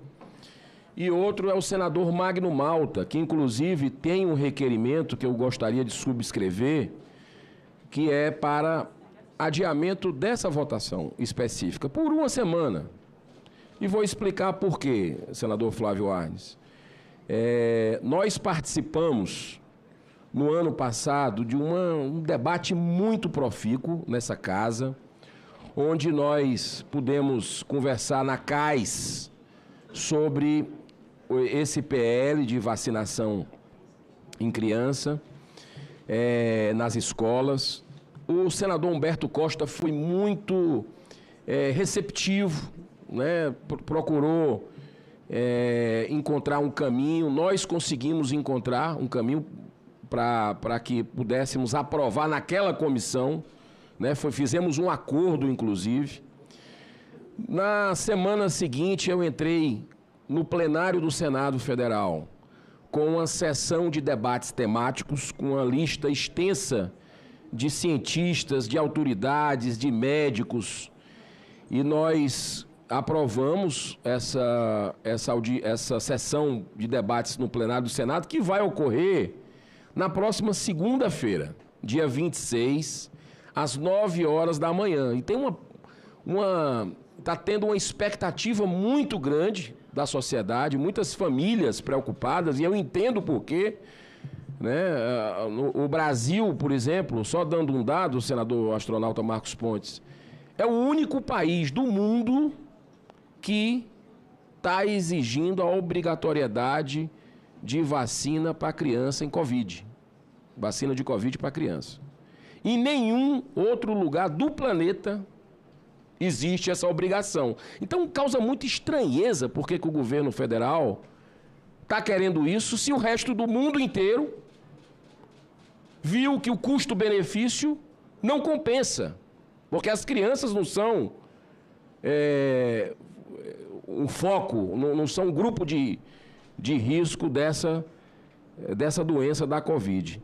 Então, senhor presidente, eu até, por respeito aos colegas que participaram muito do debate, eu quero fazer um pedido aqui ao senador Marcelo Castro, que é o relator, e é um gentleman sempre, que possa, pelo menos, esperar, se não der para adiar essa votação para a próxima terça-feira, como bem colocou a senadora Leila sobre a questão dos jogos eletrônicos, não vai passar da próxima terça-feira. Se a gente pode deixar, já que teremos uma sessão de debates, que a sociedade está esperando por isso, vai participar, né? Eu sei que não interfere, mas a mensagem que passa é que avançou o projeto.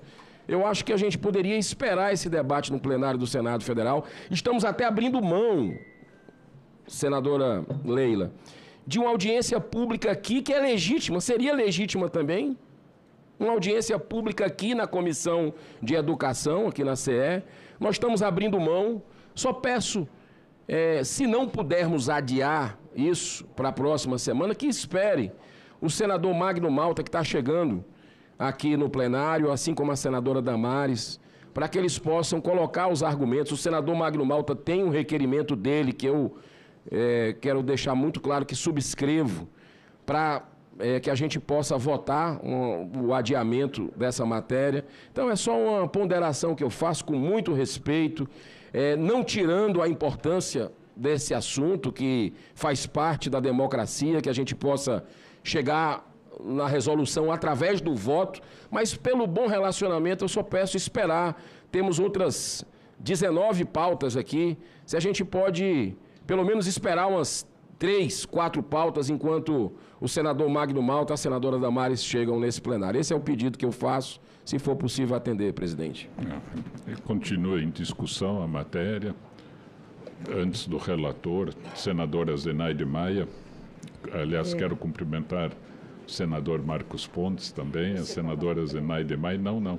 Vossa Excelência havia solicitado antes, já, pelo menos havia levantado o microfone. Depois o senador Marcos Pontes. Senador Flávio Arnes, bom dia a todos os colegas e colegas. Senador Girão, com todo o respeito, isso é um parlamento, a gente tem que discutir. Essa questão de vacinar nas escolas, gente, é porque os pais, eu fui secretária de saúde, os pais me cobravam porque o expediente das unidades básicas de saúde se restringiu até 17 horas. E que a maioria dos pais trabalhavam os 2 expedientes. Então, era uma maneira de se chegar a vacinar. Agora, gente, eu acho que aqui tem algo muito mais grave. Quando se questiona vacinas, por favor, gente, Covid não é possível. Nós presenciamos algo que chocava qualquer ser humano. Quando nós víamos carros frigoríficos em porta de hospitais. E por eu dizer, a mais grave do que querer impedir que uma vacina faça parte do Programa Nacional de Vacinação é a insegurança que se quer levar para a população, que as vacinas não são essenciais, gente. Por favor, se não fossem essenciais, não tinha milhares de cientistas no mundo procurando. E eu quero lembrar aqui que o ato de se vacinar não é individual. Eu não tenho o direito de não me vacinar e contaminar quem está perto de mim também. Isso é uma responsabilidade coletiva. E mais, uma criança que morra de Covid, para mim é uma criança e é uma vida que é ceifada. Acho que a gente deveria estar aqui discutindo, nada contra, se vai pedir. Agora, criar insegurança que faz com que chegue a um calendário de vacina. Falou no mundo inteiro, o Brasil é o país que tem o calendário de vacina mais completo, gratuito do mundo. É por isso que estamos vendo, correndo o risco de voltar a poliomielite. Por favor, isso só confunde a cabeça das mães e dos pais. Mas eu queria lembrar aqui o seguinte: se essa parte humana cristã não conseguir sensibilizar, vamos para a parte jurídica. Se um pai, a mãe ou um responsável não vacina o seu filho, mesmo sabendo que essa doença pode levar à morte ou deixar com sequela para o resto da vida, me desculpe todos os juristas, mas isso se chama abandono de incapaz. Porque as crianças não chegam lá. E morrem crianças, sim, de Covid. E a gente tem mães implorando por um leito de UTI infantil. Isso é comum. E esse clima que a vacina é responsável por AVC, que é responsável por isso e por outro, não tem explicação. É subestimar a inteligência das pessoas. A gente viu pessoas morrerem e na hora que se vacinou, foi como debelamos essa morte coletiva, gente, com vacinas. Se perguntar, ler a história, quem mais aumentou a vida média dos seres humanos no mundo foi vacina e água tratada. Mais grave do que não querer incluir a vacina da Covid no Programa Nacional de Imunizações e de não querer ampliar para todos terem direito às vacinas, é criar a dúvida na cabeça de pais e mães desse Brasil quanto o valor da vacinação, como vai salvar os filhos. Eu, particularmente, isso aqui respeito, isso é um parlamento, a gente tem que ouvir. Mas é uma pergunta que não quer calar. Não vacinar as crianças brasileiras contra uma doença grave, que não tem um medicamento específico que reza para você ter uma defesa maior, morrer ou não morrer, isso não era para estar sendo discutido aqui nesse parlamento, porque é criar dúvida. Quase todos os municípios brasileiros, com raras exceções, as pessoas estão deixando de vacinar. Caiu o calendário de vacina como um todo. Pô, se o Congresso Nacional, que representa, para quem é vantajoso não vacinar as crianças brasileiras? É uma pergunta que não quer calar. É vantajoso para quem?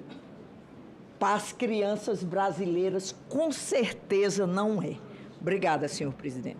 Agradeço, senadora Zenaide Maia. Só para esclarecer que o projeto de lei está apresentado, foi debatido, como eu já disse, passou pela CAS, Comissão de Assuntos Sociais, não é terminativo nessa comissão, é terminativo no plenário, e como está em debate, em discussão, os senadores e senadoras têm toda a possibilidade aí de externar os pontos de vista, né? Senador Marcos Pontes. Obrigado, presidente. Eu gostaria de colocar alguns pontos com relação a essas questões de vacinação. Primeiro, que eu acho que todo mundo se lembra aqui, quando os mais velhos, pelo menos, quando a gente tinha as vacinações nas escolas, era um dia que a gente ficava com uma mistura de medo e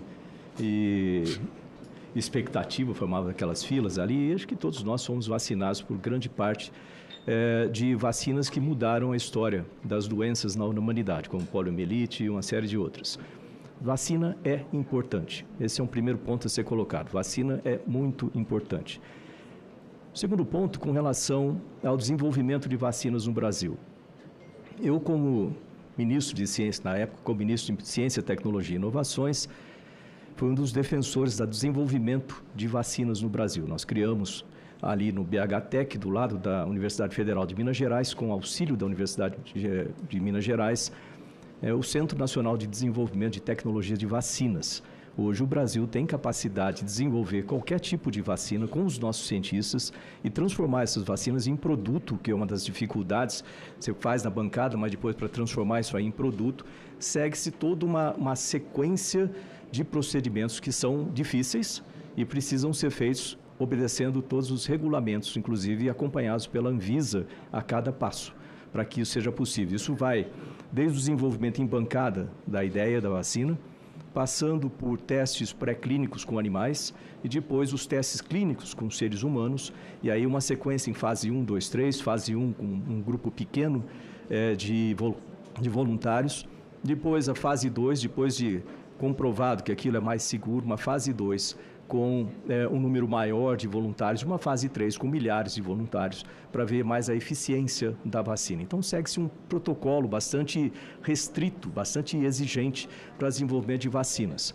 E o Brasil hoje tem essa capacidade. Quero ressaltar isso graças ao trabalho do Ministério, nessa época em que o Ministério da Saúde cuidava, logicamente, da aplicação das políticas de saúde com a população, e o Ministério de Ciência e Tecnologia com o desenvolvimento de ferramentas e tecnologia para isso, inclusive vacinas. Eu estive na Organização Mundial da Saúde conversando sobre isso. O Brasil pode se colocar como um hub para desenvolvimento de vacinas agora para o hemisfério sul do planeta. Mas é um ponto que a gente precisa respeitar também, que é o seguinte: nós temos a necessidade de realizar todos esses testes durante o desenvolvimento da pandemia, que pegou todo mundo desprevenido no planeta inteiro. E é inadmissível que agora, daqui para frente, uma vez passada a experiência dessa pandemia, que nós não tenhamos uma preparação. Por isso é que o desenvolvimento desse centro de vacinas é essencial para o país, assim como o laboratório de nível de biossegurança 4, lá em Campinas, que a gente colocou lá também para desenvolver, também é essencial. Mas temos que ver aí como que isso aí é aplicado, né? Foram desenvolvidas as vacinas e elas salvaram muitas vidas durante a Covid, porque dá para se ver nos números, durante a Covid, a utilização das vacinas, que foram desenvolvidas muito rapidamente, mas elas conseguiram segurar. Ou seja, era uma troca que se precisava fazer. Muita gente morrendo de Covid e uma vacina entrando, ou mais vacinas entrando, que reduziram essa contaminação, reduziram essa sequência da pandemia, evitaram a morte de muita gente e depois a gente analisa. Há um risco com vacinas? Qualquer medicamento, qualquer coisa diferente que você coloca no seu corpo, ele tem um efeito primário e um efeito secundário. Isso é normal de se ter. Depois a gente vai tratar, porque o primeiro objetivo era salvar as vidas com as vacinas da Covid. Isso foi feito. Agora a gente tem um tempo para, passada, entre aspas, a pandemia, agora tem um tempo para os cientistas analisarem tudo isso, corrigirem os possíveis problemas, e depois a gente vai ter uma vacina completamente desenvolvida, completamente testada, assim como da poliomielite, assim como outras vacinas importantes, tuberculose e etc. E sem dúvida nenhuma vai ser um item muito importante no nosso quadro de vacinas. Mas, como foi relatado, eu estou aqui no meio, quando foi relatado pelo senador Girão, foi relatado pela senadora Zenaide, aqui a gente vê que nós temos uma discussão muito grande ainda com relação a esse tema no país. O que eu acho saudável para esse lugar aqui, nosso aqui, como parlamento, de se discutir o assunto, trazer cientistas de um lado, do outro, para discutirem, apresentarem seus dados, números, né, que eu não tenho de cabeça esses números, eles apresentarem seus dados, seus números, e assim orientar as decisões que nós vamos tomar aqui. Portanto, eu concordo com o senador Girão da gente adiar um pouco até que a gente tenha essa sessão aqui de discussão. Eu sempre sou a favor de discutir os assuntos. Algumas vezes sou contra, algumas vezes sou a favor, mas é sempre importante ouvir todas as opiniões para que nós tenhamos mais base, não só para que nós façamos um voto mais consciente, mas também para que a população assista isso e tenha mais certeza do que vai fazer, os seus pais possam ter mais confiança em levar lá os seus filhos para vacinar. Ou não, depende da discussão que a gente vai ter aqui. É importante essa discussão. E uma outra coisa que eu quero lembrar, fora isso também, é que nós estamos no meio de uma epidemia, não é uma pandemia, é uma epidemia de dengue aqui no país. E o ano passado, eu avisei sobre isso no dia 19 de abril do ano passado, falando a respeito da importância do Brasil tomar providências com relação à dengue, que estava já em progressão. E nós chegamos a um ponto agora que você vê o que está acontecendo. Muita gente morrendo, muita gente... E existe vacina para dengue, aprovada pela Anvisa, aprovada em março do ano passado. Ou seja, é inadmissível que a gente não tenha essas vacinas sendo aplicadas na população. Que isso, de novo, vacina salva vidas. Então, vamos colocar a vacina para dengue aí também para entrar em operação para reduzir essa situação que nós temos hoje. É isso, presidente. Obrigado. Agradeço, senador Marcos Pontes, que também foi ministro. Em seguida, passo a palavra ao senador Marcos Rogério. Pois. Tá bom, obrigada. Senhor presidente, senhoras e senhores senadores, eu também, senhor presidente, quero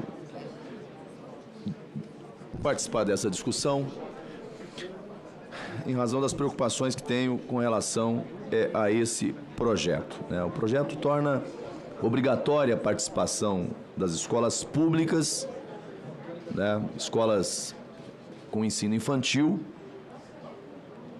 que começa a partir dos 4 anos de idade, e ensino fundamental. Obriga a participação no Programa Nacional de Vacinação. E aí, um detalhe interessante. Facultativo nas escolas particulares. Agora veja. Atentai bem, Brasil, como diria Mão Santa. Crianças de primeira e de segunda categoria. Esse é o critério à brasileira. Crianças que devem ser protegidas, e para isso a imposição estatal, a mão pesada do Estado, afasta-se o direito dos pais, afasta-se a liberdade, é obrigado. Mas nas escolas particulares está tudo certo, é liberdade. Crianças de direitos garantidos, com direitos garantidos, aí eu não sei qual que é o direito mais garantido. O daquele que é obrigado a tomar, ou daquele que é optativo, que o pai escolhe se vai dar ou não. Essa é uma jabuticaba que não cabe no nosso ordenamento jurídico, senhor presidente. Com todo respeito, esse projeto padece de uma imoralidade sem tamanho. Eu estou dizendo aqui claramente, eu tomei todas as vacinas de Covid.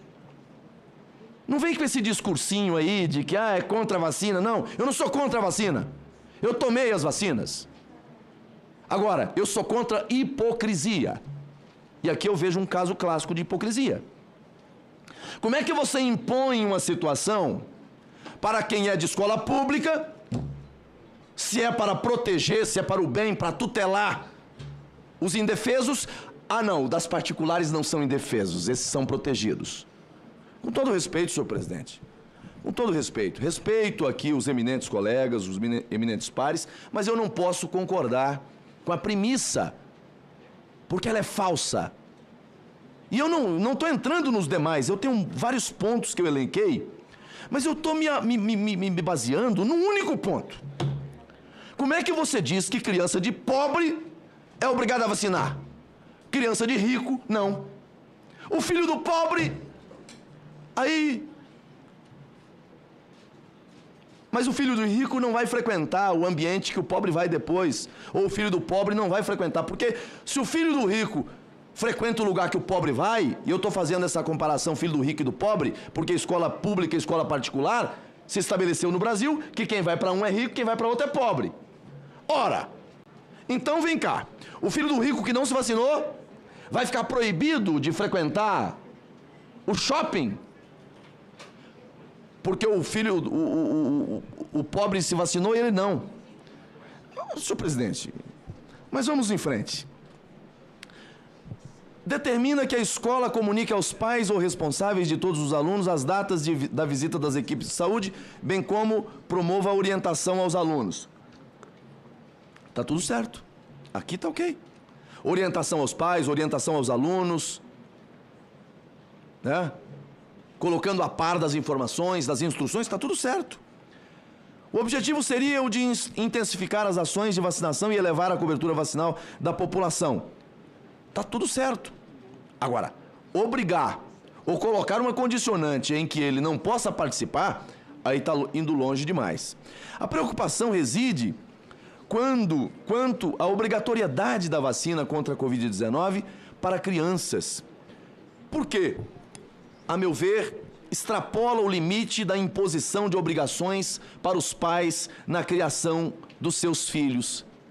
E aqui, senhor presidente, esse argumento, ele se agiganta quando eu digo ao filho do pobre, obrigação, ao filho do rico, facultatividade.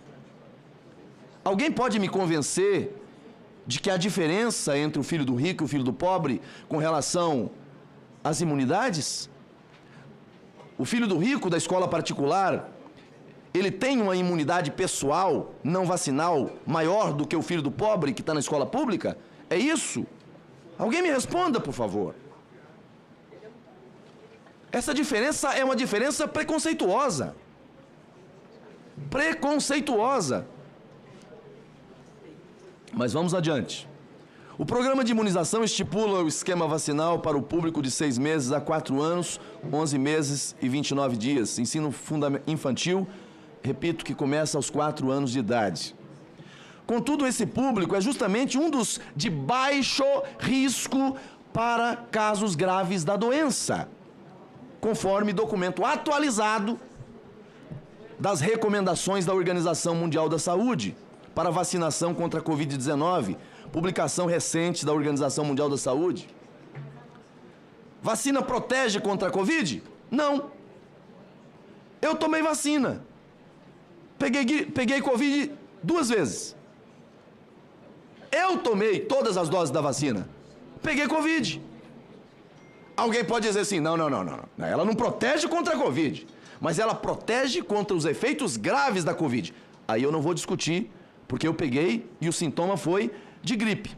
Agora, se ela me dá anticorpos, defesa, para os casos graves, eu sendo alguém de grupo de risco ou suscetível a uma situação mais grave, a Organização Mundial da Saúde está dizendo, não é o caso das crianças, que elas têm defesa maior.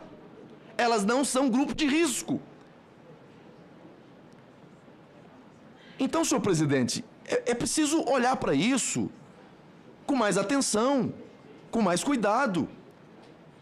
Eu defendo o direito de escolha dos pais. Não só dos pais da escola privada, não só dos pais da escola particular. O mesmo direito que tem o pai rico, deve ter o pai pobre. Ou nós estamos vivendo 2 Brasis por aqui? A obrigatoriedade da vacinação contra a Covid-19 restringe a autonomia e intimida pais e responsáveis. Viola, assim, não só princípios constitucionais de liberdade, mas também o direito da criança à educação. A Declaração Universal dos Direitos Humanos, em seu artigo 26, em especial, afirma que os pais têm prioridade de direito na escolha de instrução que será ministrada a seus filhos. Esse direito é essencial para assegurar que os pais possam tomar decisões informadas, transmitir seus valores, crenças aos filhos e moldar sua educação de acordo com suas necessidades e preferências. Além disso, senhor presidente, é importante destacar que, conforme o artigo 227 da Constituição Federal, é dever da família, da sociedade e do Estado assegurar à criança, ao adolescente e ao jovem, com absoluta prioridade, entre outros direitos, os direitos à liberdade, à educação e à convivência familiar e comunitária. Adicionalmente, o inciso 1 do artigo 1634 do Código Civil reforça a autonomia parental ao estabelecer que compete aos pais dirigir a criação e a educação dos filhos em pleno exercício do poder familiar. E eu concluo a minha fala aqui, senhor presidente. Veja bem, esse princípio, essa autonomia está sendo dada ao filho que estuda na escola privada, na escola particular, mas não está sendo assegurada a partir desse projeto ao da escola pública. E aqui, um último argumento. Eu peguei Covid 2 vezes, senhor presidente. Tomei vacina e peguei Covid 2 vezes. E eu peguei o ano passado, senhor presidente, sabe o quê? Dengue. Ah, senhor presidente. Ah, senhor presidente. Mas essa não precisa vacina. Essa o governo não compra, essa o governo não distribui, essa o governo não obriga. As minhas taxas foram todas alteradas. A minha saúde foi arrebentada. Eu fiquei de cama. É de uma agressão que não se compara à Covid. Então, eu continuo defendendo o direito à vacina como um direito universal. Todos devem ter esse direito. Agora, impor isso aos filhos que estão nas escolas públicas, excluindo, excetuando, privilegiando os que estão na escola privada, para mim é algo incompatível com o regime jurídico brasileiro. Por isso, portanto, sou contra essa imposição.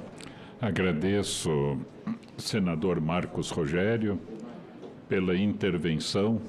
Eu só pediria, para efeitos assim da continuidade, da tranquilidade da reunião, que a gente tivesse um tempo assim de 5 minutos, estaria bem? 5 minutos, daí vocês observam, né? Eu acho que é o argumento, claro que eu não vou cortar a palavra, mas eu não quero de maneira alguma empobrecer o debate, mas 5 minutos eu acho que estaria suficiente, né? Senadora Leila Barros. Rapidamente, senhor presidente, eu estava aqui pensando, ouvindo os meus colegas e pensando comigo, poxa, graças a Deus que os últimos 4 anos eu estive aqui na casa para ouvir certos discursos que antes se falavam sobre vacina, porque a vacina da Covid, quando nós começamos o debate aqui, muitos falavam, nós não sabemos a procedência, é uma vacina nova, vai ter sequelas, nós não... Quer dizer, a gente sabe o debate que tivemos na casa. E aí, quando a gente trata de imoralidade, imoralidade é a gente trazer um discurso para confundir a população, porque, na verdade, o que nós estamos querendo fazer aqui é incluir as escolas no Programa Nacional de Vacinação. Nós sabemos muito bem que, na época da Covid, a dificuldade que o Brasil teve para vacinar as suas crianças e os jovens. Então, é na escola, sim, que nós vamos encontrar esse público. E aí se fala agora, e eu lembro que a época estava morrendo 1.000, 2.000, 3.000 pessoas. E o que salvou esse país, e o que salvou o mundo, foi a vacina da Covid. Aquela vacina que ninguém tinha consciência dos malefícios ou dos benefícios que iriam trazer. Nós não tínhamos outra alternativa. E aí hoje estamos vivendo uma outra realidade. E a vacina da dengue que estão cobrando agora? A vacina da dengue é nova. Ela está acabando de ser lançada e nós estamos ouvindo agora o apelo das pessoas para que o governo corra com a vacina. Engraçado. É o que nós estamos fazendo, sim, é o que o governo vai fazer, porque é um governo que sempre acreditou na ciência, é um governo que sempre acreditou na ciência e na tecnologia, que acredita nos profissionais da saúde e que está, sim, fazendo o seu papel, que antes não existia essa consciência. Então, o que nós estamos aqui defendendo, senhor presidente, num projeto, vejam bem, não é terminativo. Não é terminativo. Nós estamos aqui debatendo de incluir as escolas públicas e promovendo a adesão das particulares. Ninguém está excluindo, como estão querendo falar aqui, o filho pobre do filho rico. Do rico, filho do pobre e filho do rico. Muito pelo contrário. Até porque toda criança, meus amigos, tem um responsável. Toda criança tem um pai. Eu sou mãe. Toda criança tem um responsável. Não existe essa de intimidação, não. Vamos parar de descredibilizar a vacina nesse país e no mundo. Ninguém está descredibilizando, ninguém está aqui discutindo sobre o filho do rico, o filho do pobre. A escola pública vai vacinar de acordo com a autorização do responsável e a particular, porque é privada, é de acordo com a adesão dela, porque ela tem um dono. Ela não é estatal, ela não é de governo, ela precisa da autorização do dono da escola e dos pais dessa escola para que os jovens também sejam vacinados. Então olha, 4 anos nessa casa. Discutir vacinação é uma coisa que já não cabe mais nessa casa. Não cabe mais no Brasil. Discutir vacinação está provado estatisticamente, finalizando, que vacina salva vidas, sim. E a dengue nós vamos mostrar agora, porque o governo está correndo. Não está entrando em debate ideológico, não. Está resolvendo o problema e nós vamos resolver. Por favor, vamos parar com isso e vamos votar aqui, porque ainda não é terminativo. Vai ter tempo para o debate temático, vai ter tempo indo para outra comissão para que continuemos esse debate. Então, peço ao senhor presidente, venha aos colegas aqui, com todo respeito, que façamos a votação ainda hoje. Obrigada. E desculpa a minha alteração, porque tem hora que a gente fica realmente cansada. Agradeço a manifestação de Vossa Excelência, senadora Leila Barros, mas é importante as pessoas se manifestarem, né? Eu acho que é o espaço, né? Concordando ou não, né? Às vezes a gente concorda, às vezes a gente não concorda, mas tem que haver essa discussão, né? De qualquer assunto. Então, mas não vai para outra comissão depois daqui.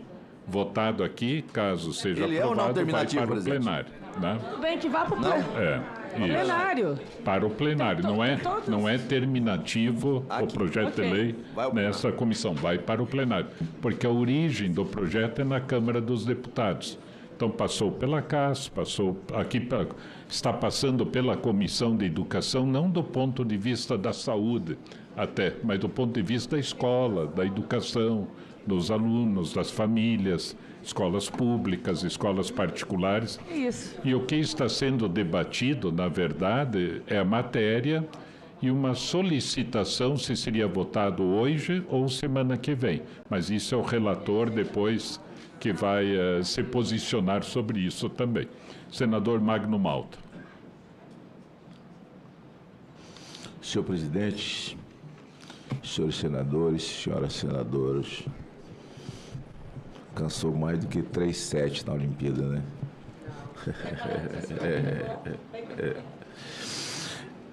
Mas está firme ainda, né? Marcelo, meu amigo. Na luta aí. Senhor presidente, a vacina é muito importante. Nós não estamos discutindo vacina. Eu tomei todas as vacinas, minhas netas tomaram todas as vacinas. As vacinas BCG, meningocócica, sabe? Vacina contra cachumba, varíola. Todas as vacinas são muito importantes, febre amarela. Tudo é muito importante e deve ser. Nós estamos vivendo um surto de dengue, realmente. Eu já tive dengue hemorrágica 2 vezes. E a primeira, assim, a segunda foi cruel. A primeira foi mais cruel. Fui tratado pelo Davi Uip, e assim, num estágio muito, absolutamente agudo, não é? Mas estou louco para saber quem que é o genocida da dengue agora. A ciência sucumbiu ao argumento dos políticos. Os políticos viraram cientistas e os cientistas sucumbiram ao dinheiro. Então, é a realidade dura do mundo. O que nós estamos discutindo aqui é um detalhe. Até porque a escola pública, ela é concessionária, ela não é ela não nasceu dela, sabe? Há uma ligação com o Ministério da Educação, com o governo. Nós estamos falando de 2 detalhes. A escola pública, a pública deverá. O outro detalhe, a privada poderá. São 2 palavras. deverá e poderá, que está no texto, que pode mudar na redação. Eu tenho comigo aqui, já fiz diversas vezes, Vossa Excelência deu 5 minutos, mas eu ia ler as vacinas que estão propondo da Covid para criança. A bula, os contras, criança. E aí, quero ler aqui o que o governo publicou no seu site, para que fique bem claro, senador Esperidião, a mim, dizendo que era fake news. Esse é o texto do governo. No mês passado, dia 28, o Ministério da Saúde publicou uma nota com título "É falsa a informação de que o Brasil é o único país que vacina crianças contra a Covid-19. Segundo a nota, produtores de desinformação, fazem a afirmação falsa, mas não conseguem encobrir os fatos. Sem mostrar exemplos de que estaria afirmando isso, um hábito de agências de checagem, por exemplo, o Ministério alegou que a inverdade circula nos grupos de aplicativos de mensagem de rede social com o objetivo de desencorajar as famílias a vacinar as crianças contra a enfermidade. Não, qual enfermidade essas crianças têm? É uma pergunta que eu faço. Mas mente o governo. Eu tenho aqui, Vossa Excelência tem um pouco tempo para ler, mas quero fazer uma leitura aqui. Apenas 3 países incluem as crianças na vacinação obrigatória para a doença.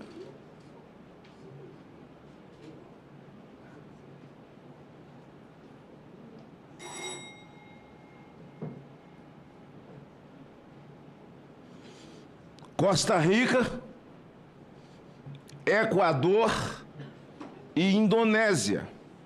Nos 3, essas políticas já caíram. Apurou a Gazeta do Povo. E a obrigatoriedade vacinal no Equador, a partir dos 5 anos de idade, foi introduzida em 2021, mas foi derrubada em 23 pela Corte Constitucional. Em seu voto, Carla Andrade, ministra da Corte, apontou que o vice-ministro da Saúde não respeitou as normas constitucionais e competências e reserva da lei. A lei que o senador Marco Rogério citou, todo país tem lei. Para tanto, o Brasil, sim, é o único país, senador Girão, que está. Ah, mas não é terminativo.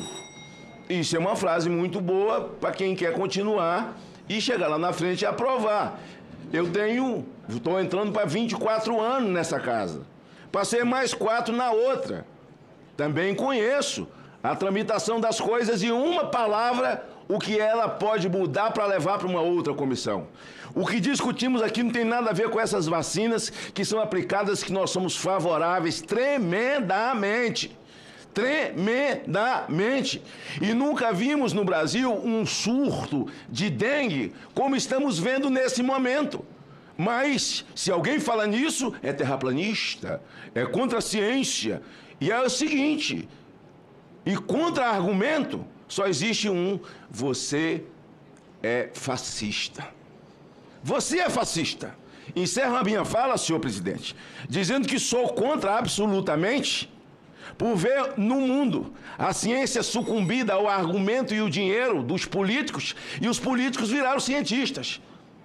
E reafirmo que 2 palavras, com todo respeito a meu amigo de Câmara ainda, e com quem estive numa batalha, parecia insana, mas não era, a gente acabou ganhando, ao prender o coronel Viriato. Era Viriato ou o nome dele? Coronel lá do Piauí? O homem da Apólice, lá do Piauí, Marcelo brigou muito por aquilo lá. O homem que fazia, como é que diz? Apólice para mendigo, depois o mendigo amanhecia morto e a apólice estava no nome da mulher dele. É sério? É sério. Elegia prefeitos para vender a nota fiscal depois de todo o material da prefeitura. Só para concluir, eu acho que o Piauí me deve um busto. Vou concluir, senhor presidente. Não é porque o Marcelo, a nossa amizade é muito longa, lá da Câmara, e eu fiz essa referência. É só para dizer que tem duas palavras. A pública é obrigatória. A privada é adesão. E a privada não tem dono, não. É igual concessionária. O cara que está lá no pedágio está dizendo, não, é meu pedágio. Não, senhor. Se é concessionário, como escola também é concessionária. Obrigado, senhor. Agradeço o senador Magno Malta. Me desculpa até por... A gente já tinha crescido um tempo também. E só lembrando também, né, que às vezes as pessoas me perguntam aqui, inclusive, a razão desse debate na Comissão de Educação e Cultura. Justamente a parte da saúde foi debatida aqui também, lógico, com os pontos de vista, mas essencialmente isso aconteceu na CAS. E aqui nós estamos debatendo o ponto de vista educacional, né?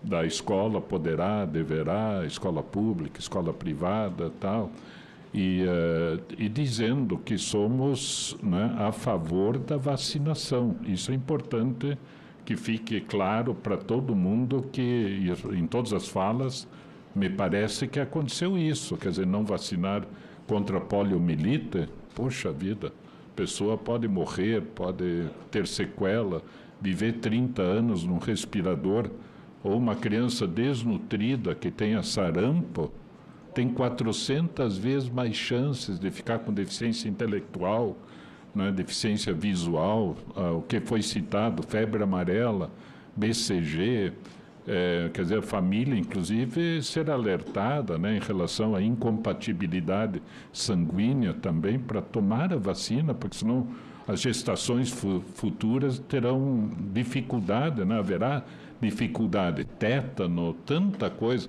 Então, para o povo todo que nos acompanha, as pessoas dizerem, não, o debate aqui está no detalhe, não está no conjunto da vacinação, inclusive da dengue, né? E outras coisas que vão aparecer aí, até na nossa idade, na minha idade, e eu não tomei a vacina ainda, e vou voltar para Curitiba e vou tomar, porque eu me lembrei, a herpes zoster, por exemplo, tem que tomar, porque a pessoa pode ter problemas aí muito sérios, né?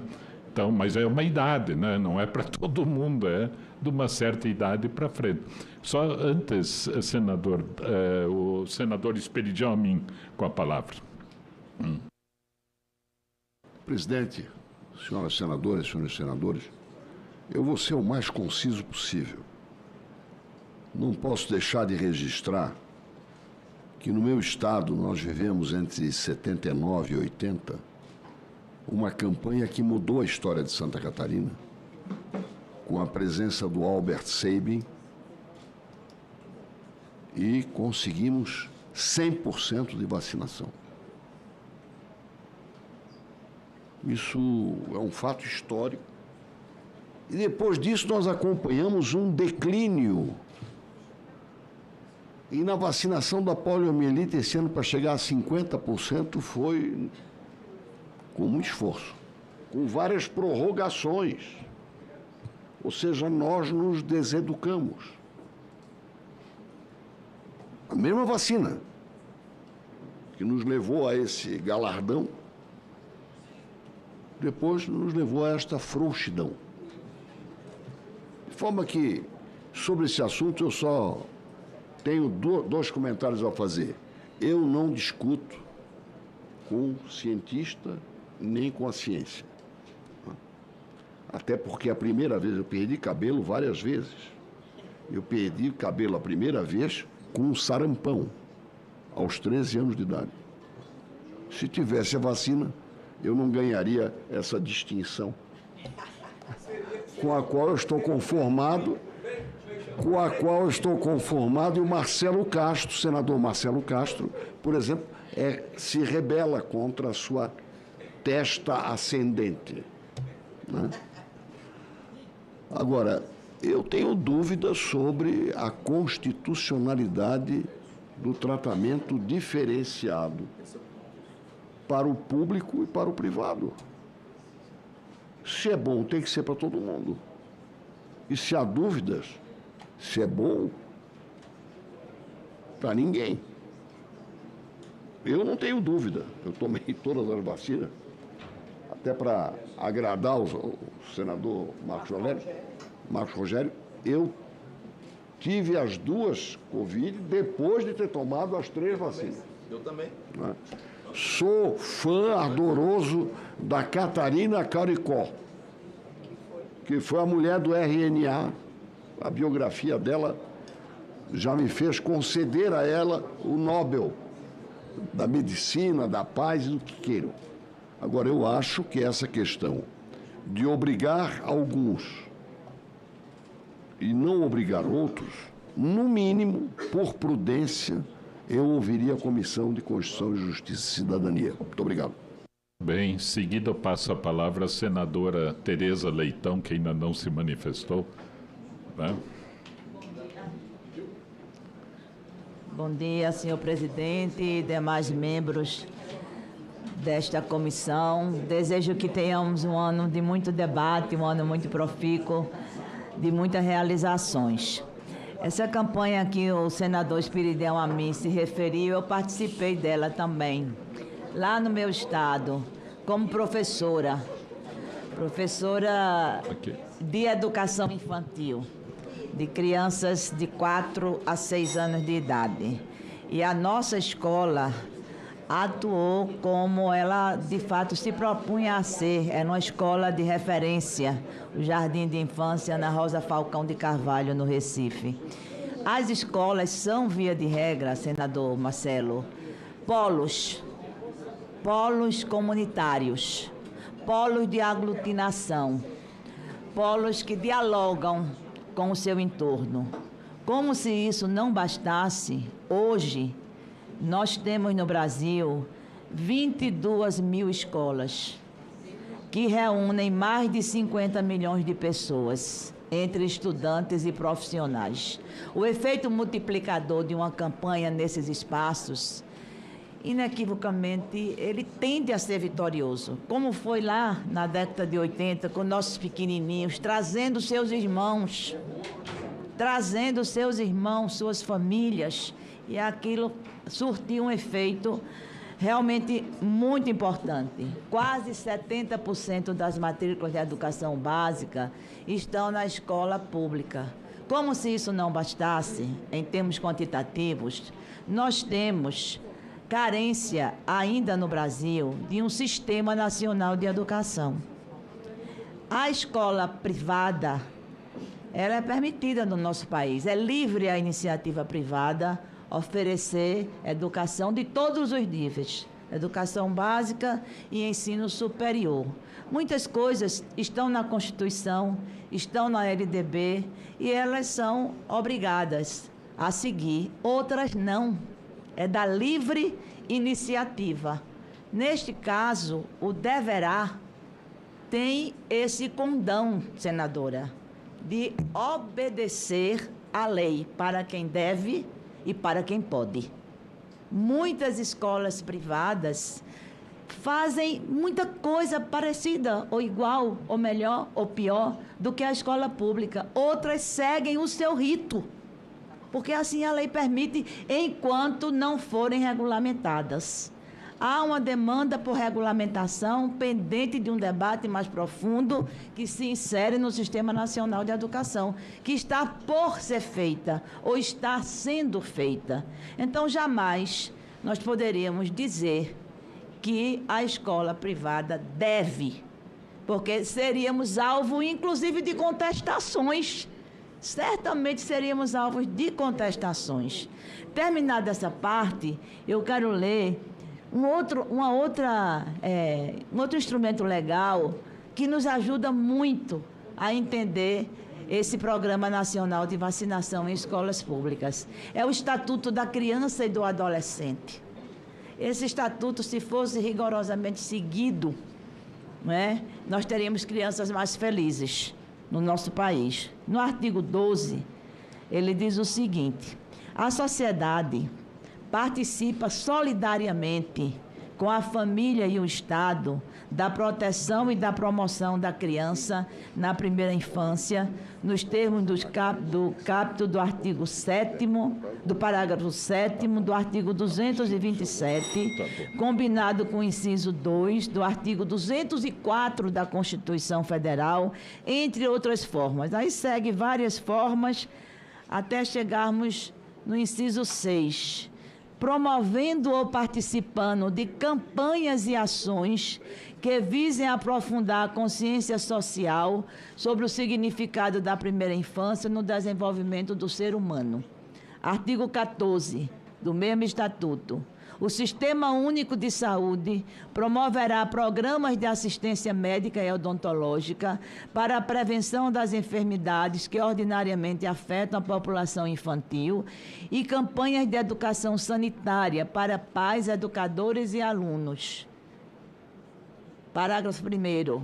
É obrigatória a vacinação das crianças nos casos recomendados pelas autoridades sanitárias. Então, acho que não há nada a temer em relação ao projeto, né, de lei 826, e que nos traz à Comissão de Educação uma oportunidade, senhor presidente, de dar à escola essa conotação de ambiente colaborativo, de ambiente de diálogo com a comunidade e de ambiente de promoção também do desenvolvimento e da consciência cidadã. Muito obrigada. Agradeço, senadora Tereza Leitão. Eu, em seguida, vou passar a palavra ao relator, mas antes de falar, o senador Marcos Pontes havia solicitado para fazer uma observação. 1 minuto. Ok. Obrigado, presidente. Rapidamente, gostaria de só sintetizar aqui em 3 pontos. Primeira coisa, eu acho que foi, como o senhor falou, todo mundo aqui é a favor de vacinação. Vacinação é importante. Isso é, sem dúvida nenhuma, importante. O segundo ponto é se deve ou não obrigar as crianças. Esse é o segundo ponto.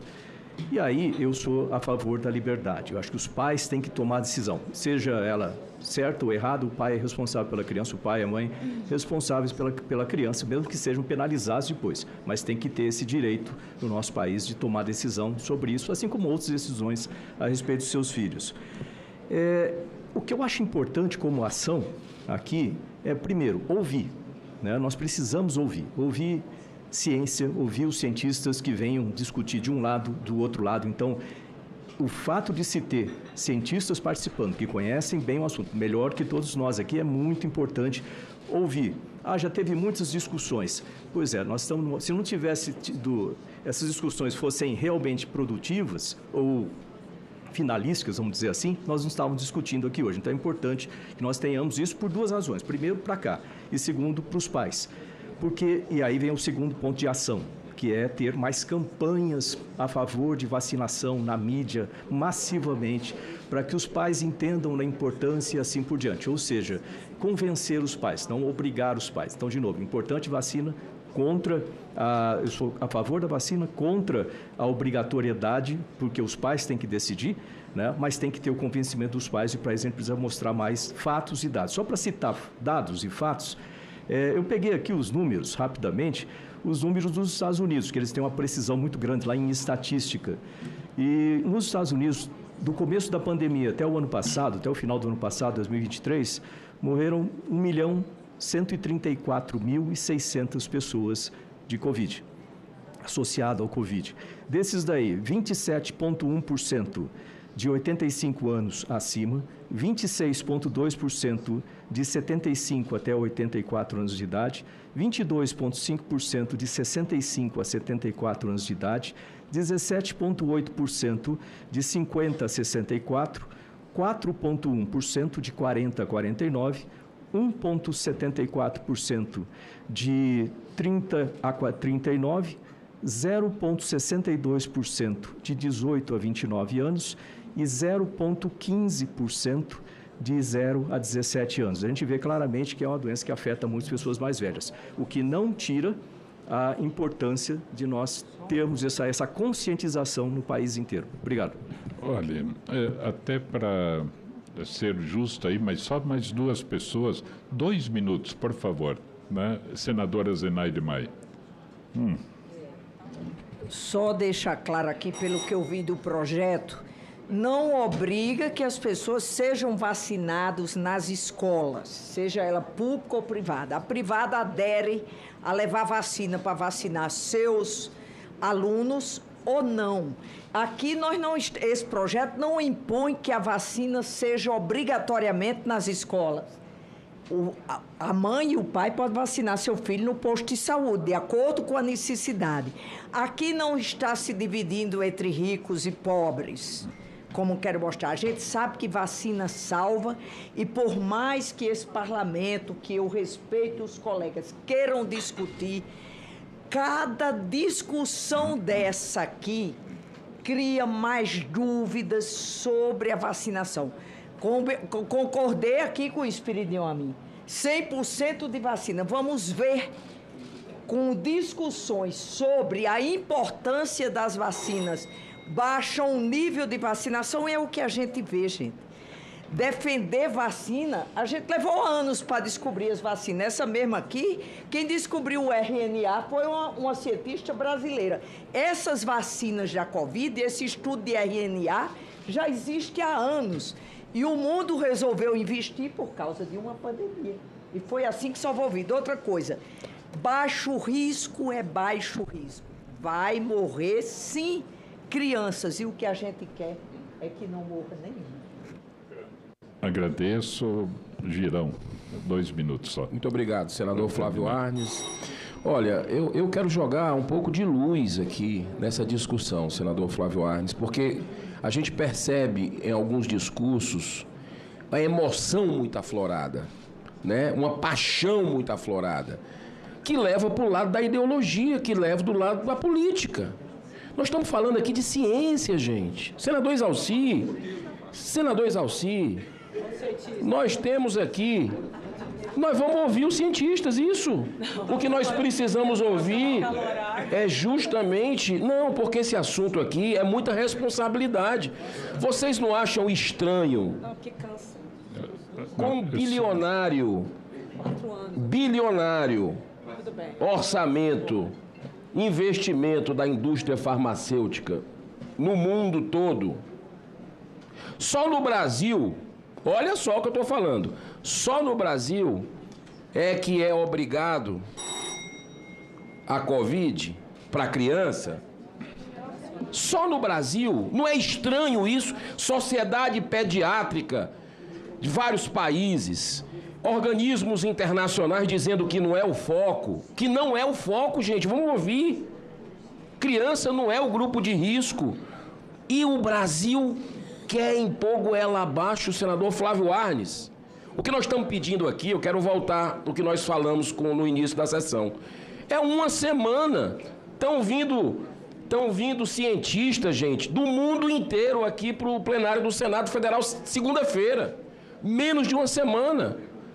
Nós vamos ter todos os argumentos. As outras vacinas, todas as outras, ok, já são testadas há décadas. Ok, ninguém discute. E eu inclusive, tomei a da Covid. Eu tomei.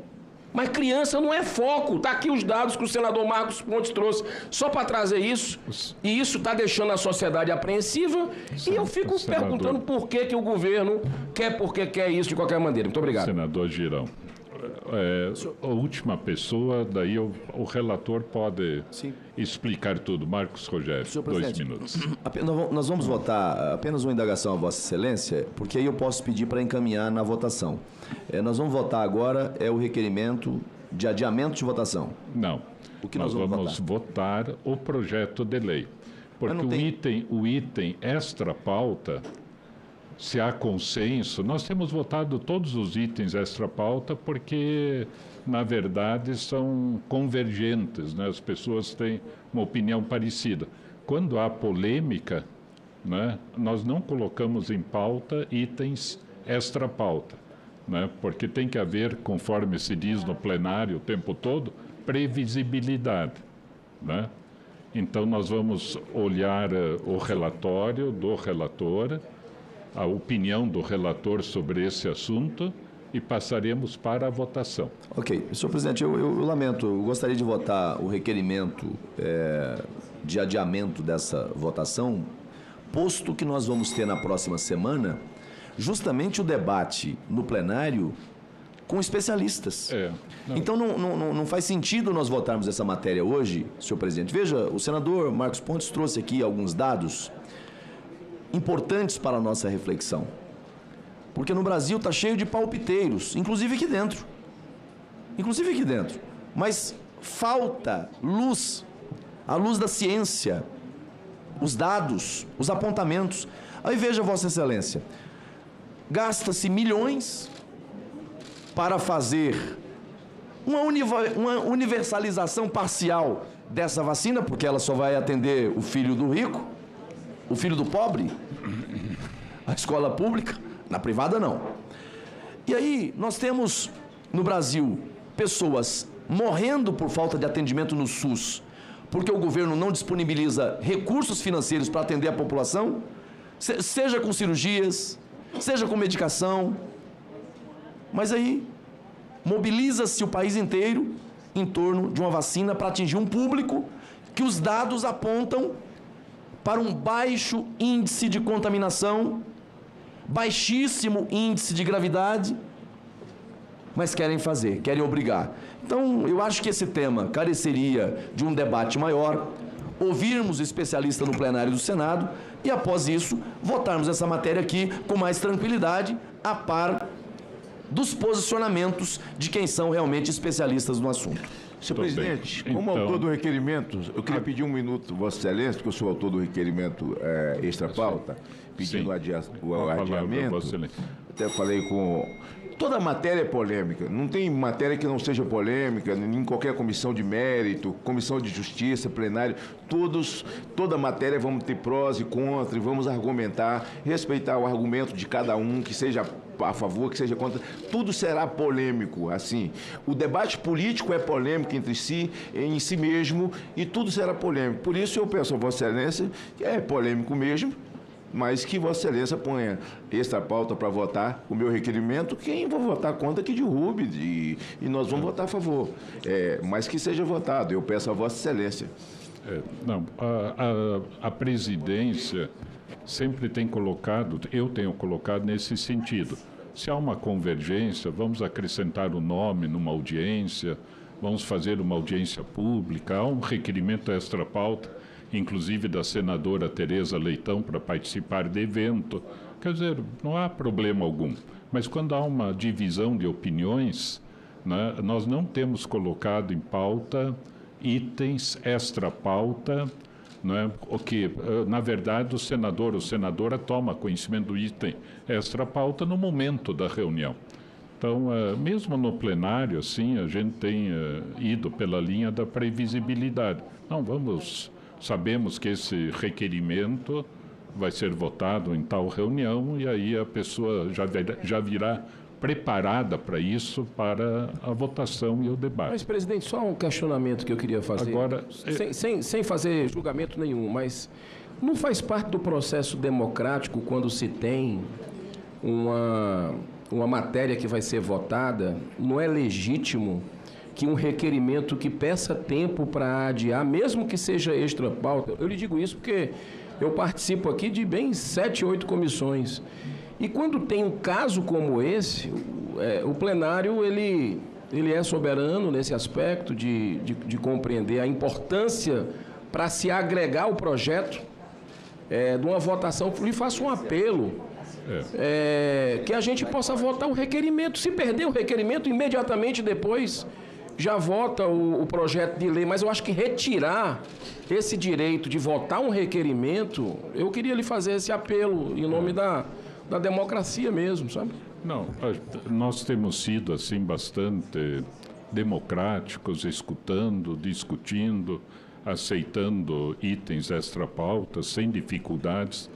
Já foi uma atitude tomada, inclusive, na CDH, da qual Vossa Excelência faz parte também, Comissão de Direitos Humanos e Legislação Participativa, em que o requerimento pode até ser lido, né, numa reunião, sendo extra-pauta, mas nunca ser votado. Lá, inclusive, eles generalizaram, o senador Paulo Paim, também membro dessa comissão, generalizou o procedimento de não votar itens extra-pauta na reunião, justamente para todos e todas tomarem conhecimento do conteúdo da reunião. Pela ordem, senhor presidente. Pela ordem, com base no artigo 279. Como? Eu queria suscitar o artigo 279, no parágrafo 4º, que diz o seguinte: o requerimento previsto nos incisos 1, 2 e 3 do CAPT será apresentado e votado ao se anunciar a matéria, e dos incisos 4 e 5 em qualquer fase da discussão. O requerimento, senhor presidente, está no inciso 3. Portanto, é comando regimental a deliberação do requerimento. Exatamente. Né? Eu estou aqui com o artigo 279 e os seus incisos, e hoje nós estamos apreciando o relatório, que já foi lido. Não é mais o projeto, é o relatório. Sim, mas o relatório é parte do projeto, senhor presidente. Mas o relatório referente ao projeto. Não, então não é o projeto, mas o relatório. A discussão, salvo nos projetos de regime de urgência e considerando-se disposto no artigo, poderá ser adiado mediante a liberação, requerimento para os seguintes fins: ser realizado em dia determinado. Senhor presidente, o relatório, presidente, traduz o projeto. Não existe o projeto sem o relatório, senhor presidente. Ele nem sequer avançaria de comissão ao plenário. O projeto, ele se traduz no relatório. Vossa Excelência pode até apelar, senador Marcos Rogério, com todo respeito às instâncias deliberativas também, mas dizer que o projeto, quando é apreciado aqui, e se fosse terminativo, até poderia haver, mas não é terminativo também. Então, esse projeto ainda irá para o plenário e também, né, nesse sentido, né, a interpretação que se dá é que é o relatório que já foi lido e o relatório que está sendo debatido. Né? Então, passo a palavra em seguida ao senador Marcelo Castro. Recordo da decisão de Vossa Excelência e da orientação que Vossa Excelência repassou a essa comissão. Entendo que há um equívoco. Não existe projeto sem relatório, senhor presidente. O projeto é uma peça inexistente se não tiver um relatório aprovado, discutido e votado. Então, com a palavra o senador Marcelo Castro, né, que é o relator dessa matéria. Senhor presidente, senhoras e senhores senadores,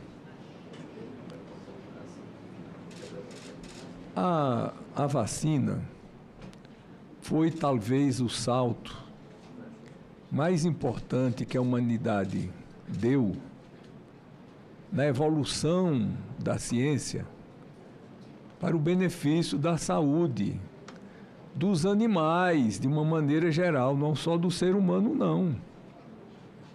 Eu sou criador de vaca, de gado. Minhas vacas, elas tomam, eu acredito, com umas 10 vacinas por ano. Quem cria galinha não terá sucesso se não vacinar suas galinhas. Suíno, a mesma coisa. O ser humano é a mesma coisa. Todos os animais precisam de vacina.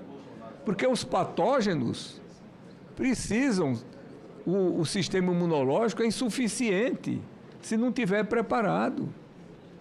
Isso é de todos os seres humanos e dos animais, que o sistema imunológico são muito semelhantes. Aliás, o nosso senador aqui, Marcos Pontes, astronauta Marcos Pontes, que foi ministro da Ciência e Tecnologia, disse muito bem quais são as fases quando se vai desenvolver um medicamento, quando se vai desenvolver uma vacina. Primeiro se aplica em pequenos animais, normalmente camundongos. Depois animais primatas, que são nossos primos. Depois nos seres humanos, em pequena quantidade. Depois em maior quantidade. E depois na fase 3, que são milhares de pessoas, para poder saber dos efeitos e das consequências maléficas que poderão advir, como já houve muitos casos na história. Então, sobre a importância da vacinação para a saúde humana, eu acho que aqui ninguém questiona. Eles estão questionando a questão da Covid. Eles têm uma implicância contra a Covid que veio desde o tempo que apareceu a pandemia. Que, aliás, começou com a cloroquina. Quem é que fala mais hoje em cloroquina aqui, meu Deus do céu? Hein? Estou falando, criticando, não defendendo. Como? Esses que estão hoje contra a vacina falavam a favor da cloroquina. Quem inventou esse negócio de cloroquina no mundo? Um pseudocientista francês que foi incorporado pelo Donald Trump, um grande sabidão, um grande malandrão, que pregou cloroquina para o mundo inteiro, mas quando ele adoeceu, seu presidente, ele tomou cloroquina, os bestas tomaram, mas ele não tomou não. Ele tomou foi anticorpos monoclonais, remdesivir, corticoide potente e recuperou-se. Uns tontos influenciados por ele não adoeceram e tomaram cloroquina. Médicos, inclusive. Davi Uípe. Quando o Davi Uípe tomou, estava no início, havia uma dúvida, muitos tomaram, mas depois que as pesquisas demonstraram, nenhum tomou. Vamos deixar o senador Marcelo Castro com a palavra, senador Magno Malta. Tranquilo. Agora, esse projeto aqui, sem nenhum momento de fraqueza, foi apresentado em 2019. Senador Marcos Rogério, ninguém sabia que existia Covid no mundo, não. Sabe quem apresentou esse projeto? O deputado Domingos Sávio, que já foi xingado de tudo, menos de esquerdista. É um direitista, juramentado, bolsonarista de primeira e de última hora, e, portanto, se há alguma conotação ideológica desse projeto, é de direita, porque o autor é de direita, francamente, assumidamente de direita. Mas eu assisti muito bem aqui o senador Marcos Rogério, que sempre é muito bom nos argumentos, e eu vou guardar esses argumentos dele aqui para quando vier outro projeto. Porque os argumentos que ele usou não tem nada a ver, senhor presidente, com esse projeto aqui. Absolutamente nada. Tudo o que ele falou, bem concatenado, bem organizado, bem argumentado, é de um outro projeto que não existe ainda, que vai existir. Porque, deputado, senador Marcos Rogério, o que é que diz o projeto aqui do deputado Domingos Sávio? Artigo 1º. Fica instituído o Programa Nacional de Vacinação em escolas públicas, destinado prioritariamente a alunos da educação infantil e do ensino fundamental, com o objetivo de intensificar as ações de vacinação e de elevar a cobertura vacinal da população. Aqui não está obrigando filho de pobre, não está obrigando e desobrigando filho de rico. De onde foi que Vossa Excelência tirou isso, pelo amor de Deus? Isso não existe no projeto. Nem está obrigando nem rico nem pobre. Parágrafo 1º. Todos os estabelecimentos de educação infantil e do ensino fundamental públicos ou que recebam recursos públicos deverão participar das atividades previstas nessa lei. Parágrafo 2º. As escolas particulares poderão participar. Isso é uma campanha, participar de uma campanha. Ninguém pode obrigar a escola particular, poderão. Mas se Vossa Excelência quer que seja obrigado, esse projeto está aqui há quantos anos? Por que Vossa Excelência não apresentou a emenda? Estendendo para as escolas particulares também? Na verdade, senador Marcos Rogério, eu vou dizer uma coisa que Vossa Excelência não vai gostar. Vossa Excelência é contra o projeto. Vossa Excelência é contra a vacinação. Está só usando argumentos para dizer por que é contra. Em nenhum instante aqui esse projeto trata de rico, trata de pobre. O que é que tem a ver rico com pobre nisso aqui? Estamos falando de escola pública e de escola particular. As escolas participarão de uma campanha. Agora, todos falaram aqui, inclusive o senador Esperinho de Amin, que é um senador experiente, mas foi na onda também. Como se esse projeto, que não é do governo, não tem nada a ver com o governo, é de um deputado anti-governo, o governo atual, e não está obrigando ninguém a se vacinar. Aqui é uma campanha de vacinação. Mas o que é que saiu aqui? Que há uma obrigação do pobre ser vacinado e o rico vacina sem quiser. De onde foi que tiraram essa afirmação?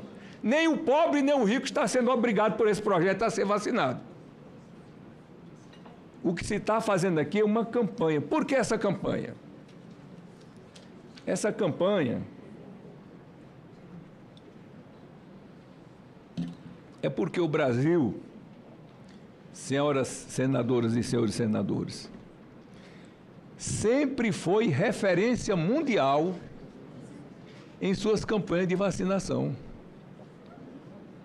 Contra a poliomielite, contra o sarampo, contra a cachumba, contra a difteria, contra a teto, contra o HPV, senadora Leila. Quantas mulheres não morriam no mundo de câncer de útero transmitido pelo HPV? E que hoje as crianças são vacinadas, as jovens adolescentes, para evitar essa enfermidade. Nós instituímos o PNI há 50 anos. Isso é referência no mundo inteiro, o Programa Nacional de Vacinação, de Imunização.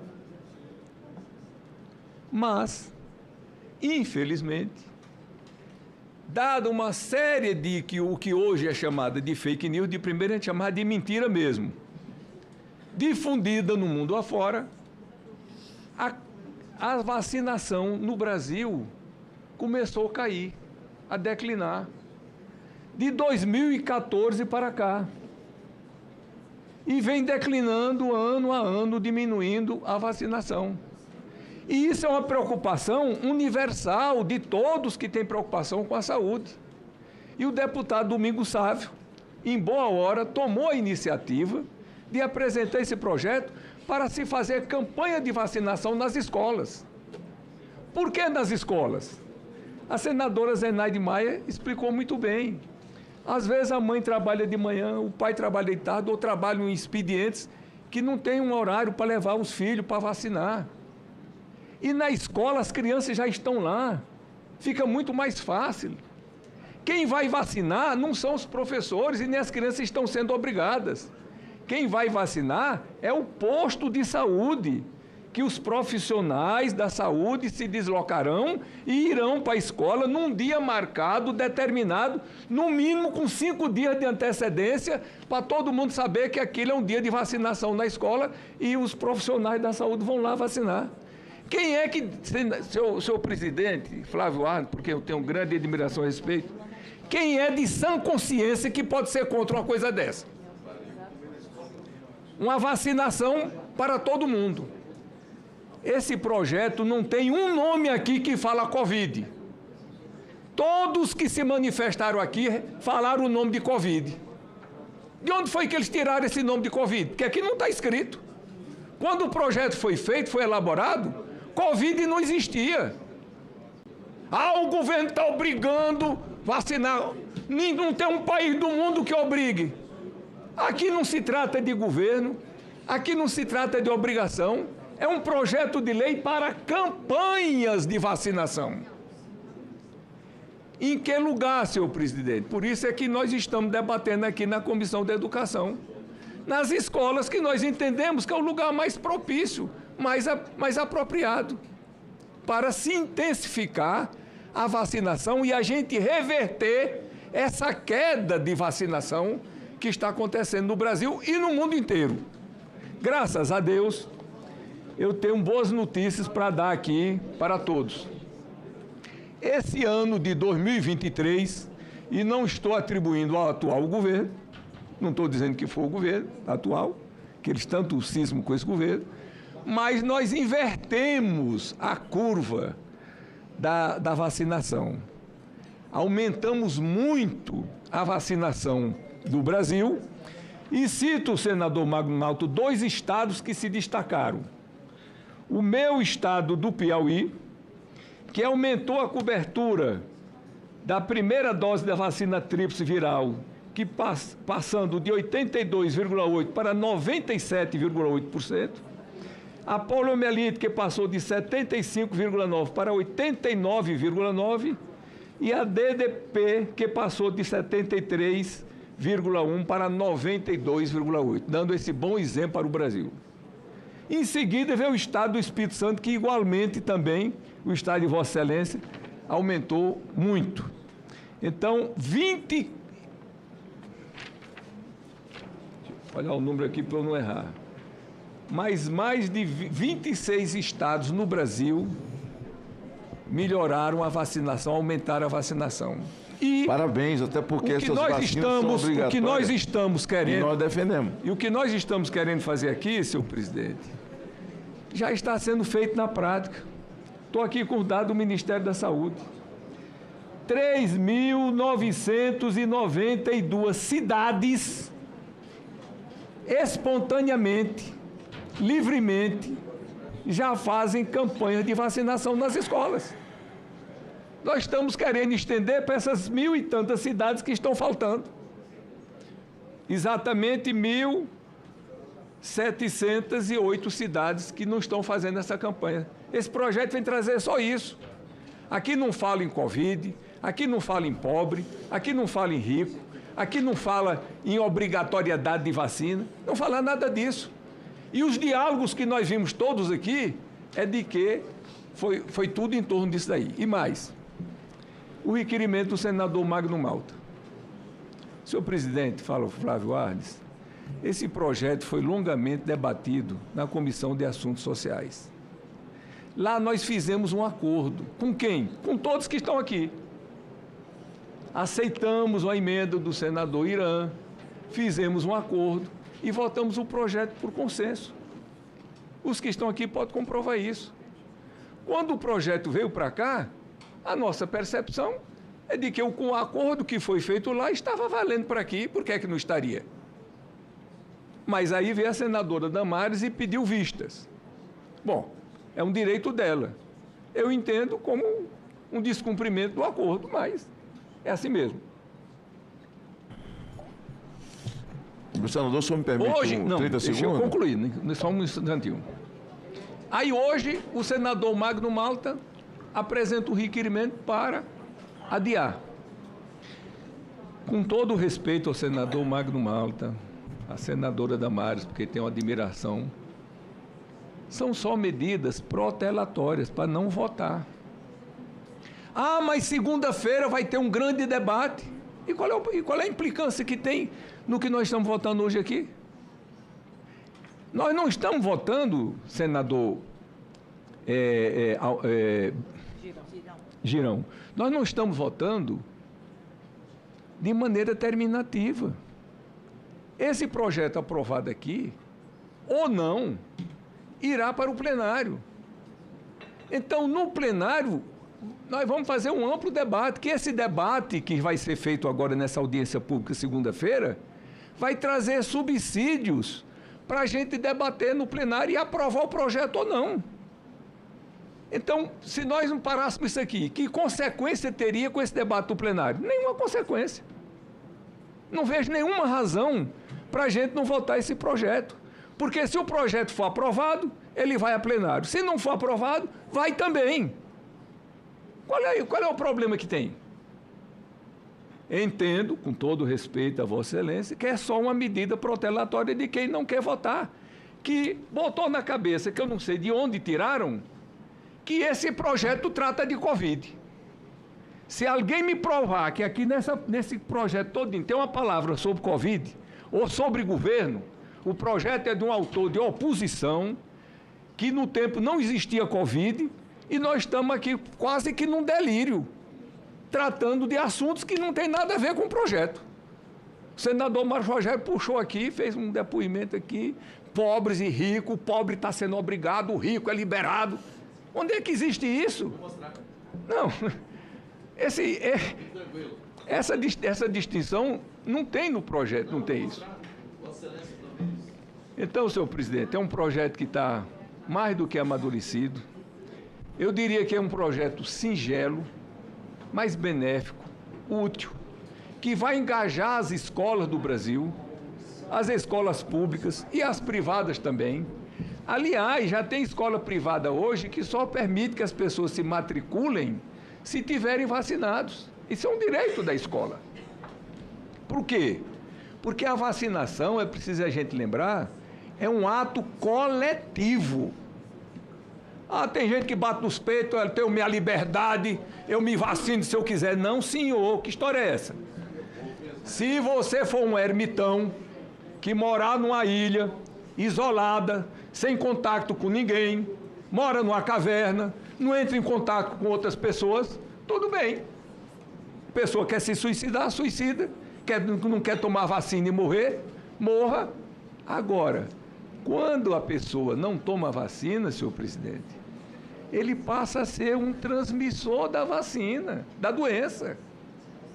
Então, ele se contamina a família dele, contamina a família dos outros também.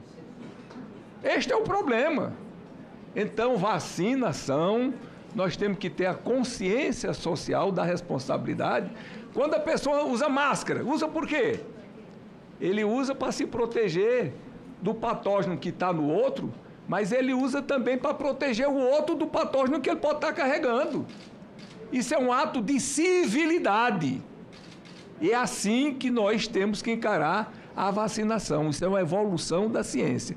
Nada foi mais importante para a saúde da humanidade do que a vacina, a água tratada e os antibióticos. Dizendo isso aqui, eu peço então aos companheiros que, em face de todos os argumentos que foram feitos aqui, que, com todo respeito, nada tem a ver com o projeto, a gente vote esse projeto aqui e se faça o debate lá no plenário do Senado para a gente, então, votar a favor ou não, que é contra, que é o direito de cada um. Senhor presidente, foi citado, gostaria de... 2 minutos para o senador Marcos Rogério. O tempo que ele usou para fazer a defesa e os ataques foi muito superior a isso. Eu peço que Vossa Excelência seja tolerante comigo para fazer a resposta, que será objetiva. Eu fui citado também, preciso de 2 minutos, senhor presidente. O senador, por quem eu tenho respeito, divergências todos nós podemos ter, mas tenho respeito. Ele disse que o projeto é de autoria de um deputado de direita, é verdade, Domingos Sávio, que nunca falou e defendeu vacinação de Covid para bebês. Agora, é interessante que o projeto chega no Senado e os 2 bolsonaristas que assumem a relatoria do projeto no Senado são Humberto Costa e Marcelo Castro. Os 2 de direita que assumiram a relatoria do projeto aqui são Humberto Costa e Marcelo Castro.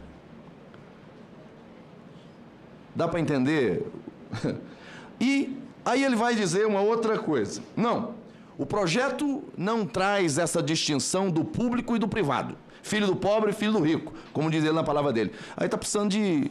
Não quero ser ofensivo aqui, senhor presidente, mas se der um Google lá no dicionário de português, dá para entender o que significa deverão e o que significa poderão. Está escrito aqui, no parágrafo 1º do artigo 1º, deverão, no caso das escolas públicas. No caso das escolas particulares, poderão. Será que o dicionário da língua portuguesa mudou o significado das coisas? Porque ele está dizendo que não está. Outra coisa, aí ele traz uma coisa que, respeitosamente, é uma desinformação. Não, isso aqui é uma campanha. É uma campanha, e campanha significa estímulo, significa orientação, significa estímulo. O projeto trata de programa. Ele quer dizer, aonde é que está? Está no projeto. O projeto trata de programa. E a vacinação da Covid está no PNI. O PNI é o quê?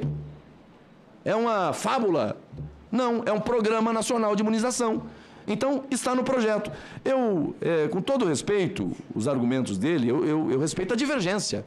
Agora, não queira desqualificar os meus argumentos a partir de fábulas, a partir de uma narrativa que tenta emplacar uma ideia como se ela fosse a ideia mãe da ciência. E não é.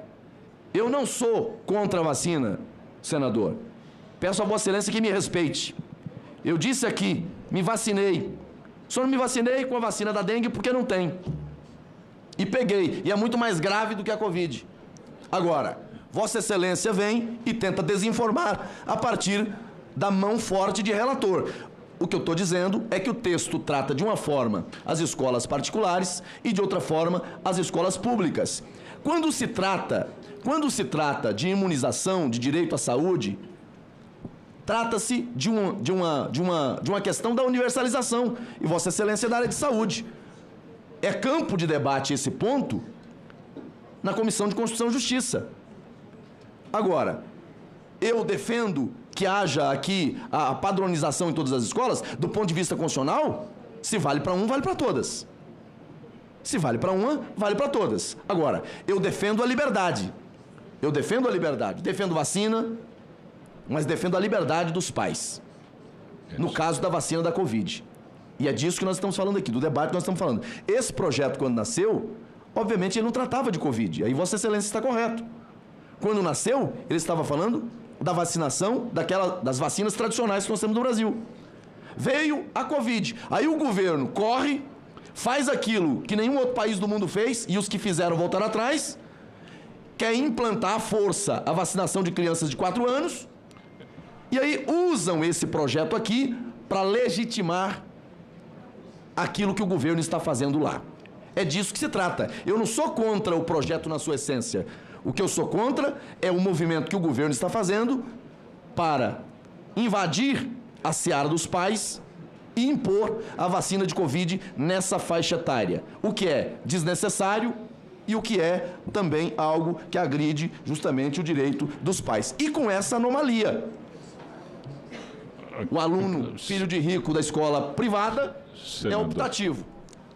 O aluno pobre da escola pública, nesse caso, é obrigatório. E por que está, senhor presidente? Concluo aqui. Por que está? Por que eu estou dizendo que está? Porque a lei não trata de uma campanha. A lei trata da criação do programa. E o programa, o PNI, incluiu a vacinação da Covid. Então, respeitosamente, respeito a divergência dele. Mas eu não posso aceitar que ele imponha aqui que eu estou desinformando a partir da leitura do texto. Aí a interpretação de português. Não precisa ser médico para saber disso, não. Ok. Agradeço o senador Marcos Rogério Senhor presidente, como autor do requerimento, e eu também fui citado na fala do senador Marcelo Castro. Mas peço que seja rápido também. Não, serei mais rápido que imediatamente. Com todo respeito ao senador Marcelo Castro, eu acho que todo debate é muito importante. Concorde eu ou não, concorde ele ou não, nós não estamos discutindo aqui futilidades. Nós não estamos perdendo o nosso tempo. Vamos discutir ainda em plenário? Vamos. Que discutamos mais, não é? Estamos discutindo o sexo dos anjos? Não estamos. Nós estamos nos aprofundando numa questão que é muito importante. Ao concluir aqui, e a capacidade de elaboração, de raciocínio do senador Marcelo Castro, fica de fato parecendo que tudo que nós falamos aqui é bobagem. Quando o Domingos Sávio é citado, um direitista, bolsonarista, mas foi 2 lulistas que relataram. E ele não fala, na verdade, como disse o senador Marco Rogério, ele fala nessas vacinas que já existem. Agora, no plano nacional de vacinação, por exemplo, quando você fala em vacinação, e aí realmente não tem Covid, mas aqui no plano nacional de vacinação de difteria, não está nesse projeto aí, porque já se compreende, tétano não está, porque já se compreende. Então, se valeram para incluir a Covid-19, a vacina para criança. Então, esse é o meu ponto. Claro, se é o meu ponto, goste, não goste, se está dispostos a respeitar ou não, mas é o meu ponto. Como um ponto que alguém acredita, goste eu ou não, a regra da boa convivência é respeitar. E eu respeito. E eu respeito. Mas esse é o ponto. Quer dizer, tira-se, invade-se uma liberdade que é dos pais. Quando se fala em campanha, não é verdade, porque o PNI já se incluiu. Então não é campanha, um estímulo, se vocês quiserem façam, se não, mas nós estamos estimulando. Não, está incluído no Plano Nacional de Vacinação. Então nós não estamos aqui discutindo o sexo dos anjos e nem jogando conversa fora, sabe, perdendo tempo, porque não é terminativo, e daí? Pelo fato de não ser terminativo, não vamos ter mais a comissão, porque a gente então discute tudo na comissão que termina tudo. Acaba com esse monte de comissão que está engolindo o tempo de todo mundo. E vamos só para que discute o mérito e discute a constitucionalidade e vai direto para o plenário. Então, para que participar de comissão? Zero. Então, com todo respeito ao Marcelo, e ele sabe, e isso aqui não é retórica, não é nada, porque é um colega senador, nada. A gente tem amizade de longo tempo, entendeu? E eu respeito todos os argumentos. Mas o meu ponto, e o ponto de inflexão aqui, e que deixa perturbado, isso não é fake news, a velha fake news que antigamente era chamada de mentira, como disse o senador Marcelo Castro, é mentira mesmo. Aliás, mentira o que o Lula disse sobre Israel, desrespeitando a memória de... Como é que é? Como é que é? Mas só... Como é que é? A memória de 6 milhões de judeus mortos no mundo. Eu estou falando do que é mentira. O que é mentira. O tamanho da mentira. Mas eu quero dizer a Vossa Excelência que nós temos obrigação, sim, de discutir, de refletir, de chamar a atenção e com respeito. E com respeito. Essa é uma invasão a uma autoridade e um direito que pertence aos pais. Está aqui o Plano Nacional de Imunização. E não tem nada a ver, de fato, como disse o nosso relator, com o projeto do Domingo Sávio. Não tem absolutamente verdade. Não tem nada a ver. Respeitado o argumento dele, esse é o meu. Agradeço o senador Magno Malta, como já havia agradecido o senador Marcos Rogério. Não sei se o relator gostaria de complementar e vamos passar em seguida à votação. Gostaria, senhor presidente, para reforçar aqui o que eu falei sobre o senador Marcos Rogério, que ele disse com todas as letras, e nós podemos pegar as gravações, que o filho do pobre seria obrigado a tomar vacina. E o filho do rico poderia tomar ou não. Isso não está escrito em nenhum lugar. Aqui se trata da obrigatoriedade das escolas públicas de participarem da campanha. Participar da campanha não é obrigar a dar vacina não, senador Marco Rogério. Não confunda as coisas. Uma coisa é participar da campanha, participar do programa. Outra coisa é obrigar a criança a tomar a vacina. Não tem nenhuma obrigatoriedade aqui de tomar vacina. Agora, senhor presidente... Não, tudo bem. Quero já fiz os argumentos. Que o senador, como assegurei que os outros senadores pudessem falar, todos falaram, se manifestaram. E agora o relator da matéria, o caro senador Marcelo Castro, que inclusive foi ministro da Saúde, médico. Pronto. Por favor, conclua só o argumento. O que esse projeto de lei está querendo fazer, na prática nós já estamos fazendo, eu citei aqui, dados do Ministério da Saúde. Praticamente 4.000 cidades já fazem as campanhas, já fazem a vacinação nas escolas. É a maneira mais eficiente das escolas, das crianças voltarem a ser vacinadas, é a gente reverter essa queda, né, de vacinação que nós temos, cobertura vacinal que nós temos no Brasil, que, aliás, esse ano reverteu muito, e se nós continuarmos fazendo essas campanhas positivas, vamos reverter mais ainda. Mas, senhor presidente, aqui, sem querer ironizar, essa briga da ciência com a ideologia, com as ideias preconcebidas, com a religião, com os preconceitos, isso vem desde que o mundo é mundo. Eu era ministro da Saúde quando explodiu no Brasil a pílula do câncer. Vossas Excelências ainda se lembram? Foi uma coisa que dominou todos os noticiários, jornais, televisões. eu recebi comissão de deputados, de parlamentares, para liberar a fosfetanolamina, que era o nome dessa pílula do câncer. E digo, gente, pelo amor de Deus, para se liberar uma substância para o ser humano fazer uso, é preciso seguir um protocolo, como foi dito aqui pelo senador Marcos Pontes, nosso astronauta Marcos Pontes. Não se pode liberar uma substância sem ter que seguir todo o protocolo. Citei vários medicamentos, a talidomida, que cumpriu os protocolos, mesmo assim trouxe transtornos muito grandes, né? E, na verdade, todo o meu posicionamento do Ministério da Saúde foi em vão. Sabe o que é que fez o Congresso Nacional? E aqui tem razão o senador Magno Malta, que os cientistas que os políticos estão querendo ser cientistas, estão substituindo os cientistas. Gente, pelo amor de Deus, ciência é uma coisa séria. A gente tem que se sentir humilde e pequeno diante da ciência, porque dá trabalho para ser cientista, tem que estudar muito, tem que pesquisar muito. O Congresso Nacional, senadora Leila, esse Congresso Nacional aprovou uma lei liberando a fosfetanolamina. Por quê? Porque a Anvisa não liberava, o Ministério da Saúde não liberava, porque não tinham sido feitos os estudos necessários. Pois o Congresso, aqui, seguindo as palavras do senador Magno Malta, os políticos passando por cima dos cientistas, passando por cima da ciência, liberou. E qual foi o resultado dessa liberação? O mesmo resultado da cloroquina. De nada. Se debateu, se discutiu, liberou.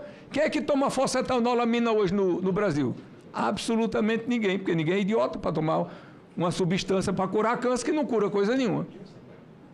Então, essa disputa sempre existiu, sempre vai existir, mas nós temos que estar, desde o iluminismo, que nós temos que avançar no processo civilizatório, e avançar no processo civilizatório é nos curvarmos à ciência. Não tem outra salvação para a humanidade.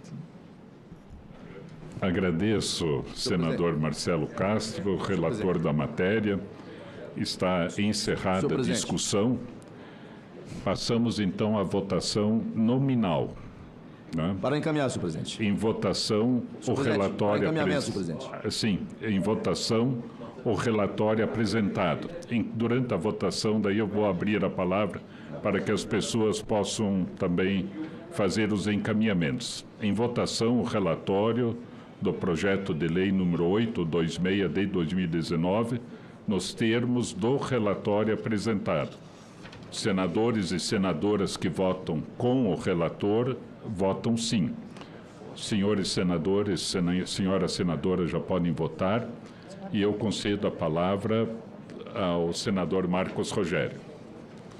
Senhor presidente, apenas para que não... Senador Marcos Rogério, só para informar Vossa Excelência e também dar uma informação aqui, que esse remédio do câncer que o senador Marcelo disse, que o Congresso Nacional votou, que era um absurdo, ele veio da Dilma, viu?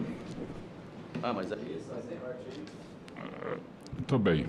O senador Marcos Rogério havia solicitado a palavra para encaminhar também a votação. Senhor presidente, na verdade, eu deveria usar a palavra pelo artigo 14, porque, novamente, fui citado pelo relator de maneira que questiona a interpretação que dei ao texto que nós estamos a votar. Eu não sei qual é a função de um senador ao discutir uma matéria numa comissão, se ele não tiver a possibilidade de ler o texto e ter a capacidade de interpretar. Eu entendo até que alguns não conseguem compreender determinadas expressões. Mas, quando eu leio o texto dessa matéria, senhor presidente, no parágrafo 1º e no 2º está dizendo qual vai ser o encaminhamento para as escolas públicas, obrigatórias a vacinação, e qual vai ser para as escolas particulares, facultativa. Elas poderão. Aí, senhor presidente, parece que leram só a primeira parte. Vamos para a segunda. O artigo 2º vai dizer, aqui, a partir do parágrafo 1º e 2º também, do artigo 2º, sobre a unidade de saúde. Aí a vacinação, olha aqui, a vacinação deverá ser realizada após o início da campanha nacional. Ora, você tem uma campanha nacional, universalização, todo o Brasil. Aí na escola, ela deverá ser realizada após o início. O projeto não está falando de uma ideia esparsa, de outro planeta, de outro universo, não. Ela está falando do universo escolar. Do universo escolar. Mas aí não, ele está dizendo, não trata de obrigatoriedade de vacinação. Aí eu peço ao brasileiro que está me acompanhando agora, que olhe para as escolas que estão aí, a partir do PNI, da inclusão no PNI, o que é que está acontecendo hoje? Estão usando esse projeto para legitimar algo que veio num canetaço do governo, que foi a imposição da vacinação contra a Covid para crianças a partir de 4 anos de idade, para bebês. Essa é a verdade. Agora, dizer que o texto não trata de vacinação, isso não é honesto, isso não é verdadeiro. O texto trata de vacinação. Ele não trata apenas de uma campanha. A campanha é a campanha nacional. A campanha é a campanha nacional. É dever do legislador, que debate temas legislativos, que debate inovação do ordenamento legislativo nacional, interpretar. E é isso que eu estou fazendo, eu estou interpretando o texto. O texto trata de campanha? Sim, ele fala da campanha nacional. Mas ele vai dizer da obrigação, no caso das escolas públicas, e aí eu fiz uma analogia aqui que incomodou alguns, né? Filho de pobre e filho de rico, que no caso das escolas públicas, os filhos serão obrigados. No caso das escolas privadas, é facultativa. A escola pode aderir, Rogério, onde é que pode aderir ou não. Lê o projeto aí, me diga onde é que está escrito aí que é obrigado a vacinar. Hã? Está aqui, é questão, lê aí, é questão de, é o português, o senador, é o português. Usa, tá aqui, ó, tá aqui, no parágrafo 2º, tá escrito, as escolas particulares, parágrafo 1º, as escolas públicas deverão participar da campanha, né? Obrigar se vacinar, não. Rapaz. Agora calma, Marcelo, calma, tá muito nervoso, calma, fique calminho, tranquilo. Eu vou chegar onde Vossa Excelência quer. As escolas particulares poderão. Agora, venha comigo. Vamos lá para o artigo 2º. Parágrafo 2º. A vacinação deverá ser realizada. Não poderá. Deverá. O projeto não é dissociado. O projeto, ele se comunica. O artigo 1º com o artigo 2º estão ligados. Agora, parece que querem mentir ao Brasil, dizendo, não, isso aqui não tem nada a ver com vacinação. Isso aqui não tem nada a ver com vacinação. Por quê esse movimento? Eu defendo a vacinação, mas o projeto, ele trata, embora não tratasse nada de Covid, isso é fato, o governo se apressou de trazer as relatorias aqui para poder respaldar justamente aquilo que está fazendo no PNI, que é a inclusão da vacinação de Covid para crianças, mas o projeto trata de obrigar a vacinação. Na primeira parte, ele orienta o formato do que é obrigatório e do que é facultativo, e no artigo 2º ele vai dizer que a vacinação ocorrerá. E eu posso ler ainda o parágrafo 3º, para poder fundamentar ainda mais o que eu estou dizendo. Caso o aluno não possua cartão de vacinação, deverá ser disponibilizado pela unidade de saúde responsável. Vem cá, está mandando vacinar.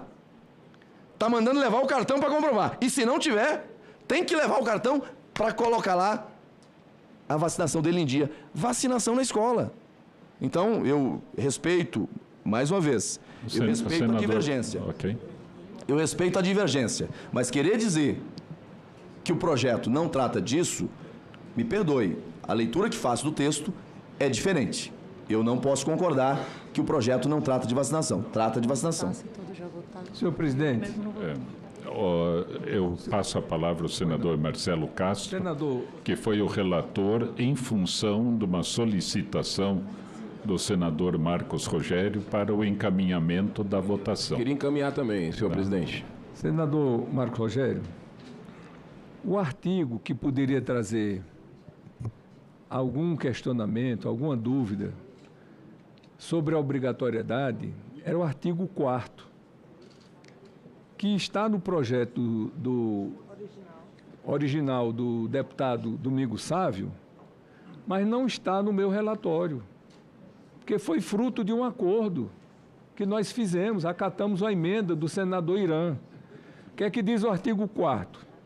Após o encerramento da campanha, a escola deverá no prazo de 5 dias, enviar a unidade de saúde lista com o nome dos alunos matriculados na instituição que não compareceram para vacinação na escola, com a indicação dos pais ou responsáveis e do endereço da criança. 2. Enviar comunicado aos pais ou responsáveis pelas crianças e jovens que não compareceram às escolas para vacinação com a orientação de visita à unidade de saúde para verificar a situação vacinal. Parágrafo único. Caso os pais ou responsáveis que receberam a comunicação de que trata este artigo não compareçam à unidade de saúde no prazo de 30 dias, poderá realizar a visita domiciliar à família para orientá-la sobre a importância da vacinação. Tudo isso aqui nós retiramos no acordo que nós fizemos, para ficar bem claro que não há obrigatoriedade da criança ser vacinada. Há obrigatoriedade da escola fazer a campanha. Mas se um pai disser a criança não vai vacinada, não vai. E a lei não prevê nenhuma sanção a quem não foi. E o único parágrafo que poderia, porque tem que relacionar as crianças que não tomaram, tem que notificar o posto de saúde, tem que comunicar os pais têm 30 dias para dar uma satisfação. Nós retiramos isso. Não está no meu relatório. Então, o que Vossa Excelência está dizendo, entendo, com a melhor das boas intenções, não corresponde à realidade. Não há nesse projeto de lei, desafio a Vossa Excelência, a qualquer um outro, me provar que é obrigado a criança ser vacinada. Nesse projeto de lei, não há a obrigatoriedade da vacina. Senhor presidente, há, no máximo, obrigatoriedade das campanhas. Eu sei que o debate pode continuar, senador Marcos Rogério, mas a gente já vê que o quórum já chegou a 17, acima do limite mínimo, da exigência mínima de 14, né? Então eu declaro encerrada a presente discussão. Né? Encerro a discussão. Vamos verificar. Sim, está encerrada a votação. Peço à secretaria que abra o painel. Está lá, chefe. Já está lá. Votaram sim 12 senhores senadores e senadoras, não 5, abstenção nenhuma, quórum 18. Então está aprovado o relatório que passa a constituir o parecer da comissão favorável ao projeto com a emenda número 1 da CAS, a que estavam se referindo agora há pouco. A matéria vai ao plenário, então. E eu muito feliz porque a maioria dos colegas optaram por salvar vidas. Obrigado. Passo ao item 5 da pauta.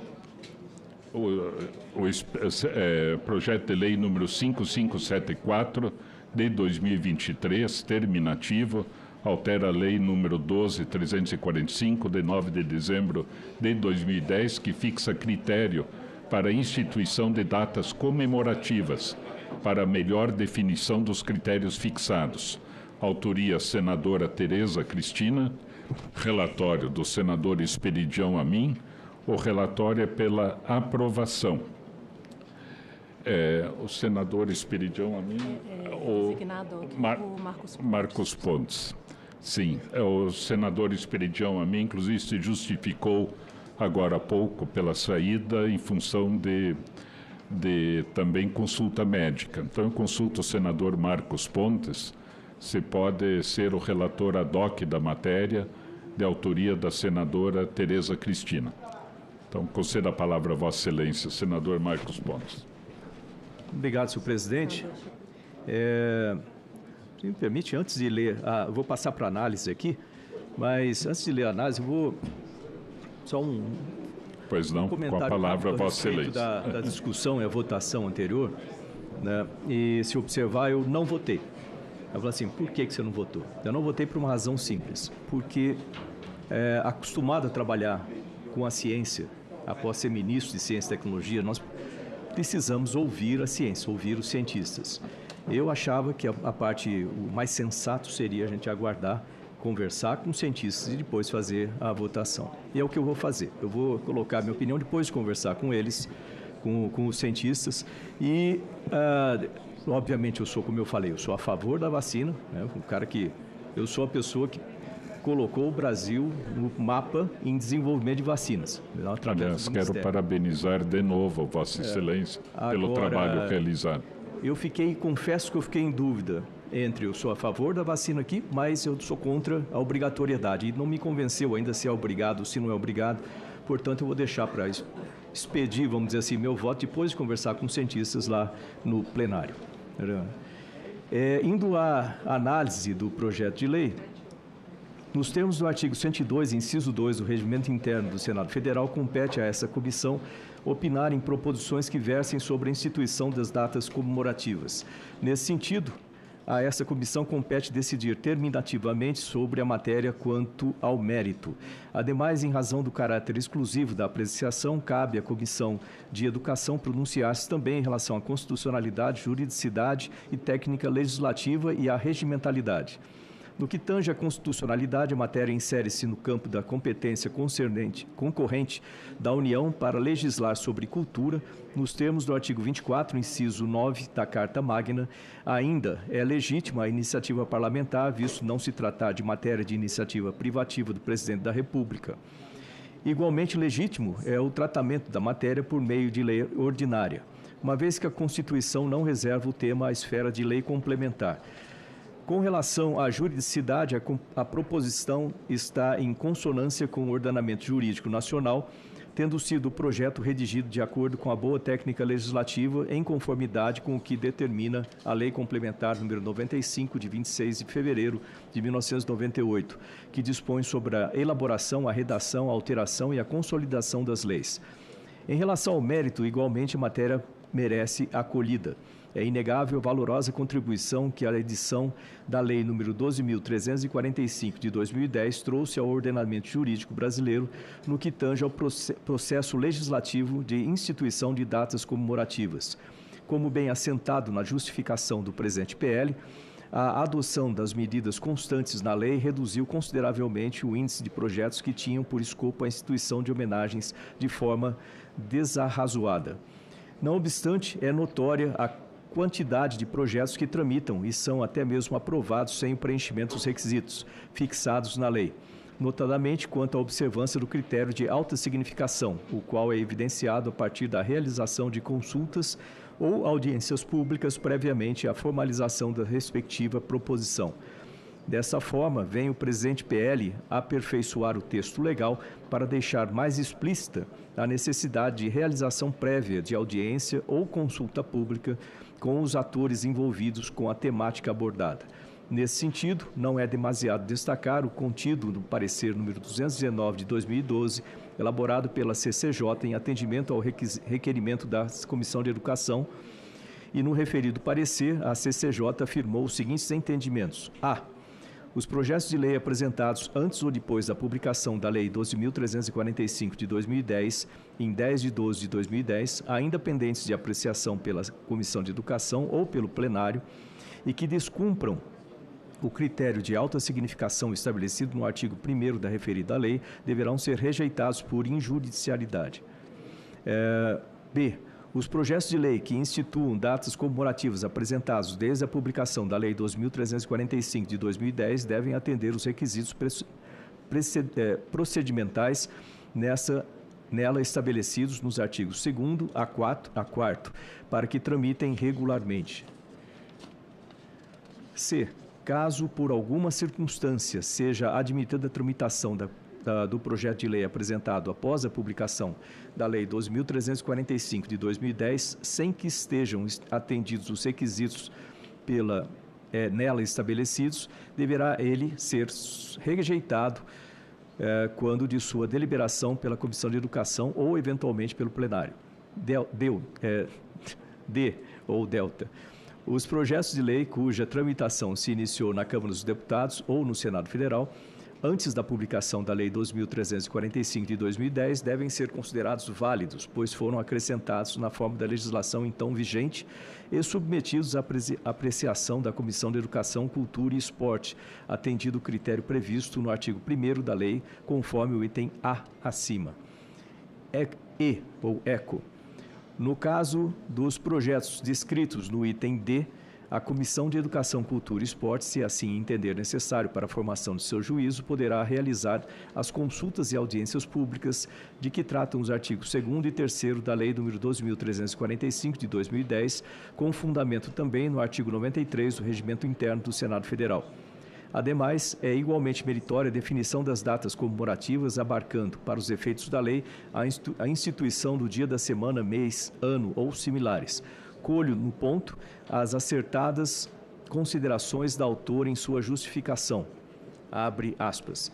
Tal alteração decorreu da percepção de que a lei, por não deixar definido de forma explícita o que são datas comemorativas, tem possibilitado a adoção do entendimento de que as exigências dela contida aplicam-se apenas à instituição do Dia Nacional.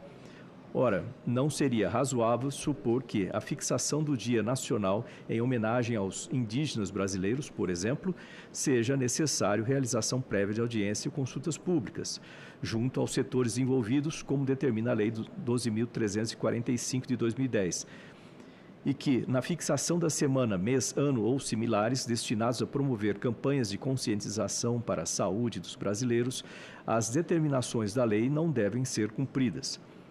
Avilta o princípio isonômico e a razoabilidade do processo legislativo tal conclusão. Lógico é, pois, concluir que as determinações da Lei 12.345 de 2010 se aplicam tanto à instituição de Dia Nacional como de semana, mês, ano e similares. Portanto, o presente PL revela-se, além de meritoriamente relevante, especialmente pertinente e oportuno, na medida que vem corrigir distorção atual e nos reaproximar da adequada e estrita observância dos parâmetros legalmente estabelecidos pela Lei 12.345 de 2010. O voto. Ante o exposto, o voto é pela constitucionalidade, juridicidade e regimentalidade e, no mérito, pela aprovação do projeto de lei número 5.574 de 2023. Esse é o relatório. Agradeço, senador Marcos Pontes, novamente. Está em discussão a matéria, não havendo quem queira discutir, encerro a discussão. A votação da matéria será nominal, né, realizada em bloco. Eu quero até lembrar que aqui nós estamos discutindo um projeto que é terminativo aqui. Na outra nós estamos discutindo o relatório. Né, o relatório porque foi levantada a situação do artigo 279 e aqui se aplica exatamente no sentido de que terminativo é o projeto de lei, o relatório vai para outra comissão ou para o plenário. Passo a palavra a Vossa Excelência, senador Marcos Pontes, novamente, são dois projetos. Projeto de lei número 2475 de 2021, terminativo, reconhece a festa de Nossa Senhora Atirupita, Como? Aquirupita, desculpe, Aquirupita, reconhece a festa de Nossa Senhora Aquirupita, realizada no município de São Paulo, no estado de São Paulo, de Vossa Excelência, como manifestação da cultura nacional. Autoria Câmara dos Deputados, relatoria de Vossa Excelência, senador Marcos Pontes, relatório pela aprovação. Com a palavra. Presidente, eu passo a análise. Nos termos do disposto nos incisos 1 e 2 do artigo 102 do Regimento Interno do Senado Federal, compete a este colegiado opinar sobre proposições que versem, entre outros temas, acerca de normas gerais sobre cultura, diversão e espetáculos públicos e homenagens cívicas, temas presentes no projeto em análise. Ainda, segundo esta mesma norma, conforme estabelecido no inciso 1 do artigo 49 e no inciso 4 do parágrafo 1º do artigo 91, foi confiada à Comissão de Educação a competência para decidir terminativamente sobre o projeto, razão pela qual lhe cumpre apreciar o mérito.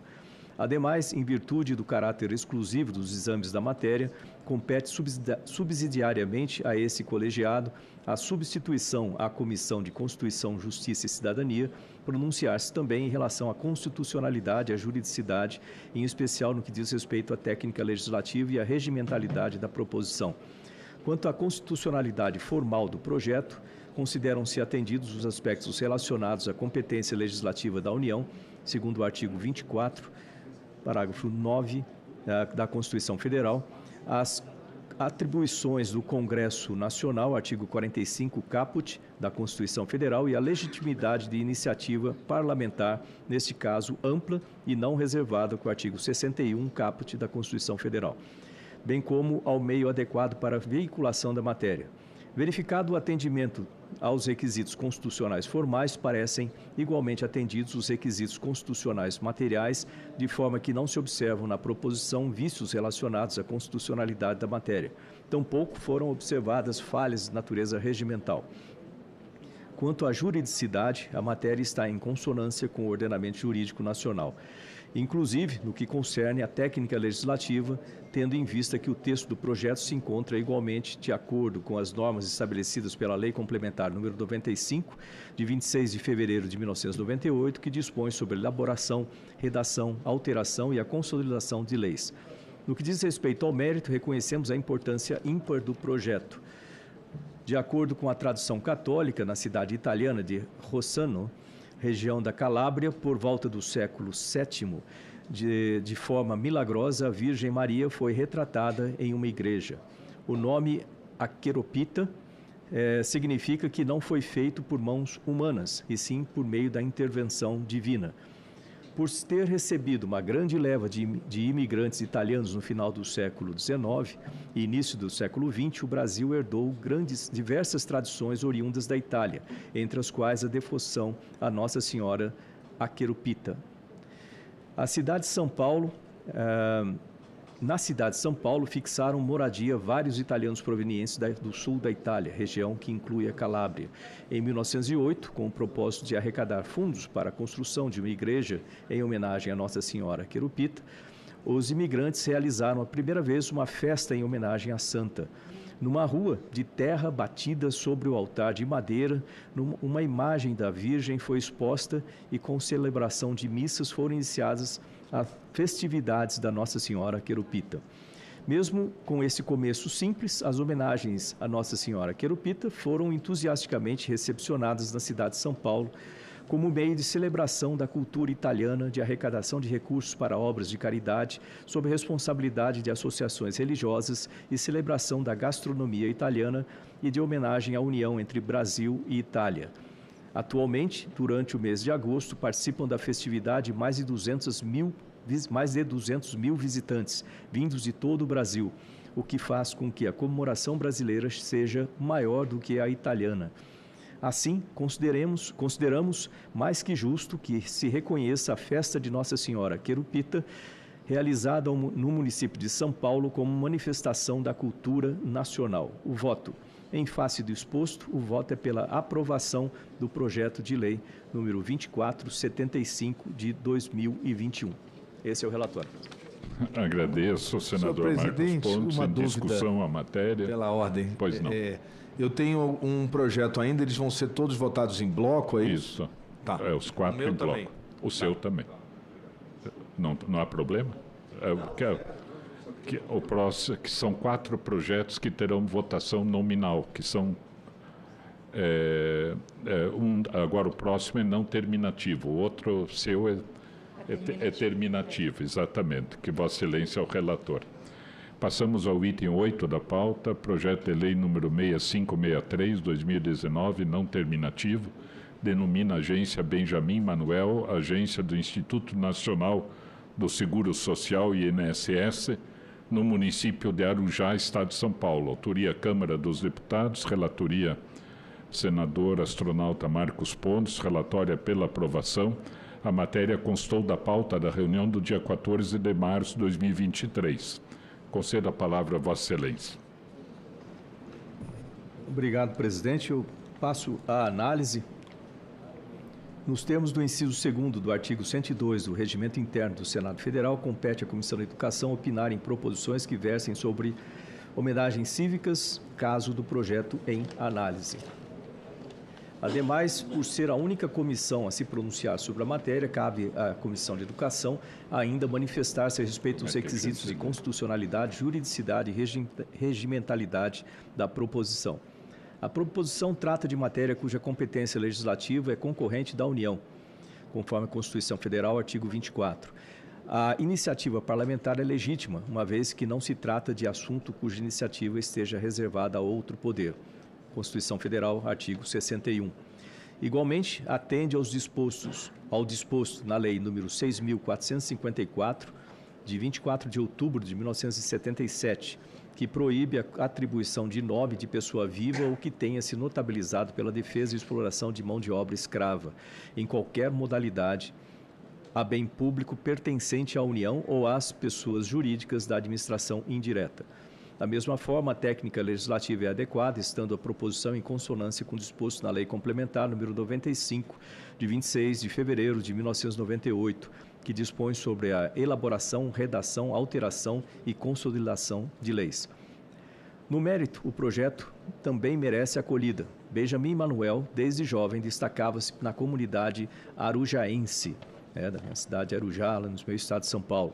Em 1960, foi eleito vereador e primeiro presidente da Câmara Municipal de Arujá, após emancipação do município. Mais tarde, foi eleito prefeito em duas oportunidades, adotando postura firme com relação à disciplina dos servidores e à economia dos gastos públicos. Como chefe do executivo local, realizou inúmeras obras de infraestrutura em parceria com o governo estadual, onde sempre teve prestígio. Após deixar a vida pública, trabalhou na iniciativa privada como gerente executivo de uma empresa de transporte de passageiros, sendo admirado por seus empregadores e subordinados por sua conceituada visão administrativa. Por fim, importa registrar que a homenagem conta com a concordância da população de Arujá, como demonstra a moção de apoio enviada pela Câmara Municipal com aprovação unânime. Voto.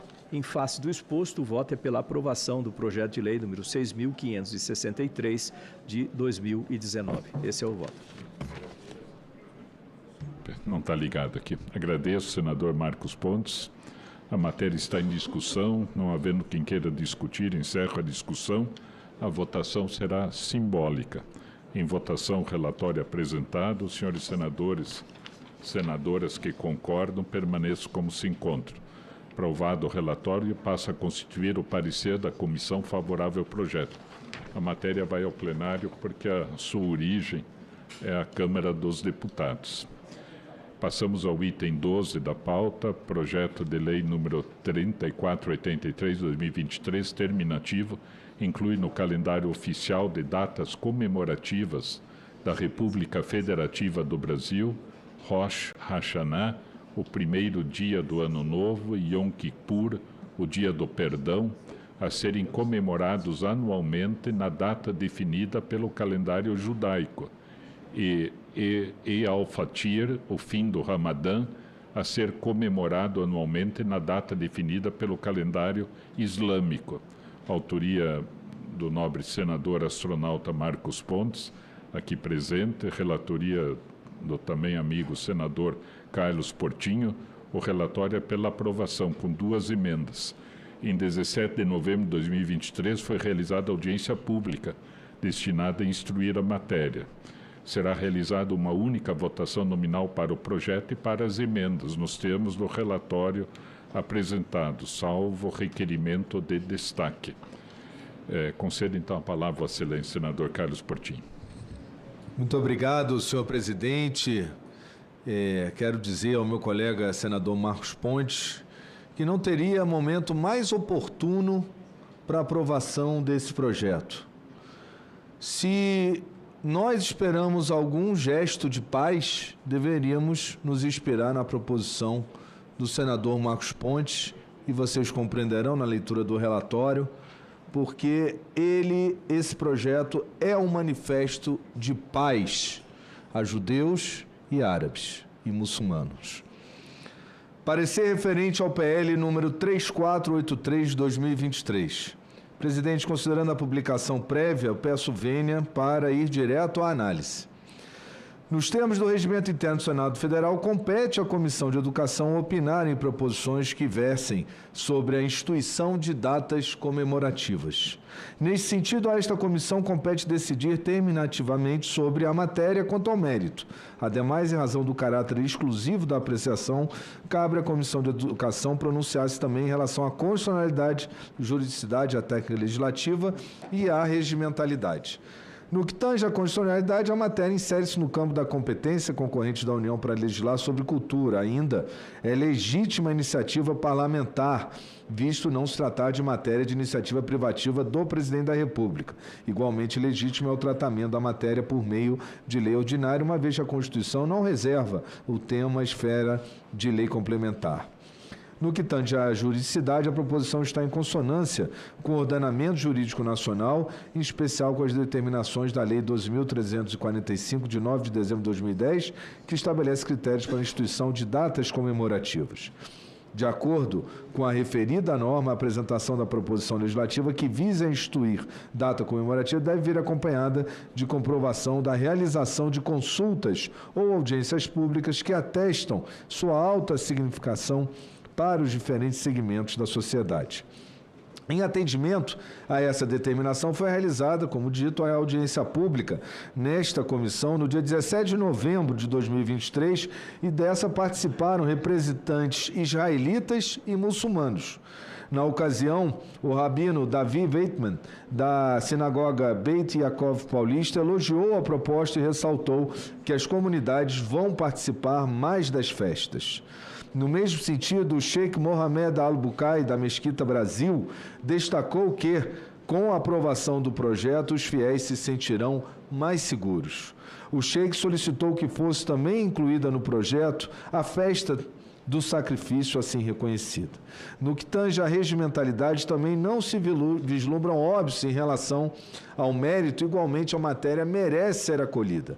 Apenas propomos emenda para incluir também a celebração do Eid al-Adha, conhecido como a festa do sacrifício, comemorada por muçulmanos. A inclusão confere isonomia de tratamento ao projeto, ao estabelecer a celebração de duas datas da religião judaica e duas efemérides islâmicas.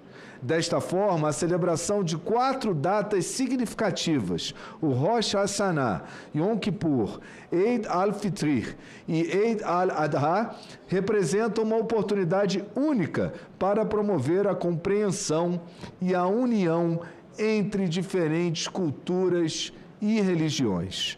Rosh Hashanah, o Ano Novo Judaico, marca o início de um período reflexível e de renovação espiritual.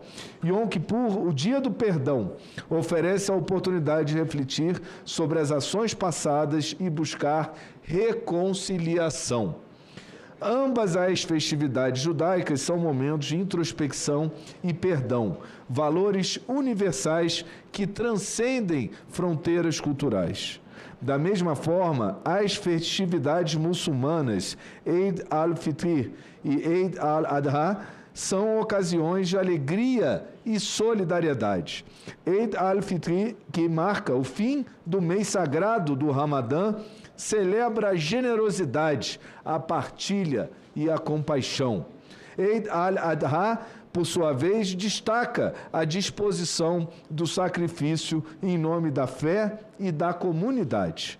Ao reconhecer e respeitar as tradições uns dos outros, construímos pontes que promovem a compreensão mútua.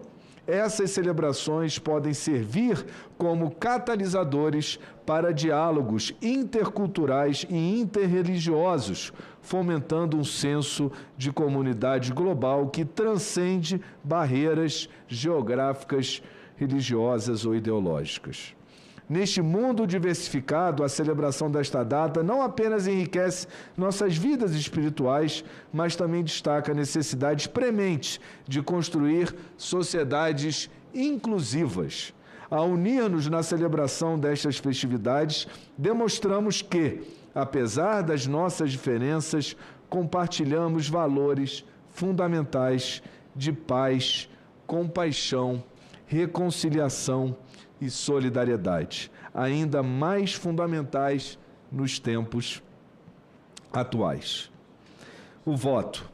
Ante ao exposto, o voto é pela aprovação do projeto com a emenda apresentada e fazendo o registro de que, senhor presidente, senador Flávio Arnes, não teria talvez momento mais adequado e iniciativa melhor em busca da paz, do reconhecimento das religiões, né, do Estado laico, do reconhecimento das culturas milenares, que, se não essa iniciativa do senador Marcos Pontes e aqueles que querem buscar a paz nessas iniciativas devem se inspirar, ao invés de abrir a boca para falar besteira e fomentar mais ódio. Muito bem. Senador Marcos Pontes, autor do projeto, com a palavra. Presidente, inicialmente gostaria de agradecer ao senador Portinho pelo relatório, excelente relatório, né, e pela apresentação primorosa. Realmente é um momento importante, né? Quis Deus que isso acontecesse agora. Olha que coisa interessante, né? Como... Só para dizer que a pauta havia sido organizada semana passada, antes dos acontecimentos, e coincidentemente, né, vem muito a calhar, como o senador colocou. Exato.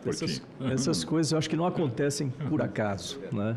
Quando nós propusemos esse projeto de lei, eu lembro que está ali o doutor Marcelo Morales, né, que veio falar comigo a respeito disso. Nós conversamos com representantes de todos dos lados, né, vamos dizer assim, com representantes do lado judaico, do lado muçulmano, e nós achamos pertinente colocar isso como um exemplo de que nós vivemos num país que é um país diverso. Nós temos pessoas aqui de diversas culturas, religiões, vivendo em harmonia. Isso é importante, viver em harmonia.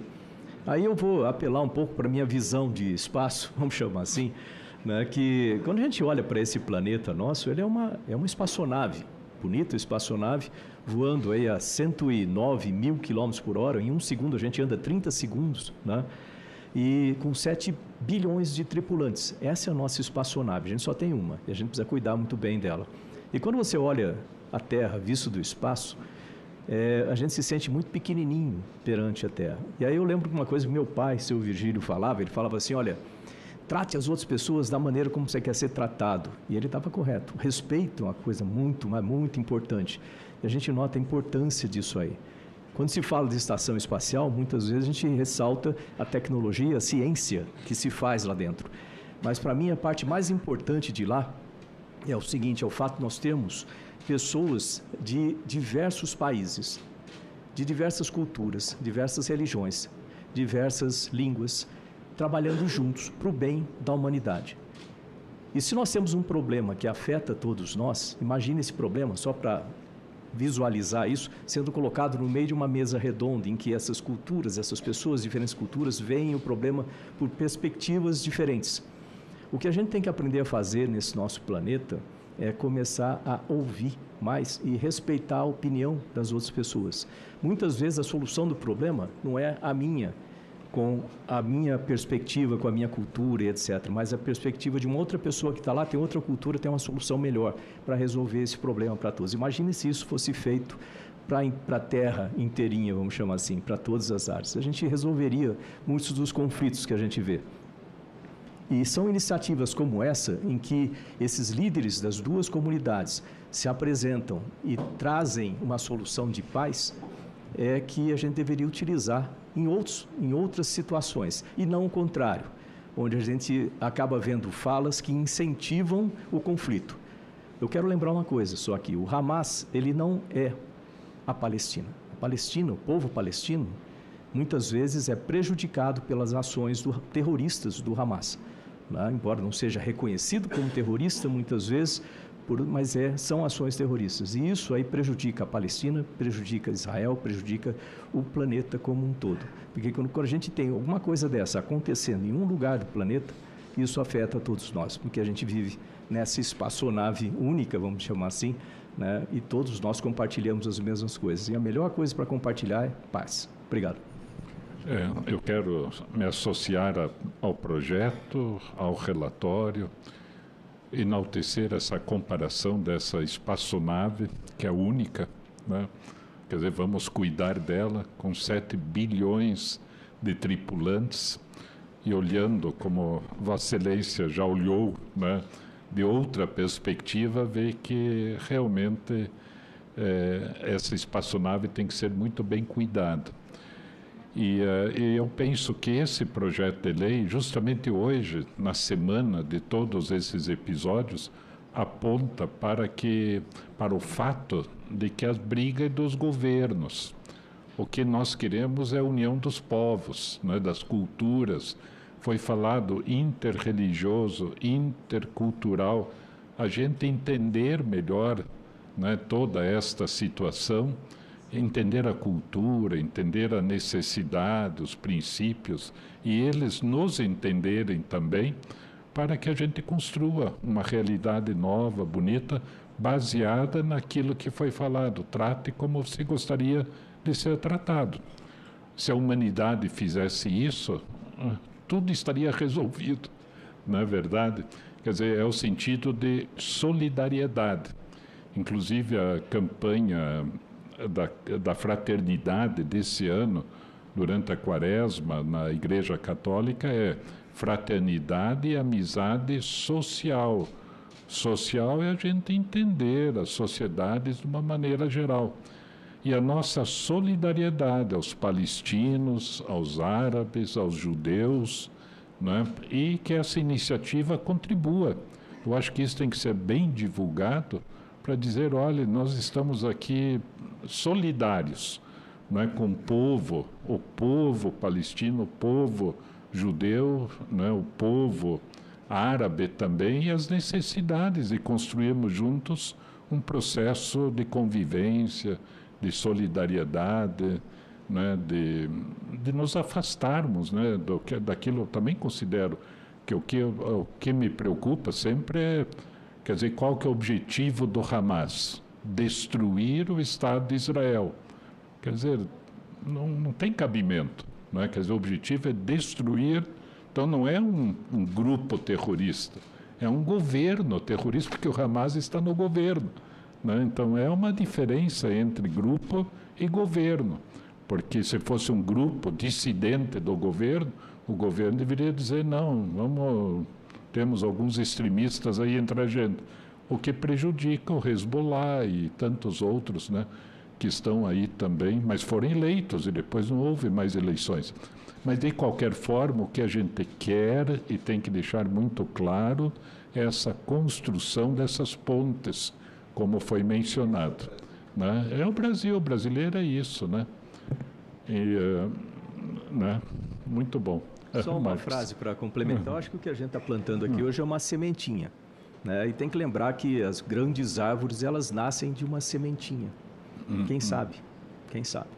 Eu até sugiro, senador Marcos Pontes, Vossa Excelência como autor e relator e pela Comissão de Educação e Cultura, porque entender a interculturalidade, interreligiosidade, quer dizer, essas diferenças culturais é uma coisa extremamente enriquecedora, que a gente possa mandar esta aprovação para as embaixadas aqui, para os países, como Comissão de Educação e Cultura, na semana em que esses episódios todos aí de falas eclodiram, né, no contexto aí dos países. Aprovamos, senhor presidente, que seja encaminhado por Vossa Excelência, que nos representa tão bem nessa comissão, pela presidência da comissão.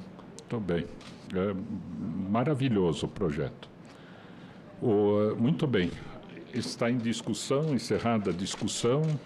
Passamos agora à votação nominal em bloco dos itens 5, 7 e 12 da pauta. Solicito à secretaria que abra a votação. Eu próprio posso fazer isso, né? Agora menos serviço para a secretaria. Em votação, as seguintes matérias, nos termos dos relatórios apresentados. PL 5574/2023, PL 2475/2021 e PL 3483/2023. Os senhores senadores e senadoras que votam com os relatores votam sim. Então, eu só peço que a coloque no grupo também, né, para... se me permitir, enquanto estão votando, eu leio os requerimentos, né, que... Isso.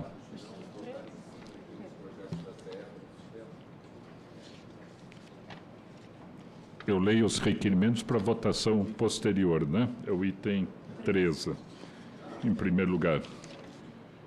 Item 13 da pauta requer, nos termos do artigo 58, parágrafo 2º, inciso 2º da Constituição Federal e do artigo 93, inciso 2º do Regimento Interno do Senado Federal, a realização de audiência pública com o objetivo de discutir a educação midiática no Brasil, desafios e perspectivas. Propõe para a audiência a presença dos seguintes convidados: a senhora Patrícia Blanco, presidente do Instituto Palavra Aberta / Educamídia, o senhor João Brandt, secretário de Políticas Digitais, SECOM Paraná, o senhor João Alegria, secretário-geral da Fundação Roberto Marinho, o senhor Ismar Soares, presidente da ABP do Com, o senhor Alexandre Levossi Sayad, jornalista e educador e ex-coordenador da Unesco, e a senhora Mailova Noleto, representante da Unesco no Brasil. Então, esse requerimento é de nossa autoria. Da professora Dorinha Seabra, que eu subscrevo também. Requer a inclusão da Associação Brasileira de Mantenedores de Escolas Técnicas na audiência pública aprovada pelo requerimento 130/2023. O requerimento seguinte, do senador Zequinha Marinho, também subscrito por mim, requer, nos termos do artigo 93, inciso 1º do Regimento Interno do Senado Federal, a realização de audiência pública com o objetivo de instruir o PL 1572/2021, que institui o Dia Nacional do Motociclista Profissional.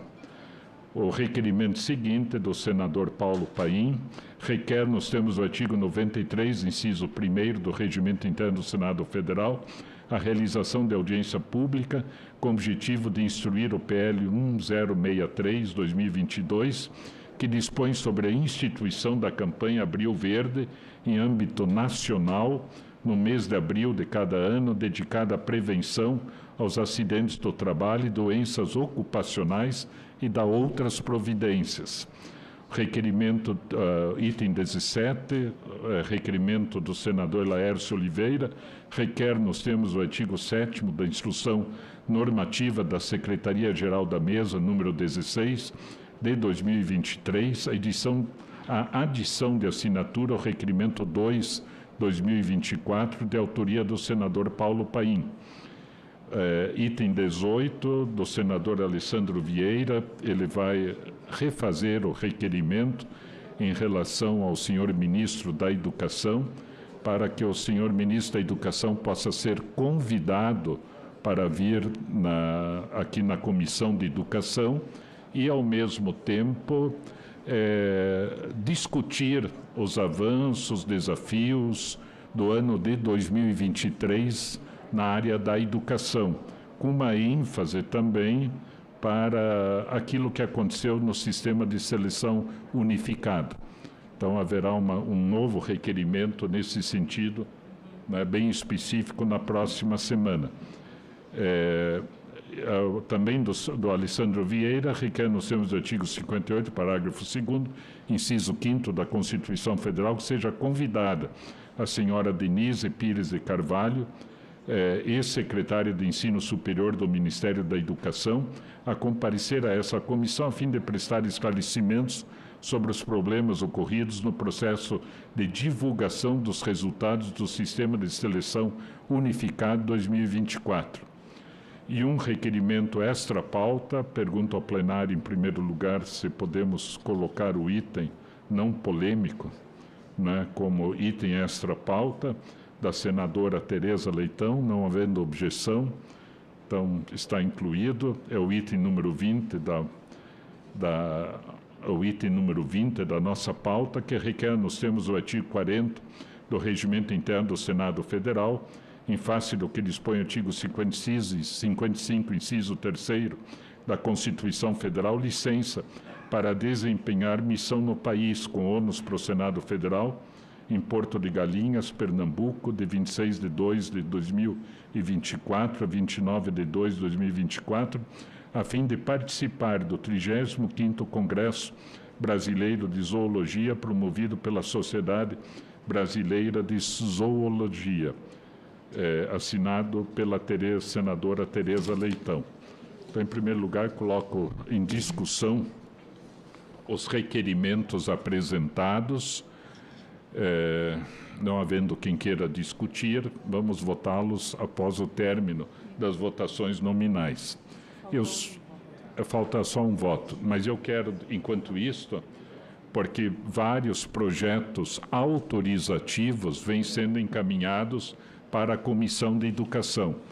Qual que vai ser a posição da Comissão de Educação em relação aos projetos autorizativos?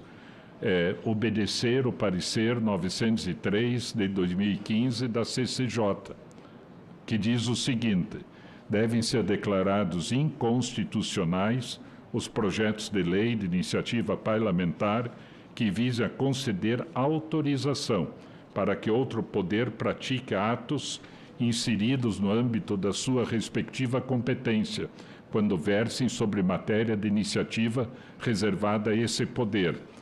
Segundo aspecto da CCJ 2015, não é o parecer, devem também ser declarados inconstitucionais os projetos de lei de autoria parlamentar que veiculem autorização para adoção de medida administrativa da privativa competência de outro poder.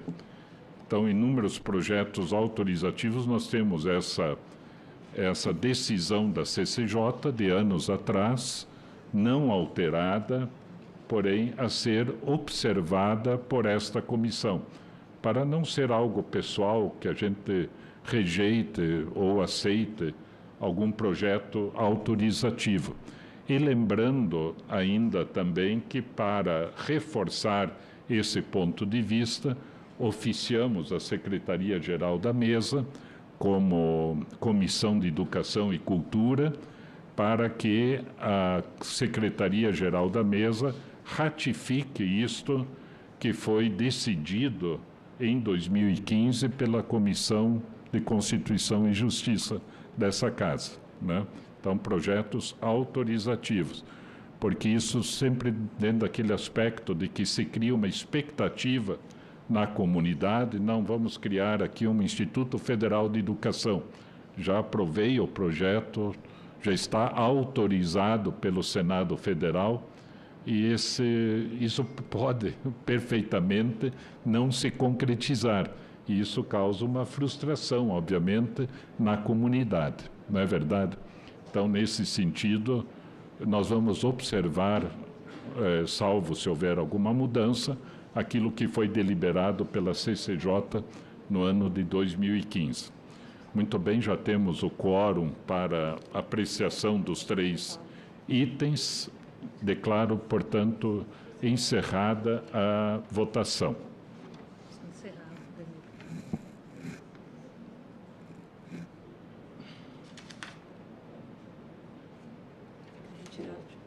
Aonde está só o texto?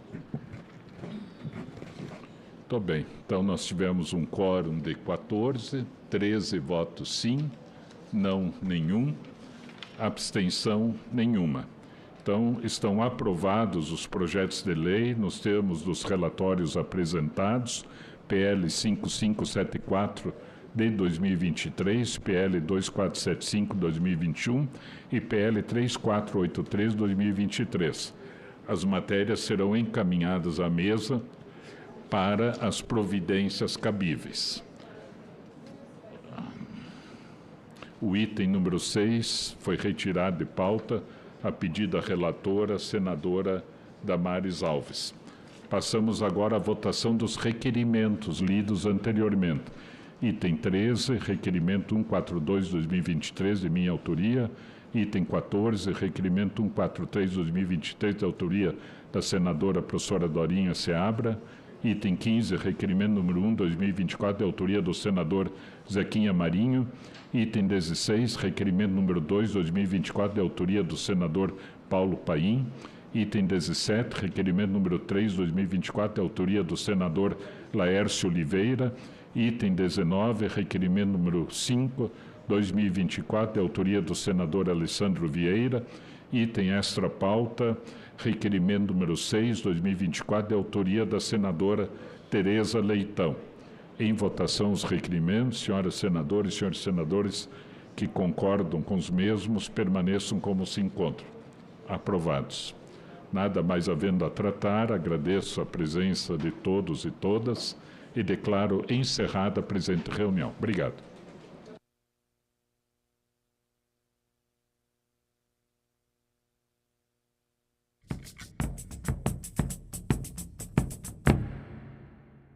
Projeto de audiodescrição revoluciona a Assembleia de Mato Grosso, promove inclusão e incentiva a equipe do Parlamento Brasil. Aumenta em 18% os casos de suicídio entre policiais. Você sabia que o grito da independência não foi às margens do Ipiranga? Tudo isso você vê no Parlamento Brasil. Parlamento Brasil. Hoje, 20h, aqui na TV Senado. Quando foi o final da rede ferroviária, o pessoal começou a cortar locomotivas, vagões, tudo para vender a 1 centavo o quilo. E aí eles vieram e começaram a cortar essa locomotiva. E nós entramos no Ministério Público, fizemos a denúncia e aí nós conseguimos fazer com que eles ficassem aqui. Ainda que nesse estado precário, né? Mas ficou muito interessante porque dá para ver como é que ele era por dentro, né? E assim também mostrar como nós tratamos os nossos patrimônios históricos, né? Essas locomotivas tracionaram toda a riqueza desse país que saiu e trouxe a imigração e trouxe a industrialização e levou também o nosso café e a soja e o milho e tudo que se produziu nesse país.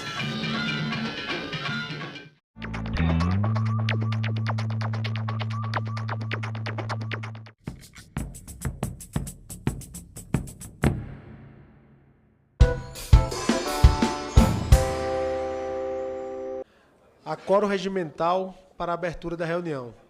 A reunião ocorre de forma semipresencial. Há parlamentares presentes no plenário e parlamentares que participam de forma virtual através da plataforma Zoom. Declaro iniciada a presente reunião deliberativa da Comissão Mista de Planos, Orçamentos Públicos e Fiscalização do Congresso Nacional para votação das matérias constantes da pauta. Presidente, só uma questão de ordem. No comunicado dos integrantes aqui da CMO, o líder senador Efraim diz que tem dificuldade para não abre a opção de registrar presença. Então, se pudesse fazer um contato para viabilizarmos, porque falta apenas uma liderança do Senado ainda para fazer a confirmação.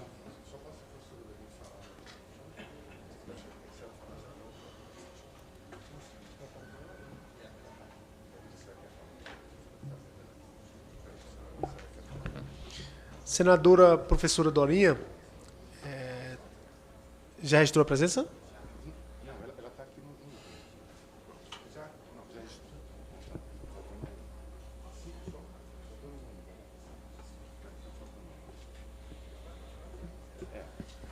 Aguardar, né? Temos que aguardar. Vamos aguardar um pouco.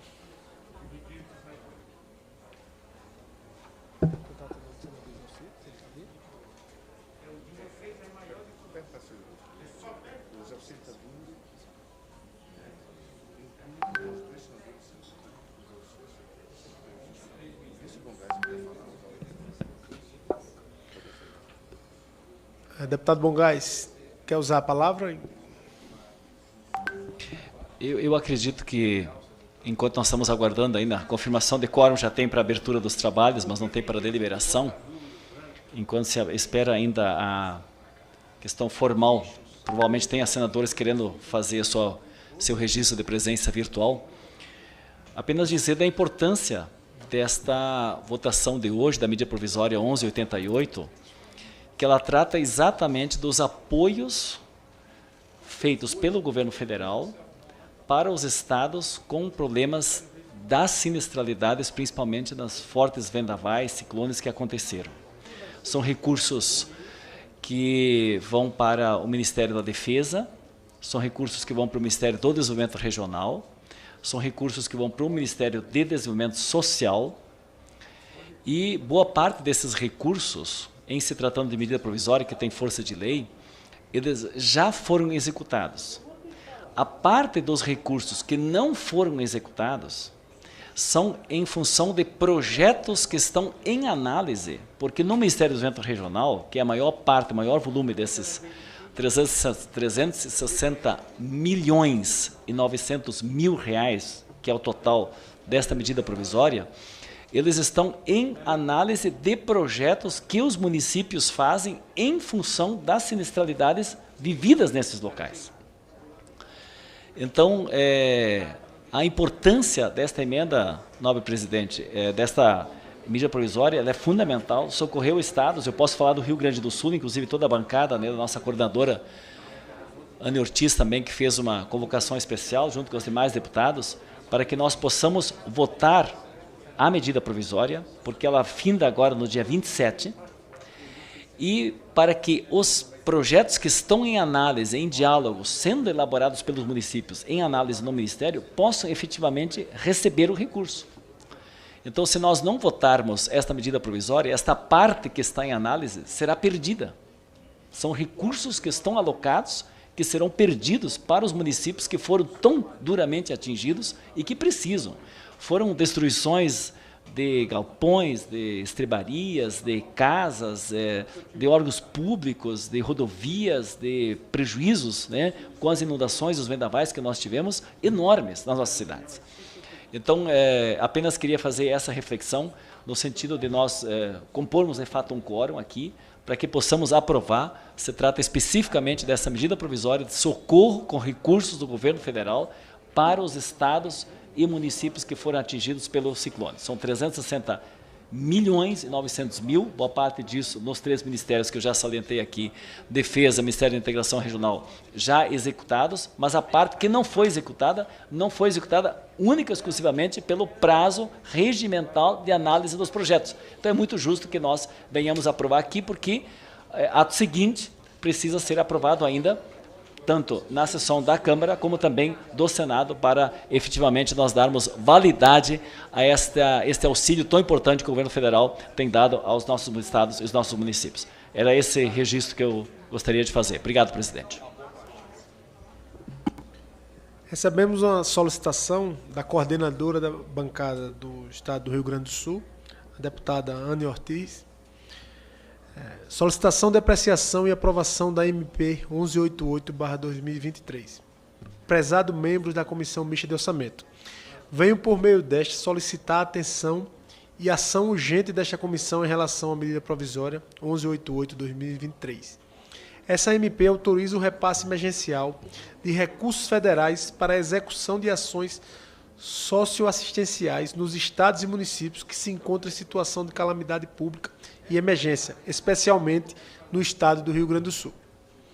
No entanto, a MP está prestes a caducar e é fundamental que ela seja apreciada e aprovada antes que isso ocorra. O valor de 360 milhões e 900 mil reais destinado por essa medida é crucial para apoiar as comunidades mais vulneráveis e garantir a continuidade das ações necessárias. Portanto, é imprescindível que a MP 1188/2023 seja aprovada nesta comissão para posterior tramitação em sessão conjunta do plenário do Congresso. A urgência desse tema exige nossa atenção imediata e contar com o apoio de todos os membros é essencial para o bem-estar da população afetada. Agradeço antecipadamente pela consideração e pela atuação diligente em prol do interesse público. Atenciosamente, Ana Ortiz, deputada federal, coordenadora da bancada do Rio Grande do Sul.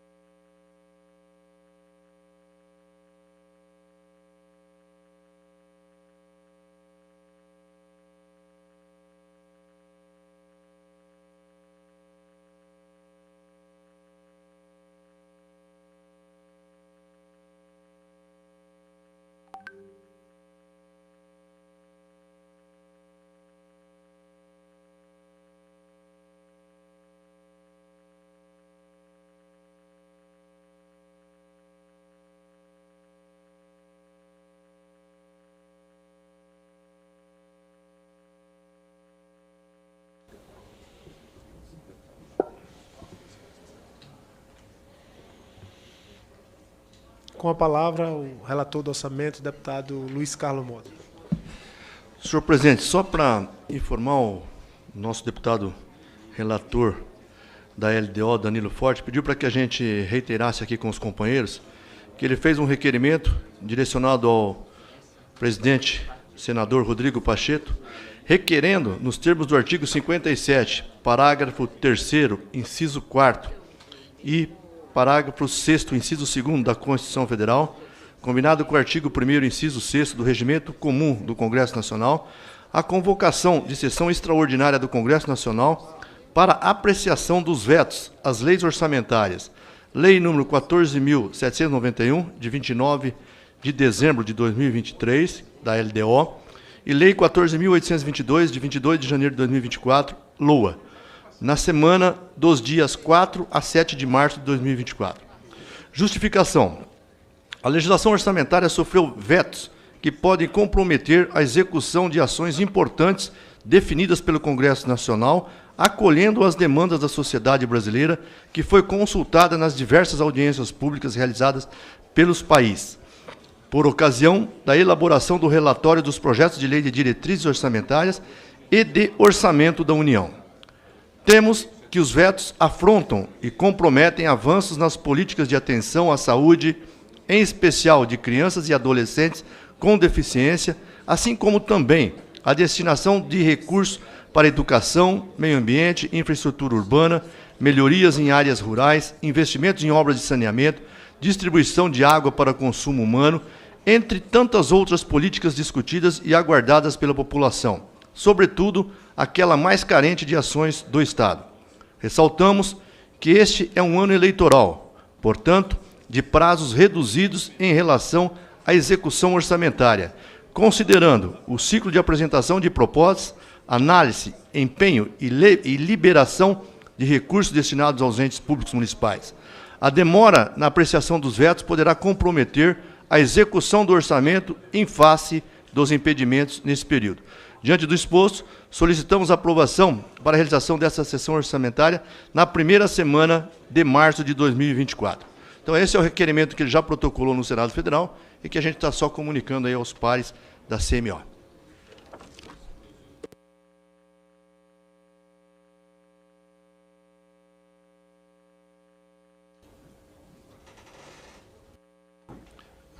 Eu não entendi aqui se a solicitação do deputado Mota é de que a gente... Estou comunicando um requerimento que o deputado Danilo Forte fez ao Senado Federal, requerendo que o presidente Pacheco marque uma sessão entre a primeira semana de março para analisar os vetos tanto da LDO quanto da LOA. É um requerimento individual. Tá.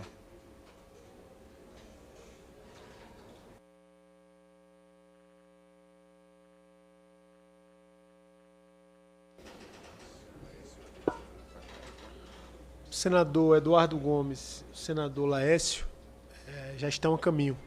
Vamos aguardar um pouco.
Acho que ele já registrou a presença. Senador Marcelo, só utiliza o microfone que já registra a presença aqui.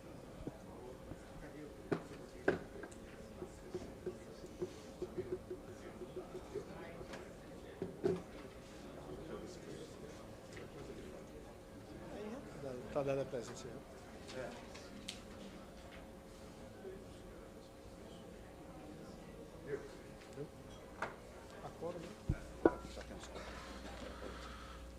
Solicito que sejam declarados como lidos os expedientes recebidos pela comissão do dia 5 de dezembro de 2023 até a presente data, inclusive os avisos do TCU que não receberão recomendação para atuação, tendo em vista que essas informações encontram-se publicadas na página da CMO na internet. No entanto, caso algum parlamentar se interesse pela relatoria da matéria, peço que se manifeste. Informo ainda que os expedientes publicados no site em 2023 serão enviados para arquivo, uma vez que até o momento não houve manifestação da atuação ou pedido de relatoria. Apreciação das atas. Havendo concordância do plenário, proponho a dispensa da leitura da ata da 20ª reunião deliberativa ordinária, realizadas nos dias 5, 6, 7, 12, 13, 14, 20 e 21 de dezembro de 2023. Caso haja alguma retificação, peço aos senhores parlamentares que se manifestem. A ata está em votação na representação da Câmara dos Deputados. Os senhores deputados que aprovam, permaneçam como estão. Aprovado. Em votação na representação do Senado Federal. Os senhores senadores que aprovam permaneçam como se encontram. Pela ordem, só queria registrar a presença do senador Laércio Oliveira. Registrado. Aprovada.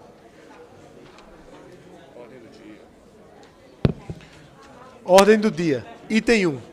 Apreciação do relatório apresentado à medida provisória 1188/2023 do Poder Executivo, que abre crédito extraordinário em favor dos Ministérios da Defesa, da Integração e do Desenvolvimento Regional e do Desenvolvimento e Assistência Social, Família e Combate à Fome, no valor de R$ 360.900.000, para os fins que especifica. Relatora, senadora Augusta Brito. Voto pela aprovação da medida provisória número 1188 de 2023, na forma proposta pelo Poder Executivo. Quanto à emenda apresentada, a relatora indicou pela inadmissão. A relatora está com a palavra para a apresentação do relatório.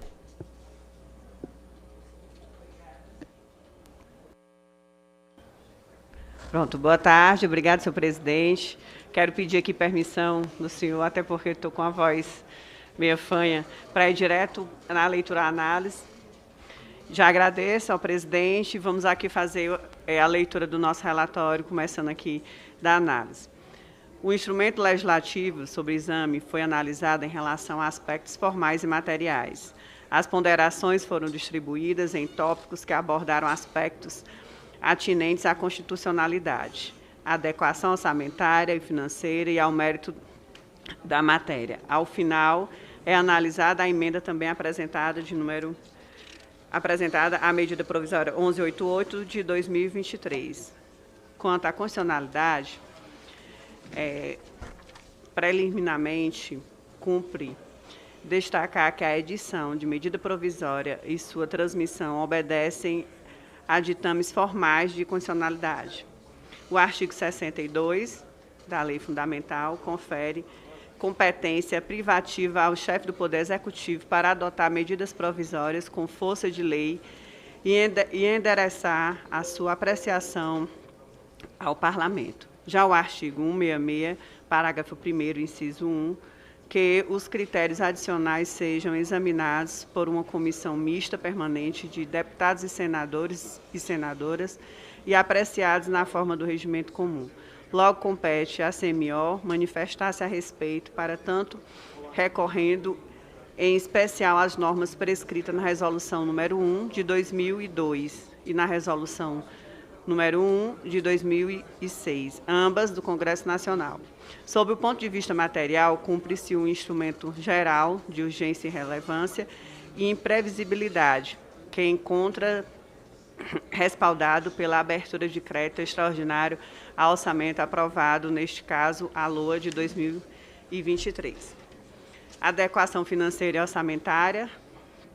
Nesse particular, verifica-se que o critério em apreço está de acordo com as disposições do Plano Plurianual de 2020 a 2023, a Lei de Diretrizes Orçamentárias de 2023, a lei do Orçamentário Anual também de 2023 e a Lei de Responsabilidade Fiscal. No que diz respeito ao atendimento da Lei Complementar número 200 de 2023, que institui um novo regime fiscal em substituição ao teto de gastos estabelecido pela Emenda Constitucional número 95, 2016, destacamos que, a despeito de promover aumento no montante de despesas primárias, o presente critério está em consonância com a citada lei complementar. Portanto, as despesas autorizadas por créditos extraordinários não se incluem na base de cálculo e nos limites individualizados preconizados para 2023 pelo artigo 12 da Lei Complementar número 200 de 2023. Quanto ao mérito, com relação ao mérito, consideramos conveniente e oportuna a presente abertura de crédito extraordinário, tendo em vista a tragédia que se abateu sobre um grande número de municípios, especialmente do Rio Grande do Sul. Cabe ao Poder Público Federal, em regime de colaboração com as demais esferas federativas, envidar todos os esforços possíveis para restringir o impacto do ciclone extratropical e viabilizar a recuperação das comunidades envolvidas. Aqui também já foi defendido pelo deputado Bongás. Dessa forma, conforme a exposição de motivos que acompanha a medida provisória, resta comprovada a necessidade do crédito extraordinário em favor dos Ministérios da Defesa, da Integração e do Desenvolvimento Regional e do Desenvolvimento da Assistência Social, Família e Combate à Fome. Em relação à emenda, conforme antes referido, foi apresentada apenas a emenda de número 1, a medida provisória no prazo regimental. A emenda propõe um remanejamento de 30 milhões de uma programação contida ao anexo de crédito extraordinária para uma nova programação relativa à construção de uma barragem no estado do Rio Grande do Norte. Em pese o mérito da proposta apresentada, consideramos que a emenda esbarra em dispositivos normativos que definem as hipóteses de cabimento de emendas nessa espécie de crédito adicional. De fato, o artigo 111 da Resolução número 1 de 2006 dispõe que somente serão admitidas emendas a medidas provisórias que servem sobre créditos extraordinários para modificar o texto da medida provisória ou suprimir dotação total ou parcial. E a emenda número 1, ao propor um remanejamento de dotação e não uma supressão, ela infringe a disposição regimental, não havendo como ser acolhida por essa relatoria. Com base nesses fundamentos e em atenção ao dispositivo do artigo 109, parágrafo 1º da Resolução número 1 de 2006, indicamos a inadmissão da emenda número 1 e pela aprovação da medida provisória nos termos propostos pelo Poder Executivo. Direto ao voto, só vou reafirmar o que já foi lido agora. Diante das razões expostas, o nosso voto é no sentido de que a medida provisória 1188 de 2023 atende os preceitos constitucionais que devem orientar a sua adoção. Quanto à única emenda apresentada, entendemos que deve ser declarada inadmitida conforme os artigos 15 do inciso 11, 109, parágrafo 1º, 111 e artigo 146 da Resolução número 1 de 2006. Por fim, com relação ao mérito, votamos pela aprovação da medida provisória 1188 de 2023 na forma proposta pelo Poder Executivo. Era isso, senhor presidente. Em conformidade com o disposto número 2 do artigo 146 da Resolução número 1 de 2006 do Congresso Nacional, declaro inadmitida a emenda indicada pela relatora no seu voto. O relatório está em discussão. A discussão está encerrada. O relatório está em votação na representação da Câmara dos Deputados. Os senhores deputados que aprovam permaneçam como se encontram. Aprovados. Em votação na representação do Senado Federal. Os senadores que aprovam permaneçam como se encontram. Aprovados. Aprovada a medida provisória, a matéria vai à Câmara dos Deputados e posteriormente ao Senado Federal. Arquivamento de matérias. Segundo o parágrafo 3º... Senhor presidente, só pela ordem, é só para registrar o extraordinário parecer que a senadora proferiu aqui para todos nós, com rigor dos detalhes, enfim, com toda a demonstração de conhecimento da matéria, só para fazer esse registro sem querer impedir o prosseguimento da comissão. Registrado. Parabéns, senadora. O senhor aceita uma água? Não. Ou um café? Um café eu quero. Com açúcar, sim.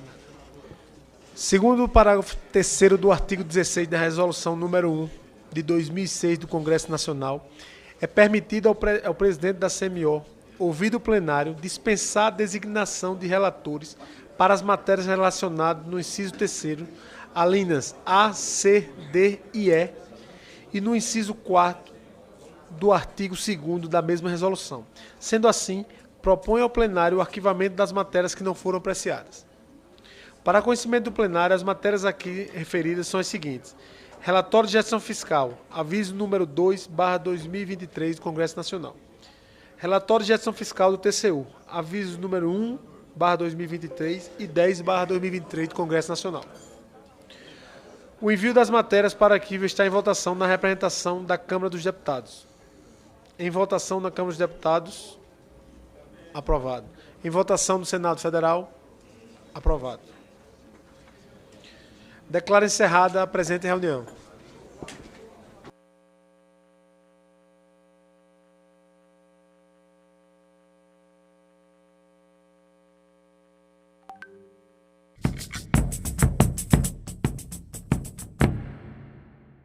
Projeto de audiodescrição revoluciona a Assembleia de Mato Grosso, promove inclusão e incentiva a equipe do Parlamento Brasil. Aumenta em 18% os casos de suicídio entre policiais. Você sabia que o grito da independência não foi às margens do Ipiranga? Tudo isso você vê no Parlamento Brasil. Parlamento Brasil. Hoje, 20h, aqui na TV Senado.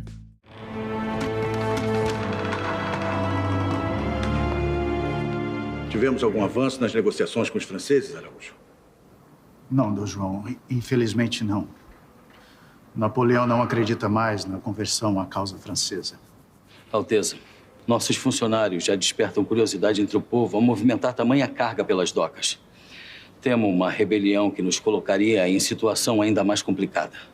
E os nossos soldados? Uma vez que tivermos embarcado, Vossa Alteza, a segurança de todos passa a ser de responsabilidade da Inglaterra. Napoleão não ousará nos enfrentar no mar. Dom João, se a família real portuguesa se retirar para os Brasis, Vossa Alteza poderá continuar governando e, de lá, manter o comércio com nossas colônias.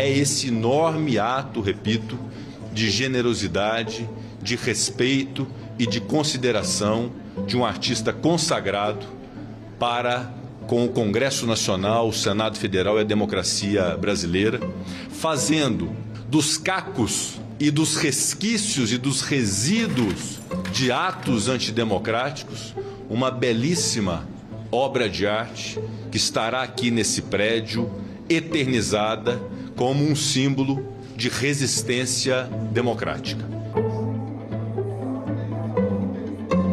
A função mais importante da arte é a de criar discussão. E eu fico muito, muito feliz de ter essa obra aqui presente num espaço de discussão, num espaço de diálogo, e é um espaço que tem que ser preservado dessa forma.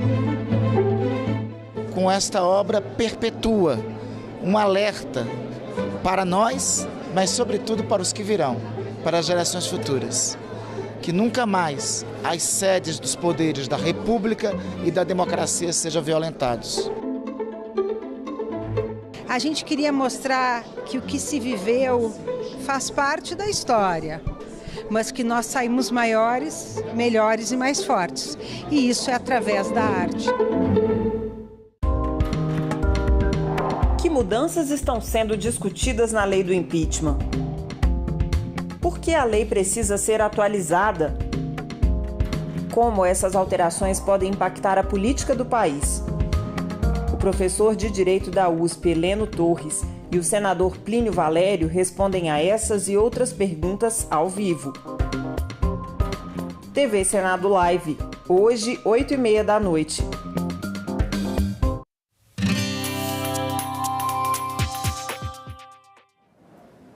Olá, eu sou Isabela Dutra e este é o programa Argumento. O Senado aprovou por unanimidade a prorrogação da Lei Paulo Gustavo, criada para incentivar o setor cultural durante a pandemia de Covid-19. O prazo para a execução dos recursos passa para dezembro de 2024. Eu vou conversar agora com o relator da matéria em duas comissões e no plenário, senador Humberto Costa, do PT de Pernambuco. Senador, muito obrigada pela sua presença aqui. Prazer. Muito bem-vindo aqui ao programa. Obrigado. Qual vai ser o impacto dessa prorrogação para o setor cultural? Eu acho que terá um impacto muito grande, porque nós tivemos um processo que demorou muito até que houvesse uma regulamentação, até que os estados e os municípios pudessem se adaptar para a realização e apresentação dos editais. E, portanto, corremos um risco muito grande de que esses recursos não venham a ser aplicados na sua integralidade.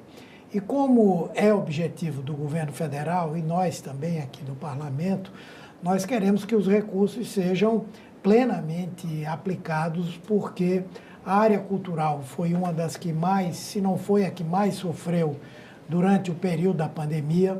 Sofreu também porque no governo passado nós tivemos uma antipolítica cultural no Brasil.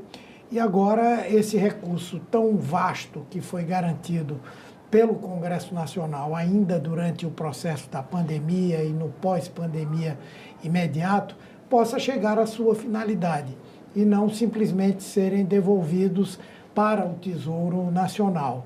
Então eu creio que terá um impacto muito grande essa decisão de prorrogação por mais um ano da Lei Paulo Gustavo. Eles teriam que devolver ao Tesouro os recursos não usados? Sim, sim. Se nós não tivéssemos agora apresentado essa prorrogação, eu creio que uma parte muito significativa desses valores teriam que ser devolvidos ao Tesouro Nacional, quando, na verdade, o desejo nosso e o desejo do governo é que sejam recursos que possam beneficiar o setor cultural, que, como eu disse, foi muito atingido pela pandemia, mas também pela ausência de uma política de cultura por parte do governo passado.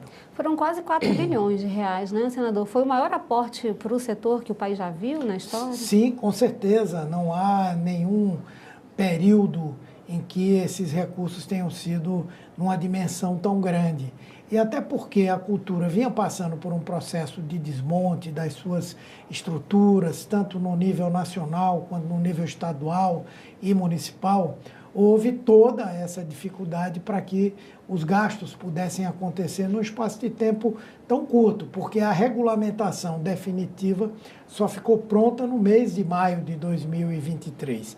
E, portanto, aplicar tudo isso até o final do ano seria muito difícil. Que setores que podem se beneficiar da Lei Paulo Gustavo? Não só atividades culturais, como locais também? Sim, na verdade, o setor mais beneficiado é o setor do audiovisual, não é?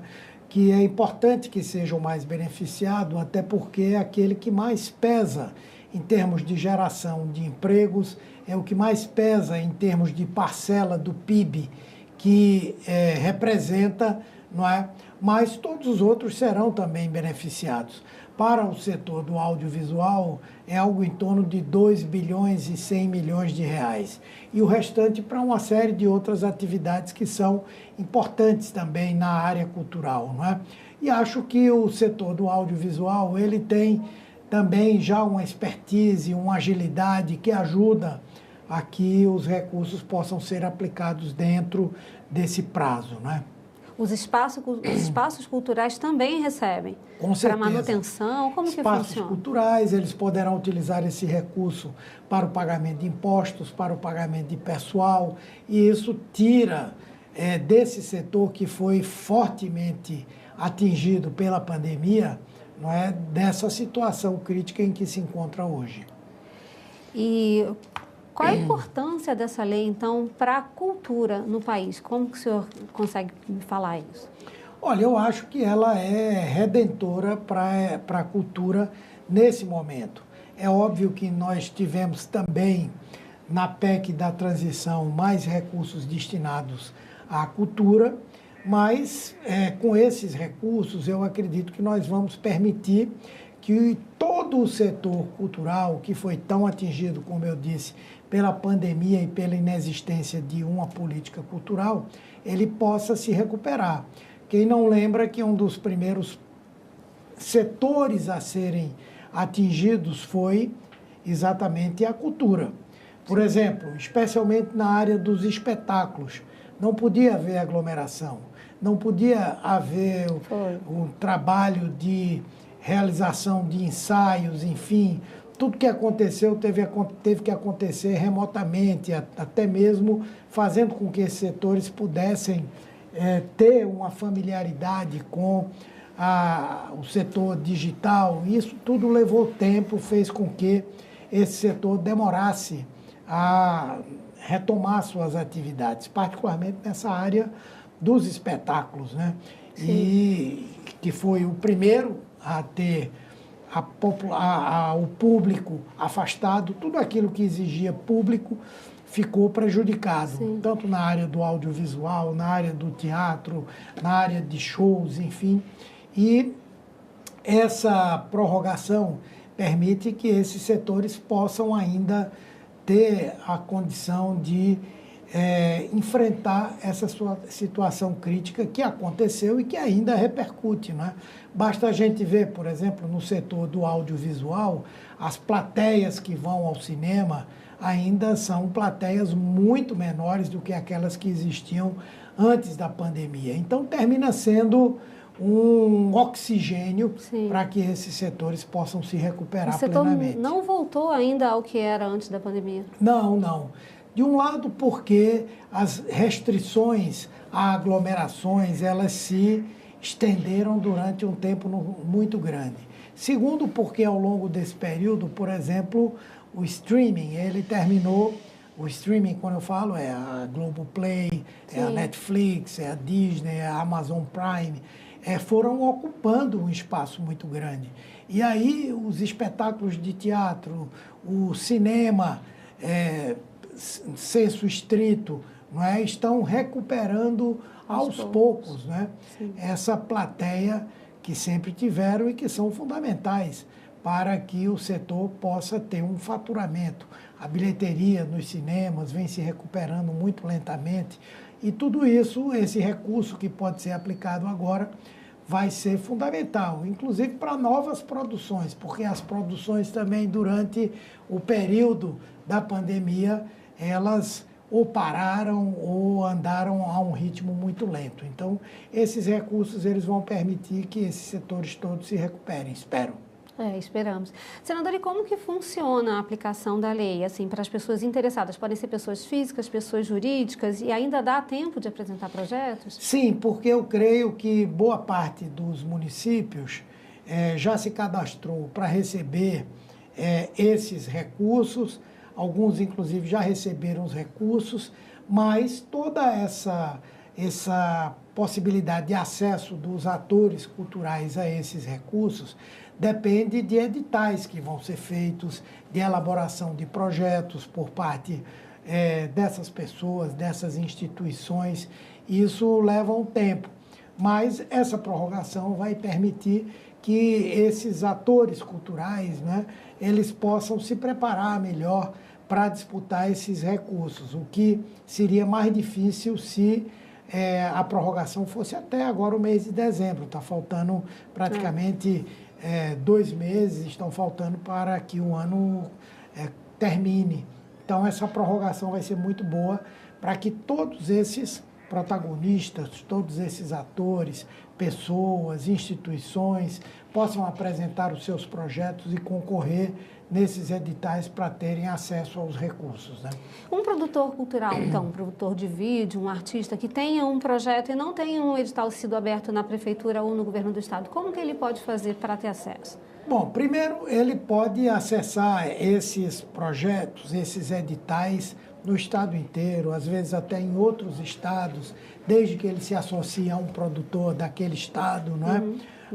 Ao mesmo tempo ele pode, mesmo sendo de uma cidade, apresentar o seu projeto e concorrer em outras, né? Logicamente que no mesmo estado, o mesmo projeto, ele não pode disputar em cidades diferentes, mas ele pode, em cidades diferentes, ter projetos diferentes com produtores daqueles outros municípios.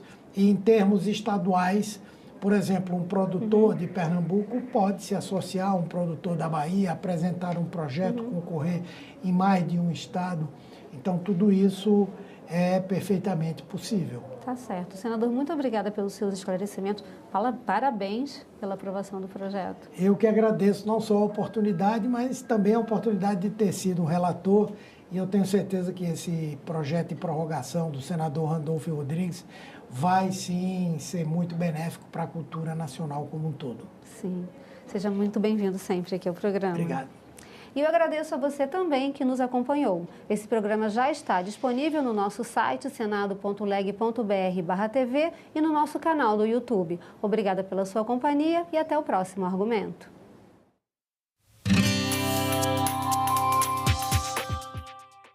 No início deste ano, entrou em vigor a Lei 14.532, que equiparou o crime de injúria racial ao de racismo e criou o crime chamado de injúria racial coletiva.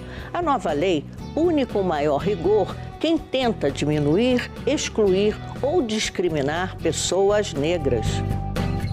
Inclusão, neste sábado, 8h, aqui na TV Senado.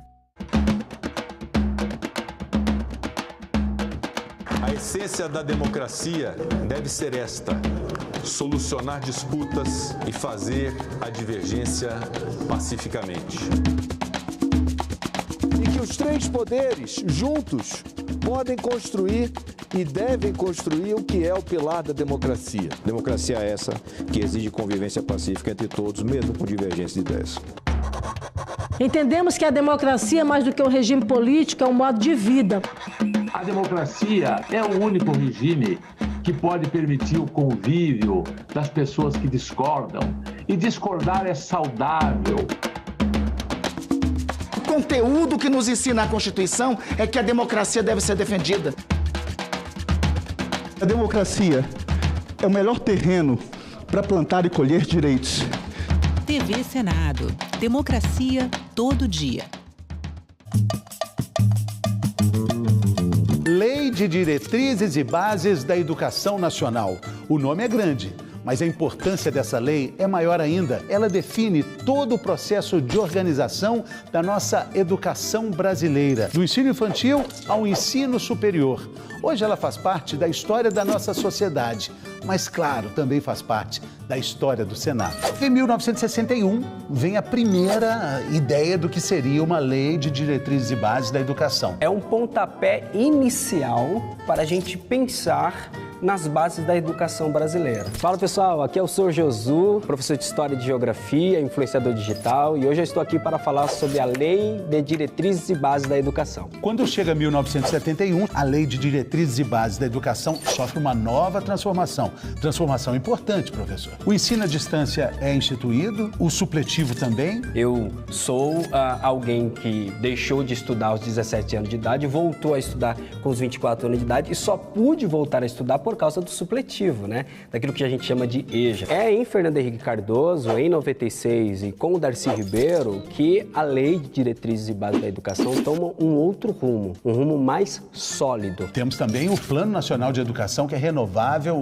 estudado a cada 10 anos. Outra conquista da lei de Diretrizes e Bases, né, professor? Perfeito. Olha só como foi importante essa lei, porque a partir da lei a gente pensa na educação brasileira de forma sólida. Uma lei nacional de regras gerais sobre a educação. Na verdade, uma carta magna da educação no Brasil.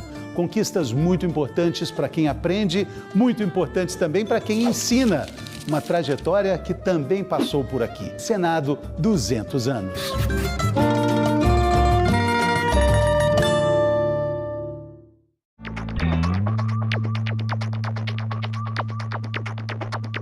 Traidor da Constituição é traidor da pátria. Conhecemos o caminho maldito: rasgar a Constituição, trancar as portas do Parlamento, garrotear a liberdade. Declaro promulgada o documento da liberdade, da democracia, da justiça social do Brasil. TV Senado. Democracia todo dia.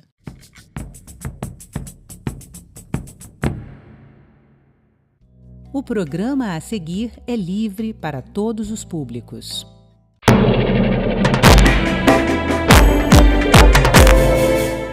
Não é de hoje que se fala em um mundo dominado por robôs, em um futuro no qual os humanos seriam substituídos pelas máquinas e que o mundo civilizado como conhecemos hoje chegaria ao fim com a inteligência artificial. As histórias que inspiraram os filmes de ficção científica ganharam as telas de cinema e o imaginário popular na década de 60 e hoje está mais atual do que nunca. Não, ainda não há nenhum robô ameaçando a humanidade. Mas o desenvolvimento da inteligência artificial está mudando o mundo em que vivemos. E sim, podemos dizer que uma nova era já começou e está afetando a rotina, a produção, o trabalho, a forma de criar. Vamos falar dos benefícios que o desenvolvimento da inteligência artificial vai trazer para a humanidade, em todos os campos de produção. Como ela pode impactar os sistemas de segurança, a medicina, a arte, os processos de criação. A gente pode citar, por exemplo, reconhecimento de padrões em imagem de satélite. A gente pode citar reconhecimento de padrões ou de problemas em diagnósticos médicos, em raio-x. A gente pode citar criação de texto, que é o que está chamando maior atenção da nossa sociedade hoje, ou a criação de imagens artísticas, por exemplo. Vamos apresentar também os riscos que o uso da inteligência artificial pode trazer, como a extinção de postos de trabalho, a invasão da privacidade das pessoas, o comprometimento da segurança de informações, a discriminação e o desrespeito aos direitos humanos e aos princípios éticos. Praticamente caça a sua privacidade, a sua individualidade, que investiga a sua vida. E com isso vem o problema da segurança, porque as nações também têm os computadores e hoje não se respeita mais as senhas de privacidade.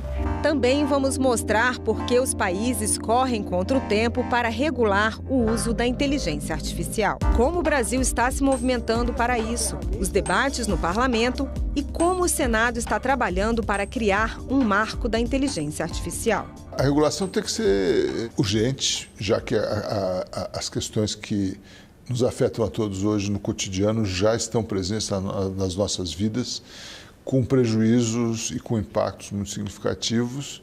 Isso, obviamente, pode, de alguma maneira, ser minorado por uma regulação em caráter geral que corporifique, que materialize esses princípios, diretrizes, direitos e normas proibitivas também, né?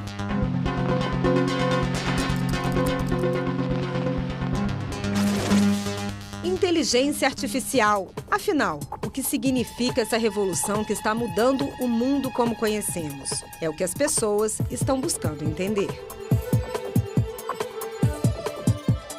Inteligência, a gente pensa no homem. Se ela é artificial, a gente pensa o quê? Na máquina, no robô. Então são dois elementos ali que se juntam. Como a máquina consegue, vamos dizer, pensar por si própria, ela consegue aprender sozinha. O algoritmo assim, da rede capta, parece nosso pensamento, né? Às vezes a gente quer saber de algum assunto e não tem total clareza ou não lembra tipo, dos fatos certinho. Aí você coloca assim numa inteligência artificial e ela te fala tudo. Desenvolve um sistema que ele consegue aprender a lidar com uma certa situação ou resolver um certo problema. A gente chama de inteligência artificial. Definir o conceito de inteligência artificial ainda é um desafio. Mas, de uma coisa, os especialistas têm certeza. A revolução da inteligência artificial será maior que a revolução agrícola e industrial. Muito maior até mesmo do que foi a revolução da internet. Para o coordenador do Laboratório de Inteligência Artificial da UNB, Fabrício Braz, inteligência artificial é a capacidade que as máquinas e sistemas digitais têm de realizar tarefas parecidas com as dos humanos. O que a gente já tem de novidade e até onde ela pode ir, se é que é possível definir esse limite? Hoje é impossível definir os limites da IA, né? Ela é capaz de pensar? Hoje ela não é capaz de pensar. Ela é capaz de reproduzir coisas que o ser humano faz. Ela não é capaz hoje de, por exemplo, a inteligência artificial entrar na minha caixa de e-mail, né, e reconhecer demandas atribuídas para mim e resolver meus problemas, os problemas da minha vida, ou que são demandados para mim. Hoje a gente não pode esperar que a inteligência artificial faça isso. Você pode esperar de fato que ela resolva tarefas específicas. A inteligência artificial já está presente no nosso dia a dia em várias ações que realizamos com a mediação de uma máquina. Por exemplo, Alexa, qual a previsão do tempo de hoje? No momento, a temperatura é de 22 graus Celsius com céu ensolarado e poucas nuvens. Tudo que acessamos pela internet se transforma em dados que alimentam os sistemas de inteligência artificial. A inteligência artificial também já se manifesta na arte, na medicina e até nos relacionamentos. Estamos sendo monitorados o tempo todo. Nossos passos, nossos rostos, nossos cliques, nossos interesses. É capaz de aproximar pessoas por interesses comuns, de oferecer propagandas baseadas nos cliques dos usuários e até apresentar interações de algum perfil nas redes sociais de acordo com o tempo que você destina a cada publicação. Como que eles conseguem isso? É monitorando os seus passos na rede. Você vai lá dar um likezinho, ou você começa a observar, entrega seu tempo para uma determinada imagem, então ele está monitorando quanto tempo você se dedica para aquela imagem, né? Isso significa que, essa imagem aqui ela é mais relevante para a Carla, então o meu mecanismo de aprendizagem aqui vai associar isso à Carla. Próxima imagem, eu sei o que vai fazer o coração dela bater mais forte, né? A inteligência artificial está em todos os lugares, em diversas áreas. É destaque todos os dias nos jornais e nas redes sociais. O reconhecimento facial é outra evolução da inteligência artificial. Quando você, por exemplo, entra num aplicativo no seu celular sem precisar digitar a senha, o dispositivo reconhece o seu rosto e o acesso está liberado. Isso é a IA em ação. A inteligência artificial também está presente nos sistemas de navegação de transportes, como o GPS. Em dispositivos móveis, com a análise de satélites, os aplicativos coletam e interpretam dados de tráfego em tempo real e conseguem escolher a melhor rota e identificar também onde há blitz ou um radar no trajeto. Recife está a 29 horas do seu local, de carro e com trânsito leve. Nas plataformas de streaming, a inteligência artificial ajuda a personalizar os perfis dos usuários e avaliar as preferências de cada um para sugerir filmes, séries e músicas. A inteligência artificial está evoluindo de forma tão rápida que provavelmente entre o momento em que estamos fazendo essa gravação e o momento em que você está assistindo a reportagem, muita coisa pode ter mudado. Enquanto a tecnologia, de uma maneira geral, pode ficar obsoleta em meses e às vezes anos, O tempo de evolução para a inteligência artificial pode ser reduzido a semanas, dias e até mesmo horas, numa velocidade hiperexponencial. A grande virada na forma como percebemos a inteligência artificial e em como podemos aplicá-la no nosso dia a dia veio com o lançamento do ChatGPT em 2022. Foi o início da chamada inteligência artificial generativa, capaz de evoluir aprendendo com os dados já disponíveis e gerando novos conteúdos. O chatbot cria a partir do que aprende e vai aprimorando esse conteúdo com comandos denominados prompts. Ele interage e apresenta respostas para diferentes questionamentos. Quer resolver problemas matemáticos? Que tal um roteiro de viagem? É só perguntar aqui para o ChatGPT. Vamos testar um? Vou pedir aqui um roteiro de viagem para o Pantanal por 7 dias. E tá aqui, ó. Tem caminhada em trilha, passeio de jipe ou a cavalo e até safari fotográfico. A IA generativa está em alta. Na esteira do ChatGPT, as grandes corporações do mundo digital já criaram também seus novos projetos de inteligência artificial. Em um debate no Senado sobre o tema, o doutor em Ciência da Informação, João Lima, ajudou a explicar esse conceito. Esse nome IA generativa é que ela está gerando coisas, seja texto, seja imagem, seja som, o que for, né? Não é uma máquina pensante, é uma máquina de previsão muito boa, porque ele consegue saber essa relação entre palavras em todos os idiomas, né? De acordo com o contexto. E o ChatGPT é uma daquelas ferramentas em que o criador da ferramenta não previu os usos. Normalmente, quando eu crio uma ferramenta nova, eu já sei para que ela vai ser usada. O ChatGPT não, isso está sendo descoberto agora. A imaginação para o uso da IA não tem limites. Até gravações com artistas que já se foram são ferramentas que o show business já utiliza para recuperar um passado que não volta mais. Um recurso que já está sendo utilizado também na publicidade e tem gerado controvérsias. Tantas possibilidades de criação inspiraram o artista plástico Christos Nóbrega a idealizar a obra Brasília, enfim, uma versão da capital do país totalmente criada pela inteligência artificial. Nenhuma das imagens aqui expostas é real. Foram todas elaboradas artificialmente com a ajuda de aproximadamente 20 softwares de inteligência artificial, que se basearam nos traços do arquiteto Oscar Niemeyer e no urbanismo de Lúcio Costa. Eu descrevo, né, textualmente o que eu quero que a máquina produza e essa máquina ela vai estudar imagens parecidas com aquilo que eu fui descrevendo e ela vai construindo do zero essa imagem. Depois de 1 ano e meio de estudo, ela já é capaz de produzir essas imagens numa velocidade muito mais rápida, né? Nessa interação homem-máquina no processo criativo, uma dúvida surge. De quem seria a autoria das obras? Nesse caso das artes, a inteligência artificial, ela poderia ser considerada autora, ferramenta, instrumento, coautora ou nenhum desses três?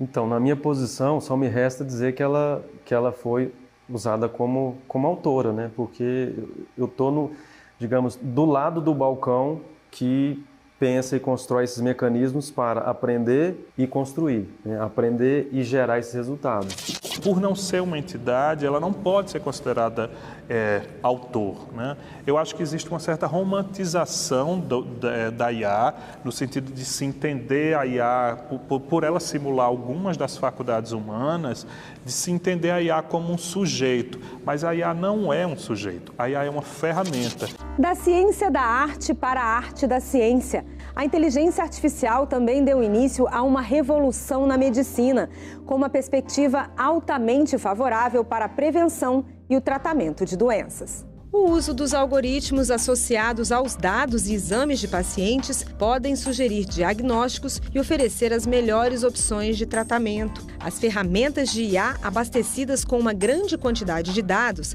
permitem resultados de exames com mais precisão. É capaz também de auxiliar no desenvolvimento de medicamentos, encurtar distâncias com a possibilidade da telemedicina e minimizar as chances de erros no diagnóstico. Benefícios, eu não consigo pensar em algo melhor do que a área médica. Imagine o poder de um diagnóstico rápido, por exemplo, de câncer de pele, para uma comunidade que não tem acesso a um hospital, por exemplo. O médico Antônio César está acompanhando de perto essa revolução. Ele é um dos fundadores de uma startup que faz diagnósticos e tratamentos contra o câncer, com o uso da tecnologia da inteligência artificial. O que nós estamos desenvolvendo é uma técnica que você veja onde estão essas células tumorais e com isso você conseguir retirar com uma margem de segurança adequada para que esse tumor possa ser retirado e não haja uma recidiva nesse tumor, onde você está lidando com muitas imagens e a capacidade humana, ela às vezes fica um pouco limitada para avaliar algumas imagens no infravermelho próximo que nós vamos trabalhar, tá certo? Então a inteligência artificial ela vai entrar nesse período fazendo análise, reconhecimento de imagens, que ao mesmo tempo ela traga uma grande qualidade, um avanço grande, uma disrupção no forma que se trata o câncer hoje. Além dos avanços na medicina e em diversas outras áreas, o uso da inteligência artificial também pode trazer maior precisão e eficácia na tomada de decisões em processos administrativos, contábeis, financeiros e de gestão, com menor possibilidade de erros humanos. Outra vantagem da IA é o funcionamento ininterrupto e a realização de tarefas repetitivas, além da automação dos processos produtivos e, consequentemente, do aumento da produtividade. Se tem vantagens, e são muitas, o uso da inteligência artificial também traz riscos que podem colocar em perigo a sociedade como a conhecemos hoje. A automação de tarefas, por exemplo, pode significar a extinção de milhares de postos de trabalho e, consequentemente, o aumento do desemprego. Vai ocorrer disrupção em muitos setores, né? Que essa tecnologia é similar à energia elétrica no século passado, né? Vai afetar tudo. Então, é necessário repensar os processos de trabalho. As máquinas também podem apresentar falhas de controle e trazer riscos à segurança dos dados coletados, afetando, inclusive, a privacidade das pessoas e a segurança de informações importantes para o Estado. O risco maior hoje é este. É o Estado entregar o dado dele para uma instituição, para uma empresa privada, para outro Estado, e esse Estado aprender o que aquele Estado faz bem ou mal e conseguir vender serviço para aquele Estado. Em uma recente conferência da... Em 2020, o tema passou a ser debatido aqui no Congresso Nacional. E em 2022, o Senado criou uma comissão de juristas exatamente para estabelecer os mecanismos de regulamentação da IA. Regular a inteligência artificial, para mim, é mandatório, mas não é trivial. Não é à toa, não é por coincidência que no mundo ocidental, até agora, nós não temos um marco regulatório. O trabalho da comissão resultou num relatório que foi acolhido pelo presidente do Senado, o senador Rodrigo Pacheco, como um projeto de lei e que está tramitando na casa. Os juristas realizaram 11 reuniões públicas e ouviram mais de 60 especialistas de diversas áreas da IA. O foco do trabalho é evitar danos e riscos à sociedade sem impedir o desenvolvimento da inteligência artificial. A gente está falando de riscos muito reais, né? De erros, de discriminações,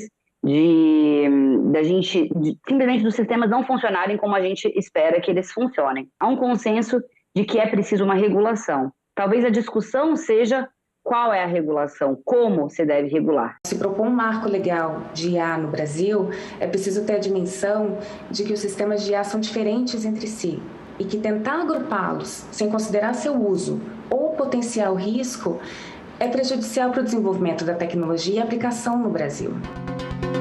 O texto elaborado pela comissão de juristas que define a regulação da IA começou a tramitar como um projeto de lei por uma comissão especial criada só para debater o tema da inteligência artificial.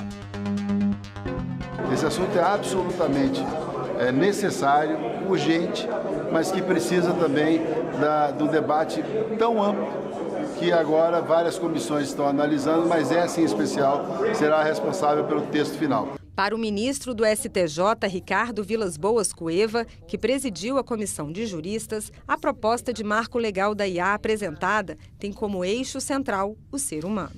A ideia geral é de que os sistemas de inteligência artificial devem ser usados com base no princípio da centralidade do ser humano. Quer dizer, o ser humano é a medida de todas as coisas e isso, e os sistemas de inteligência artificial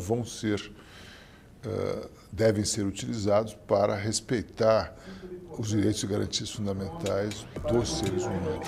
Entre os principais pontos da proposta estão os direitos das pessoas afetadas pela inteligência artificial, como o direito a ser informado previamente durante as interações com os sistemas, e ainda o direito a contestar decisões ou previsões que produzam efeitos jurídicos ou impactem os seus interesses pessoais. E, finalmente, o direito de solicitar, inclusive, a participação humana nas interações em sistemas com inteligência artificial. É uma garantia de que não se vá cometer um erro com base numa análise meramente estatística, que não leve em conta a postulação individual, a situação individual de cada um. Os juristas sugerem que, antes de ser lançado no mercado, todo o sistema de IA seja avaliado quanto ao seu grau de risco. Entre as atividades classificadas como de alto risco estão as aplicações na medicina, no controle do trânsito e nos sistemas biométricos de investigação. Há ainda algumas situações em que a inteligência artificial não pode ser aplicada. São aquelas classificadas como de risco excessivo. Entre elas está a possibilidade de classificar ou ranquear pessoas com base no seu comportamento social ou nos atributos da sua personalidade. A categorização de riscos, ela é a parte que mais se vale da experiência europeia, na medida em que procura definir de antemão quais são riscos considerados excessivos, que não são admissíveis. Outras questões se colocam para reflexão sobre o uso da inteligência artificial, como discernir, por exemplo, o que é certo do que é errado. E se a máquina errar? Quem será punido? A quem reclamar? Muitas vezes não é possível determinar em que momento o erro humano foi decisivo ou não para a operação daquele sistema, em que momento, em que medida a máquina foi. Caso a inteligência artificial seja aplicada de maneira inadequada, o projeto estabelece níveis de punição. Ainda não há um consenso sobre os impactos que as punições podem trazer para os desenvolvedores dos sistemas de IA. Nas entrevistas que eu realizei no doutorado, os desenvolvedores eles se sentem atualmente, brasileiros, inseguros de serem responsabilizados futuramente porque não tem essa segurança jurídica que pode ser trazida pela regulação. Com ou sem regulação, uma coisa é certa: a inteligência artificial veio para ficar e não tem volta. Anjo ou demônio? Qual papel o futuro reserva para a inteligência artificial? A humanidade ainda não sabe, mas ainda temos tempo para descobrir. Até quando?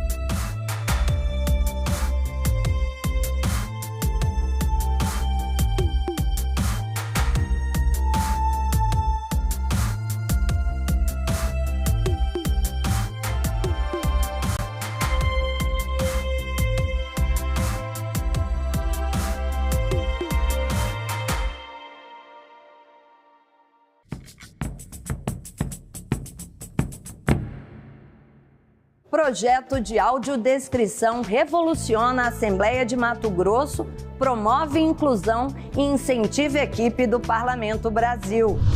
Aumenta em 18% os casos de suicídio entre policiais.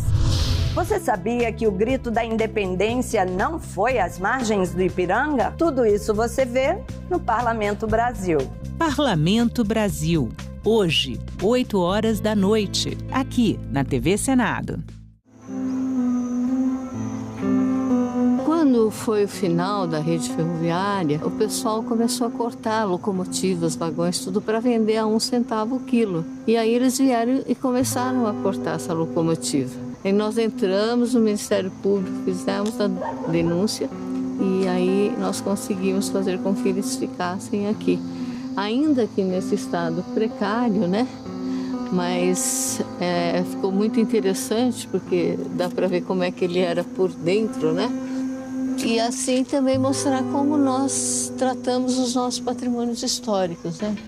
Essas locomotivas tracionaram toda a riqueza desse país que saiu e trouxe a imigração e trouxe a industrialização e levou também o nosso café e a soja e o milho e tudo que se produziu nesse país. Eu sou filha de uma família composta por 6 irmãos. Meu pai era funcionário público federal, a minha mãe era professora, mas depois que casou não exerceu a profissão, trabalhava em casa, né? Meu pai chegou a ser professor, sempre tive muita determinação de ser professora mesmo, e sou muito feliz. A agenda de hoje? A agenda de hoje. A minha primeira atividade política foi sindical, né? Nas lutas do sindicato, nas greves. Conheci o partido de uma forma muito boa, na luta dos militantes, né? Eu fui, esse negócio de ser primeira dá uma responsabilidade danada pra gente, né? Eu fui a primeira mulher deputada pelo meu partido. Sou a primeira mulher senadora, fui a primeira mulher na história da Assembleia Legislativa a conseguir 5 mandatos consecutivos. Então isso foi uma coisa que eu aprendi. Quando uma mulher entra na política, ela precisa carregar essa responsabilidade, porque a política, pela própria constituição da sociedade, é um espaço ainda muito amoldado aos homens.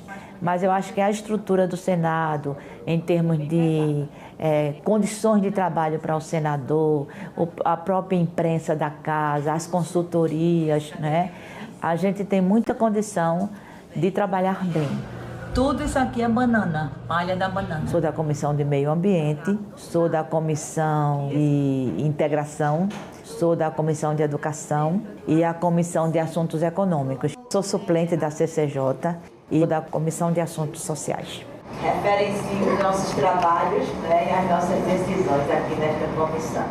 Quero ser uma senadora que pense no meu estado, como eu disse, pense nos municípios do meu estado e possa fazer o que eu aprendi na minha vida sindical, na minha vida profissional e na minha vida política. O Brasil voltou a ser respeitado e agora avança no rumo certo. Defender a educação como direito de todos, como dever do Estado, como uma política de emancipação, de formação de consciências. É a política mais importante que eu acho, é a política de educação. Ela se vincula a todas as outras. E isso o povo de Pernambuco espera de mim, eu tenho certeza. E eu quero trabalhar muito nessa direção. O povo português custava acreditar que iria ser abandonado por seu monarca. Mas se ainda havia alguma dúvida, ela acabou quando a rainha Dona Maria, a princesa Carlota Joaquina e o príncipe regente Dom João pisaram no cais do porto. O destino de Portugal estava traçado. E o do Brasil também. Brasil Imperial, neste sábado, a partir das 21 horas, aqui na TV Senado. Agora é lei. Os agentes comunitários de saúde e os agentes de combate às endemias passam a ser considerados profissionais de saúde. Com a nova lei, os profissionais das 2 categorias poderão acumular cargos públicos, o que é permitido pela Constituição apenas aos profissionais de saúde e professores. O Senado votou, agora é lei. Hoje é dia de feira, sei bem como é que é. Música cura a alma e o corpo.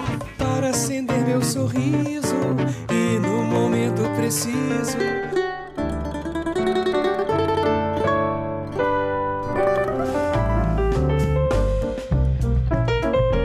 Aqui no Estúdio A a gente acaba com música da melhor qualidade. Quem avistar o Amazonas nesse momento, se for chover, não saia. Toca o triângulo sozinho ou então toca e canta, né? Vou levar você no meu sonho. O cacareco do carro vai puxar meio de piloto automático. Te perder ou não, eu vou te encontrar. Estúdio A, todo sábado, 8 horas da noite, aqui na TV Senado.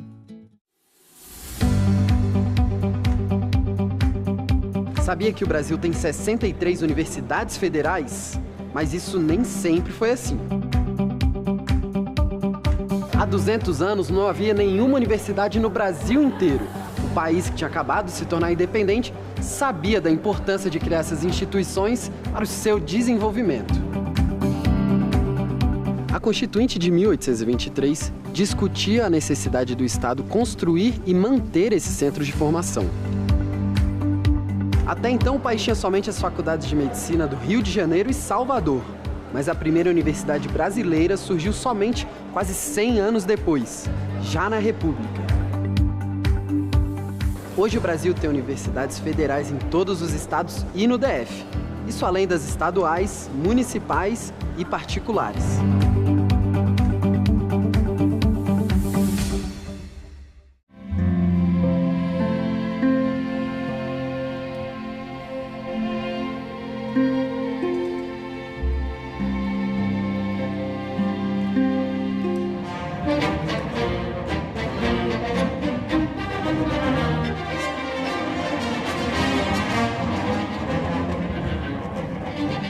Concertos especiais, neste sábado, 11 horas da noite, aqui na TV Senado. Uma notícia falsa pode vir de quem a gente menos espera, no grupo da família ou nas nossas redes sociais. Mas como saber se uma informação é verdadeira? Agora, as informações sobre o Senado podem ser checadas pelo WhatsApp. Envie texto, link, foto, captura de tela ou vídeo de qualquer notícia duvidosa sobre o Senado Federal. Nossa equipe vai analisar o material e responder se a informação é falsa, verdadeira ou imprecisa. Ficou na dúvida? Senado verifica.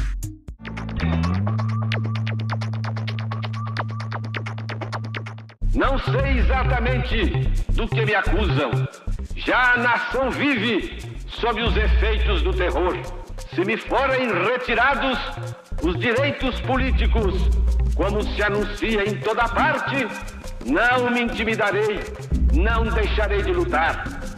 Do ponto de vista de minha biografia, só terei do que me orgulhar desse ato. TV Senado. Democracia todo dia.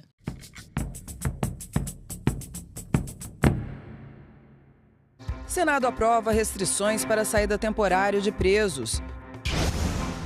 Fevereiro marca os 92 anos que as brasileiras conquistaram o direito de votar. E a TV Senado estreia série sobre o Brasil Imperial. Independência ou morte! Olá, o Senado Notícias Revista está no ar.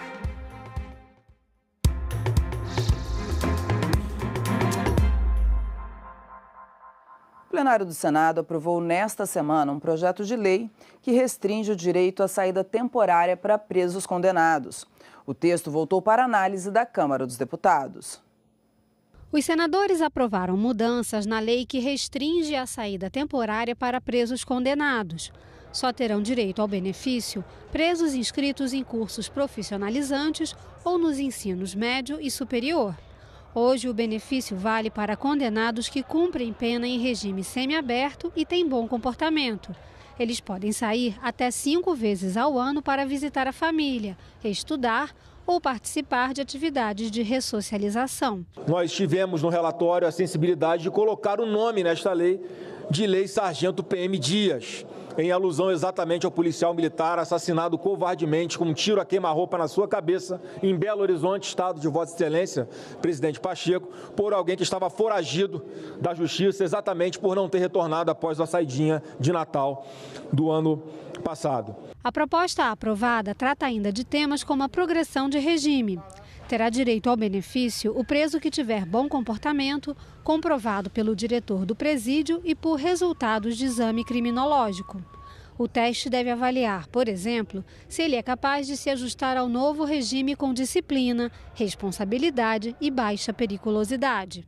Porque hoje, para alguém ter o direito à progressão de regime ou livramento condicional, um dos requisitos, senador Renan Calheiros, é o simples bom comportamento, que via de regra é atendido pelos marginais da mais alta periculosidade. E o exame criminológico é uma junta médica em que exatamente um conjunto de médicos, psiquiatras, psicólogos e assistentes sociais vão, com base em todos os elementos que dispõem, determinar de uma forma técnica a capacidade dessa pessoa ter direito a uma progressão de regime, a um livramento condicional, ou seja, ao convívio em sociedade sem que ele reincida em crimes.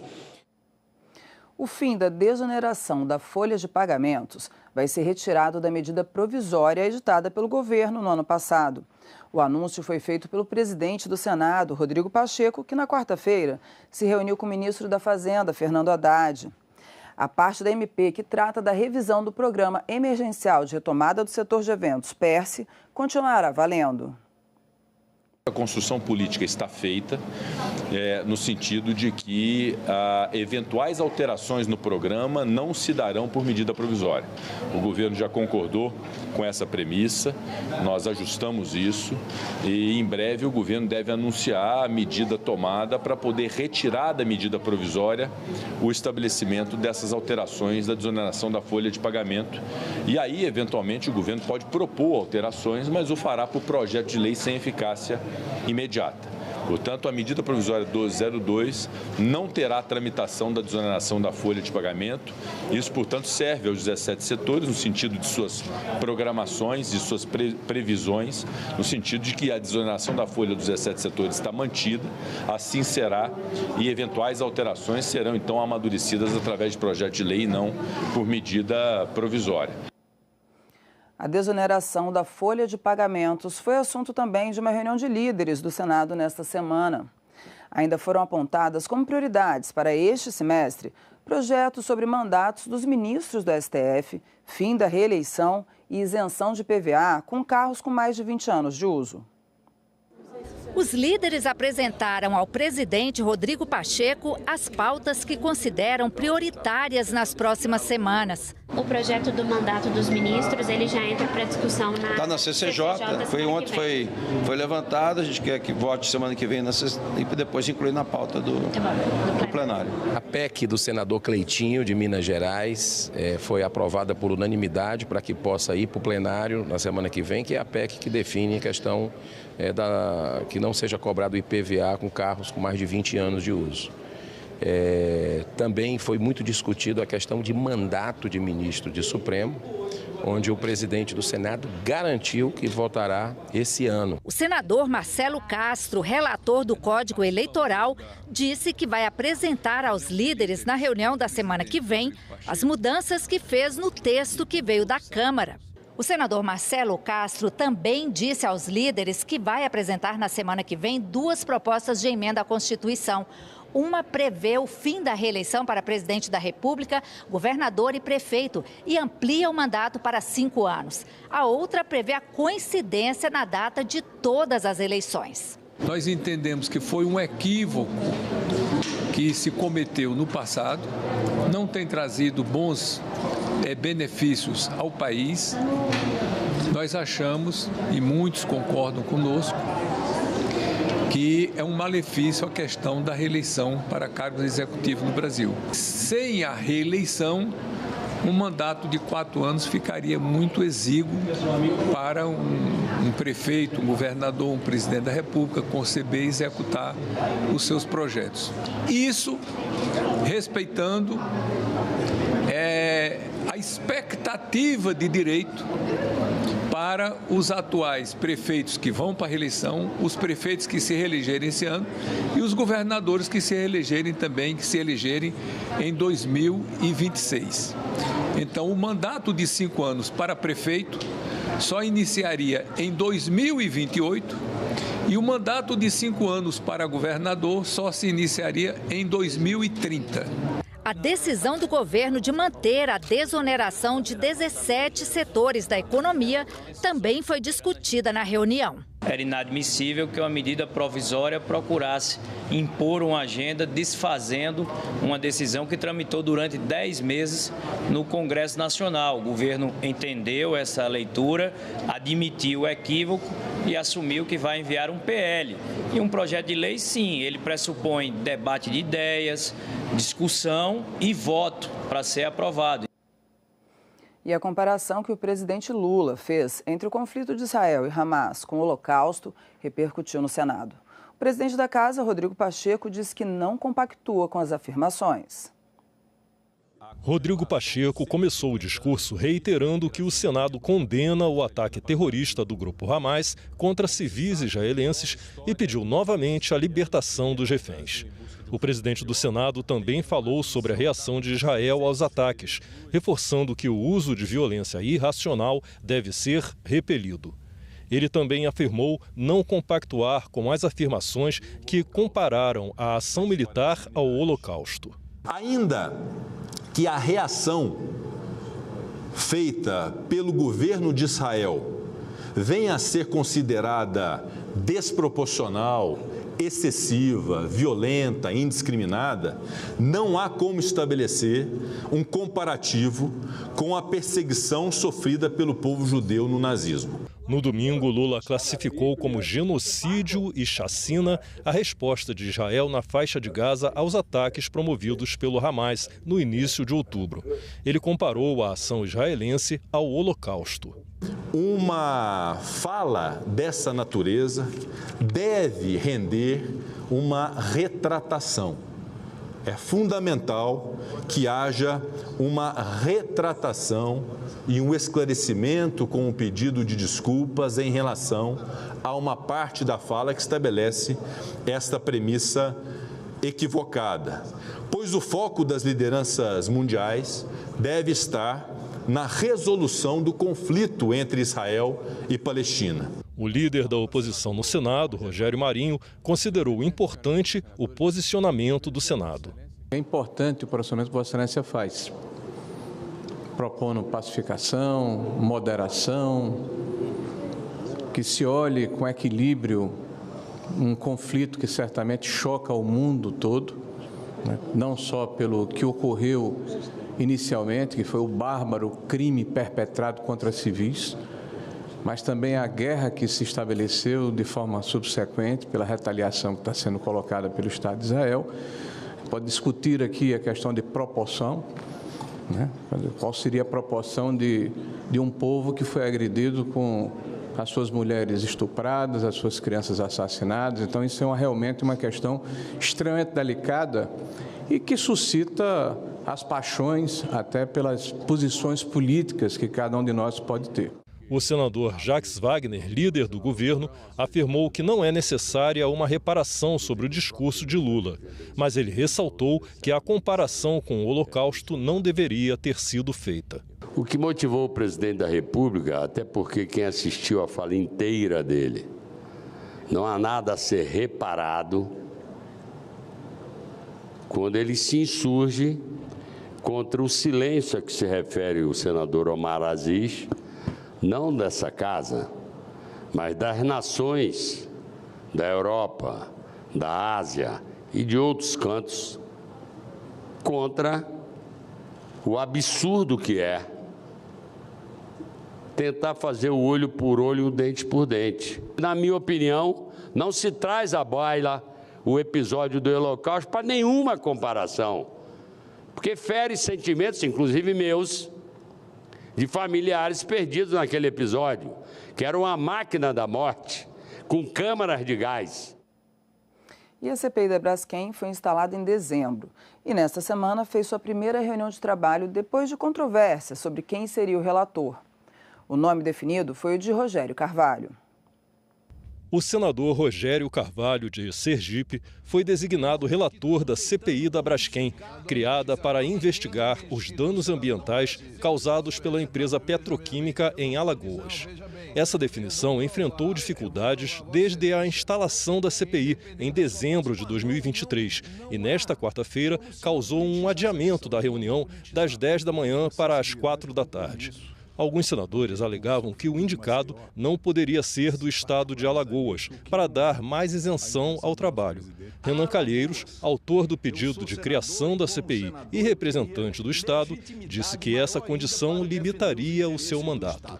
Eu respeito o Rogério, repito, um dos grandes senadores da casa, um amigo que cultivo aqui no dia a dia do Senado Federal, mas nós não vamos aceitar, porque essa designação, lamentavelmente, é prejudicial aos interesses do nosso Estado. E, portanto, mesmo tendo criado a CPI, mesmo tendo estabelecido fato determinado, mesmo tendo coletado assinatura por assinatura, eu deixo essa comissão parlamentar de inquérito exatamente, presidente Omar, e respeito a sua decisão, por não concordar com o encaminhamento da relatoria. Vossa Excelência foi muito duro nas suas palavras. Não, eu estou sendo... Não, o senhor Vossa Excelência disse aí que era uma coisa para fazer de conta. Não, eu estou dizendo que estão tentando domesticar. Ninguém domestica o senador Omar Aziz. Não estou dizendo que Vossa Excelência está domesticando. Veja bem. Eu não estou dizendo. Não, veja bem. Eu vou provar a Vossa Excelência que, independente da sua participação da CPI, o compromisso que nós estamos assumindo aqui hoje é levantar todos os cadáveres. Pode ser, né?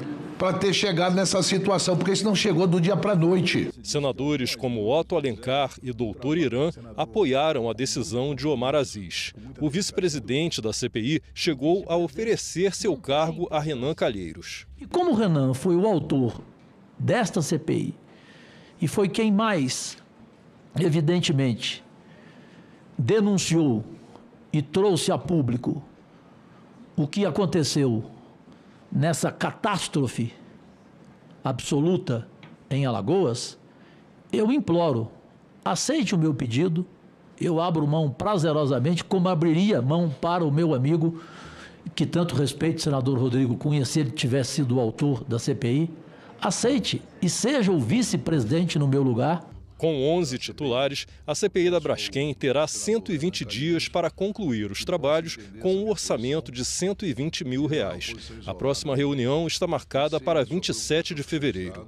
Eu peço ao relator que na terça-feira que vem traga o plano de trabalho, já peço aos membros dessa comissão que façam as convocações necessárias, faça um levantamento, assessoria toda, desde quando começou a ser explorado, quem foi o primeiro a explorar, quero o CPF, CNPJ de todo mundo. Que começou, porque não começou de hoje. E ao longo do tempo nós iremos trazer. Vamos trazer gente que está fora do país para falar aqui na CPI. Vossa Excelência vai ver que essas suas palavras, a sua fala foi muito dura contra os seus colegas senadores aqui. Quase 60 mil pessoas foram removidas de bairros em Maceió e 14 mil imóveis foram condenados próximos à Lagoa Mundaú, onde a salgema era extraída desde os anos 1970. O Serviço Geológico do Brasil concluiu que a Braskem foi responsável pelos danos ocorridos desde 2018 e as atividades de extração foram encerradas em 2019.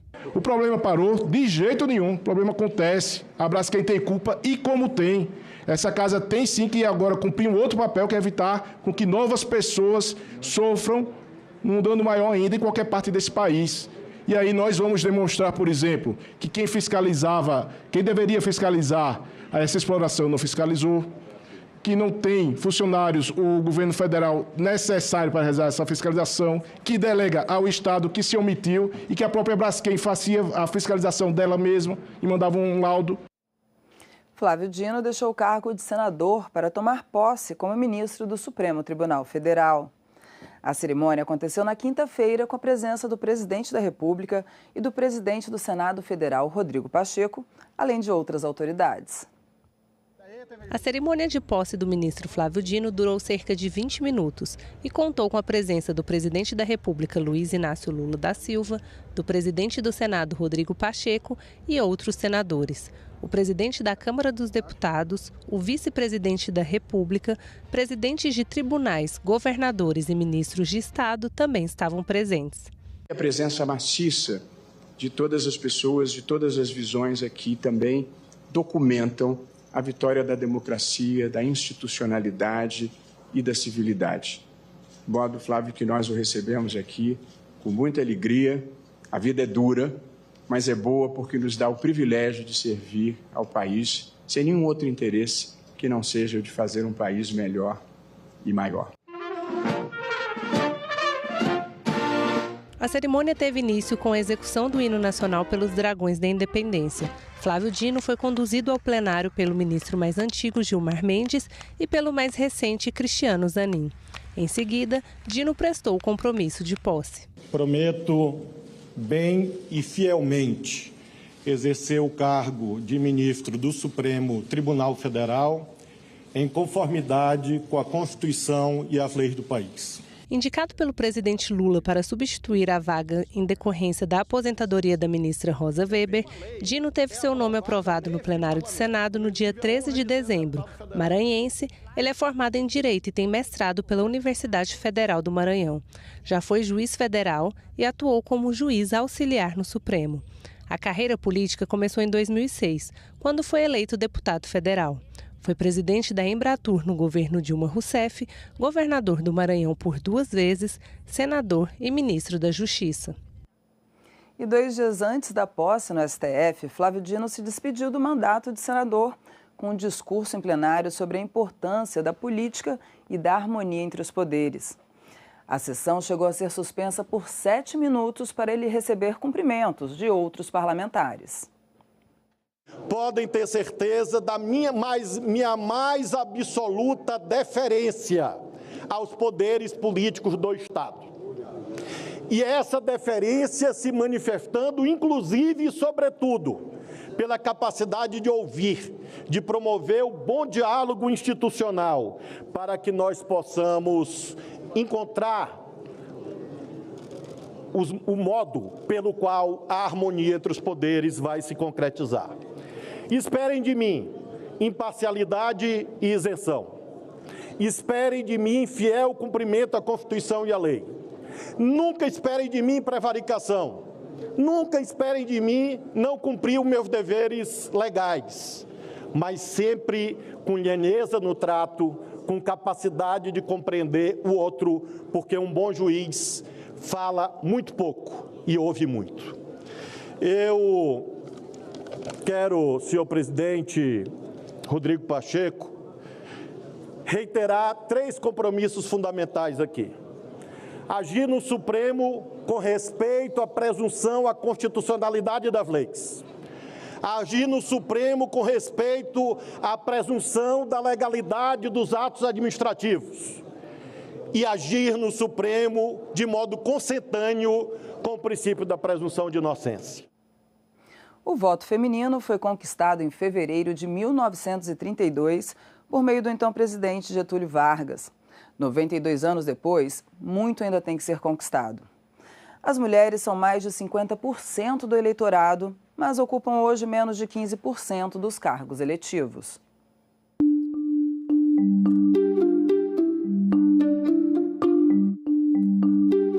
A década de 1920 assistiu a diversos movimentos de contestação à ordem vigente. A necessidade de mudança era explícita. Nesse contexto, ganhava força o movimento feminista, liderado pela professora Maria Lacerda de Moura e pela bióloga Berta Lutz. As duas criaram um grupo de estudos que lutava pela igualdade política das mulheres. Posteriormente, Lutz criou a Federação Brasileira pelo Progresso Feminino. As mulheres foram à luta. Elas queriam ter direito ao voto e maior presença feminina na política. Conquistaram. Em 1933, houve eleição para a Assembleia Nacional Constituinte e as mulheres puderam votar e ser votadas pela primeira vez. A Constituinte elaborou uma nova Constituição que entrou em vigor em 1934, consolidando o voto feminino, que ainda era facultativo e só se tornou obrigatório em 1965, sendo equiparado ao dos homens. Palavra dada é palavra cumprida. A primeira eleitora do Brasil foi a professora Maria do Céu, lá de Mossoró, e nós tivemos uma prefeita eleita em 1927, Alzira Soriano. Nascia ali a mulher eleitora, candidata. A voz delas começava a ecoar. No entanto, 90 anos depois, muito ainda precisa ser conquistado. Nós avançamos. Mas é muito lento esse avanço. Por quê? Deixar a gente quantos séculos sem ter o direito a aprender a ler e a escrever. Depois, se mesmo que você soubesse ler e escrever, não podia votar, não tinha opinião. Isso, nós devemos isso a elas acordaram que se fazia necessário as mulheres participarem da educação, que era a base de tudo, empoderava, e a política. De acordo com o IBGE, mais da metade da população brasileira é feminina. E elas representam, segundo o Tribunal Superior Eleitoral, 53% do eleitorado. No entanto, ocupam hoje menos de 15% dos cargos eletivos. Desde o início da República, em 1889, o país teve apenas uma única presidente, Dilma Rousseff, e 16 governadoras mulheres. Dessas, só 8 foram eleitas para o cargo. As demais eram vice-governadoras que ocuparam o posto com a saída do titular. Nós, as mulheres, seguimos subrepresentadas em todos os pleitos eleitorais e, apesar da conquista das políticas de cotas, do fundo partidário, veja, sendo 52% do eleitorado em comparação aos 47% dos homens, no pleito de 2020, nenhuma capital brasileira elegeu uma mulher. E do total de 4.800 homens eleitos, nós tivemos 658 mulheres. Se formos falar sobre a situação de representação das mulheres negras, então o quadro de desigualdade ainda é mais profundo. A gente não está querendo privilégio. A gente está querendo direito, é por isso que a gente está lutando.